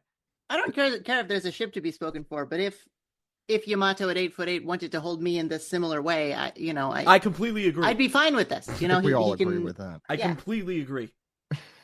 And I'm sure that I'm way smaller too. That I like minuscule. So I'm I Ulti's would height, love so that. I know exactly what that would look like. I mean, I don't Well, have you have a good horns. reference. That's true. My hair is multicolored. No, it isn't. Because I'm a coward. I do not have multicolored hair. Salt, pepper, perfect. Oh, that's true. Gorgeous. Thank you, Abby. Abby's here defending me. Jill, what's going on the? I can see you're a silver fox mink. Sorry, go on. Oh, thank you. Jill.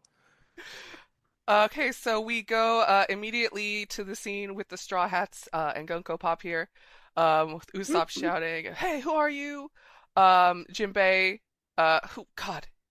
with Jinbei with the hair, man, with the braids, impeccable. Going, I'm guessing it's as Nami just shouts, "An intruder!" Which, okay, thanks Nami, that's helpful. And it's the child also being helpful. Intruder. One of the human intruders who the castle guards couldn't handle. That was the rest of Jinbei's sentence. Okay. I'm guessing it's one of the human intruders who. That would make sense. Yeah. And then Nami, you're the ones who are kidnapping the children then, which of course Nami always, defending children, which I love her for. What a queen. Yeah, love it. Yeah. And then this really cool zoom in on, God, what like an emo girl. Like I could totally see someone dressing like this at the mall in like their preteen years. Yes. Going like, and even saying this, you dare call me a human? Yeah, you're right about that. I don't like kid, that guys. teenagers are looking up to celestial dragons, but I also could see that happening. But see, isn't the term celestial dragon kind of an awesome sounding name? Right. Maybe they're Preteens all kind of emo like a teenagers. Maybe they're right? all. Yeah. What's the middle school syndrome word? What is that? You always see it in anime. What is it? Oh, it's like, my eye must be covered at all times. You're pretending it's the delusion. I know exactly what you're talking about. For some reason, I hear the fans yelling the correct answer through my headphones, but I it's can't like, understand. it's like middle school syndrome or something in Japanese. Yeah, it's very cute. Why don't you Google it? Although, yeah, go ahead. Sam So we go from this this zoom in on the emo kid eye over to Brooke, who's just confused. Well, she's even got she's holding the hat like the student council president on Witch Watch. Or she's cool. Or Joseph Joestar. Not Joseph. Yeah. Jotaro. Not Jotaro. Yeah. Well, whichever. I do want to mention that when do you think she's going to realize that Brooke is like Brooke's number one fan here? How many I can't wait for it to happen. Yeah. I think she's going to fangirl out. I was disappointed. I hope she's sailing away to go to the rest of the story arc, and she's like, "These pirates are oddballs. They have a dead skeleton just sitting on the deck of their ship all the time." And someone's Wait like, you know who that second. is, right? And she's like, "What?" I hope it Turns creates tail. like an actual like mental dilemma, like a philosophical dilemma that eventually brings her to our side, where she has to like go with like her love of music, like tending to be like, oh, this dude's just like a lowly human, and how can they have like such heavenly beats? So that's how I want the music to turn her around. Yeah. Didn't like a few chapters ago she was listening to New World? Right? Yes. Which Yeah, I think about that song all the fucking time. Well, that's great why song. we're waiting for that to happen. It is a great song. Yeah. We're waiting for that to happen. Yeah. Like a homophobe listening to like Pink Pony Club. So we Chill, yeah. we zoom out as wait, is her name Funko or Gunko? It's Gunko, right? You got confused by your own joke. I think you're right, but I Which think it's was just a very because it's what good we joke. call It was it a good on joke. here. I wrote it down. It was a good joke. Okay. As she shouts, "We are gods!" Lady, there's a few more of those around that you might have thought. As Usopp shouts, "Gods! You sound like Eneru or the Celestial Dragons." And Nami goes, "What would gods want with the children of Elbaf?" Probably nothing good. Generally, when gods take children, I can't think of honestly any good things. So there's that. Oh shit, that does happen a lot. Does the government like know about Eneru? Like, is this the equivalent of Usopp being like, "You sound like this guy Jim we met once several years ago. You won't have heard of him. He took over a few Just like cities." Jim. Yeah. Oh Cities god, let's no not one talk knows about exists. the arc where Jim was the main villain. Oh, that was I'm gonna be real. I'm actually convinced Eneru is coming back in this arc. Oh, like I gotta, can he's feel gotta. it. yes. Well, they yeah. wouldn't mention him again if they didn't want us to remember him. I don't want to spoil it too much, but doesn't little name dropping happen? Yeah, isn't that right here? Right here. Yeah, right here. Yeah. No, Yeah, I yeah, mean yeah. like I think he's physically gonna show up. Oh yeah, yeah, Like, like just a arrive like on a top of the bolt of tree. lightning. He will arrive as a bolt of lightning, It's also, returning to our lives. I mean, that we have the Sky Island clouds and all that. I mean, it's totally possible. We're closer to the moon than we usually are. I think I'm at the point where every arc I'm gonna be saying that I think this is the one until it finally happens. Yeah, as giant child, son of a cool dude. I don't remember your name. Colin. Colin? Yeah. Colin? What a It's lame Colin, name. I don't but care. with a Giant U instead of an child. I. Yeah, we talked about this. So the translator who is usually on, but I think is celebrating some holiday today. He's been avoiding me. Oh, that's what it is. You're right. Didn't want to name him Colon because then you think of the body part. Mm-hmm. So it is Colin. I dig the name. It's great. No, it is. Yeah. Jill. All right. Well, he says, yeah, what she said. Those are my friends. As you can, in a very creepy panel, actually, with like the burned remains of parts of the tree behind them, and like the kids being like with the line through them, almost makes them look like they're speared. As they step along. Very cool hand, Luke. I don't know that reference. It's a good movie. It's you know, lot of Paul Newman with his shirt off. It's a movie for sluts. You'll love it. All right. As he shouts, "Where are you taking them? Give me back my friends!" As all the children are just snoozing away. And Gunko Hold your tongue, boy. We move away from that scene as we go to the next one, and one of the what were they called again? The sleep sleepnids, I think they're called. Anyway, the lightning one has half its face in the ground here as Gunko Pop continues her monologue here, saying, "We prefer a simpler method, but at that size, our options are limited." And so, yeah, you see the lightning cloud with his face half in the ground as it looks like Frankie had just attacked them in his super cool outfit. Not quite the last one, which we all agreed was the best Frankie outfit, but this one's good too. And behind him, we have Ripley. I always remember, believe it or not, that is Ripley. That's a joke for just Abby, because I feel like, yeah.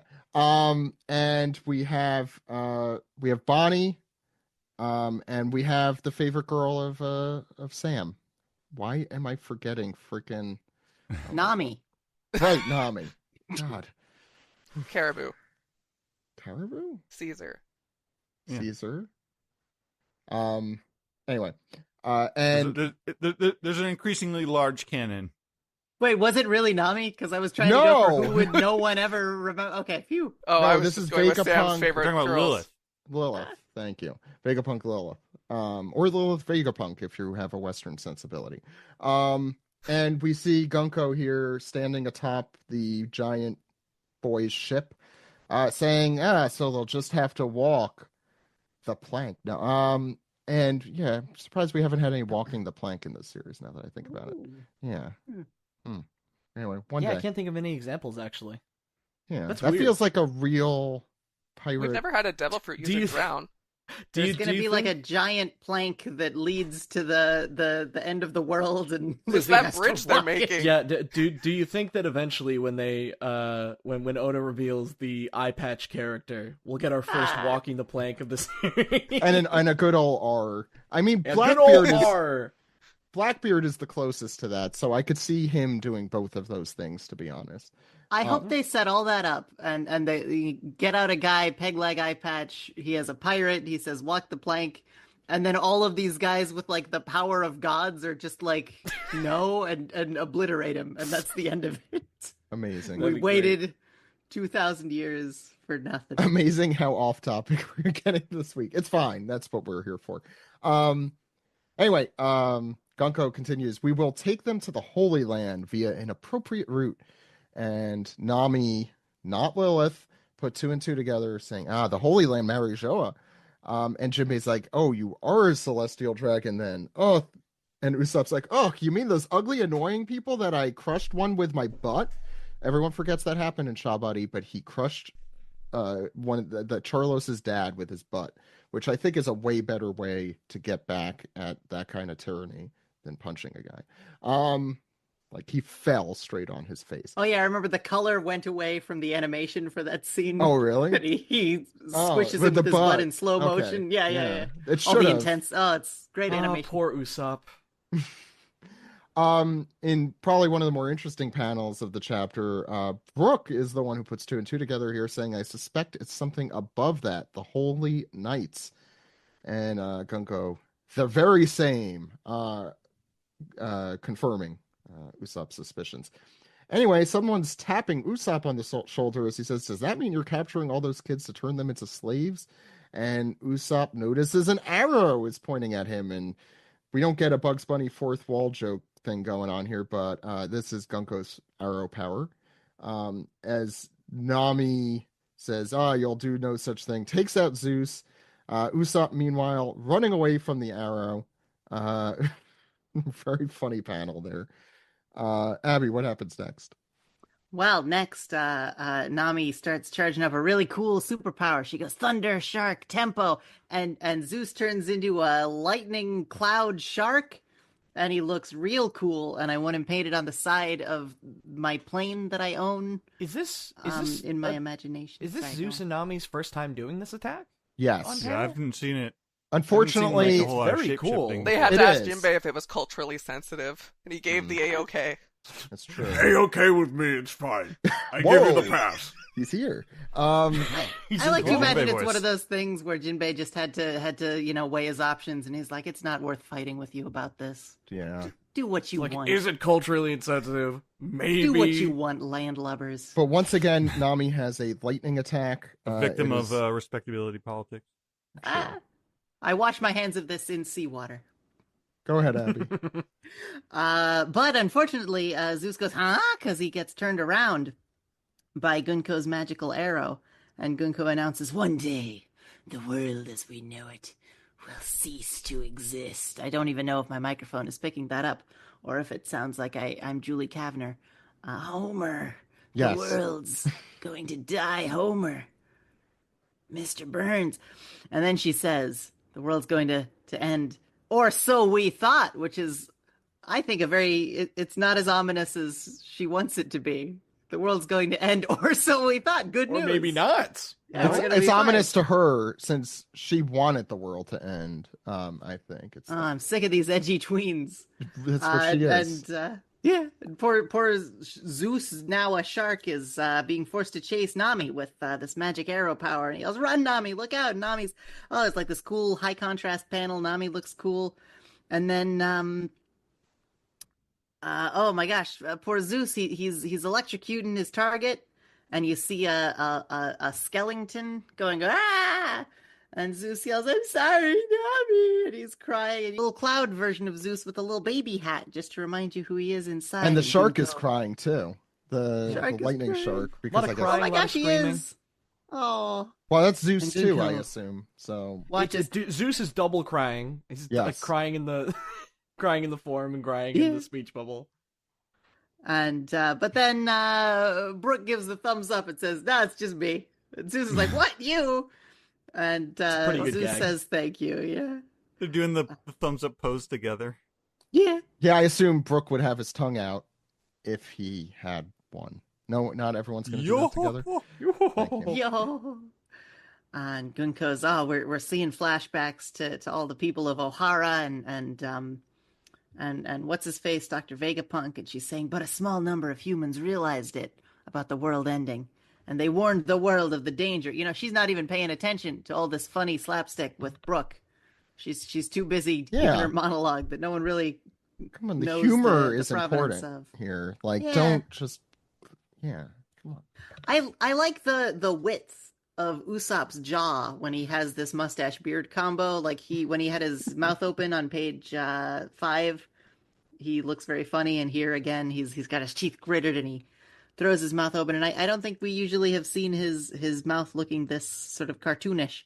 And I just like the way it looks, and he manages to get a perfect shot off at Gunko, and Gunko just solemnly looks like she bears the weight of the world on her shoulders. As all 16-year-olds do. Sam.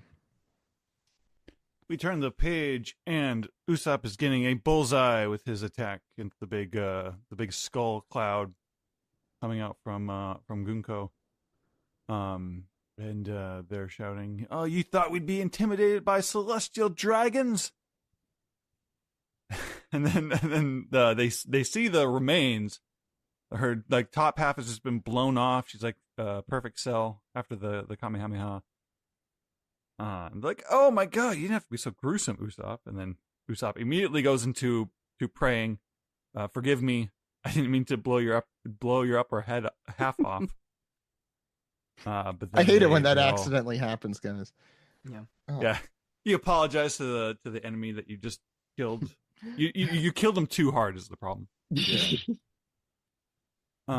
But they're now reacting like, what? Because she's reforming with little like crack sound effects. It's like, oh, I felt bad for her, but the way she's regenerating is gross.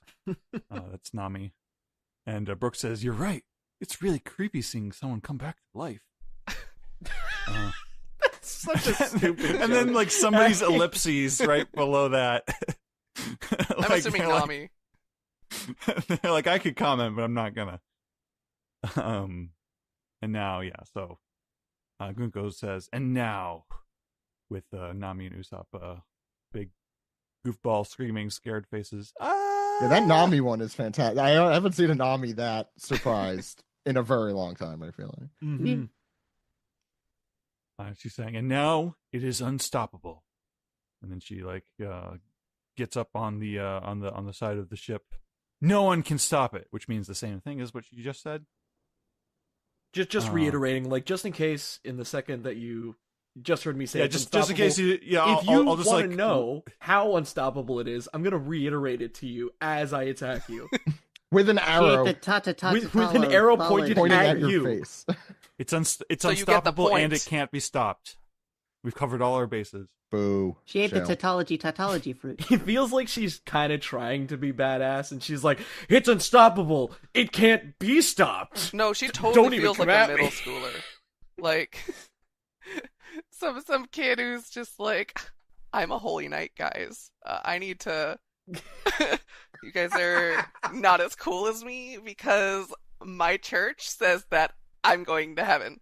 Yeah, and I'm getting community service hours, so who's laughing and now? They let me listen to my music when I want to. Yeah. So, think about that. And Usopp's like, I had a feeling that the arrows were pointing towards the targets of her attack. Every time an arrow pointed at someone, they got attacked. Jinbei says, "We've got this one, Usopp." And Brooke says, "It would be the height of folly to take a hit as predicted. The countdown has begun." I find it a little bit interesting that Nami is just grabbing the arrow in this panel. Is she pointing it at Usopp? Or no, she's trying to take it away. She's trying to get it away from from Usopp. I think she's trying to divert it. It might not be working, but it's interesting that it's like a tangible thing. Yeah. She's been stabbing people, and she's surfing on it, and this power is it's like a comic book effect. Yeah. It's that a exists really in their world. I'm really digging this ability. I think it's very cool. It is. There was like a guy in My Hero Academia that had like comic powers that I felt like was like, why are we using this for anything cool? And like I feel like this is finally someone's doing like a weird self-indulgent meta tech. It's good. I love this power. It's a very JoJo-esque power. I think we mentioned. I was gonna say I believe that there is. I might be wrong about this, but I think that there's a stand user in Part 8 that has very similar powers to this, where they can put arrows on stuff and redirect attacks. I don't remember their name. Is it Rohan in Part 4? Oh yeah, the book guy. Yeah, I mean, Part 4, like, I don't really think he can. I mean, he can redirect attacks, but like he doesn't really work the same way. Well, he put them in the comic, right? Didn't he do that? Wasn't that like one of the? Yes, he can Three has a book guy. Yeah. He can open your face like a book and write things in you, like all of my attacks. That was stuff like that. Part 3 has like a guy that creates a children's book that's the story of him killing you. Is that Oingo Boingo? The Oingo Boingo Brothers, yeah. It's basically just like you got the JoJo guy in call, so I know a lot. Perfect. Of stuff. Part 3, the Oingo Boingo Brothers, Toth the manga just predicts the future. I'm almost 100% sure that JoJo in Part 8 has a character that has a very similar ability to this. That just they plant like arrows and it just redirects attacks to wherever the arrows are pointing. It is such a JoJo power, and it is very JoJo. Yeah, which is a compliment. Yes, it's not something and probably why I like it so much. It might be reminiscent to JoJo, and I'm like, oh, JoJo, my One Piece. Oh, is it my birthday? I think. I mean, it's also interesting because it like. The powers we're seeing, particularly here with the Holy Knights, the 3 of them, we don't really know much about it, and we haven't gotten to the point like what happens in JoJo, where first you see the power and you're like, "What the hell is happening?" Yeah, it's like figuring out how it works. Yeah, it's like a puzzle, which is fun. This is very much like we see what the powers do pretty early on, but we don't know how we don't know how it works, and we don't necessarily know how it works. We're seeing them like the whole dream power is very interesting to me. I'm wondering what the limits to that are. Good transition because because here we go with some of the dream monsters we can talk about. Yeah, the very last panel on page 9, we see the Nidhogger, Abby's favorite, and the rest of them. Hey! The ghost. The Loki, I guess. The rest of them. The Draugr or whatever. Yeah. I don't know what you're right. I think Draugr. I think. Yeah. Anyway, they're all I just want to see my mom come back, or your mom. Your or mom whatever is that a great was. one. That's my favorite one. Your mom. Oh shit. Hey. It's your mom. Your mom was great. Yeah. Word to all the sluts. Word to all the sluts. Oh my god. Anyway, so we have we see all the dream sleep nids, I think, come together and just kick they get their asses handed to them. Dory and Dory Broggy together at last. They're always together. They were enemies. That's true. Yeah, but You're they're right. still like physically together on one island together. Yeah, they were Abby. roommates. I don't It was think a very big I don't island. think that they were necessarily roommates. I just think that they were like, well, I could beat you. It's like, well, I could beat you too, bro. Okay, let's go to an island and fight each other. They're love girls. They Is were there fighting Dory and over which Broggy one was shipping? bigger, guys. There should They be were Dory and roommates. Broggy shipping. That's true. They There were is. fighting about And which they was were bigger. island mates. Shape-wise, they're kind of an Ernie and Bert thing going on. Yeah. Yeah. I would love to see these guys as Ernie and Bert. I just want to see Muppets of the two of them. Hey, Dory, I forgot to pick up my toys today. That's okay, Broggy. You want to fight on an island for decades? Sure. Decades, a Fine. century. Oh yeah, whole century.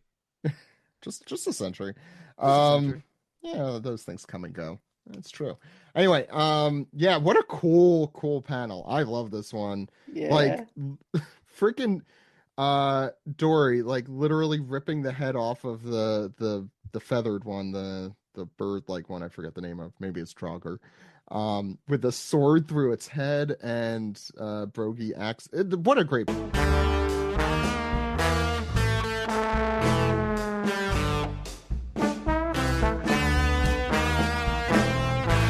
This is the manga recap for chapter 1139, Mountain Eater. You could read this chapter and all chapters as soon as they come out from shonenjump.viz.com or mangaplus.shueisha.co.jp.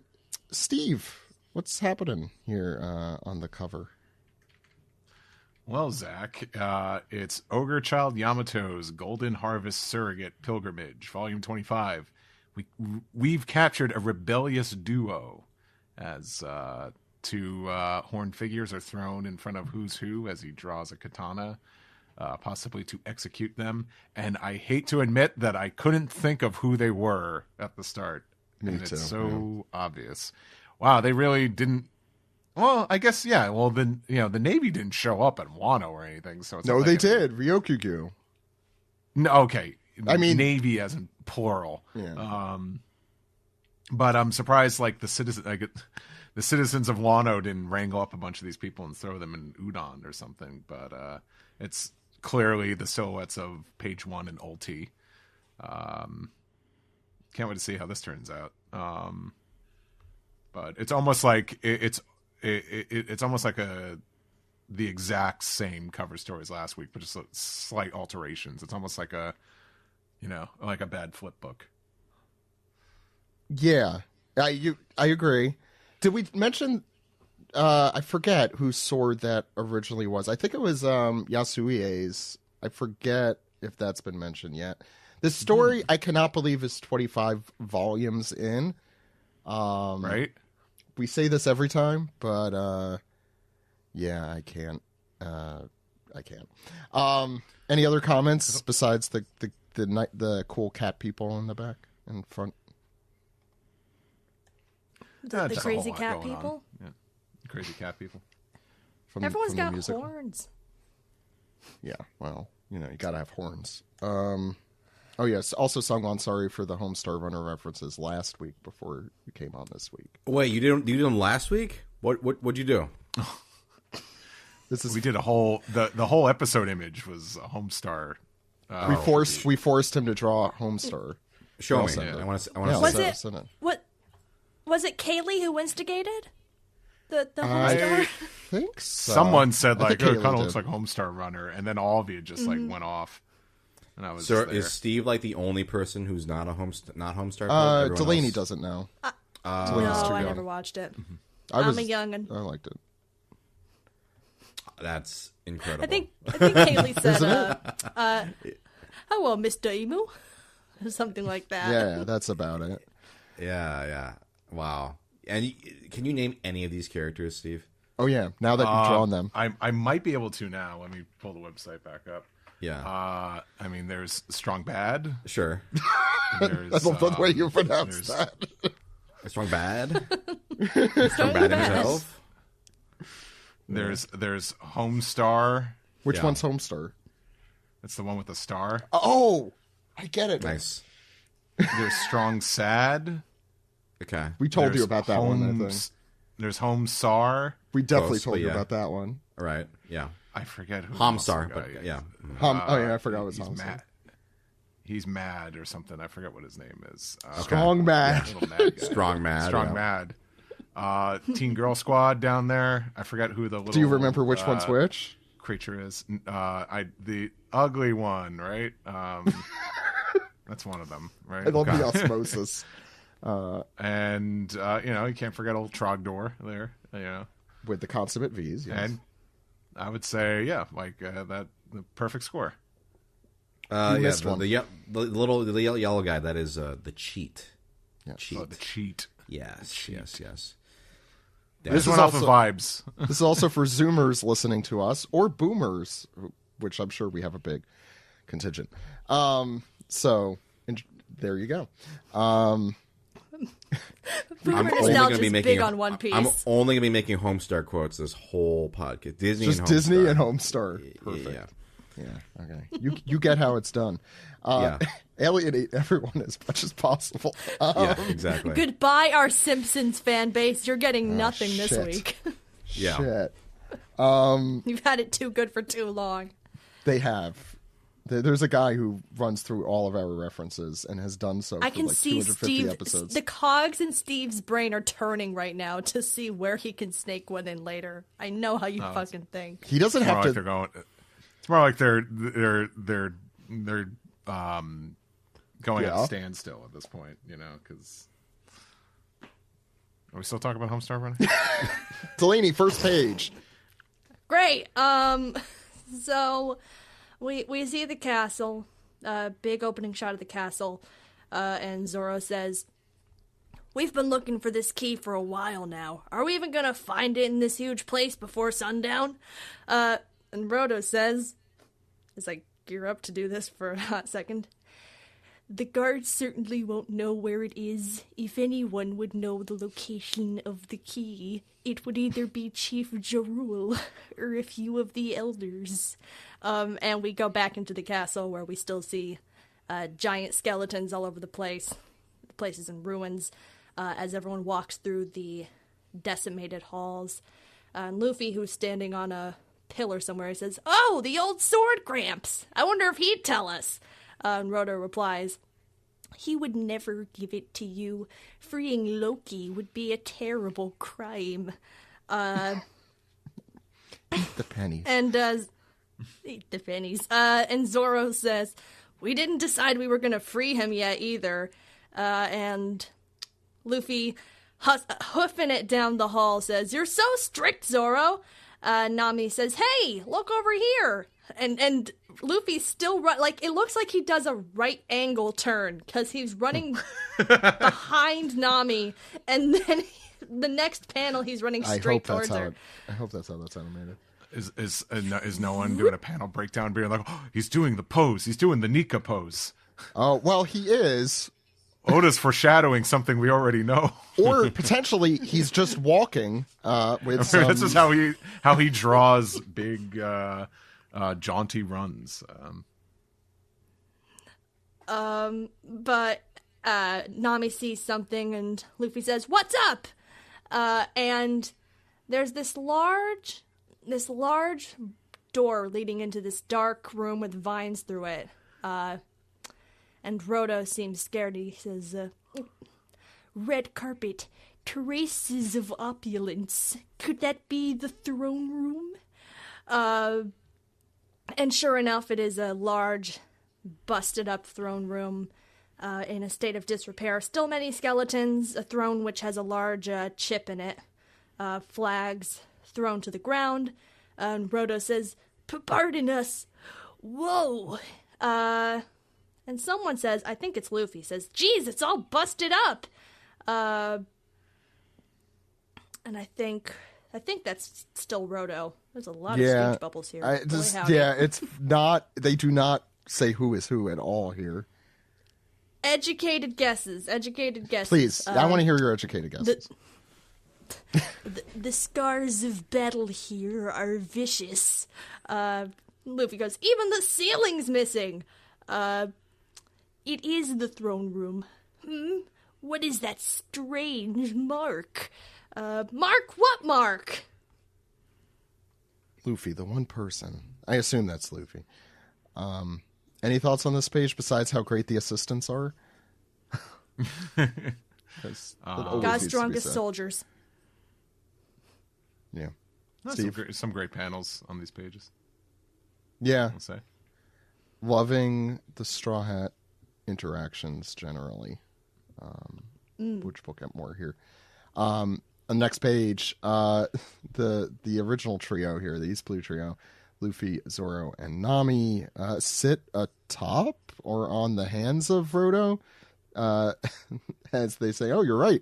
Looks like some sort of magic circle or out of a book or something." Nami says, "Magic what?" I know I've seen this somewhere before.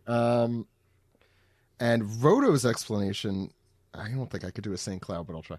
It's the thing they use in the ritual demon summoning in some other country. And everyone's shocked. They call demons? That's what this is for? And I think Roto is saying, well, what's this doing in the throne room? That's eerie. And Luffy, forgetting things, says, I feel like I've seen this somewhere. This hellish looking star. If only I remembered. And meanwhile, and by the way, I think people have noticed that he saw everyone but Saturn, I think, appear back in Egghead through those. And then in the background, Straw Hat Luffy. Everyone's looking around. It's not a PA system. To the Straw Hat Luffy to the principal's office, please. Yeah. Actually, you know what? It better be a PA system. Straw Hat Luffy, please come to the front of the store. Straw Hat Luffy, your mom's here to pick you up. Please bring you back to the front of the building. There it is. Then Zoro, Nami, and Roto all go, ooh. Someone's in trouble. You know Zoro's smoking a joint in the back. He's not in that classroom. Well, there's a One Piece High School spin-off series, the AU series that's out. Maybe that happens, Delaney. Yeah, maybe he smokes a joint in the bathroom. That's a great A-plot. It actually is. I've been hoping to be stick with it. And Roto's like, rest, spirit of the dead, rest. Thinking that this PA system clearly is a ghost. And I think this is Roto's, or this could be, I don't know. It feels Usopp-y, but he's not there. Saying, who is that? Show yourself. Are you a demon? I knew this castle was haunted.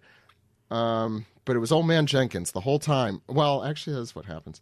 And they decide that Roto decides that they need to flee too. And Luffy's like, no, don't run. We have to see what this mysterious, scary thing is all about. And here comes an axe. And I'm sorry, and this is all Sungwon and Steve's fault that I got into Zelda. But now I'm just thinking of how the axe is like the weakest thing that you could throw at someone. Like, come on, what is this guy doing? And so anyway, he jumps out. That's the first thing that popped into my head. That's just awful. So the stick is the weakest thing you can throw at someone. Or torch. Maybe they throw a torch at them. No, the torch is on fire. No, a torch that's not on fire. Yeah, that's a stick. So a stick then. You could say that. Completely unrelated. The voice you guys are doing for Roto. What is it? What are you saying? Saint Cloud? What is this? Oh, from Venture Brothers. I don't know if that. Not his thing. Yeah, I have not seen it. What's the voice like? Just like very. Give some voice direction. I actually have an authentic prop from Star Chaser, Like, the Legend of It's Krillin. pretty close. Very awkward nerd who's just Yeah. into I like it. pop Yeah. culture. Who's and who's collecting. also very self-centered about his. Yes. Yeah. Mhm. Anyway, yeah, he. Penis. I said penis. I did not get He that gets them far. all. Anyway, he flies out of the way after this giant axe comes at him because he's a giant and it looks like the same size as him. I got so confused by this panel the first time I read it because I thought it was a different character completely. And I kept thinking it was, God, who the hell was the freaking guy from Stampede? Not Douglas Bullitt, but the other guy. There's another guy in Stampede who's original to Stampede. Yeah, the guy who organizes the whole pirate festival. The hell's that Oh, guy's the top name? hat guy? No. That movie. He has a silly name that I can't remember on the top of my head. But I just looked at it, I'm like, is this a new character or something? I got completely thrown Wait, a off. character in One Piece had a silly name? Thank you, Delaney. You stole my joke, but yes. Yeah, Steve, please. Oh, take it from here? Yeah, well, Nami's falling. Everyone's falling because Roto got scared, and then we could continue. I got distracted by the axe. But Nami is falling, but Luffy grabbed her out of the air and placed her in Zoro's arms, and somewhere in the distance, Sanji's heart snaps in two. It's always Sanji with you. He senses something, disturbance. Like she just lets out a little woo. Thanks. And Luffy notices a figure off in the distance, sitting on the chair. And I think Rose says, "Forgive me, ultra rare Nami." And she says, "I'm going to smack you." But Luffy notices this human, this former pirate living in Elbaf. And it's the mysterious man wearing the big, I don't want to say straw hat because that gets confused. I forgot the name of this hat here, but like the Casa. The Casa. Mikasa Tsukasa. How do you forget Little Oars Jr.? I mean... No, I remember the hat. I just don't know what it's called. But Roto says, it's Sir Ya, but why are you here? And he says, I felt some very abnormal hockey coming from the castle earlier.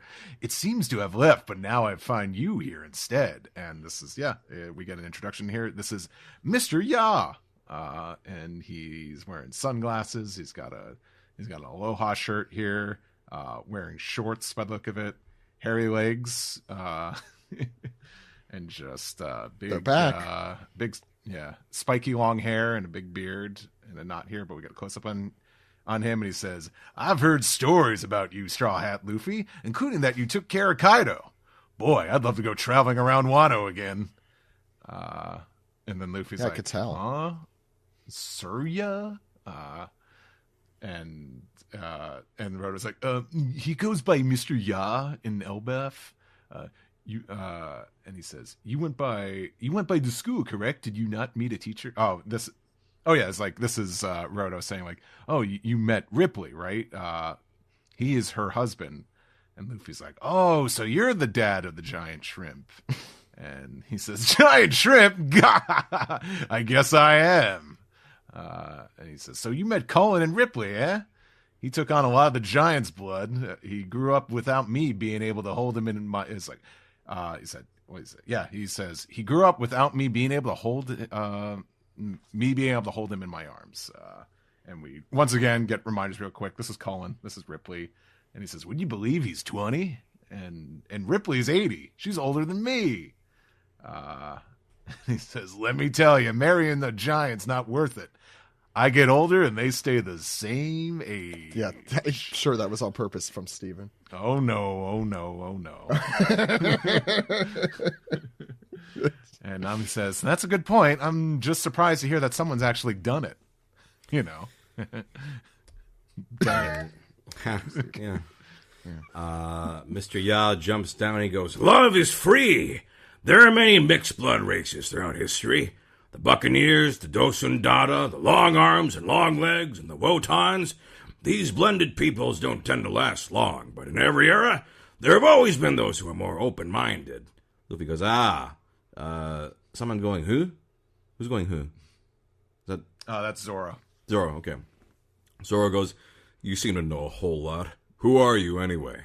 I'm the preacher of love! Luffy goes, ha, that sounds like what Sanji will be when he's older. Anyway, I'm searching for the key to Loki's cuffs. Rhoda goes, don't just tell him about it, and he wouldn't know anyway. Perfect. Too late. No notes. Is that Zoro? Yeah, that's still Zoro. Zoro goes, oh, okay. Luffy goes, forget I said that. Too late. Ah, Loki, huh? Fascinating. If there's one thing I love, it's other people causing trouble. Nami goes, that's really tacky. You better not tell anybody about this. That's still a mystery, right? Yeah. Yeah. Young lady, secrets are born to be spread. No, stop that right now. Do you know what kind of man Loki is? If the worst should happen because of this, what's your plan? Luffy goes, I'll beat him up and put the chains back on him. Years ago, a man named Red-Haired Shanks captured Loki. But prior to that, no one was ever able to stop him. He continues, if you don't know what kind of powers Loki has or what damage he might do... Hey, wait! Luffy has already turned away. He's like... And he says what I say every Monday morning. Let's look for the key. I think he's going to be yapping for a while. Hey. I know who you're referring to, and that's us. No one said anything, Zach. You see yourself in this picture, and it makes you uncomfortable. I don't. He must mean another One Piece podcast that they edit on some Monday morning. A whole additional One Piece podcast, a 2-piece podcast. They must mean Talking Simpsons. And Mr. Ya reaches out after them. He says, wait! Zoro goes, you're wasting our time. Of course, Nami's the voice of reason, being like, he's giving us a warning. You should listen to him. And as they all walk away, Rodo says, I'm sorry, Mr. Ya. They're just... But Mr. Ya is grinning from ear to ear, and Rodo is surprised by this. He goes, huh? And Mr. Ya seems to be remembering... silhouetted Roger? people, I think. Yeah. Silhouetted people. Kind of silhouetted silhouetted people with distinct features. Schmodger yelling at there you go. two of his crew members. We don't have Shanks anymore. That's so Schmaley. That's Schmaley and Scopper. Schmaley and Scopper. Schmaley and Scopper. And Schmodger's yelling, I'm schmick of all your schmornings. Are you afraid? And I think that's Scopper saying, I didn't say that. And then butting actually, it's heads my and yelling, schmid and if you want schmashmat, actually, is what he would be saying. Right? My schmid. Anyway. If you want to schmop me, you'll have to do it by schmores. Then I think also Schmopper yelling, I'm showing you to be aware of the risks, idiot Roger. And back in the present, he says, hey, Rodo, go up to the throne and push it. And Rhoda goes, huh? But before we see what happens, we cut back to the party in Elbaf, where someone is saying, Wait, they're in Elbaf. It's in the town. Back to the party. I'm not giving you the geography. Why not? They're just outside the castle. It's like right there. Because I have free time, Zach. Oh. I don't know. They're in the village. And someone's saying, in the old Pirate King's crew, there were 2 others who were especially strong aside from Roger himself. And Usopp says, oh yeah? I'm guessing it's Raleigh and someone else? And one of the giants continues, that's right. One time Roger the captain needed to rest and heal, so he and the other fellow went to a hospital in the mountains. Unfortunately, it got surrounded by a bunch of enemy pirates, but this fellow went out on his own and took down hundreds of enemies with just his 2 axes. And Usopp screams, by himself? With 2 axes? But there's more. In the place where he fought, there was only the bald mountainside left behind with not a single tree standing. Usopp screams, what? That seems a little excessive. And because of that, he gained the epithet of Mountain Eater. And Jinbei nods very sagely as everyone else stares in shock. It's like, yeah, it's a well-known story. After the first mate, Silver's Raleigh, this man was known as the Pirate King's left arm. We go back to our Luffy crew. A hidden room? A treasure chamber? Nami goes, I love you, Mr. Ya. Treasure. That's... I need, like, a version of the chapters that just a script of, like... Like a roadmap. Is this Rodo saying this? I believe so. Okay. Because that's the only person who would... How did you know about this, Sir Ya? Exploring's my thing. Luffy goes, whoa! Nami goes, treasure? A treasure chest room? They're all empty. No, this is Mr. Ya. When it was a treasure room, Nami goes, you lied to me. Hey, don't blame me. It's an abandoned castle. The perfect target for burglars. But look. Is this still him? Oh, a key. No, that's Luffy, I think. Okay, Luffy goes, oh, a key. Mr. Ya goes, here's something no burglar would care to take. Luffy goes, yes. Mr. Ya goes, in other words, releasing Loki is something even the wicked dare not do.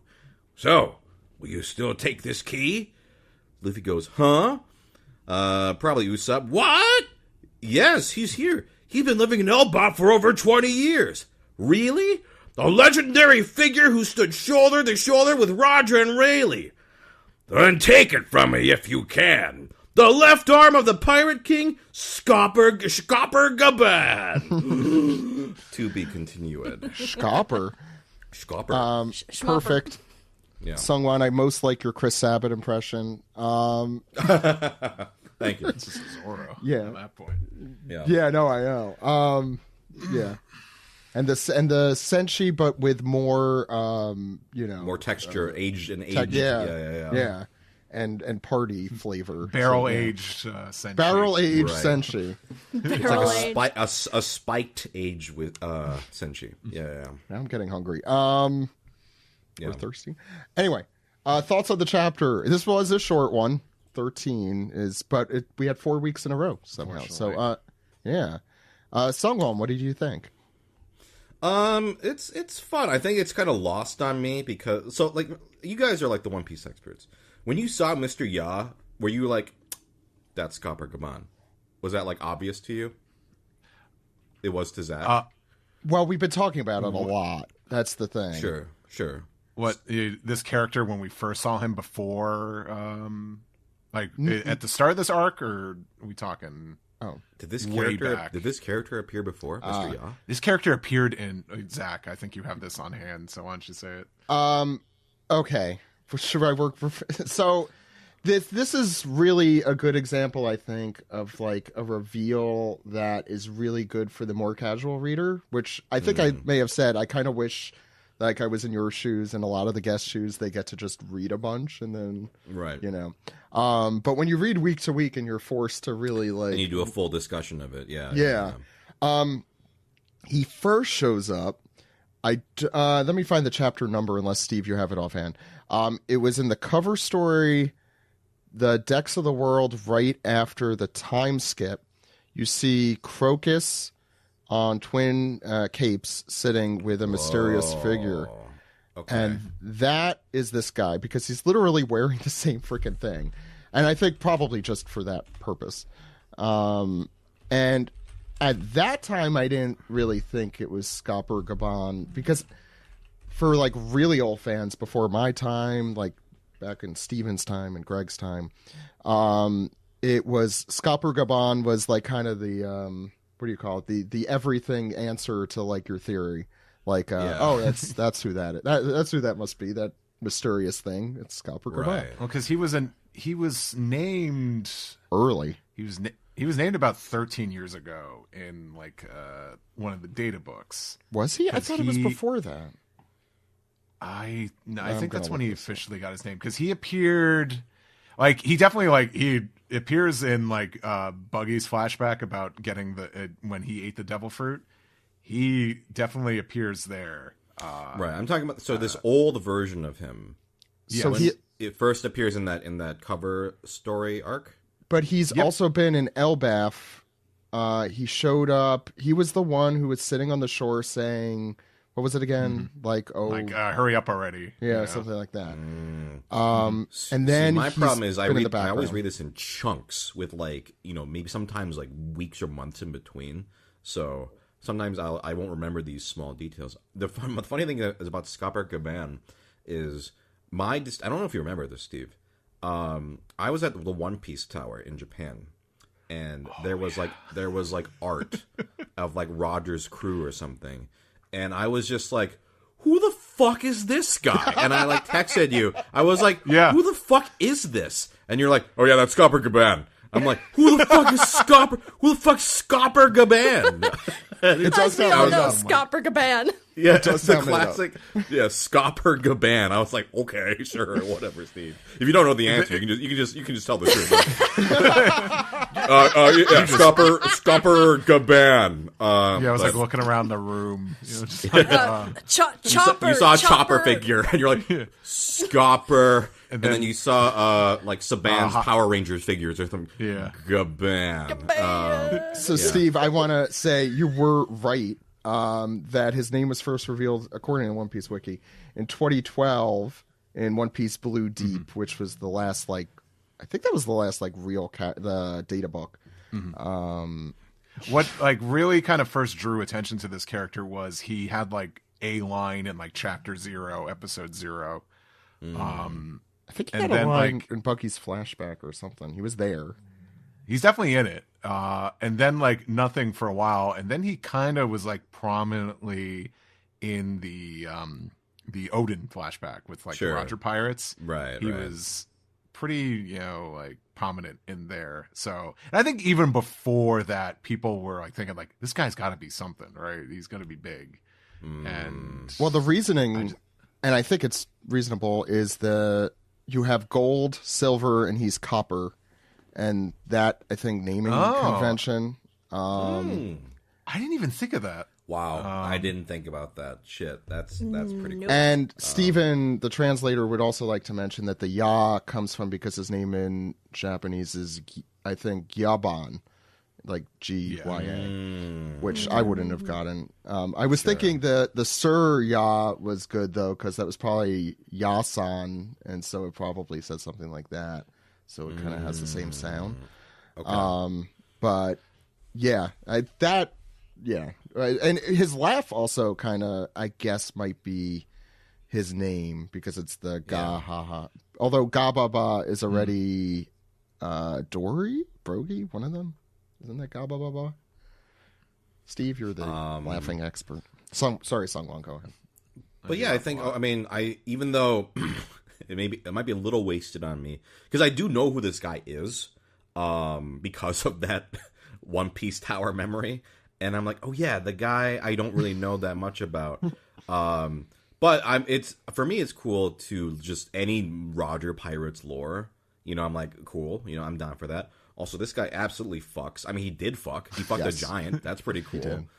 He's just this cool, badass old man who fucked a hot giant. Damn, good for him. So, I like his vibes. I'm excited to see where it goes from here. Because, we've known about Rayleigh for so long, and, the whole mythos, but to see the sort of third guy, I'm excited to see what he is all about.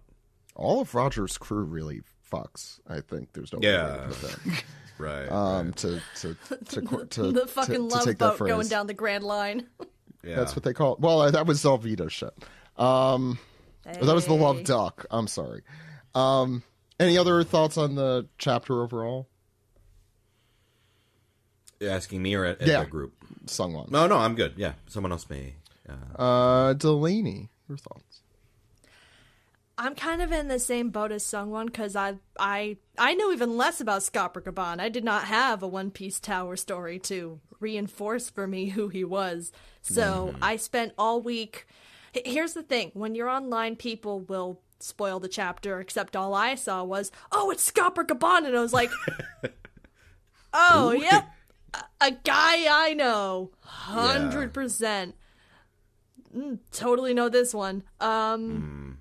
And I here's the thing: I love him to bits. Part of me in the back of my head, and this is one of fucking new head I am is that I was like, man, it would be cool if it was Shiki, just because Shiki is someone I know, like someone who I'm aware of as a character in this world and looks like that. That being said, I love the shit out of this crazy old man who introduces himself as the preacher of love, like the love guru. Let's not go that far. With his... to my timely 2007 reference for the in the mid-aughts today. Yeah, mid-aughts. And yeah, the rest of it, I like. The rest of it's quite quiet, but obviously the big hit is this old guy who did fuck a giant woman and just seems like a cool party dude. Also, to answer the question that we posited at the beginning of this podcast, and I have now solved, Roger Lumiere, Rayleigh, Mrs. Potts, and I guess now Scalper Caban is Cogsworth, because they're bitching at each other in the flashback, from the look of it. Whoa, that's an interesting... I don't know Cogsworth. I'm not the expert here. We got 3. I'm picking from 3. No one's Chip here unless there's a... Okay, Steve, Mr. Scoggs! Is it Skogsworth and Lumi Ray? Yeah. Okay, you're writing that one down. I'm not going to spell that anywhere close to correct. Delaney, any other thoughts or no. Castings? Schmutz. Nope. Is that the silhouetted version of that's a 3-level thing going on there? Steve, what Beauty and the Beast references do you have to relate to this chapter? We'll find out. I like this one. Unfortunately, it's a short one, but at least it's still it's a memorable chapter for finally confirming who this man is. I find it funny because even when I saw the box that said Mr. Ya, and I'm like, oh, he's still not committing yet. And then by the end of the chapter, it's just like, it's him. It's Scalper Caban. I was actually, once I saw that name box, I thought, I'm like, oh, is Oda going to draw it out a little bit more? But I like him a lot. I think I might have seen someone else of our crew say this, but it's like, oh, he's like a less problematic Master Roshi. He's got those similar as far as we know. This is definitely old retiree, stoner guy. He's got just great vibes here. Seems like he's gonna be a lot of fun, and I'm glad that he feels a little bit different than say Rayleigh. Rayleigh's kind of like old man stoner. This is like Jimmy Buffett, old man. So I'm digging that. How many ragers do you think Jimmy Buffett was throwing? Jimmy Buffett was the peak of the beach life, the chill beach life. I know, he was getting wasted away in paradise. Yeah, but he wasn't Margaritaville. Oh my god, I'm mixing up myself. Which I forget where on the Grand Line Margaritaville is, but I know it's he wasn't on poppers in Miami like this guy was. It's in Toto Land, by the way. It's just a giant margarita sticking out of the water. No, that's just the members of Toto. Okay. It's enough old people music. I don't know. Kids, you ever watched Dune? I'm not hip. I don't party, so I don't know what. You don't? I don't know what the no, especially not anymore. So I don't know what the stereotypes are. But he seems a lot of fun, and I'm really looking forward to see how he's using the rest of the story and just how he interacts with other characters, especially his wife and his son. It's I can't get over just a character just unabashedly fucks even without knowing who his family is, just looking at him, I'm like, oh yeah, this guy's pretty cool. Yeah. Other than I can't that, end the episode that though. Yeah. No, too bad. How right is it's that? cool. He's just hey, mixed blood races. Hey, let's all love each other. That's cool. Yeah. I'm a fake One Piece fan though, and I don't know what are the Dosun Dada and the Wotans. So can we talk about that? Sure. I know why I'm phrasing it like that. Okay, so the Buccaneers are... So I was going to say I was going to come in and do all the things that the audience listening is yelling at us to talk about. Sure. Because I could hear it from the future. It's just... Anyway, Buccaneers are Kuma's race, the now extinct, or nearly extinct race. Okay. There was no indication they were of quote-unquote mixed blood until this. Long arms and long legs, similarly... Wotans, I remember them. Yeah, Wotans we've never heard. We have a new one. Oh, we have. I'm pretty sure. Do you remember Big Pan, Big Bun from the Foxy Pirates? Oh, he was. Oh, that's the combo of a giant and a mermaid. A giant and a fishman. Yeah, that's a Wotan. Oh, okay. I'm gonna verify that real quick, but you're right. You're right. Mm-hmm. Okay. Apologies. See. And Davy Backfight, super important. Davy Backfight, we all agree. It's amazing. Yeah. I do want to note, who was it on our? This came from, I think Reverse Eye Patch noted that the Dosun Dada might be a combination of. I think like a giant and a tontata or something like that, or a human and a tontata, because not just the way it's said. Don't think too much. Dosun, this Wisdom Pythagoras apparently on our. I need to give credit because this was not me. Dosun, the sound of like a big thud, and Dada could just be a different way of saying tada, like tontata, maybe. The reason he points this out is that Machweiss, the very memorable character from the Doflamingo family, the one who has the exact same power as Ms. Valentine, and has a beaver tail, and the tail thing makes people, it makes it so it's possible maybe they're related to tontatas, because they also have those. Very memorable trait of the tontatas that I always forget about. Or it's just some mysterious new thing that Oda just threw in there with no explanation, which is totally possible. I don't like Steve, unless you remember someone from the Davy Backfights who I'm forgetting. No, that one is that one is new for me. So I feel like it's gotta be one that maybe we just aren't. Yeah, because it feels weird for it to be the only one that is a new one. You know what I'm saying? If the other four are all established ones, maybe it is just like a different naming convention kind of thing. I don't know. Or maybe he called it some, or maybe it's probably something we have seen before, but don't know the name. We don't know. Yeah, we didn't know there was a for name sure for it. Yeah. Yeah. Checking what the fan wiki says, and I think they say the first time it's mentioned is by Gabon here, so you're right. Again, I mean, the wiki has some accuracy. I don't know if it's like your wiki, but the One Piece wiki. Anyway, I don't know it's a weird time and place to throw that in, but I get it. I mean, he's talking about whatever. I like Zoro's reaction there. I don't want to know all this fact stuff though.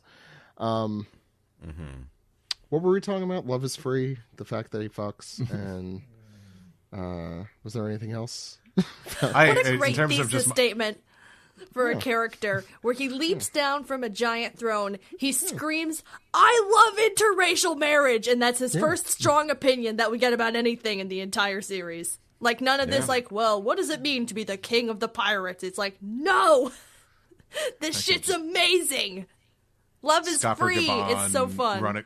Running around the world just saying, "Fix your hearts or die, man."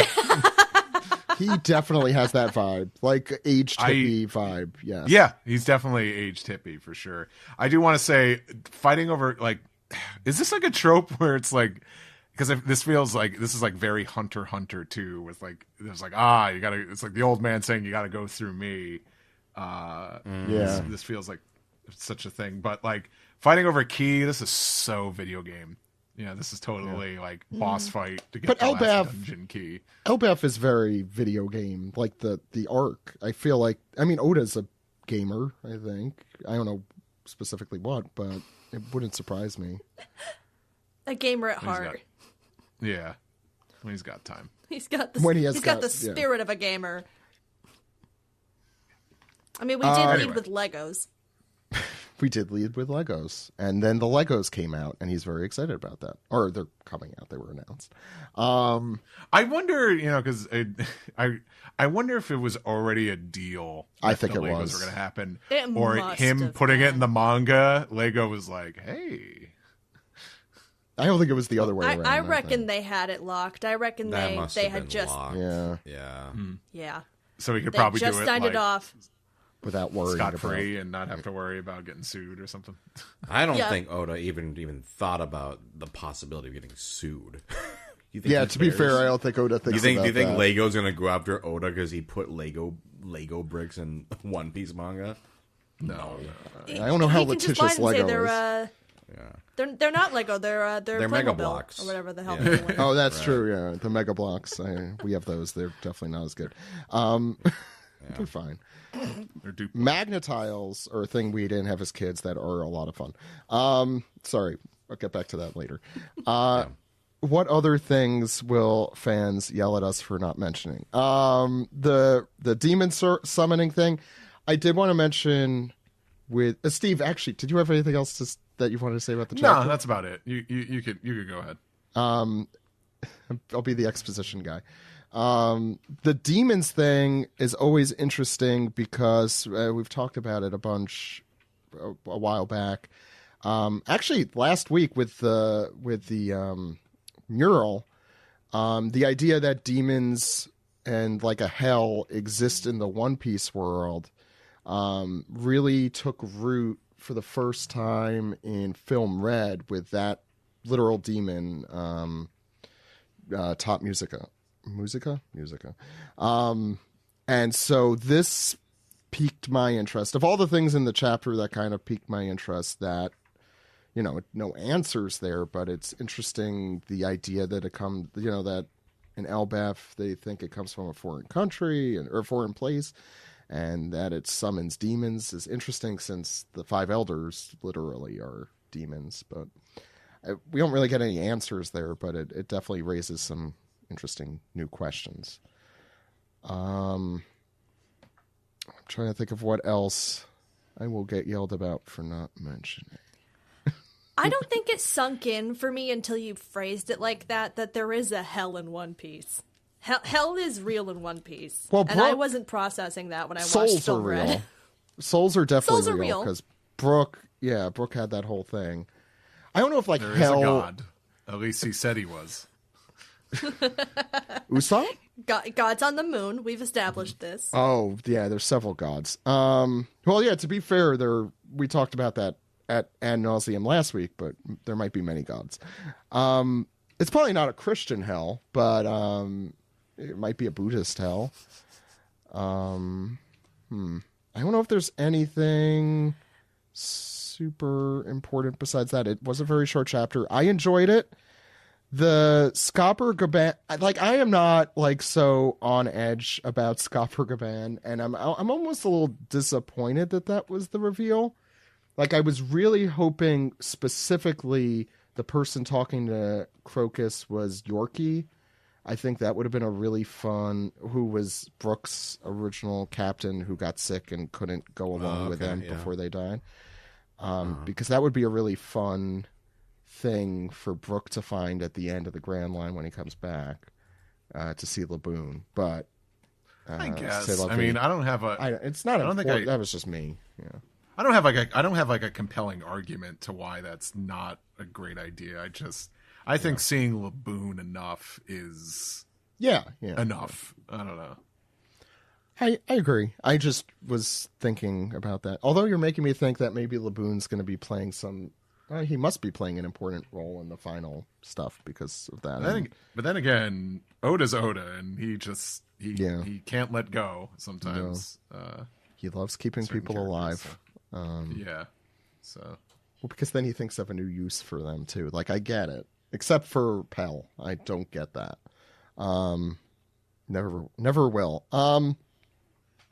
Yeah, but the only interesting thing, I guess, is, now we have someone who does know what the One Piece is, who's in the room with them, and who knows, like, a lot more about the, like, things to come, which seems increasingly important with the events of last week, which have been very, we've been into, like, really deep lore, and this is, like, middle surface lore kind of stuff, which is maybe why I'm not as hyped this week about this. I'm not really ever that, person, but it was good. I've been enjoying this stuff from Elbaf. Wow, that was eloquently put. Any other thoughts about this thing? Well, yeah, when you put it like that, when you actually take a second and think about it, the implications of this guy being so close to the finish line to the One Piece is kind of zonkers, Well, why did he wait so long to introduce this character? And why in Elbaf did Oda want to... Well, but that's what I'm thinking. It's like, it's so close to the end that it's like, I'm not, like, this is not like chapter speculation. That's not my bag. I don't care. But, like, it just, when you actually process it, especially as someone who did not know who this person was about 5 hours ago, or 5 years it's like, oh...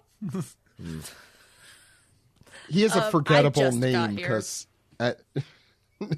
because like he was just someone kind of mentioned offhandedly, maybe once or twice, and in data books he's not.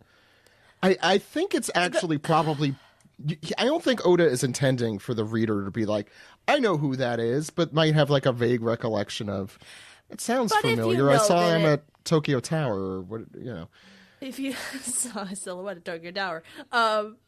Like, if you know the name, I'm sure this is very rewarding for you. Also, the more we say Scopper Gaban, the more it keeps doing the cycle of, this is a real name that this character has, and this is a fake name, and someone is playing a prank on me. As you said, One Piece names are never silly. They're never silly. That's why Monkey D. Luffy is the main character of the series.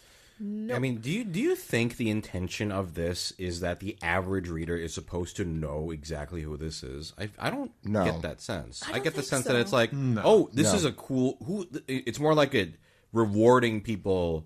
If you do know it, you're like, oh, that's cool. But for the average reader like me, you're like...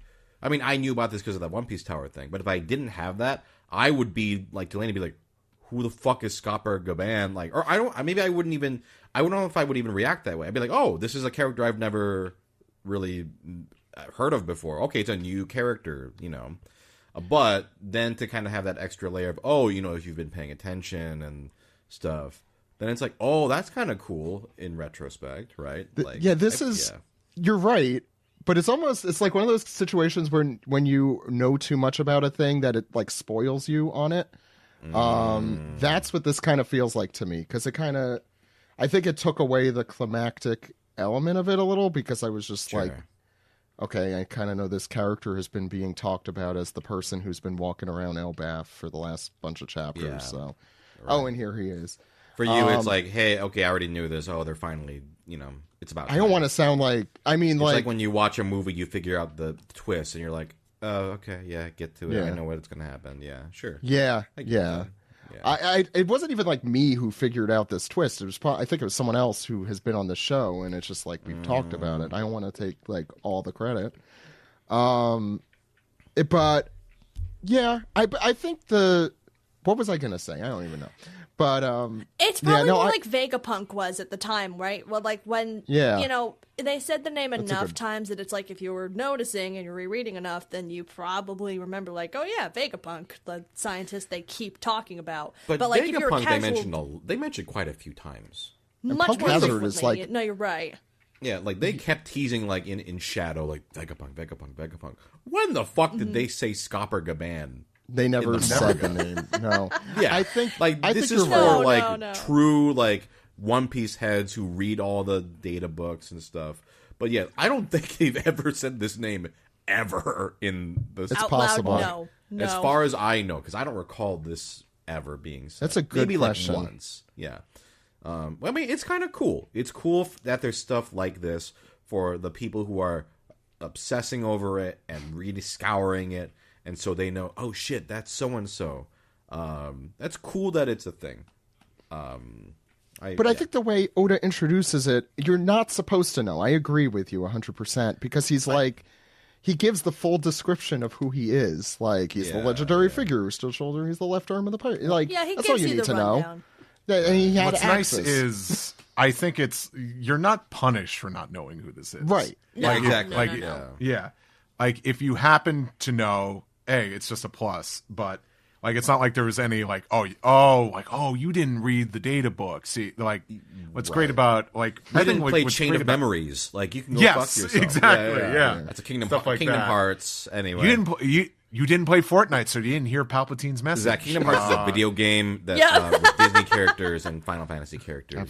Anyway, no, thank you for Casey, that. Casey didn't know Zach. Palpatine. Disney is the thing with like the Mickey Mouse. Anyway, with the Mickey Mouse and Mickey Rourke? and the Axel. Mickey Rourke, the wrestler. Yeah. They combined the wrestler with Final Fantasy characters. Zach, have you watched Iron Man 2? No. About Kingdom Hearts somehow. No, I have not. My Marvel knowledge is limited. You're fine. Yeah, I know. Yeah. I have no desire. I missed the boat. What the hell were we talking about? You're a better person. But you're right, Steve. It is Kingdom good Hearts. that you're not punished for not knowing. It's not like you're expected. No. Everyone reading this is expected to know. It is more like okay, cool. You know, it is the Palpatine thing. It is kind of like spoiled a bit, but I didn't have that experience when they showed him. I was like, oh, I don't know who this is. That might just be me. Like I think the average reader probably reads closer to like how you read, like in chunks, because I think that's kind of the best way to digest it anyway. With some exceptions. I think in chunks but slowly is probably how Oda intends it to be read. Like, pay attention, but you don't have to pay so much attention. Like, but he also, like in the SBSs, he's always like, wow, you noticed that? But about a very obvious thing to people who are really like, you know, too into it. Like, like we are. Right. Yeah. I don't know. One Piece characters are just like British town names where if you told me like, yeah, you knew this already, this is a real thing, I would fully accept it. Wait, can you say some British town names that can be One Piece characters? Oh, God. Not to put you on the Manning spot. Tree's a good one. That's a good one. Chelmsford. If you split up Chelmsford in two halves. My favorite art. I live in... Sorry. The Chelmsford where Schmorkesty Schmace died. Yeah, that's a great art. Chelmsford. Yeah. Okay, I'm done. What? That's it. The thing is if you cut them in half, you can make a lot of them One Piece names. Lowestoft. This is great. Lowestoft, where my friend was raised. We should just send like Oda that. a book of town names in England. Welcome to the episode. Name that actual One Piece name, where I pull out a bunch of random British town names. I mean, these could be like holy night names. Because I'm sorry, not to interrupt. Go ahead. No. I was just rattling. What were you about to say? Because I was just catching up like in the last 5 chapters, so I just read that chapter with. Who the fuck is Shanks' brother? Oh, Shamrock McClintock, or what the fuck is his name? Shamrock Forefather. What the hell's his name? Figurland. I think it's the stupidest last name too. Yeah. Figurland Shamrock at your Figurland service. Shamrock. Like I'm like, oh, okay, just throw these British town names into holy night names, I guess. What are the fucking rules? Sure, the Irish appreciate that. Now I want to do a trivia round where it's... I really got to get my sword out. It's me, Scopergaban. Shit, I need to do... What's that game? Like this, that, or the other of One Piece names, towns in England, and a third thing. That I can't We have to... Yeah. So, guys, we have to recap the entire chapter, but doing Irish accents for Scopper. I wish I could do that. As Steve could attest, my accent game is non-existent. Anyway, let's move on to the next segment.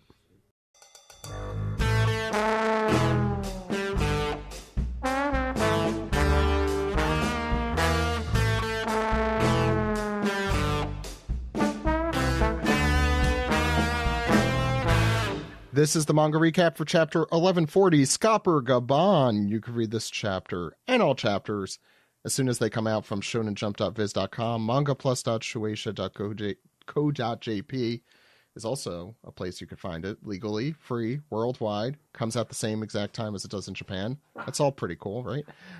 Ed, what is going on the cover page? No, just to start off, there were no author comments published on the Viz blog this week, as far as I can tell, with this at time of recording at least. And Akane Banashi was on the cover of Jump this week. So maybe next week, we'll see. But on the cover of this chapter, we have Ogre Child Yamato's Golden Harvest Surrogate Pilgrimage, Volume 26. And Ulti is shackled to what appears to be a roulette wheel. And this is her saying this to Who's Who is holding a sword very sinisterly and licking his lips, also very sinister-like, saying, "If anything happens to Pepe, I'll hunt you to the depths of hell and beat you to death." I think it's not a roulette wheel. It's just it's a dartboard. It's like a dartboard. Oh yeah, dartboard. Because I thought it was like the circus thing too, and I realized I'm like, wait, where does it spin? And he's been throwing knives at her clearly. It's the new season of Death Parade. Mm-hmm. He got her twice or three times. Sam, how do you feel about this? She's got this. Yeah. She can turn into a dinosaur, right? Who can? See Prism chains. Maybe she can get out of this. They might be. Yeah. So was it Ulti and Pepe who got captured last chapter in the cover story? Yes. Yes. Yeah. Caught two interesting things. I think it was the cover last week. Yeah, page 1 is on the bottom left corner here. He kind of gets cut off by the text. So, and now I could say last time we really discussed page 1 and Ulti was back in 2018 or 19, whenever the hell that. No. 20? No. Was that 20? No. 2018 was pre-COVID. That was 2018 was the beginning of Wano. Page 1 I think showed up early 2019. Oh. I was going to say it's pre me having kids, but now I totally know Pachycephalosaurus and Spinosaurus, and I know that that's what they are now, and I could pronounce it. You never watched Jurassic Park 3? No. That's No, I arguably haven't. one of the best dinosaur gimmicks that they've ever done, though, where the Spinosaurus swallows the satellite phone. And every time they hear the phone ring, he shows up, and then eventually they hear the phone ring, and it's just in a giant pile of shit. Oh boy, I thought that was great. I haven't seen that one. That's their Jaws theme. Is just a. I love for the record. So I was ringtone. born on June 30th. So every time every year a Jurassic Park movie comes out, it comes out on my birthday. Oh, so that's my tradition. Is whenever there's a Jurassic Park movie, I go. I didn't realize they always come out on June. They always come out right on that weekend, that 4th of July weekend. I mean, that makes sense Yeah. because it's Isn't that wild? that's the blockbuster weekend. I haven't seen any of the Jurassic World movies either. Any thoughts on this cover from anyone else besides Sam? Since I know Sam's opinions. I want to see Ulti beat up Who's Who. I want to see everyone beat up Who's Who.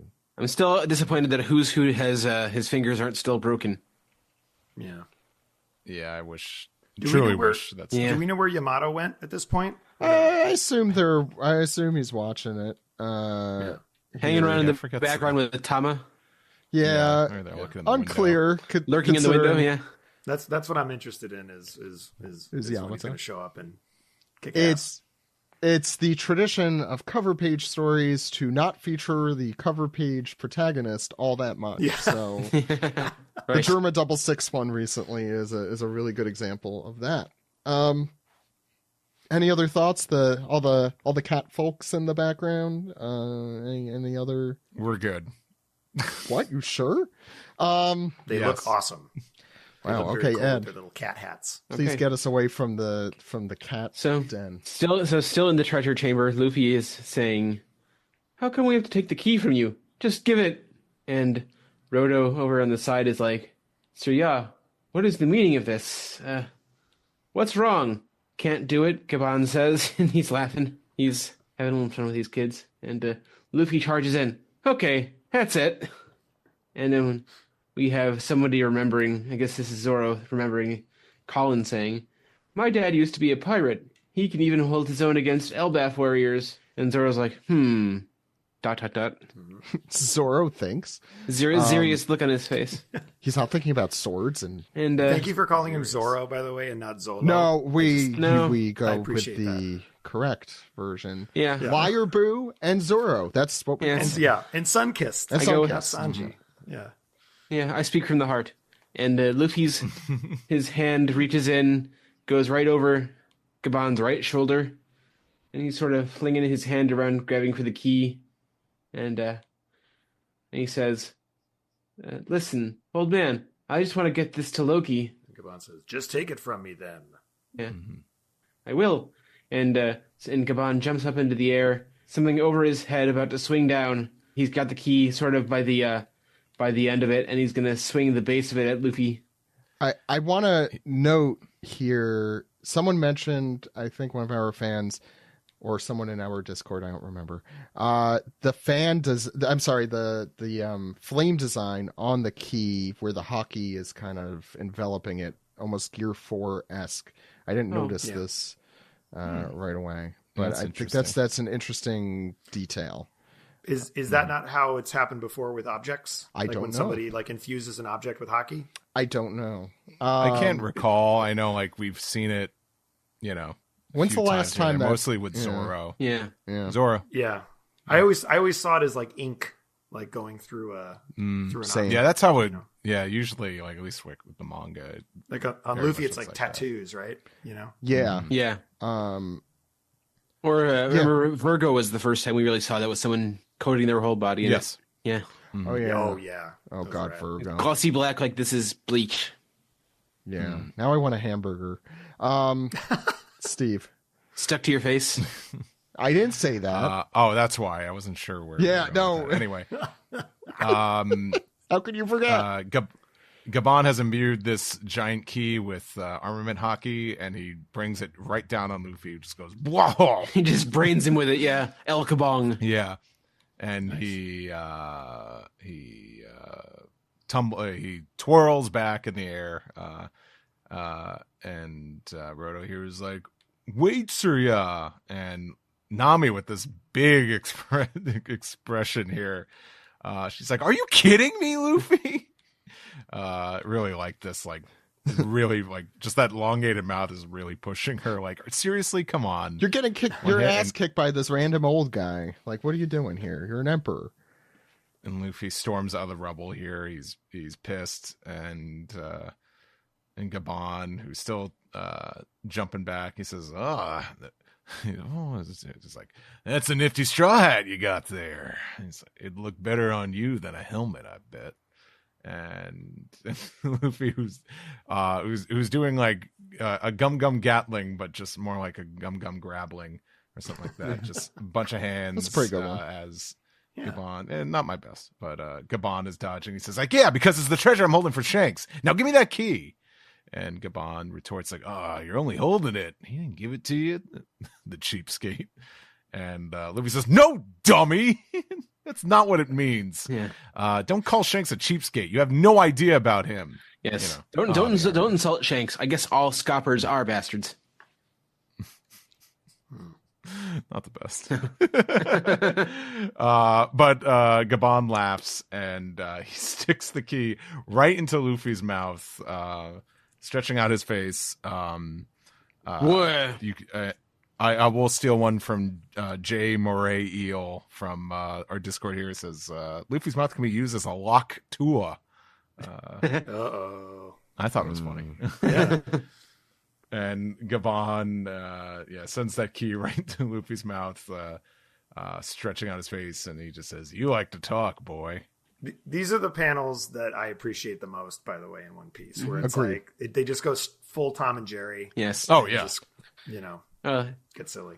You seen the anime episode where the giant lady, the filler episode where the giant lady goes into Luffy's body about that? and gigantifies him? She's wearing like a skin suit. Oh, it's your favorite thing to talk about. I do remember that. But that wasn't an. That was either. I think that was film said filler. The part I appreciated was that Greg, who never watches the anime, joined in for that one anime recap we did like 10 years ago, and it was the most disturbing thing ever. Anyway, ridiculous. This page, also the set of pages that Steve just did, have some of my favorite Luffy faces we've seen in a while here. Every expression is amazing. Anyway, speaking of, there's more of them on this page. You see the key crash. I guess Luffy with the key in his mouth crashing. You see his little legs sticking out from underneath the key, as you see Scopper Gaban now wielding something else in each hand. Don't know where he got those, but Zoro notices he has 2 axes in either hand, perhaps from the cover of volume 111. Very similar. Yeah.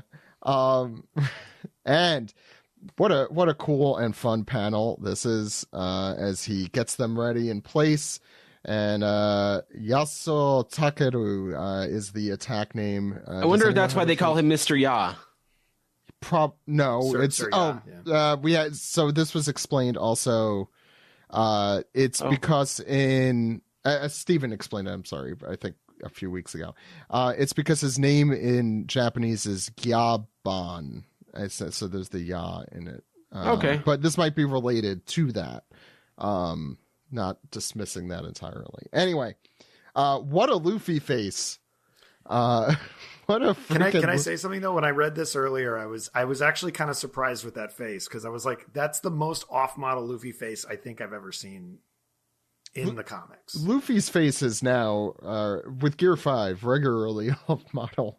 I know, but this is like almost like, I don't know, there's something about it where I was like, I looked at it going like, I don't feel like I've ever seen that particular expression before. But maybe you're talking, maybe it was the Popeye discussion, but I feel like this does look like Fleischer cartoon era. He's in despair.